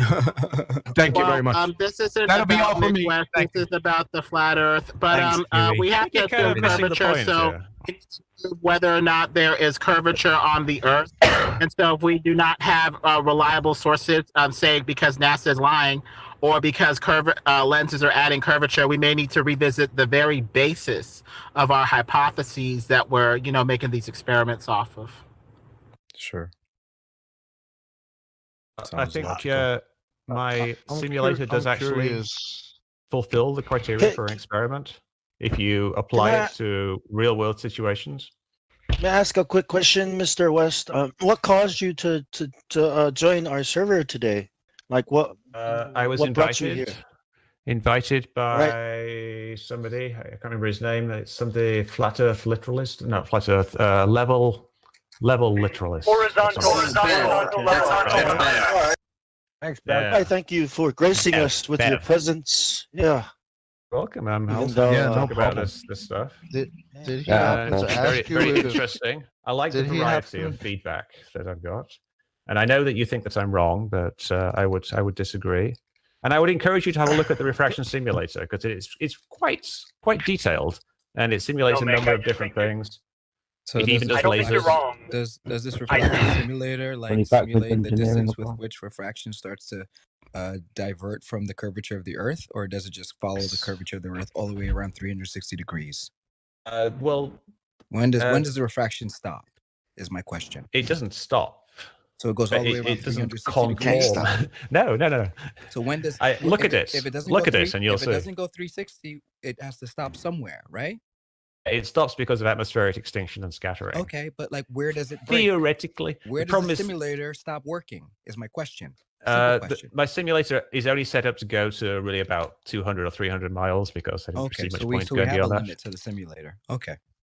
Yeah, actually, let's see. I think you can set it to be quite a long way, but it's kind of pointless because you wouldn't be able to see that far anyway. 200 to 300 miles too much variation. Is that a flat surface or 200-300 miles of a curved surface? You can do both. You can set it to be flat or curved, and you can. No, I mean, on your simulator. What's the drop on 300 miles? Either. What's the drop on 300 miles? It's like that's a crazy amount of drop, right? Yeah, no, there is a crazy amount to drop. That So, would be, so, I don't so, know. so you're trying to say a laser that was shot over that? Oh distance no, I'm not followed trying to the say that drop at all all. the way around and still hit a Not at target? all. No. It's not going to hit a target. No, you're not. So then how is it accurate if it won't hit a target over that distance? It will show you not hitting it. It'll show you not hitting it, but then it's not accurate. So that means that the distance that it's actually accurate is less than that. Am I wrong? If I showed it hitting it, would it be accurate? At 100 miles. I'm asking you the refraction indicator, whatever the device you're talking Simulator. about. It's a simulator. The Have a look at simulator is it. going to Have tell a us look at it. refraction up to a certain distance. Let me show you a screenshot If the of it. laser, don't interrupt me. If the laser does not hit the target within that distance, that means the simulator is wrong at that distance. That means we'd have to scale it back because the simulator is shit. Maybe the simulator only works for 200 miles or 50 miles or 100 miles, whatever it is. But there's a distance where the simulator breaks and it stops working. So we need to know Still what that waiting is on that data to support with a it, laser, because if we're talking refraction bullshit right now, there's a limit where the simulator is going to stop working, and my laser's not going to make it around the curve. What's that distance? If you're telling me it goes 300 miles, I need to know what the drop is at 300 miles, given the numbers that NASA gave us. If it doesn't add up, something's broken with the simulator or something's broken with NASA. Nothing's broken with our math on this side. So somebody has to set it straight for us so I get what's wrong here. Simulator uses like real world situations, so it's trying to like demonstrate what you actually see. That can go 200, 300 No, it miles, doesn't. but if it doesn't go 200, 300 miles, then something's wrong with the simulator. Is it? The simulator uses real world conditions to an extent, right? Until you invoke that radius, right? Well, did you account for the temperature of the water, if there's water in there, and the gradient temperature, whatever, of the atmosphere? Did you account for all that? Like, probably not. Yeah, Right? I don't believe Because you just spoke about how you did an experiment where you put cold, the hot pushes the laser towards the cold, right? Did you account for that? No, that's not an experiment. It's basically built into the simulation. None of that is in Part the of the model. simulator. Lasers shoot straight to my eye. No, it is, 'cause you can altogether. I don't give a fuck about a simulator. The temperature gradient. Yeah. He You can't didn't just perform. simulate something you don't have all the variables for. Refraction is bullshit. He didn't perform an experiment. We already established Try to that. fucking distract us. Refraction is bullshit. Straight up. Yeah, and he has no experiments. He doesn't even know what an experiment is. I'd love to see this Hold on a second. I just want to finish up. Mick, friend, sir. Hello. Oh, I'm here. Yep, you have been erased. Thank you very much. Have a nice day. Thank you. Terminated. The problem with refraction is usually it's only talked about in one terms going up and down. But if light goes in all directions, we should talk about, the image refracting this way, that way, left, right, up, down, in all directions. So the model appears to be inadequate in some ways theoretically, does it not? Yeah, makes sense. It's pretty much up and down there because of the gradient usually goes vertically. You do get some side to side. If you look at things like the air over a bonfire, you will see all this kind of shimmering, and that's a bit of side to side movement as well. But in the atmosphere over long distances, it's really only up and down. Sure, but by the simulator, 300 miles, it follows the curvature of the Earth flawlessly. It's laughable at this point, man. The fact that they say it out loud is embarrassing. Who's saying that? I don't know who said it. Somebody said it. I don't know. I didn't look at the names, but like somebody said out loud, like 300 miles. It's a little bit of special pleading because the picture should be unstable, hazy. How is it stable going over the curve of the Earth in one direction, up and down? I mean, this is just too much special pleading, and we haven't even factored in perspective at all and how things can compress to the eye line of the observer based off of the angular resolution of light and the angle that the observer is viewing the object at over possibly flat. It's all built in. built in because I do proper projection. What curve of the Earth? I have one the curve of the Earth measured. The data is two totally different things. Your bullshit claim means nothing without data behind it. Prove your calculator's even worth anything. Where's the data that John D's been asking for months? How dare you? I was using his data. Here. No, he's talking about. Kid. No, did you? Wow, you're not even paying attention. I don't need to. I'm talking about your atmospheric refraction simulator. It has not been validated yet. Dr. John D and you had a thing going around about this. You never answered him. You never gave him the data on it yet. So we can't trust that simulator. See what I just posted? See what I just posted in the chat. What a photo is not proof of anything. Oh, that's what Dr. John uses as evidence of things. What I posted is he's asking for the data for your simulator to validate it, to make sure your simulator is following the proper laws. That's what he's asking for. You're not providing it. You never did. I gave it. No, you did. You can go. You can. Really? Where's the video of him going over it then? Because it's not there. He obviously did not. Let me find it. My email that I sent to him. I have a quick question. I just want to know, Mick, when did you start debunking conspiracy theory? It's about 2005, but it's kind of stuff I've always been interested in since I was young. And don't forget, we can find out if he actually communicated with you or not. You know, we have. Yeah, I've got all these emails here. You a screenshot of my screenshots of what? My exchanges with Dr. John.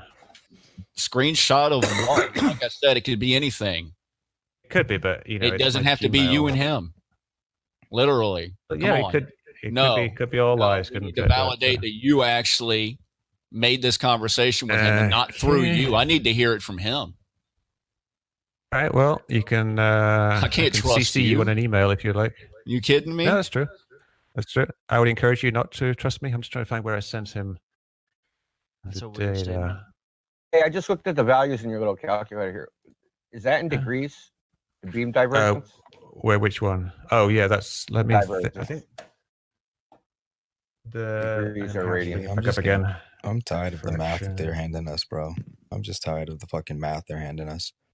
The only beam divergence for the laser. It's just a bunch of magic tricks. Only math I want to talk about is the curvature of the Earth math.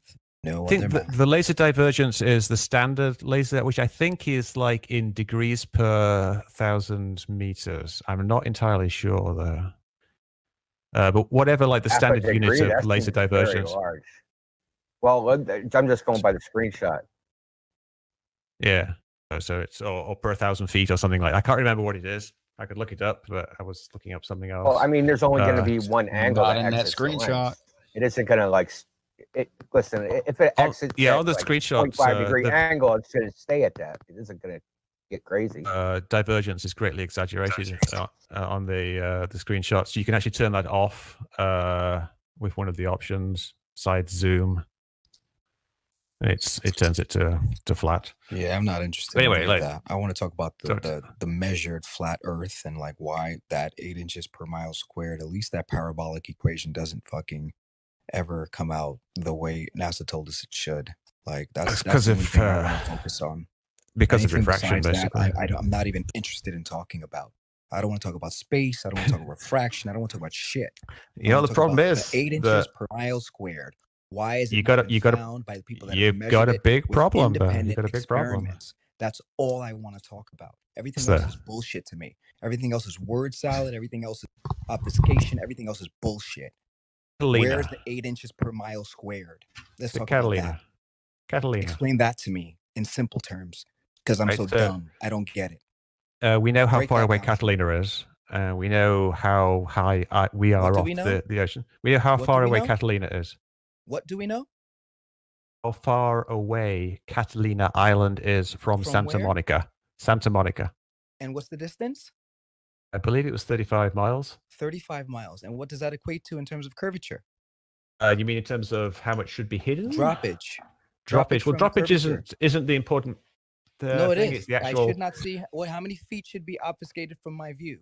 That's what I. Well, that's not the same as drop. That's the hidden value, which is different because that depends upon the viewer height. If Let I me just can't go to my see it, that means it's no longer in my view. It's obfuscated from my view because it's correct. past the Yes. curvature, right? All right. So let's stop 35 parsing words here. miles. How much miles? How many feet? Let's. You should have 682 feet hidden. 682 feet. Or And 576 with refraction. Yes. Is that what we observe? Yes, and that's what we observe. Mick, I got a picture in the chat for you that shows your point. You can't invoke terrestrial refraction, Mick. In reality, Zanuck, hold on, I'm talking. Hold on a second. He invoked refraction again. Is that we can ignore that if you like. Mick, is that what we observe in reality, or can we actually see Catalina Island? We can see Catalina Island. See what I showed you in the picture. Well, that's a problem. If you it's can not a problem find because Catalina Island is like 1,400 feet high or so. Okay, well, how much of it can we see? I just did a the amount that is expected. Look at the photograph that Zanuck posted. Let me show you what it looks like without when you're closer in the shore. I found a video. I just did a quick search Catalina flat Earth, and here's a video that shows flat Earth and Catalina Island from 48 miles away. So what do you have to say? I've looked at many photos of Catalina. What distance is this? About this guy he has a video. Listen, but this is an up close picture. But his video is just showing that you can actually see Catalina. Of course, you can see the top of it. 48 miles away. 48 miles, not 36. 48 miles. Did the observation from not across 48 the water miles. to Catalina Island. This guy order in the court, guys. One at a time.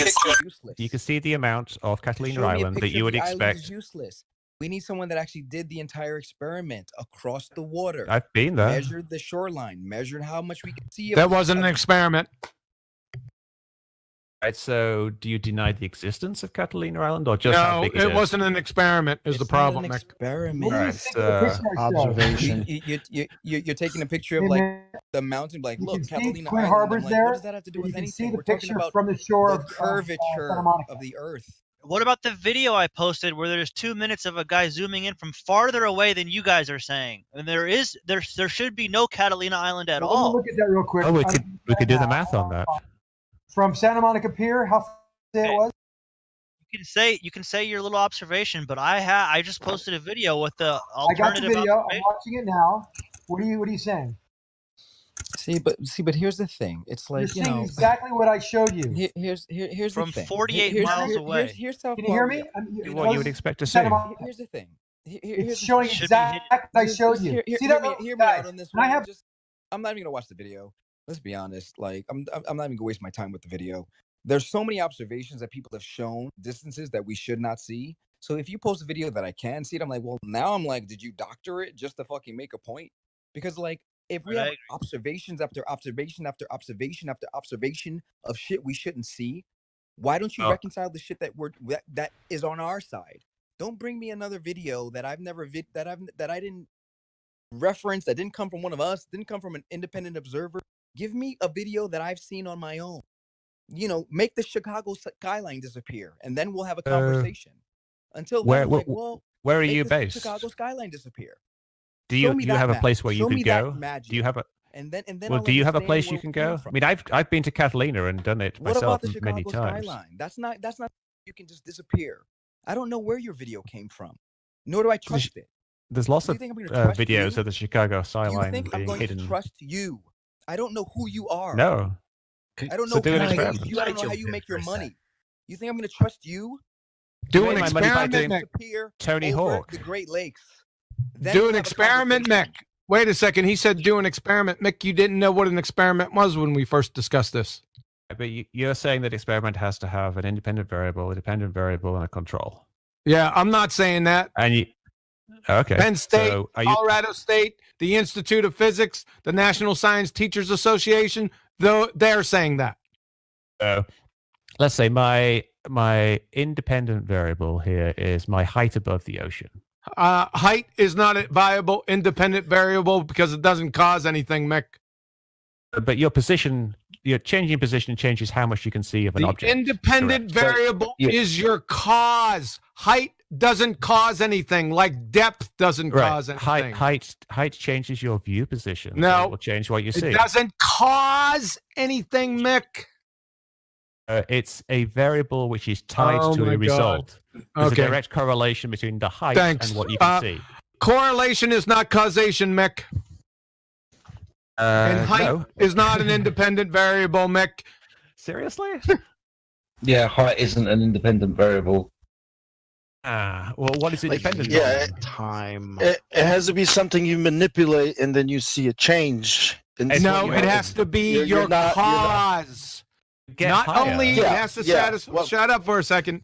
It has 3 criteria it has to meet. Number 1, it must first exist. Number 2, it must be able to vary and manipulate it. Number 3, it is your presumed cause. It seems very definite. Very definite. Go on, I'm out of here. You are able to manipulate height because you're able to give the variable height different values dependent on the angle. Are you listening to me? It had to satisfy 3 criterion, clown. It's a variable. Basically, you vary the inputs. Clown. You take Clown show. Let's see if it hits all 3 criteria. He just won't shut up. Let's see if it hits all the 3 criteria that we've spoken about. So the first one, height. Is it real? Discuss. Is height real? It's real. It's a real variable. Something you can change, and it has an effect. When you change the height, things change. You clown! Let me ask you a question. Stop calling him a fucking clown. Stop insulting him. The fucking behavior here is goddamn ridiculous. Shut the fuck up.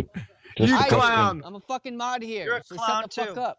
Stop. Yeah, Fuck you. I'm a goddamn mod here, so shut the fuck up. Stop insulting. Okay, The so fucking listen. behavior So here listen. is goddamn ridiculous. Let's do it the other way. This is the Wild West. Yeah. Fuck. Yeah. Height is an independent variable. Thank you very much. I appreciate that. Clown. Fucking children. Shut the fuck up. The output is how much of the island you can see. So that's the dependent variable. You see what you've so done. It's a mathematical relationship that you can measure. What's your naturally observed phenomena? What? See what you have caused. The hiding of islands behind the horizon. What's the horizon? Persuaded by these guys. The edge What's of the horizon? Ocean. It's the. What's the horizon? It's the edge of the ocein. No, what's the horizon? Is it the lead? Just told you what the horizon was. I suppose told you where the edge of the sphere. Edge of a sphere, yeah, that's a Not good way of actual, putting though, it. is it? This horizon. It is the limitation Sure of seems your to view be. when you observe across the plane of the Earth. It's not Why does the actual. why does the But definition say apparent? Why does it say apparent Which definition? of horizon? Probably they're saying apparent because refraction is a factor. The line at which the Earth it's not the line actual. listen, the line at which the Earth's surface and the sky appear to meet. Appear. Yeah, that would mean because it's I guess not actual. someone cut out there, not but because of did they say refraction. appears to meet? I mean, they appear like they're meeting, but they don't actually meet. Obviously, one is just obscuring the other. Yeah, that's why they call it apparent, Mick. It's where the sky appears to meet the ground. It never does. Yeah, of course it doesn't. Apparent, Mick. Hey, yeah, of course. Can I ask? Obviously. I'm dying to ask this question before he gets banned again. Mick, do aliens exist? Yes or no, please. I don't know. That's I have a question. Go on. Is level curved? Let me do that, chocolate. That's me. Oh, I'm sorry, Bev. Not even had a chance to go yet. Bev, get in there, get in there. Go ahead. Listen, anyone that wants to ask Mick, since he's our guest here, a question, like just speak up and so we know who wants to ask. I'm going. It's my turn. Give it back. Okay, get it. I want to ask Matt. Do you want to ask a question next? Matt Philosopher? Yeah. Need some more lube? No, wait till Bev and then you go next, okay? Put him on the list. All right. Yeah. I'm good. Go. Sweet Mick, you still here? Don't forget the KY. No. You We're know- going to get onto the Yeah, level being curved. No, just the reason I invited you here and the reason you came onto the thread. All right, yeah. Is like, let's take it right back to basics, right? We want to know about the curvature, right? So my thing is, I'm trying to get people to give us the best method they have for measuring the curvature of water level in a canal. Yeah. A mile long, let's say. That's too short. Why? There's very, very little curvature over a mile. You need to do about 5 or 6 miles. No, how much curvature is there? Your calculator? 7.9 inches. 1 mile. Yeah. It's not a lot. The drop over 1 mile is only 0.66 inches. 0.66. Yeah, that is 7 inches, isn't it? Yeah. Oh, 0.67 feet. 0.67 feet. Okay, so that's noticeable, like, isn't it? It's hard to see. So what would your... No, I'm not asking you to do it or anything. I'm asking you, what would be your method that's a for good measuring the curvature of said water level in a canal? I would use what's known as the Wallace method. And the Wallace method uses raised targets. It's something that Jeranism did in Beyond the Curve at the end of Behind the Curve, their documentary, which you've all seen, I imagine. And basically what you do is you set 3 targets up. One is the camera, one is in the middle, and the other one is at some long distance. And you get them as high above the waterline as possible, but you make them all be the same height above the waterline. And then you look from the camera through the middle target to the end target. And you will see, if you've done it right, that the middle target is above the end target, which shows that the water is raised up in the middle. Would you not, call a surveyor and use a level? You could do, yeah. Yeah. Do you think that would be a little bit more accurate than setting things up? Essentially, it's doing the same thing. The same thing. Looking or actually measuring? Well, that's what surveyors do, essentially. They measure stuff really accurately. They do. So then how do you handle the discrepancy when people measured across you get 25 miles 0.04 and the degrees measure of from drop? From in their water level? The laser are, yes, 0.04 degrees of drop of the horizon. Of what? Of an apparent location. No. Stop. No horizon. We're on water level in a canal. Yeah, so we're not going to the horizon. You don't need to do that. Yeah. We just have the best method for determining the curvature in the water level. That's then exactly what I said. Then you would set up these targets high above the water, so you get above any refraction or minimal refraction. Yeah. How high above and the water? Then you see where the line of sight from the first target to the last target intersects the middle target, and you'll set up like a datum. The datum you are using is going to be your sight. I think Jedi was asking how high above the water, because refraction is obviously to you guys a big deal. So we want to make sure. No, you don't need refraction. There's no refraction in when we're measuring level of the water. The reason why I'm asking how high is because the higher you get off the surface of the Earth, you're increasing the radius value. So, for example, if you have 3 lasers, one foot above the surface, one, pardon? Enough to make a difference. It's like a thousand of an inch. It will eventually, with altitude, start making a difference. But especially, hold on, I haven't finished. If you're presupposing on a curved surface, your target is going to be angled away.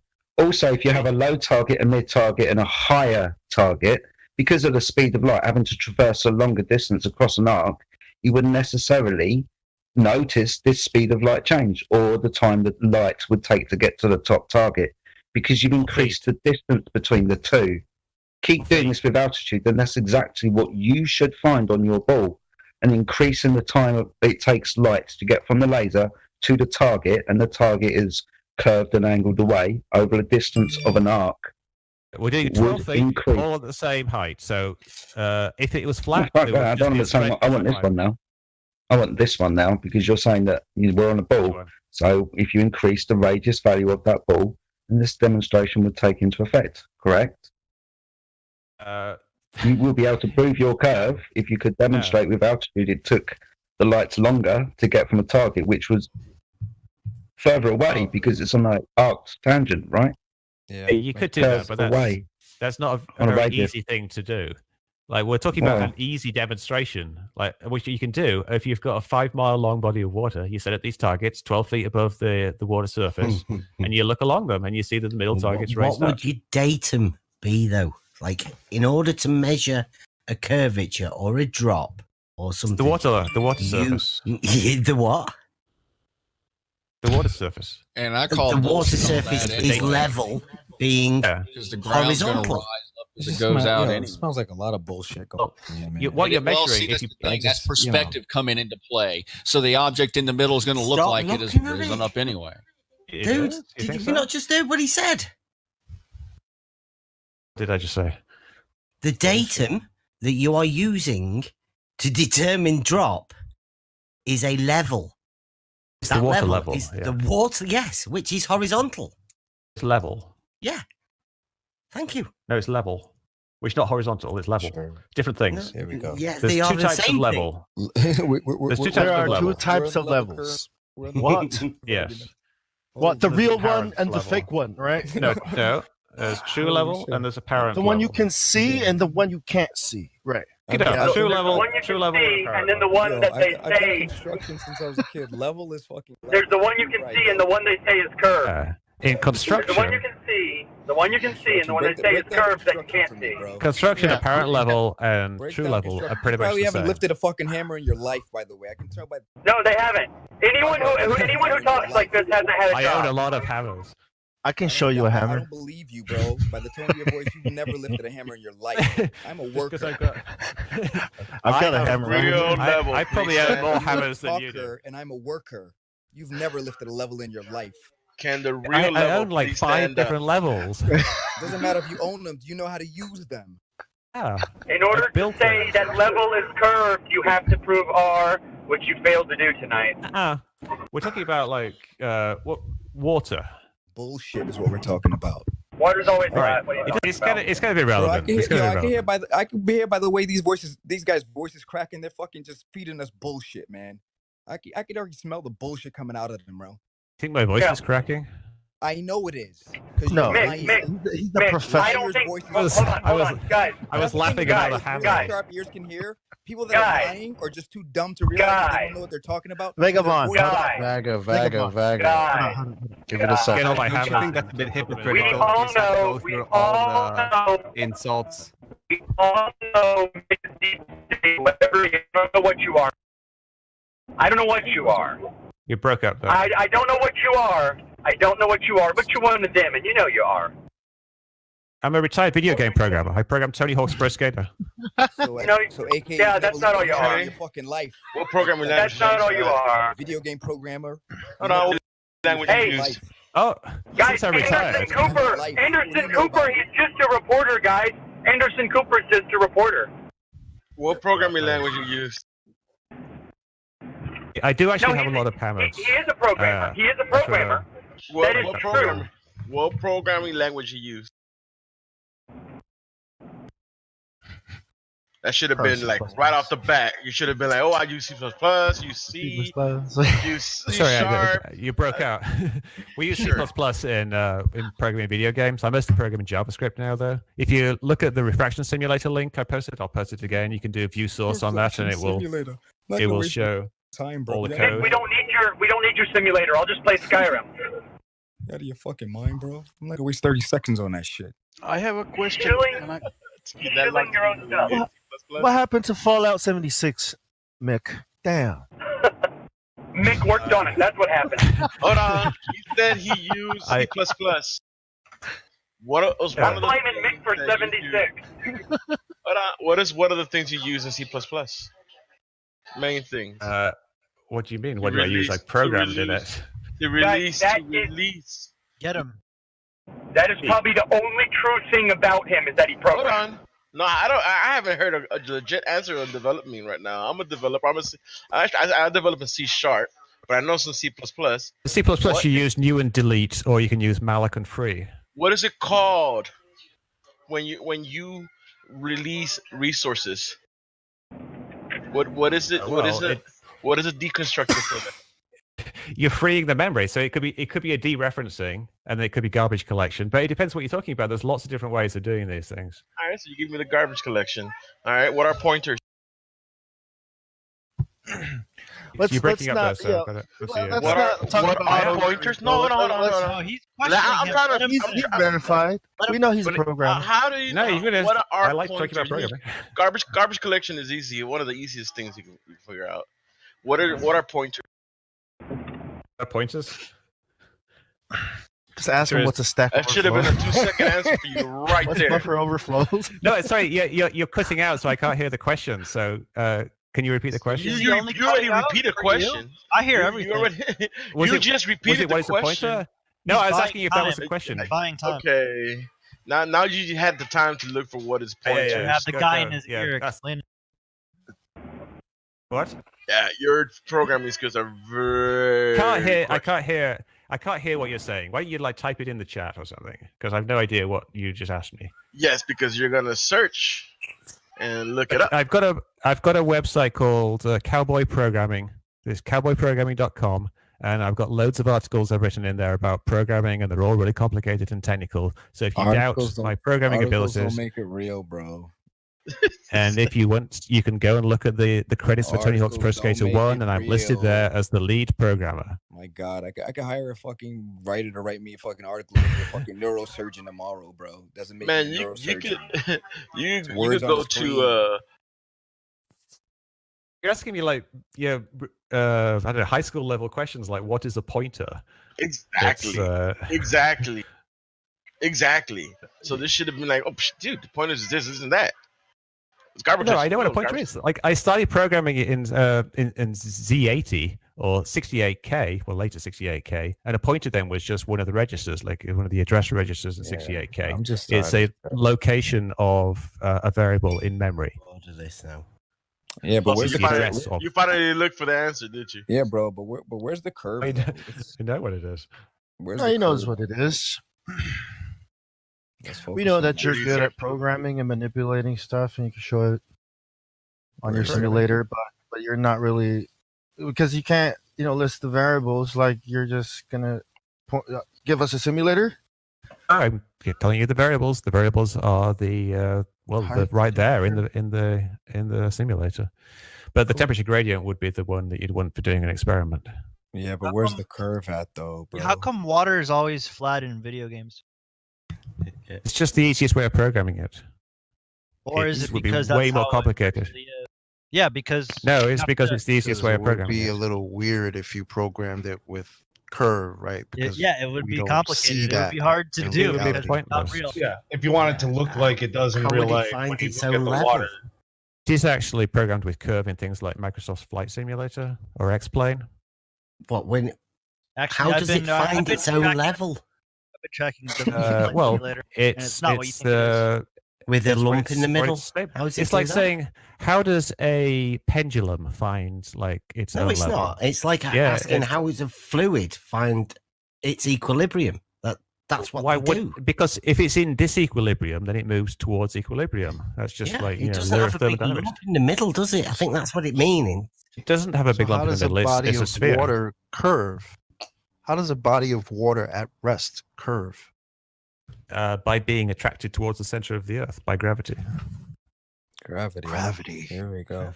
So how come gravity? So how come no scientists can demonstrate gravity and replicate it? I've heard that word. You can demonstrate the effects of gravity. Sure, no, but they can't demonstrate what they're actually claiming. It only works at a planetary level. Excuse me, Hollywood. We really wanted to give Most Mad the opportunity to ask a question as well. We seem to be veering off again. I have to be going soon anyway. So next up. Can I have one question? If Matt doesn't want to go ahead. Are you Matt, you got something? Sorry, he must be AFK. Let's give Mick a little breathing room. How are you doing, Mick? You all right? I'm fine. This is all fascinating stuff. Yeah, it's all yeah. Okay, good. Professional. I understand that people are passionate about their beliefs and they get angry sometimes. Not a problem. Who's getting angry? All right, next. I heard a few raised voices. Cool as a cucumber. Yeah. Yeah, there's some people who just yell all the time, so it doesn't necessarily mean they're angry either. I just don't like liars when I figure I'm them out. angry. Oh yeah, I'm angry. Does someone have a question? Once I figured out this thing was a lie, I'm furious. So anybody that comes in here, they better have their shit correct. Waterball, go ahead and ask your question. Hey, man. sorry, I was my phone got frozen. There he is. You good? If you got a question, go ahead, man. Yeah, are you familiar with the heliocentric make?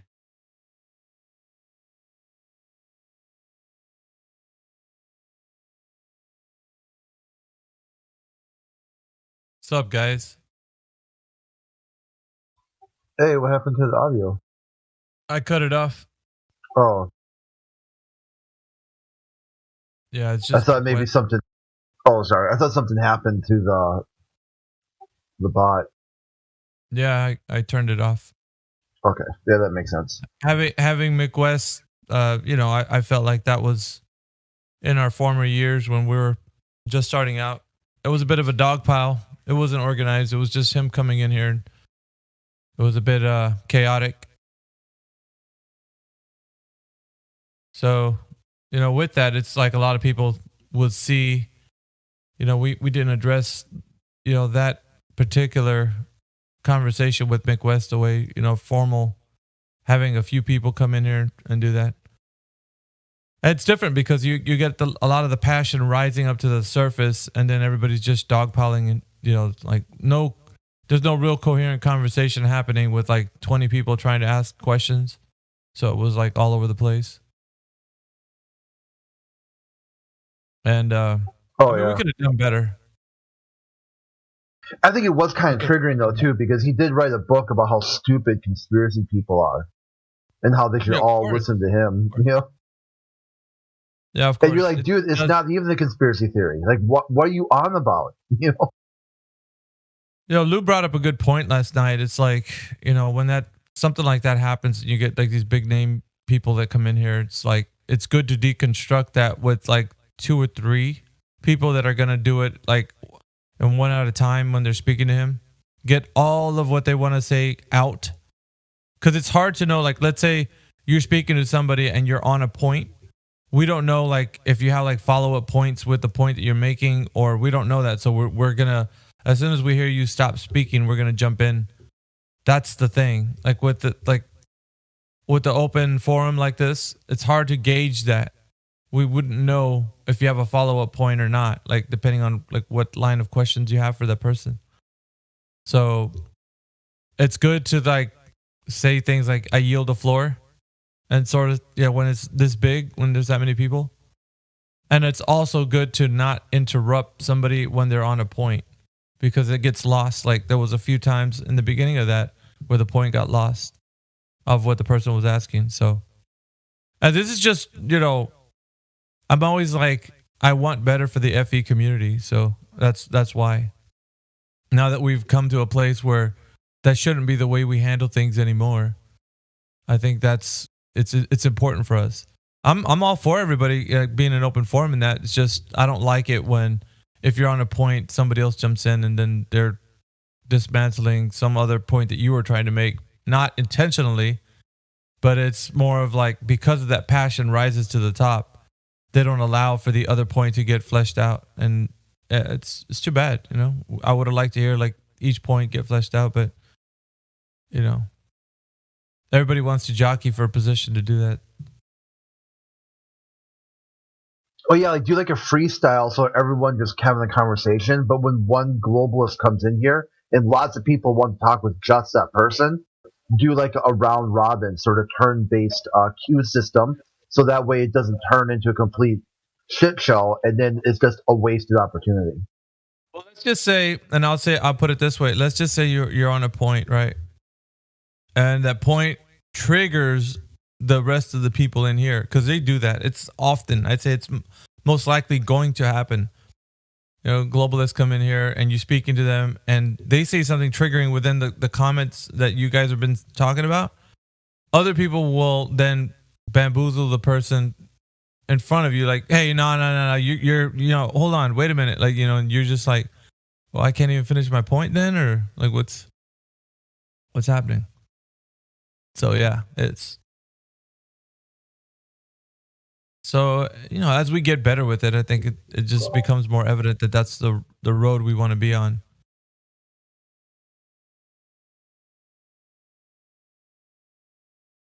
So it's useful to have moderation, in those cases. So yeah, we could have done better with Mick West for sure. For sure. I mean, at least that's the way I see it.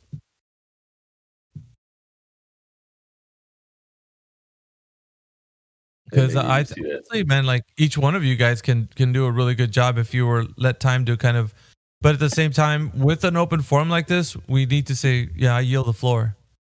At least that way it'll give everybody the knowledge that you're done talking versus not knowing whether they're going to jump in and you have a follow-up point to the point that you just saying. So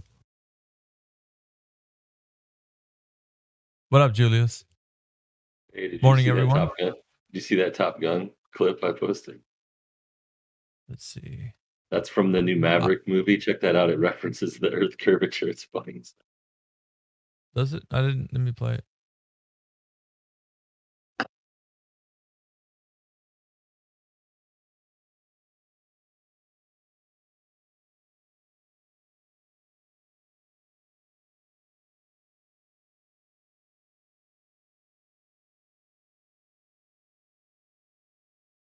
That's funny.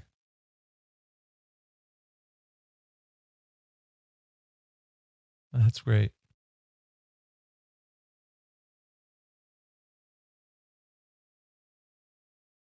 Yeah, but he faked it. Did you see that, guys? Yeah, he's like, I can't. Yeah, he's totally like doing the fake radio cutoff thing. Yeah. Yeah, and then all because of this fake curve of the Earth. He said it's the curvature of the Earth, sir. I just thought that was fun. I just downloaded that yesterday or 2 days ago. Yeah, that's really good. That's a good grab. Yeah, I was starting like the first 10 minutes, just kind of checking it out. I wasn't going to watch the whole thing yet, but that's like right in the first 10 minutes or 20 minutes of the movie, 15 minutes of the movie or so. I was watching it.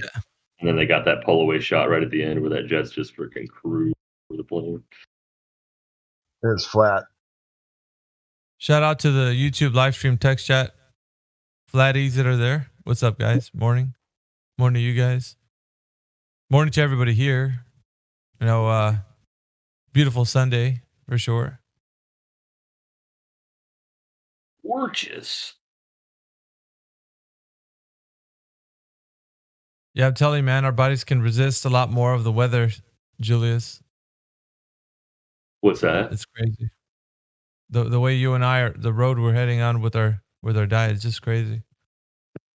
Yeah, dude, I'm feeling so much better like right now. Insane. So how's everybody going with the conversations that have been happening as of late? Of course, you know that the debates have been going on with Witsit, and yeah, I haven't seen much. I've heard of people talking about it, but I haven't seen it. Mr. Sensible, Conspiracy Cats, Craig from Fight the Flat Earth.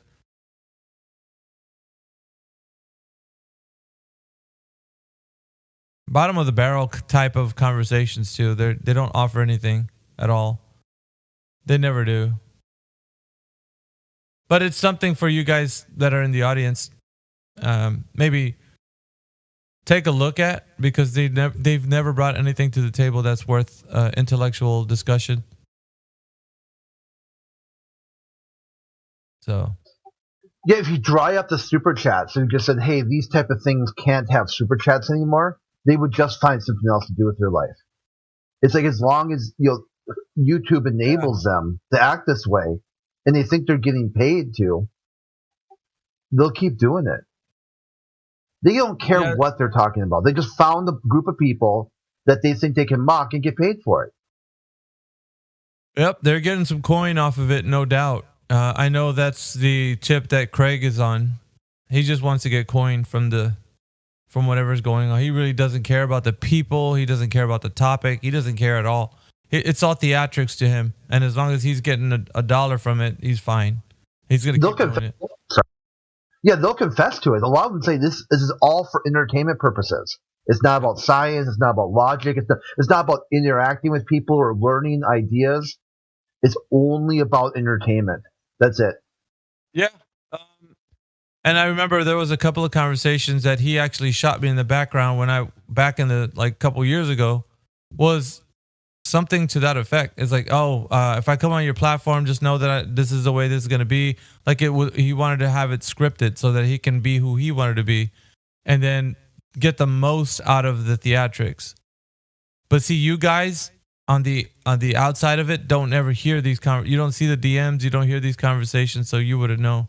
You're thinking he's a genuine, staunch globe Earth proponent who's really standing up for the globe. He's not. He's just getting paid at the end of the day, guys.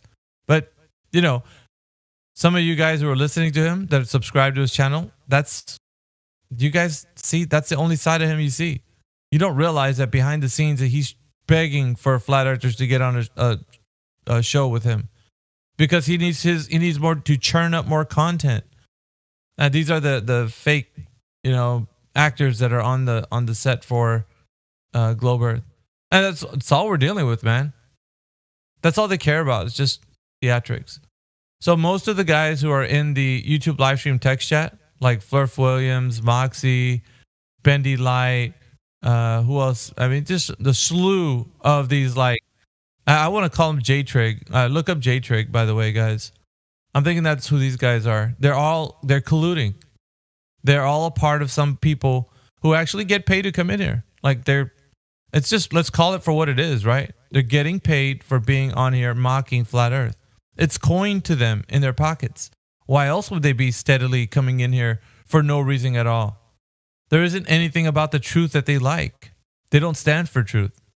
So anyway, but look that up, because that's apparently they love to do it, and you can't tell people that love to do stuff like that unless they're getting coin for it. But if they have no agenda for the truth, let them go skip along and go to another Discord or another place of YouTube chats, and they can go and have their fun somewhere else. But they don't. They make it their business to come and mock. And the same for the anti-flat earthers, like the ones we deal with, like Craig and Mr. Sensible, and let's call it for what it is, And like Crit said, if it wasn't for that, they weren't making money off of this, shoot, they wouldn't be here. But it's something to them because they're getting coin off of this. It's sad, really, when you see people that are so far into the agenda that's all they live for is mocking truth every day. Even more so when they claim, their first claim is they live on a heliocentric model, something that would offer them endless entertainment, lifetimes of entertainment, just to scratch the surface. And they could spend the rest of their life and never talk about the same topic twice. But yet all they do in that heliocentric model is spiral out of control about flat earth for years. I mean, once could be explainable inside the heliocentric model, okay? Once or twice, or maybe once a year, but they do it every day. They never even take a look at their own model and think, what entertainment does this model provide?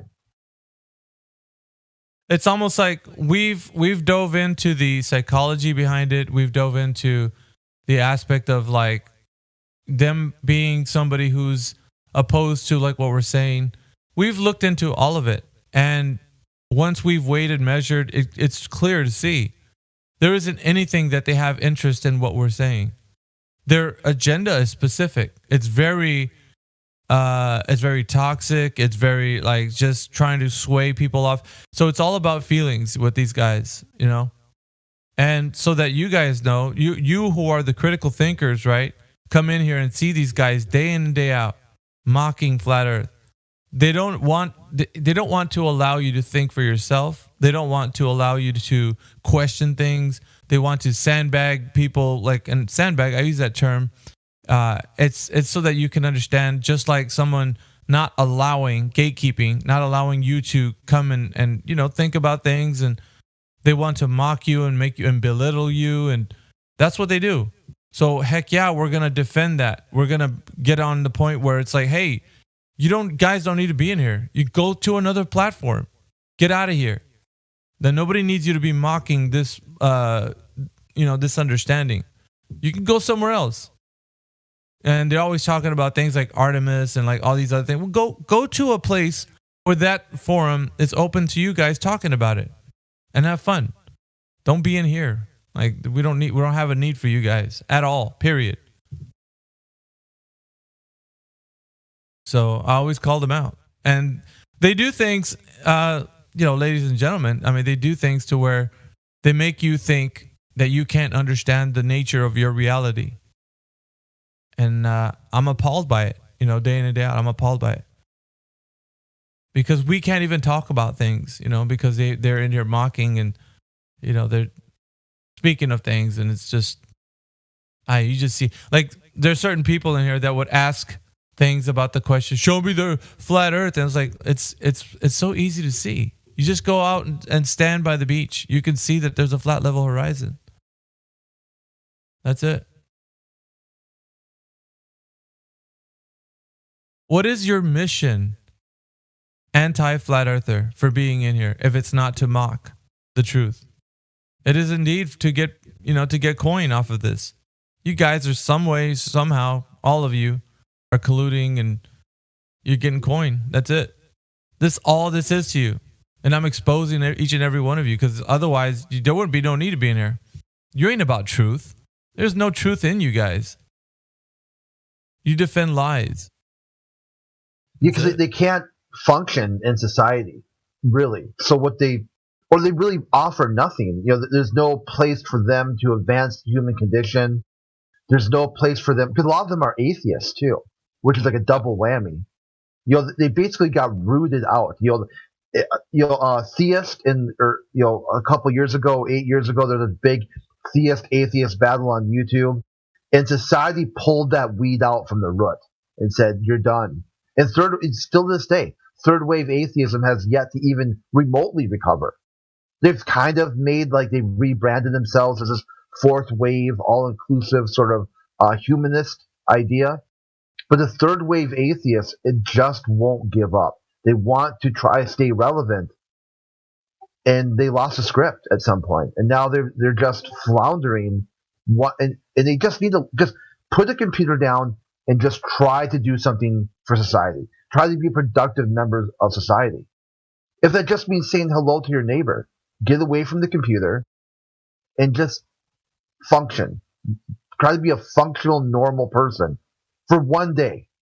Like the baby steps. Like, what about Bob, right? Baby steps, Bob.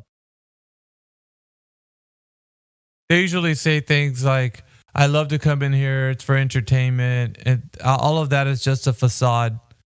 They're in here because there's a mission. There's a mission that they're on. And that's to do them as much as they can to thwart the efforts of somebody just asking questions, or looking into the topic. And how they sleep at night, I have no idea. Like, for them to be deceivers and defending lies and having people not think for themselves, that's the worst type of person that actually mocks a person to, think about this. If you're in an open society and everybody can think what they want, right? Because that's how we look at it too. It's like when people come in here, we're not pressuring them. We're challenging them. We will challenge them. And at the end of the day, if they still think the earth is a globe, then by all means, that's what they think. They can believe what the earth was, whatever it is they think it is. Concave, globe, doesn't matter. We're not in the convincing business. These other guys are in the mocking business. They want to mock people that think other than the globe. And that's crazy. So that's why it's important for us to kind of like make sure that everybody that comes in here, they have the ability to say, you know what? I believe what I believe. That's it.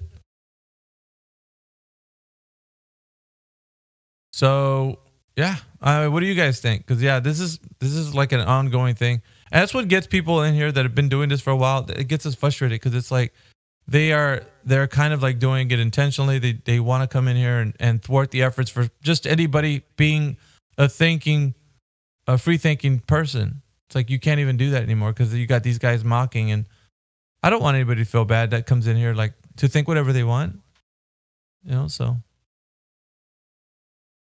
Anyways, we got Copman and what is it? Mono, me, thy. What's going on, guys?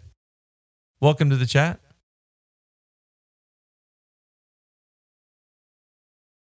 You guys can open your mics. I guess you got VC verified, Mono, and Copman. I have awful connection.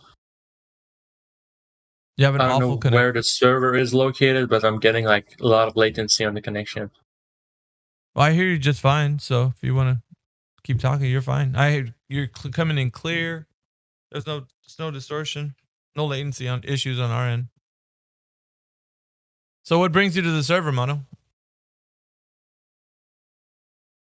I was working on a project and I just wanted to join a VC to have like a conversation in the background while I design something.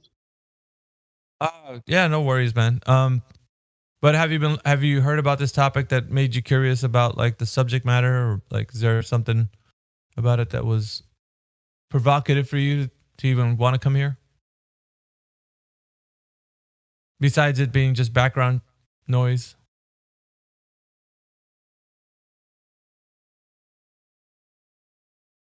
Excuse me, can you repeat that?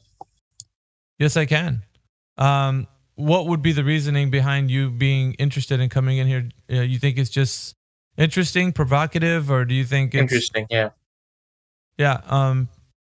And why do you think it's interesting? Like that somebody talks about the shape of the Earth. You think we've already have things discovered, and you just want to hear why people think that it's not a globe, or? Yes, all of it. What is? Yeah. What makes it interesting to you? There's no right or wrong answer, just I want to hear honesty from people that come in here as to what makes them interested in this topic.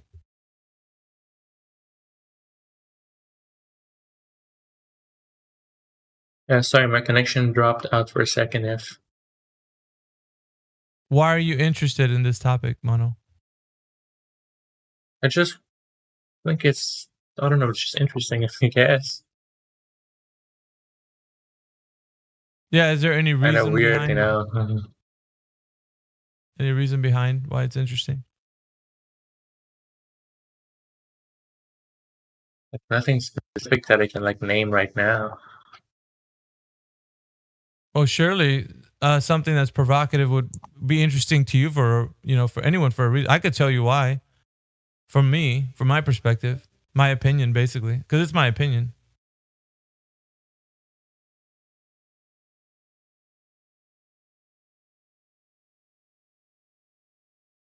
I don't know. It's just interesting to look at, all the images and sometimes join VC, Mostly images. I don't join VC that often, but still. Yeah, I know. Okay, so, and the reason why I'm asking these questions is because I know a lot of people are introverts. They're in their shell. They don't want to speak. It's daunting to say that in an open forum because they're going to get ridiculed, or they're going to get pushed down or pushed back. Or the only thing I want to know is, like, for new people, why it's interesting. Is it because you think the Earth is a globe and it's pretty silly that for people that are thinking that the Earth is... Let me give you some examples to help you along, right? Because I want to coax something that's more of coherent, like, versus you just saying it's interesting because it's interesting. That doesn't say anything as to why you think it's interesting. It's just it's very vague, right? But if you say, like, hey, it's interesting to me because I think it's crazy, why would somebody think that it's flat when we're being told that it's a globe? That's why. That's giving us a good solid answer as to your opinion, because that's what brought you in.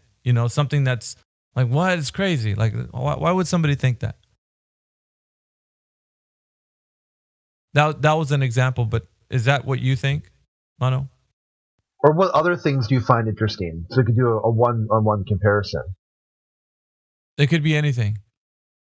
I would guess electronics, software, that kind of stuff. So how it works, is that what you're leaning toward? You're kind of curious to see how you see something function and you're not really sure how the inner workings of it play out, and so you want to explore more? More like make my own. Oh, okay. Like when I see something working and I want to make my own. Reproduce it. Yeah. Make your own. I don't know. I'm still a bit lost here. Make your own what? I don't know. Whatever. Maybe it's something around the house that I need. Maybe it's like a PCB for my project. Instead of ordering it online, maybe I can make it on my own. Anything really. Maybe decorations, like 3D printing it. Like fixing stuff instead of just buying the part online. So you're making things, but what is it from Flat Earth that you wanted to, like, what are you trying to make? I'm still. No, I just said that. What else do you find interesting? Like if you were to draw a Venn diagram for him, like where Flat Earth in electronics, they would intersect, and you put the word. I don't know. I was just browsing an image board and I just saw something, so clicked on it. You saw something? What did you see? Like a thread. Yeah, what was the thread? Like Flat Earth thread. Okay. And so it said Flat Earth and you're like, what is that? Like, and then you just came in here. So curiosity then. Yeah. But then again, I stayed because it was interesting. Right. So that's good. We're getting somewhere now. So my thing is, now that it's interesting, I want to know why it's interesting. Like, what brought you to the point that you clicked on that, you came in here, what's curiosity, but that you stayed here because now it's interesting. What was interesting about it? Like, I don't know if you've been here, how long you've been here, Mono, so I don't know if you heard something that was like, hey, why did he say the water is flat when it's at rest? Like, I don't know what brought you to the place where you're at right now, where you're still here,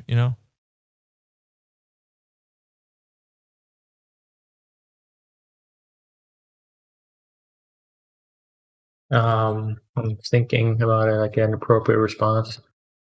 There's no right or wrong answer. I guess you should feel safe. How about that? You should feel safe in that there's no right or wrong answer. Nobody's gonna. I'm just trying to formulate a sentence or something. Just not the best for that kind of stuff. Just let you know, I'm not gonna be like, well, what do you mean? Like, there's no. Yeah, it's what it is you being honest about like the topic. I feel this way. It's like, yeah, you shouldn't feel like you can't speak your mind about what you think. That's not wrong to do. That's all. But was it interesting because you got something that you weren't expecting? Well, let's let him, because he's formulating something. I want to know why. Yeah, I mean, it's interesting because it's not like the mainstream, whatever, Mainstream. Because I'm also interested in, like whatever, like anything that's not mainstream. Okay. Like if it doesn't agree with the status quo or whatever. Okay. I'm at least going to check it out. Mainstream is wrong a lot, so I could see why it would pique your interest. Yeah. Think about every topic, really. So, Mono, what hopefully it's just these small conversations that we can have that can build up critical thinking, right?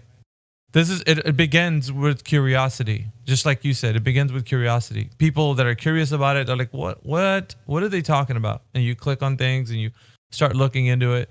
That's where it begins. So I'm trying to coax a great way for you to feel in a conversation. You can say what you think. It's okay. It's totally fine. You can say what you want because that's what you think. That's you.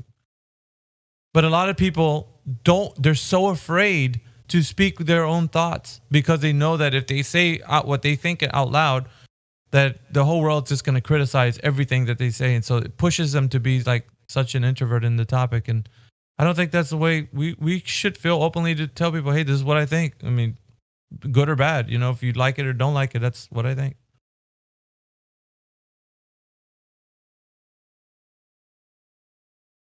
I usually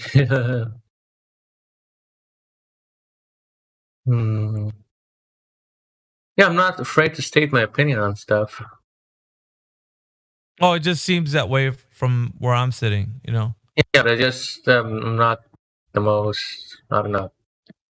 I like to listen, but when it comes to it, I'm not afraid to state my opinion. Well, that's good. That's good. Hopefully you can stay that way. Because obviously people in here, we engage in the conversation, but we don't want people to feel like they can't say what they think. Obviously we can disagree about it even, but it's not bad, you know?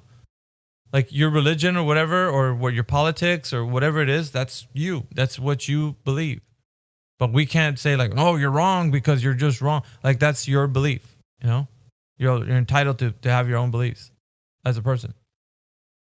But what we get from and I would say this, man, what we get from the side of the status quo, the mainstream, is that you have to be a specific type or else you get mocked.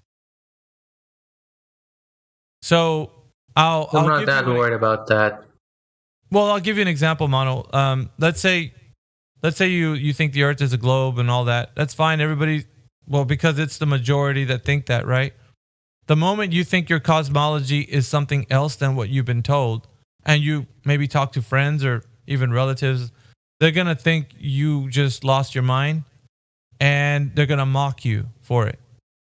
This is the response you would get from society, because you're not believing the main ideals like everybody else, because you're not like everybody else, so you'll get mocked.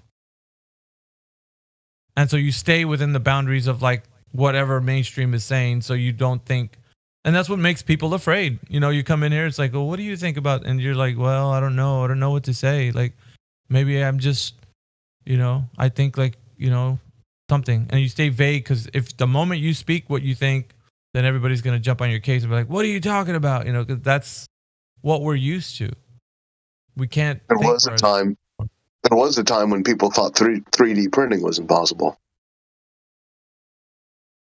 Imagine having that conversation before this actually came to fruition. You know, that would have been interesting. But you know, that kind of stuff. You know, that's how every individuality, creativity, you know, all that stuff is born, because you are who you are. So anyway, I don't know. That's what I was talking about at the very beginning. It's like we deal with the anti-flat Earth agenda, and it's an agenda now. It's like you can see it. There's people that come in the YouTube live stream text chat, or the ones that come in here. They want to stop you from thinking for yourself. Like, no, it's dangerous. It's okay. I'll say it this much. It's even been said by the science communicators that it's dangerous for you to think outside of the cosmology that we have right now with the heliocentric globe Earth. It's dangerous. You can't think that.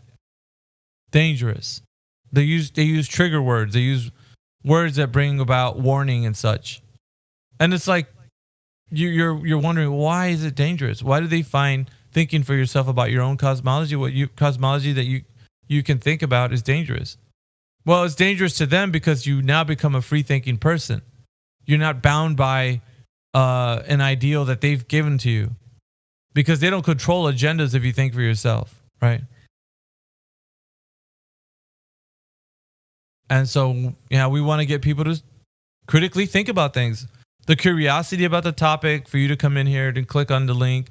Also for you to like have us like in the background, so while you're working. But it's all to get you to a point where you're not afraid anymore to think for yourself. You're not afraid to make a statement. You're able to do that.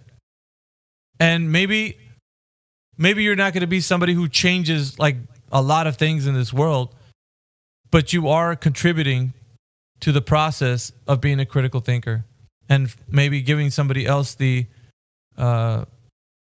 notion that they can be one too. That's all it is. Like it far exceeds the idea that we're speaking about a certain topic. It's about being able to state what you think, regardless of what everybody else thinks. and still be somebody who's heard. You know what I mean? Like, I try to state what I think regardless of what other people think. I try to do that. Well, it's not easy, and especially if you think differently than others, right? And dude, in regards to like religion and stuff, like try being somebody who's not in the same religion of when you're in a population of people who are, you know, the majority are a different religion than you. It's the same thing. You can't speak of things because you get shunned, you get treated differently. It's all, we can see the effects of that. But there's people that would like for others to be more vocal, to be more, you know, outspoken, and this is the kind of society I think that functions because we are all individuals.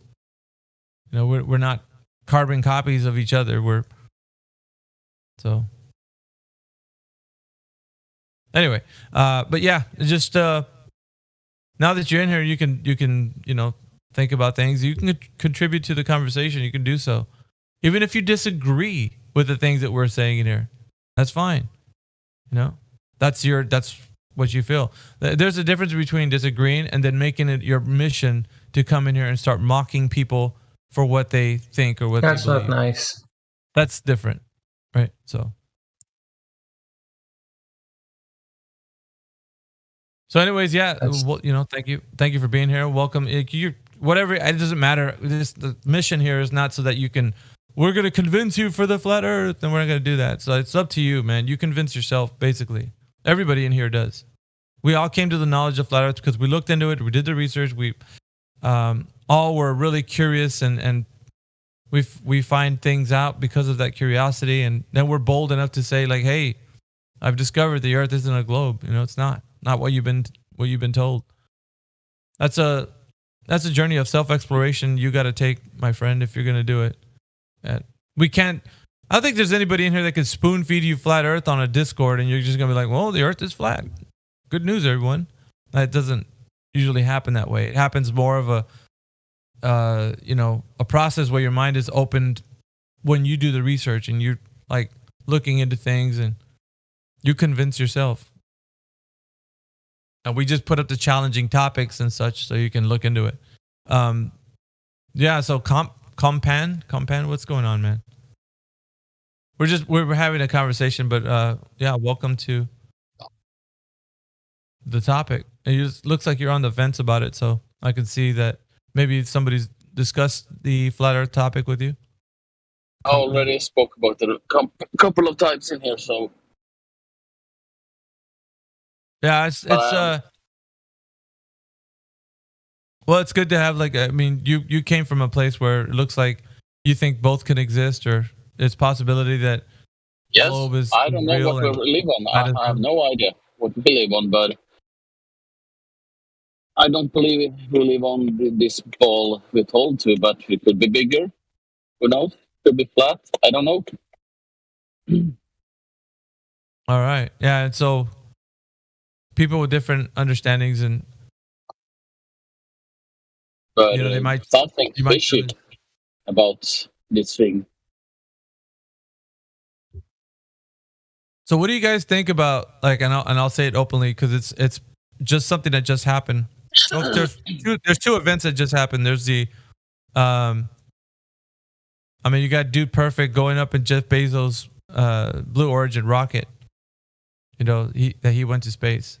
Then you got Artemis, which just recently launched, and supposedly they allegedly are, you know, where the moon is, so they're taking pictures of the moon.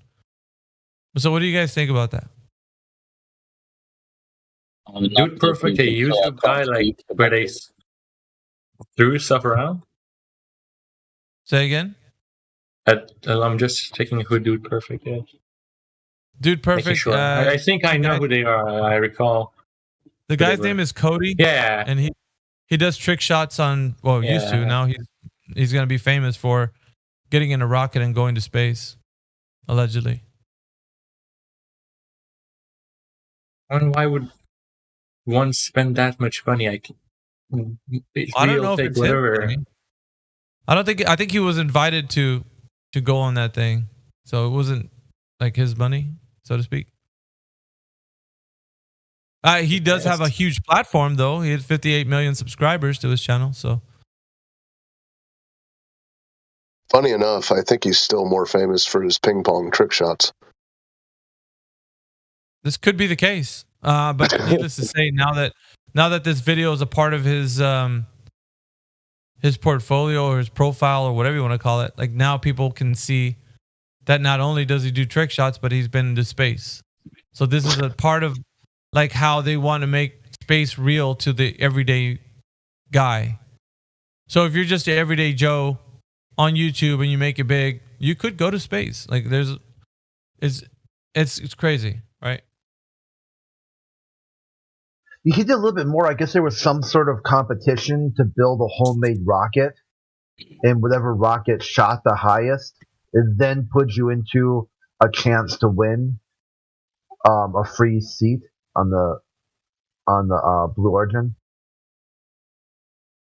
or something along those lines. So he had a team or whatever, and they shot a rocket up in the first couple. I kind of looked into it because I was a little bit curious to see what was going on. But yeah, for the most part, yeah, his YouTube channel is just a bunch of like content for like junior high kids. Like throw a ping pong over your shoulder and it lands in a shot glass. Okay, can you show the other 600 times you did that? Well, I mean, and it's what it's doing is also landing an impact with the youth. You know, it's something that the youth can relate to. So if Cody is doing things that the youth is relating to, well, the cherry on top is going to be doing something that further emboldens their mind to think that they're actually achieving, space flight, making Cody become somebody, not just someone to look up to, but an icon of sorts. Then he becomes like, wow, Cody went to space. You know, and a lot of these guys, you know, we're taught the globe, right, growing up, but we're not taught how to think. We're taught what to think. That's the issue. We're taught what to think. And if you could look back, anybody that questions, like let's just say, for example, you were in class and you were to question the shape of the earth or you were to question your cosmology, what would happen to you the instant you do that? You would get mocked instantly. Your peers would look at you crazy. They'll be like, what are you, hold on a second, man. You're out of your mind, dude. You're like one of those flat earthers or what? And everybody started chuckling because of the fact that when you were even younger, right, you were taught that Columbus thought the earth was flat. And so people long ago thought the earth was flat and that boats would go over the edge. And there's a depiction, of course, they show young people that the boats that are going over the edge was a silly idea. There is no edge to the earth. And later on, when science developed and people understood the earth to be a globe, it was round, then that's where the advancement of like sailing and flight and all that, like we can actually know now that the earth is a globe. So it doesn't give you any specifics, it just tells you how the idea of flat earth is mocked. And so you have this kind of depiction in your mind already preemptive because they've taught you how to mock the idea of flat earth, so that when it does come up and somebody does ask the question, the visceral reaction that you have, that is stupid. We all know that the earth isn't flat. And that's what happens. So it's something ingrained in everybody's mind. That's why they mock it. It's not because they question and they critically thought about it and they're like, oh no, that's dumb. No, it's something that they've already understood as a young person that was a silly idea to have in the first place. That's why they mock the person who asks something differently about their cosmology. And that's why nobody would dare to do that. Therefore, they stay in line. They don't dare ask any curious questions about their cosmology because of that fact. Do you see how critical thinking and maybe someone who thinks differently about what their cosmology is would be for them a bad thing in that situation? And that's why no one questions it, because you were taught how to mock it in the first place. Well, think about this, and I would say in just society itself, if you were to just ask somebody, hey, do you think the earth is a globe or could it be flat? They turn into somebody who's already pre-programmed to give you back an answer of how dumb that is. That's what's ingrained in all of them. And it's almost like something takes over and it's not them anymore. The rational thinking person that they were before, once you ask that question, it triggers them and they change. Their face changes, their attitude changes. They're like, they turn into something else. And it's like, now they're just bitter, angry, kind of like, you don't understand science, and, you know, they're throwing all kinds of things at you. And that's what it is. You're pre-programmed to think and mock flat earth. Pre-programmed. It's already something that's ingrained in your mind. And that's why that happens. There's a psychology behind it, guys. There is. And it's deep rooted. Sometimes it's deeper than a lot of people remember. I think most of the anti-flat earthers, the ones who are the staunch in their position, they would be the ones to be, you know, poster boys and girls for the idea that, you know, they couldn't even fathom a notion of cosmology being different than other than what they've been told. So they're the opposite of somebody who's a critical thinker. They don't want to think outside of what the authorities have told them. Because how dare they, you know? So I don't know. That's why we encourage that here. Hey, if you want to think about it, just look into it, you know? Research it.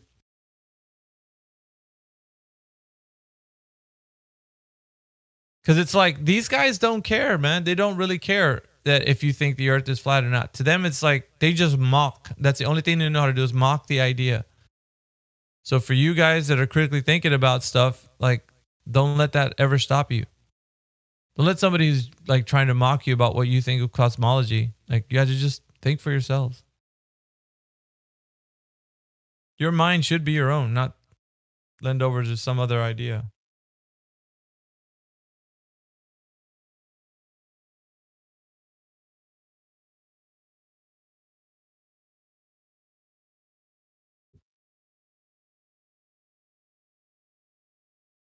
So what are you guys thinking this morning? Yeah, we've been talking here, but kind of like this is, I always feel like it's like psychology about like what is the reason why people can't ask these questions, or why they feel kind of ashamed to even speak their own position of like, you know, what they think.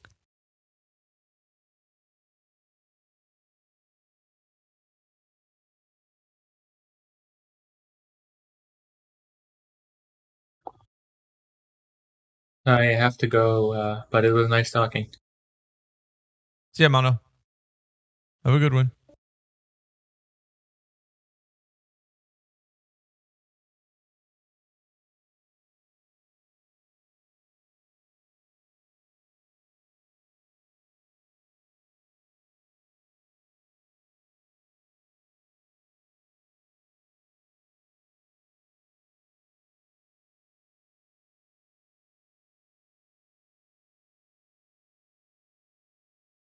What was that craft that he was in that movie, Julius?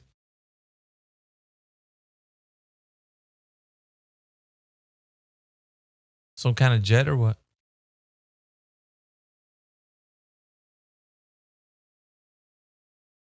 I haven't seen the movie, so.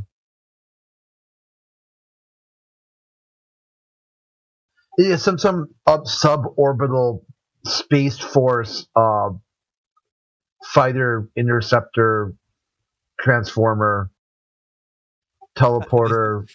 They gave it some weird name. Yeah, it's like the first ever, you know, interceptor, destroyer, destructor, fly-by nuclear powered shenanigan, laser jumping, Tom Cruising. So Crit, I know like and you know, we've disagreed on some points about flat earth and stuff, but I think critically thinking about things is the most important piece of like beginning the journey of getting out of the system, right? Like getting out of the idea that you can't think for yourself. You know, it's not easy, that first step. And that's why I'm talking to these gentlemen with the guy that was here in, you know, Compan. It's like, you can't think that because you'll get mocked or ridiculed. And it's psychological, I know, but if you're not allowed to think for yourself, I think that's even worse, isn't it? Because you can't even like raise an objection to like what other people think. It's like you have to Okay, I'll believe it. Yeah, you guys are right. Earth is a globe, and it's like this herd mentality, you know. Hey, get back in line. What are you doing stepping out there? You got to do like the rest of us, or else you're crazy. Like that's insane, I think. It's the sheep people. Most of the people are like that. Yeah, the big thing too is like famous people have said throughout the years something similar to this, but I like Patton's the best. Because when he was dealing with a bunch of yes men officers who were just agree with everything he said.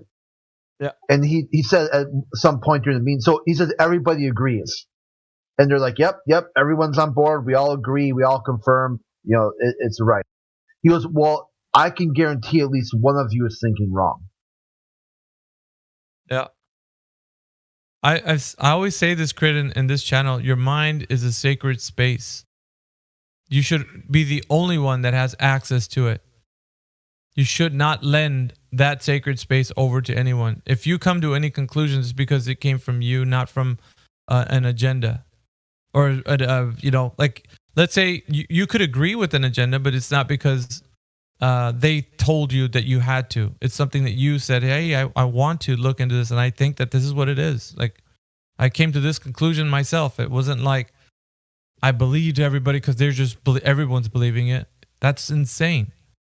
That's insane. But that's not how we're taught, right? Like when you're growing up, it's like little Timmy and little Joey, they're learning about, the globe earth paradigm. And it's like, that's the only thing they can do is know what they're being taught by authorities and how to regurgitate it, right? Like, how are you going to, do you understand how many planets we have? What are the names of the planets? They put it in song form and all this. And then they just memorize stuff. And then we get people in here who are like, when we start talking about the whole topic, they sound very childish form, right? So are you saying that the planets are not round? Like it's as if you were to hear like a third grader telling you this. Like their questions are so incredibly redundant. Like they don't know how to think. Like they're inside of a prison in their mind and they don't know how to break free. And they're asking you questions as they did if they were like a second grader, third grader. And you're just like, wow, how are you not able to think for yourself? How is it possible? You've never been to this location. You don't know anything about it. You've been told a story about the things you see in the sky. Yet that story is like it's real in your mind. Like it's a real thing. It rains diamonds on Jupiter. Jupiter's a gas giant. Mars is a red planet. It's got a nickel iron core. Like there's so much information that you've already like been taught how to memorize and then regurgitate. And then this information becomes solidified as reality in your mind. And you don't understand why. You're just saying, no, you guys are wrong. It's a gas giant. That's what Jupiter is. It rains diamonds on Jupiter. Did you guys know that? Fun fact. And it's like, bro, how do you know this? You don't even know any of this information. You're just regurgitating like it's truth. And the heliocentrists, right? You're talking about the globalists. They're caught in a web of tangled lies. And so when we asked them to critically think about it, see, like, how do you know? They just don't know how to respond. That's what it is. That's what they told us. That's how it is. Like, what do you mean? You don't believe that it's raining diamonds on Jupiter? Like they'll ask, like it's a third grader, second grade idea. So these people revert back to when they were told this information as a young person, and they don't know how to critically think about it. That is the issue. It's psychological. It's something it's been ingrained in your mind. And nobody addresses that. We often at times just bypass that and say, well, you're an adult. You should critically think about things. But because it's ingrained, they revert back to where they were taught that, and they don't know how to address critical thinking people because they're not one at the moment. On some issues, you could see a little bit of that critical thought coming through, but it doesn't pierce the veil of like the deception that has been already implanted in their mind. It doesn't. They almost, you think about it, they almost look at you, if they could, with a gloss look over their eye, kind of like, huh? Like they don't understand. How is it possible that you can think that the things that you've been taught in the sky are something other than they've been taught? All right. What is the moon? You don't think it's a sphere? And then you're just like, well, from what we can see, it looks like something, but what we can know, we don't know it. So we can assuredly say that. But of course, you got people that set foot onto the moon and such. So you're going to have anecdotal stories, right? So, and these are the types of people, right, that don't think for themselves, that only think these ideas via the authorities have been told to them are true. It's a shame. It's a shame. It's a shame that people can't think for themselves.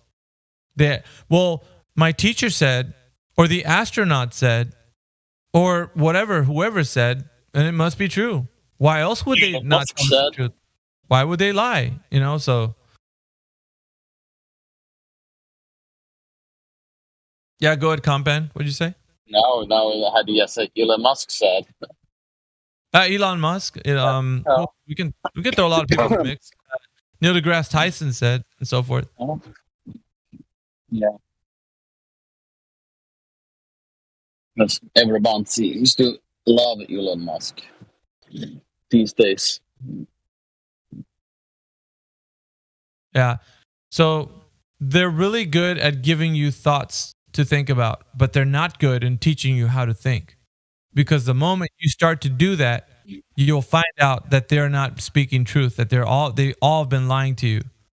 Go ahead and ask them, how do you know? And listen to their response. Listen to just listen, like that's if you don't believe me, you don't have to. Just go ask them. Okay, you're telling me that this is what that planet is, right? That you're saying that's whatever. The composition. Do you really think they know they're lying? Some of the people, or they just interrupt things over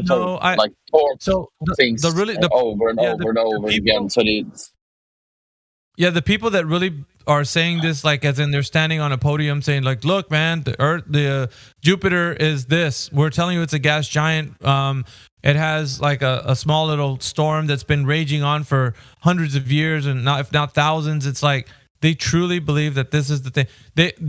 It's almost like, okay, so let's just say that you were told a bedtime story. You were told about Middle Earth and orcs and elves and everything, right? You take it to where the person that's telling you, the authority figure, like Santa Claus or whatever it is, it doesn't matter what story they tell you. So long as they sound convincing, you'll start to believe that's reality. In your mind, you'll conceive of a place that doesn't exist as it does. It becomes reality to you. Maybe not to everybody else, but to you it will be. Because you were taught it and you thought it and you just, in your mind, it's conceivable. It sounds logical in some way. So it's something that they were taught and they believe. And so they carry this belief and then pass it along. And you would do the same to your children and your children's children and so on and so forth. And it just continues to snowball. And now everybody knows about the story, that with orcs and elves and dragons. And now everybody's speaking that language. Like it's true. Like it's reality. And so you get somebody outside of that going like, wait a minute, have you guys looked into this? Does anybody know if there's such a place? Let's go investigate that. And the moment somebody does, they're like, you're dumb, dude. Don't you know that we all know that Middle Earth exists and there's orcs and elves? Come on, this guy's crazy. How does he not believe that? We've been taught that since we were kids. That's exactly what globe Earth does to you. So if you're believing the Earth is a globe, that's exactly, they just taught you a story. And the only thing you know is the story. You cannot verify the things that they've told you in that story. And it sounds so appealing to your mind because we know there might be some people in this world that have a little bit of pointy ears. So they'll use things that are in reality to say, hey, look, those are the elves right there. Like, they'll use things that you can, it's a deception, right? And I'll give you an example of what the deception is. So when you see like boats disappearing from the bottom up and stuff, they don't tell you about how your vision works. They don't talk about perspective. They just say it's going over the curve of the earth. Therefore, the earth is curving. And when you challenge the notion, they are looking at you like you're crazy. Why are you doing that? This curve. It's a curved water. That's why it's going over it. And you're like, yeah, I understand that. But like when I look down a corridor, long hallway, It seems like the walls and the ceiling and the floor meet at a point in my vision. I'm not saying that's what's actually happening, but it does look that way in my vision. So that's what I'm showing you. This is the deception. They're hijacking things that we already can understand in reality, how vision works, how things operate in our known reality, natural phenomena that take place. They're hijacking all of that and then pasting their idea of this deception over that. And here's the thing. If you don't believe me, call them out on it. How do we know that that's the curvature of the earth? Ask them that. Is that the actual curve of the earth? So am I seeing the curve of the earth when a boat disappears behind it? They'll say, no. That's not the curve of the earth. That is the effects of curvature. The effects of curvature. That is not the curve. That is the effects. You're not seeing the curve. You're seeing the effects of curvature. This is wordplay. This is deception. This continues to spiral into another way of because think about this, right? You see a friend of yours walk over a hill. You can't see your friend no more because he went beyond your sight because he's over the hill. He went over that hill. So he's on the other side of the hill. So a great way to say that is because there's an obstruction in your viewing distance. You can't see your friend because the hill is blocking your view from seeing your friend. That seems logical, right? Everybody would agree. That's great. We can get back down to logic and understand the nature of our reality and communicate that to our friends. Hey, my friend who just went over that hill is now out of my sight and I can't see my friend anymore because he went over that hill. And so you could tell people that with all assurance. And if somebody would say, wait a minute, your friend didn't go over that hill, and the reason why you can't see them anymore is because the effects of the hill are blocking your view. You'll be like, no, it's the actual hill that's blocking my view, not the effects. It's the actual, the hill itself. So that's what we would say. But we can't say that these days because we all look at how people are telling us how to think, and it's the effects. It's what a globalist would say. How is it crazy to say one thing and not the other for a hill and for water being obstructing your view, which is the actual earth? You could just say the earth was in my way. The hill of water. But you don't hear that.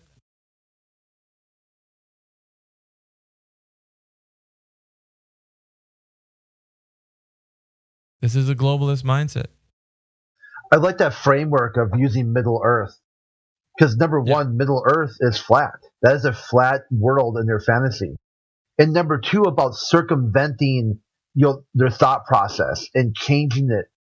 Because people who were fans of Middle Earth in the past knew that elves couldn't double jump. Knew that elves had fair skin. They were tall. They walked very fleet-footed. And now you look at the reboot of Rings of Power, or this new iteration, you've got black elves who can double jump. And people are like, what are you talking about? Middle Earth, there was no double jumping, axe swinging, gay black elves. And then they just call you racist or bigoted. You're like, what?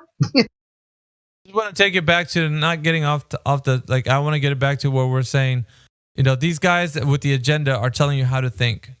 And this is the point, right? They're teaching you what to think.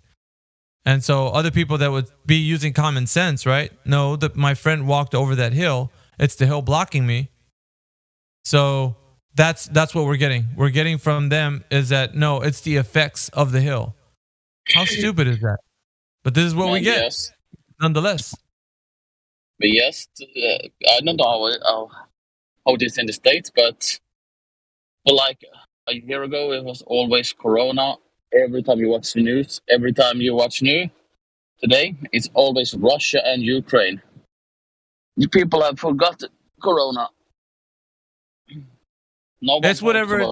Yeah, so Compound, you bring up a point. It's always the agendas that are important. Right, so the agendas are always important. They're always pushing these agendas. They always want to distract you, and this is what's been going on forever.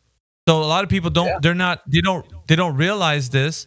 So the deception comes easy, right? So let's just say that you're somebody who just believes whatever the news is telling you, and you're just like, fine, it is what it is. You're gonna go along continuously being deceived, and you never think for yourself. So it depends.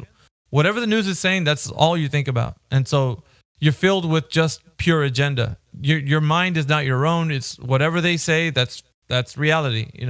Yes. And that's bad. That's the point that I'm getting to right now. Is that right there is the worst place to be. But there's a lot of people who think that that's normal. That's the way it should be. Whatever it is. And so with the globe, we've been taught this at an early age. And to further look into it, like when you go to higher learning, like when let's say you're done with like high school, you go into college and such, then they teach you how not to think. Well, you can't know anything to be 100% certain, because if you do, and I like talking about this because this is where the last nail of the coffin comes in, where you're done.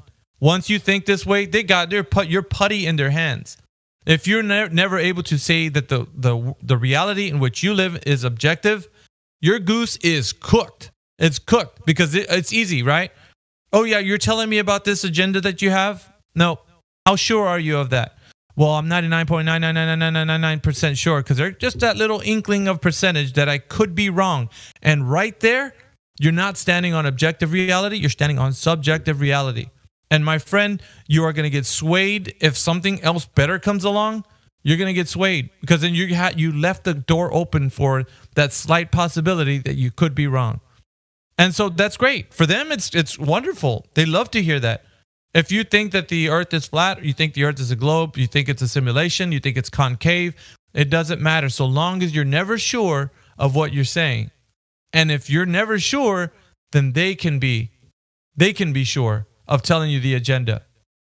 Or maybe something else will come up and it's to your liking, and you might not be thinking. And so you're just like a leaf in the wind. To whatever sounds really good to you, you're always going to float around to the next best thing. If somebody stands on objective truth, you can't be swayed. I've been saying this forever, and it's going to still remain. If you're sitting down right now, or you're laying down, or you're talking on a microphone on Discord, and if you can tell me, yeah, do you know that you're talking on Discord right now? For sure. Yeah, I know that. It's a justified true belief. I'm talking on Discord right now. Okay, second question. You 100% sure you're talking on Discord right now? Well, that's an issue because we can't know anything 100%. Well, who taught you to think that way?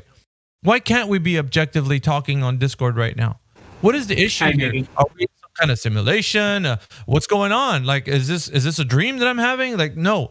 What you're experiencing is what the collective experiences together. We are together in the reality that you're in right now, experiencing the same thing you are. So, and this is the part where it gets them, right? Because you thwart their efforts for you to be somebody who in subjective reality. You live in objective reality. And they don't like that. I just want to call you up on something, Miggy, I'm afraid. Your definition of knowledge. Go ahead. Your definition of knowledge was justified true belief. No. I didn't say that was my definition. That's not my definition. Okay. It came I'm telling you what they say. When people come in here, that's chat, how it came over, Miggy, and I was just pulling you up on it. Sounded like that. No, I'm telling you, this is what they say, Chad, coming in here. Right. Okay, yeah. So they would, yeah. So when they come in here, they claim that this is a justified true belief that they're talking on Discord. Yeah. And to further that, when you ask them, because this is how they're justifying their existence, right? In with us. Yeah. So they'll say, yeah, of course, it's a justified true belief that we're talking on Discord. So they would say that. And then to further that, they would say, well, are you 100% certain? Because you want to get them to the point where they're admitting that we're experiencing the same collective reality together, right? Because you can't get them to understand what reality is until they actually understand what it is. Like people have been taught. They'll just retreat to solipsism every time. Every single time. Right. Which is like, how do we know anybody else exists? Yeah, well, we've been.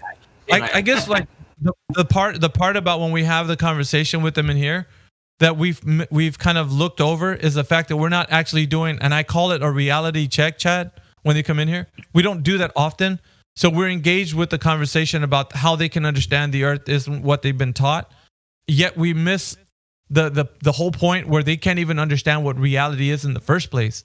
So when we carry on with the conversation, we're just assuming they're a critically thinking human being that would come to their logical senses and realize that they don't know, like they've been lied to. But yet, because of the fact that they've gone to higher learning, they're taught in philosophy classes that there was a guy who came in there, Chad, I'm not kidding you. We're asking him like what things are. He said, and I quote, "A table is philosophy. A lake is philosophy." He was saying that there's you can't dignify that with a response. You can't, because they're so far gone. They're so far gone. It's like you might as well just like give up, because they're wherever their mind is, it's not here in this conversation. I asked a guy who was studying a PhD in philosophy, and he's a friend of my girlfriend's, and a friend of our sister anyway. So I asked him, I said, "Do you exist?" And he had to think about it.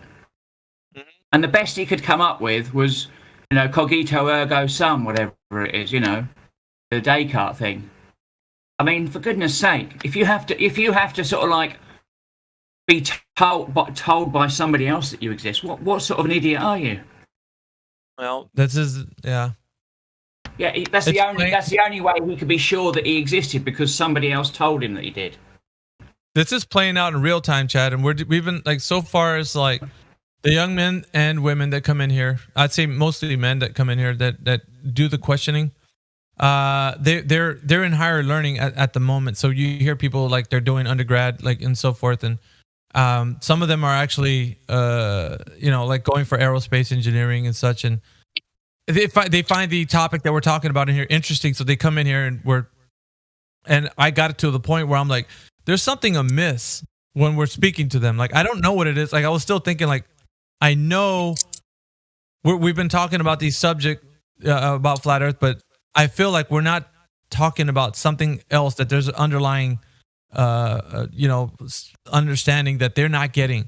So we start talking, and I start giving them the question. It should be easy, right, Chad? Like, if we're saying are we talking on Discord, and somebody would say yes or no, but it's something logical, right? And then are 100% sure we're talking on Discord? They fall apart. Sorry, I'll have to pull you up again there, Miggy. It's not logical; it's empirical. Well, empirical. I would say just means it's what you experience. There's no logic to experience. If you experience something, you don't need to like derive it from something else. It's a pure. It's the first principle, isn't it? Experience is your first principles. Anything derived from your first principles, and now that's logic.